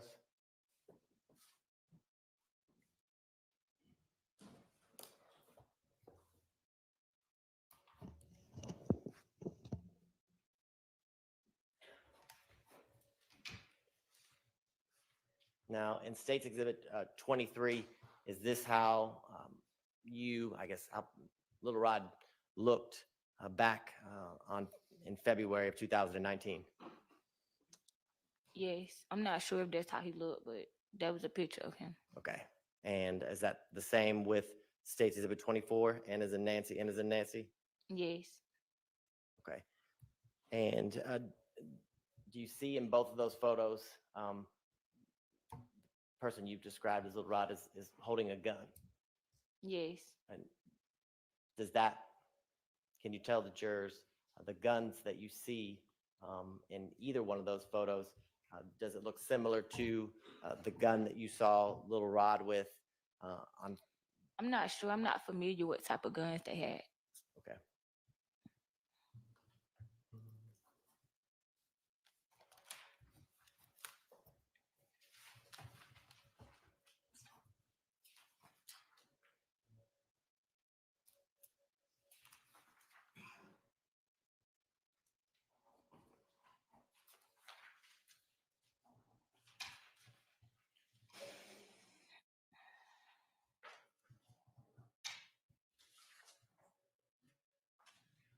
She wants to know, does she look like a Skittle? Wait, skirt, shoes. All right, so we'll take a poll. Does she look like a Skittle? I'm doing a group costume with my friends for this party we have tonight, and so You're all I'm the turkeys. yellow Skittle. Now, I want to talk to you a little bit about. Okay, let's see what they're saying. Describe to the jurors. Do you remember telling the detectives or describing for the detectives I guess the type of guns or the size of the guns that you saw that night? I'm not sure. Okay. Do you remember describing? All right, they approve. Well, during that interview, Go away. On Thank February you. 23rd, Can I go do my makeup? 2019, Do your do makeup. you remember describing, I guess, the length of one of the guns that you saw Little Rod with? I'm not sure. Overruled. You can answer. You can answer. I'm not sure. Okay. When you say you're not sure, do you not remember? No, I don't. Okay. So you don't remember describing for Detective Hogan and Detective Tracy that you saw Little Rod with a long gun? I probably did. It's been so long. Okay. I don't know. I'm not sure for real. And do you remember specifically talking about the statements that you heard Little Rod and Bally saying after they got back to, or after y'all got to Bally's house. Do you remember telling the detectives about that? I'm not sure. Overruled. I'm not sure. Okay. When you say you're not sure, do you not remember telling the specific statements that you heard Little Rod and Bally talking about at Bally's house to the detectives on February 23rd of 2019 during that interview? I don't remember. So do you don't remember telling Detective Hogan and Detective Tracy that you heard Little Rod say, "We really just popped them N-words"? Do you remember? Yes, I did. Okay. And then Bally, you heard Bally say, "Hell yeah, one." I asked for a limiting instruction. It's not going B2E. This is spilling beans. I would object. Anything used against Mr. Williams. I don't know what the full thing is going to be. I don't object to I guess the limiting instruction we've been giving as it relates to any statements previously made by any previous I don't co-defendants. think that was exactly his objection.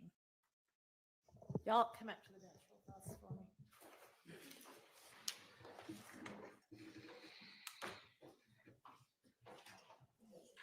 You know. I'm sorry. I don't think this woman is telling the truth.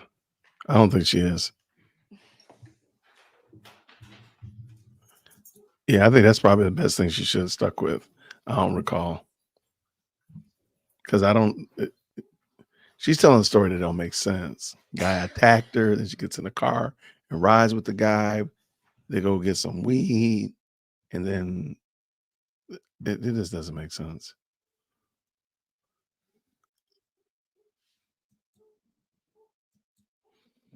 And I think the logical question people keep asking is, what does this got to do with Thug? I don't know. I don't know.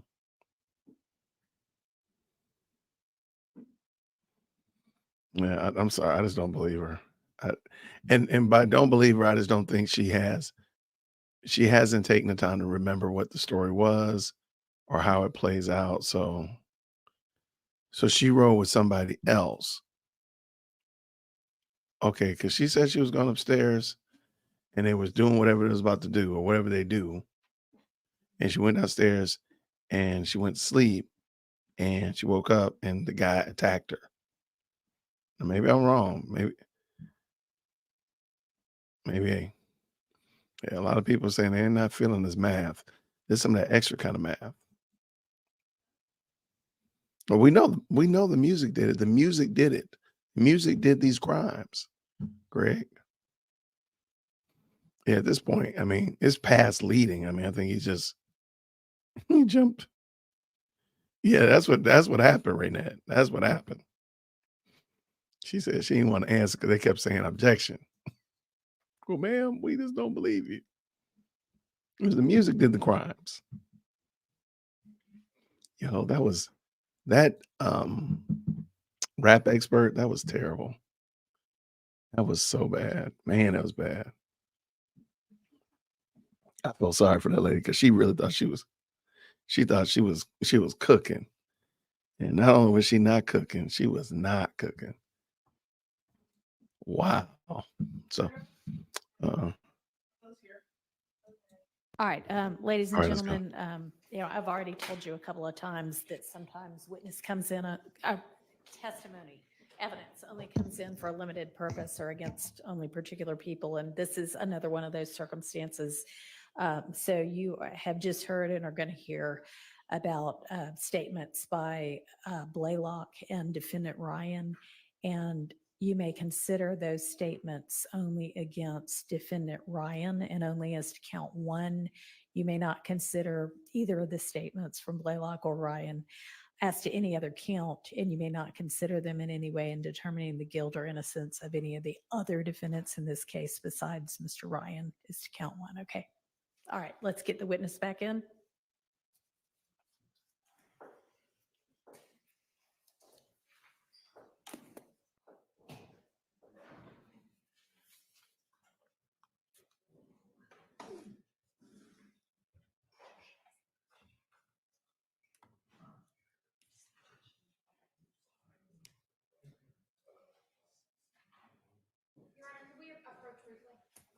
I wish we'd done that beforehand, but yes. Oh my gosh. Cameraman didn't even get a chance to get the camera right. Somebody asked, can they approach the bench? So yeah, the state is just collecting L's, man. They just collecting L's. Okay, so the witness took off, ran, broke out, said, look, you ain't catching me no more. We know she runs. We know she runs. All right. Yeah, I don't know about this story. This story is not. Now, I'm not saying that the young man, because apparently somebody did, in fact, get deleted in this, in what's happening here. I just don't believe that the story she's telling is the correct story. It just doesn't sound right. There's just too many errors in it. And I fault the state for not taking the time to prepare the witness. At least bring them back, make sure they're up to speed. Maybe that's not what you're supposed to do. I'm not saying rehearse it, not saying script it, not giving them a teleprompter, but at least like, okay, let's go through the events that happened that night. You got off from work. What time did you get off from work? You went home. How'd you get home? Who was at your house? Who told you not to go out? Because a lot of this stuff is happening pretty wild. Like, what time did she get off of work? And she done went to somebody's house, then went to sleep, then went to go get weed and got shot at. What time did you get off work? 2:00 in the afternoon? Because it was a weekday, I thought. So I just think I think there needs to be, and maybe it's wrong. Maybe I'm wrong. Please, legal minds, y'all know y'all welcome to correct me. But does the state need to like at least make sure these people remember where they were, what they said? This is what you said to the 911 operator. This is what you said to the police officer on the scene. This is what you like. Remind them. Is that bad or is that leading? The girls were set up, and it sounded like that.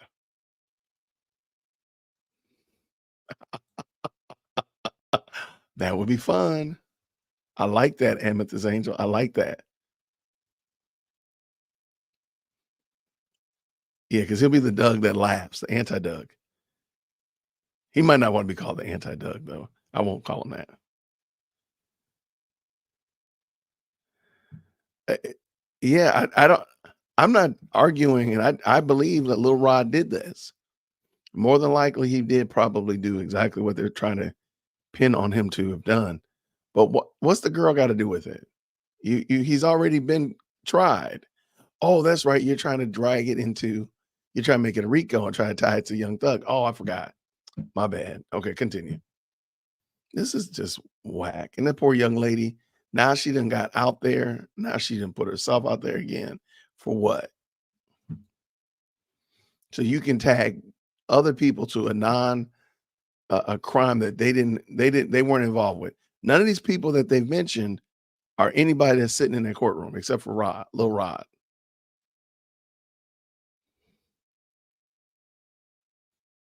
Yeah, I don't know, man. Yeah, she was probably 18, so that makes her about 22, 23, she said now. That makes sense. Yeah, that's crazy. That's all the way crazy. All the way crazy. But that it is, that it is. Yes, Rome. She's saying, what does Mo say? Yes, Rome. She's saying that she was asleep and woke up and the other girl on the phone. Yeah.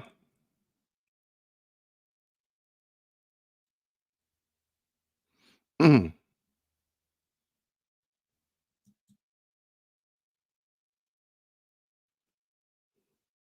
Oh, then she gets locked in the basement. Like, what is that about?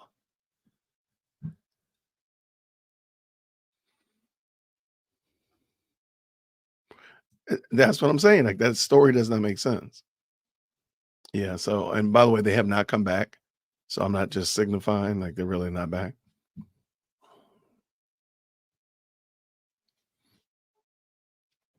And the girl set it up. Man, y'all got that's why the other girl ran and got her out of the car. Oh. Okay. I can probably see that. Okay, I can kind of dig that. Okay, they're back. Okay, so I just referenced, sorry, are you ready?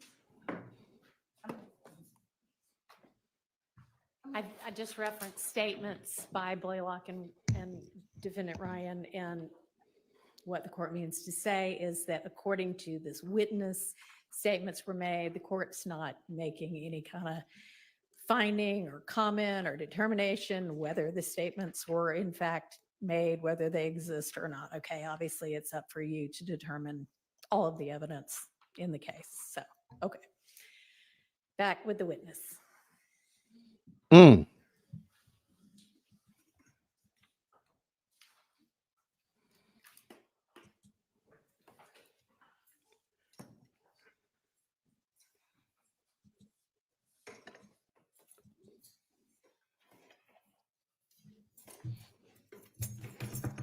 All right, go ahead, Mr. Abadi. Thank you, Judge. Now, Ms. Smith, we think we left off. Do you remember talking to and telling the detectives that you had then heard Bally, the person you've called Bally or Blaylock, say, hell yeah, one of them N-words dead twin? Yes. Okay. All right. And I want to show you State's Exhibit 20, N as in Nancy, N as in Nancy. And do you recognize the photograph depicted in 20 NN? Yes. And how do you recognize that photo? There was a little boy that was shot in the car. Okay. And does it fairly and accurately depict the person you met that night is Jamari in that photograph? Yes. Your Honor, the state would tender what's been marked as State's Exhibit, what did I say, 22 NN? 20 NN, I'm sorry. 20 NN, it's admitted.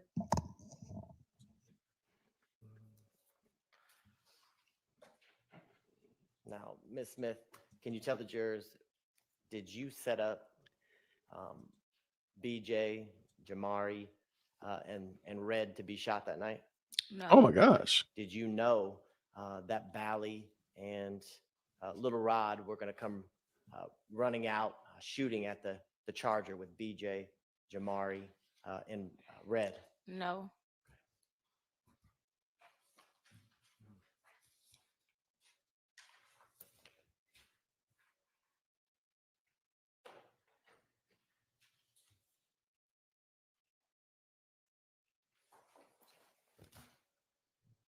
After all of this happened, Ms. Smith, can you tell the jurors, did you fear for your life after this? Yeah. Okay, tell me why. Because my mama's house got shot up multiple times. I was working, I was receiving threats. People went to my sister's job. It was just a lot of stuff that happened pertaining to this situation. Thank you, Ms. Smith. I don't have any further questions. All right, are there any defense questions for this witness? Just let her go. Let her go.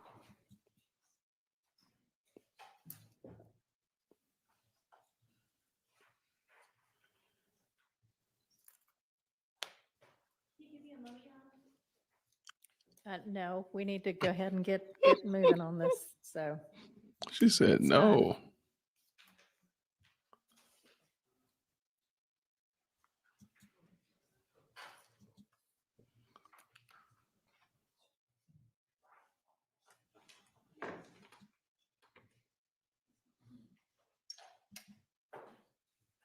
Mm. Come on, D. Williams. There you go. Let's go.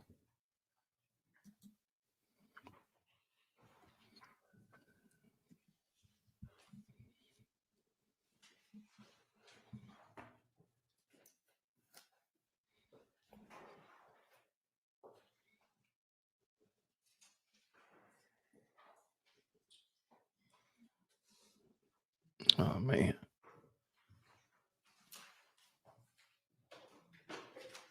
Judge Whitaker gonna rough her up.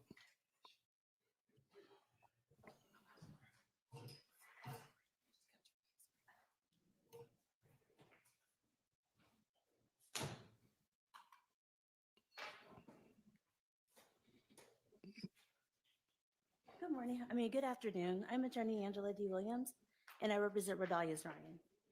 And I'm going to talk to you about what you testified to at the trial in September 2021. Do you remember testifying? I kind of don't. You don't remember? No, Do you I don't. That's fine. Do you know how to read? Yes, I do. Okay.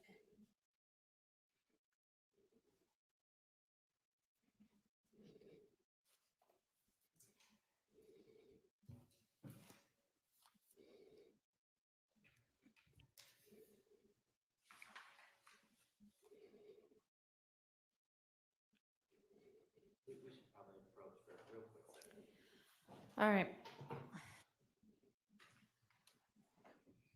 Man, this is crazy. Okay, so I'm sorry, D. Williams, you got to be ready, especially since Judge Whitaker been snapping off on people like a Slim Jim.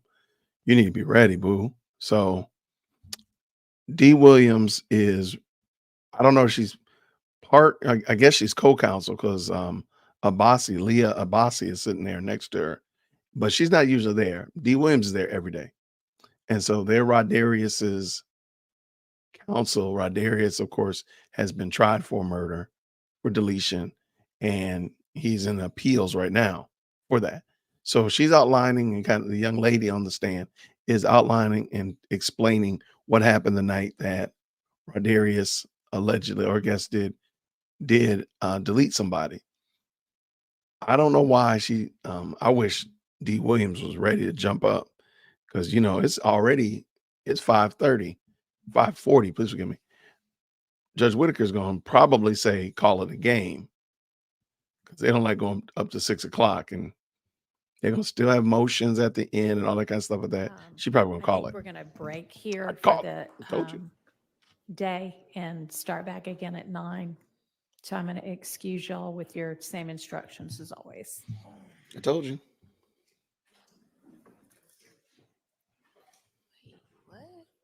What? That poor girl.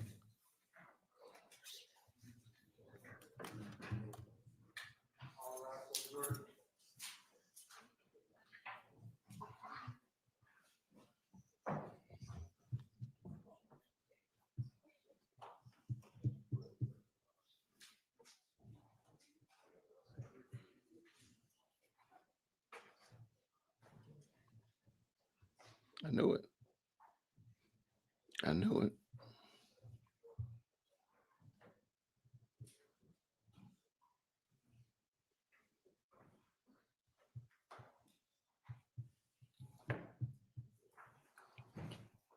And Ms. Smith, I'm sorry to have to make you come back tomorrow, but we're going to need you back here at 9 tomorrow as well. I think it was just going to take too long to get through it all today. So sorry about that. Yes, ma'am. All right, you're excused. Yeah.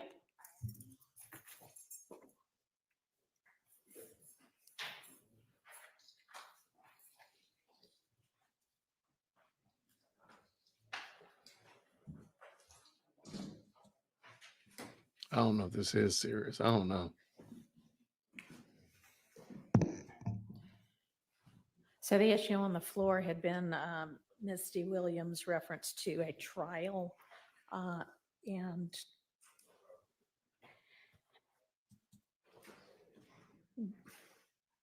how that needs to get handled. And I had asked at the bench, was the state intending to ultimately tender Mr. Ryan's conviction at trial for this murder? Because if that's the case, then they're going to know there was a trial. And otherwise, and if so, we need the limiting instructions still. And if not, then we need to figure out how we're going to refer to, if testimony is going to get used, how to refer to it. Right. And that would certainly work. So what's the state's intention with regard to whether you're introducing the conviction? The state intends to do so, Your Honor, but I obviously wasn't going to mention it or do so until sorry, I can't hear. Basically, yes, is the answer. Yes. All right, then we need the limiting instruction, and we're going to need that probably, before tomorrow. And Yes, sir. Your Honor, and I'm not trying to step over Miss D. Williams' case. From my perspective, I'm not sure under what legal theory the conviction would be entered. Mr. Ryan is, to my knowledge, unless he testifies, it wouldn't be for impeachment. The legal determination by another jury, I don't understand the relevance. I mean, this jury needs to make a decision, and this is listed as an overt act, to my understanding, in this indictment. So we're inviting the jury to know that a separate jury made a factual determination on one of the overt acts. And I view that as problematic. Well, I think that, as to Mr. Ryan, that's evidence against him, and he's frankly already been confronted with it. The issue is with regard to anybody else. Well, from my perspective, and I understand what you're saying, Your Honor, but why would we're hearing from witnesses in court. I mean, I guess in the same way that some other co-defendants' guilty pleas have come in. But those would be admissions. This is not an admission. This is just a determination by a separate jury, which I don't believe that's not evidence as I understand it. What's the state's response? So instead of just giving you a off-the-cuff answer, I'd like to do some. All right, so we're going to have to arrive really early in the morning because these are some pretty critical issues that I have raised over and over with y'all that we were going to have to deal with this when it came to Mr. Ryan's conviction. And I think Mr. Kendrick might have a plea or something as well. So I don't want to wait till first thing in the morning for them. But of course, that seems to be the way we do a lot of the things we do in this case, off the cuff. It's your fault, Get Paige. something to everybody as soon as possible, including potential limiters. All right, where are we on the Wooney Lee evidence? Wooney Lee. Since I assume he's going to get reached sooner rather than later this week as well, right? Your Honor, I had sent out a document we received from the state, which had the compilation of everything they originally submitted that they wanted to offer into evidence with Mr. Wooney Lee. I think the state has possibly gone through and eliminated some pages, but they've not finished doing that as of earlier. So if they want to specify which pages, and we can raise our objections. It was a document I sent earlier, 31 pages. So, Your Honor, I have, and he's going to be testifying in this trial. And so, unlike the Blaylock Instagram that we hashed out before putting up this act, the predicates for introducing his Instagram, for the most part, there is a couple that I do believe are co-conspirator statements. He's also testifying that they would be via impeachment in terms of the right predicate questions. And so when what this PDF that defense counsel and the state are working off of is items that the state had identified, I think back in August, or when we made this larger co-conspirator statement of party opponent Dropbox link that we shared with all counsel. And so that what I am doing is, as the state continues to do, looking at what the state had organized as potential either co-conspirator statements or items that would address in Instagram with this witness, the universe of items that need to be pre-litigated, so to speak, in terms of these are group threads, messages that he makes to other parties. So what me and Ms. Abbasi were doing was just, I was going through them, given court's previous rulings and thinking through the efficiency of this witness and what the state wants to use. And so Might we reach him tomorrow?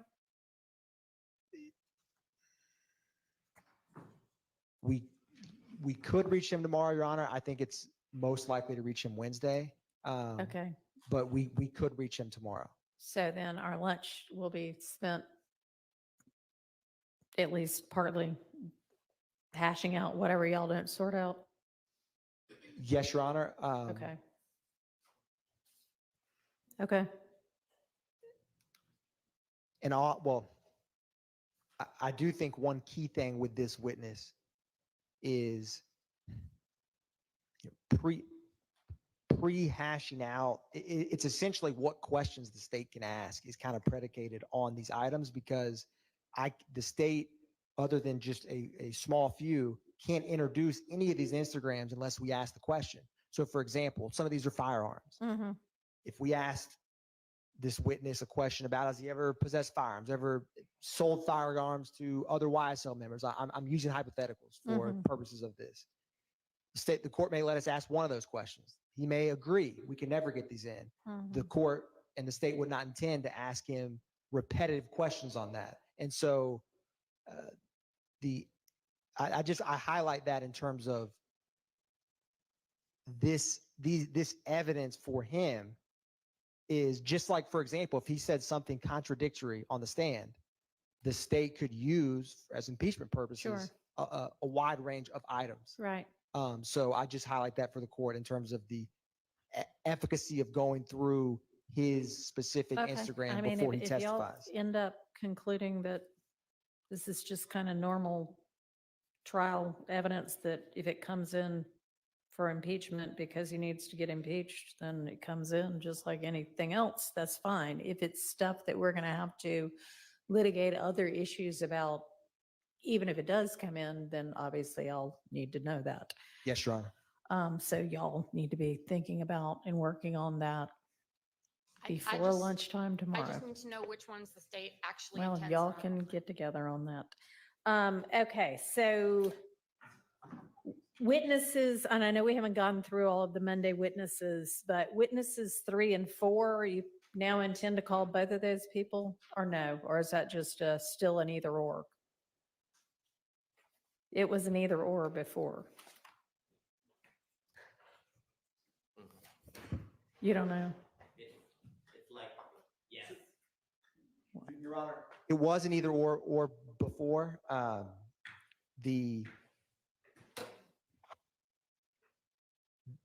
Depending on how these witnesses testify, the state may need to call both of them. And so out of an abundance of caution, they are both included there.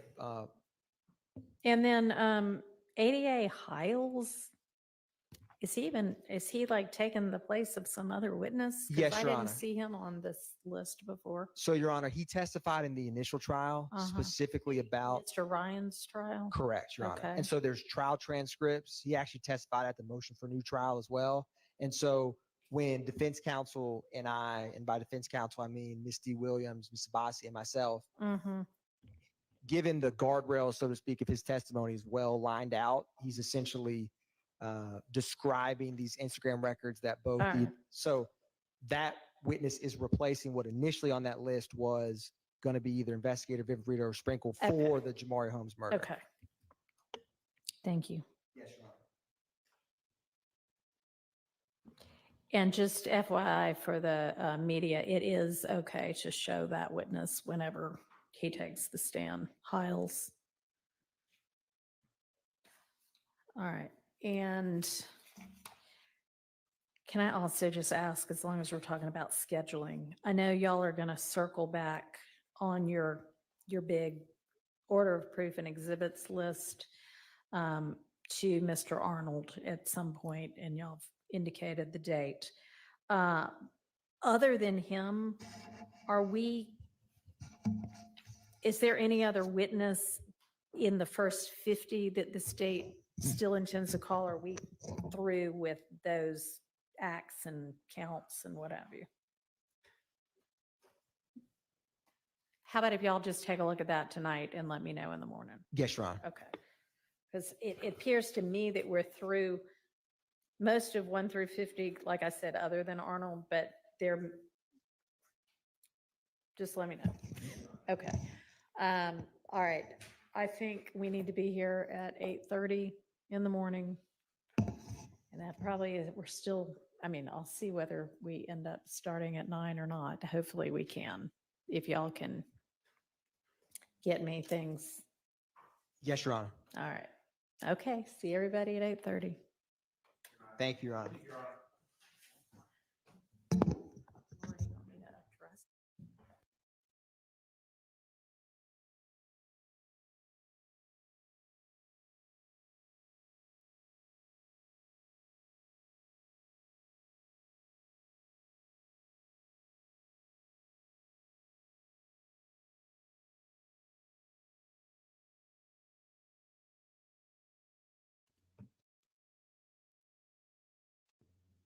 All right, we're gonna try that again. Am I muted still? I hope I'm not still muted. I can tell you, I'm tired. This thing has beat me down. I'm telling you.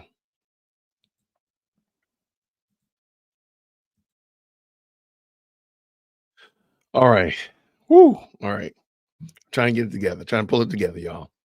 I appreciate y'all. Wow. Tonight, 8:45. Let's unpack it tonight at 8:45. We're gonna talk about Dennis getting yeeted off the witness stand by Judge Whitaker. She stood on business. We're gonna talk about that other gang expert because now they don't have a gang expert. So all that stuff that they did today with Underwood, I'm sorry, that is very crumbly now, very crumbly. And I don't see how they're gonna pull that off. They sent Buddy to the parking lot. So that's gonna be it. So what I'm gonna do, I'm gonna get ready to end this stream. I'm gonna go outside, look at some sunlight, get some sunlight. But I'm gonna come back at 8:45 tonight. We'll talk about it and we'll go over it and see what y'all are thinking, what your thoughts are. It won't have to be super long, but I do want to start doing a recap, if you will. So because the day is long. So sometimes people are leaving out, people are coming back in, so on and so forth. So I'm gonna start pulling together a recap to just give you like a broad view of all the high points of the day because y'all don't need all those low points. That poor young lady right there, I'm sorry, she did not need to be on that stand. Shame on the state for bringing her up here and putting her out here because her story is wild. But we're going to talk about it tonight. So I'll see y'all at 8:45. The link is already, thumbnail's already built. So just jump on in, hit the like button, all that kind of good jazz like that. We're going to get started because somebody told me I talked too long when I was doing my Jeopardy game. I was talking too long and such like that. But we're going to jump at it because we're not going to be long. Okay. So we got that. Yeah, I got John. Law and Crime picked up and started talking again. Sorry about that, y'all. Jump scare. All right. That is it. Hey, I want to say thank you so much thank you so much, the Wandering Sub, for the $10 super. I appreciate y'all so much. I thank y'all for all the support, all the encouragement, all that kind of good jazz. And I do realize that the mic might have been a little bit loud this morning. And I realized that I pushed a button inadvertently. Sorry about that.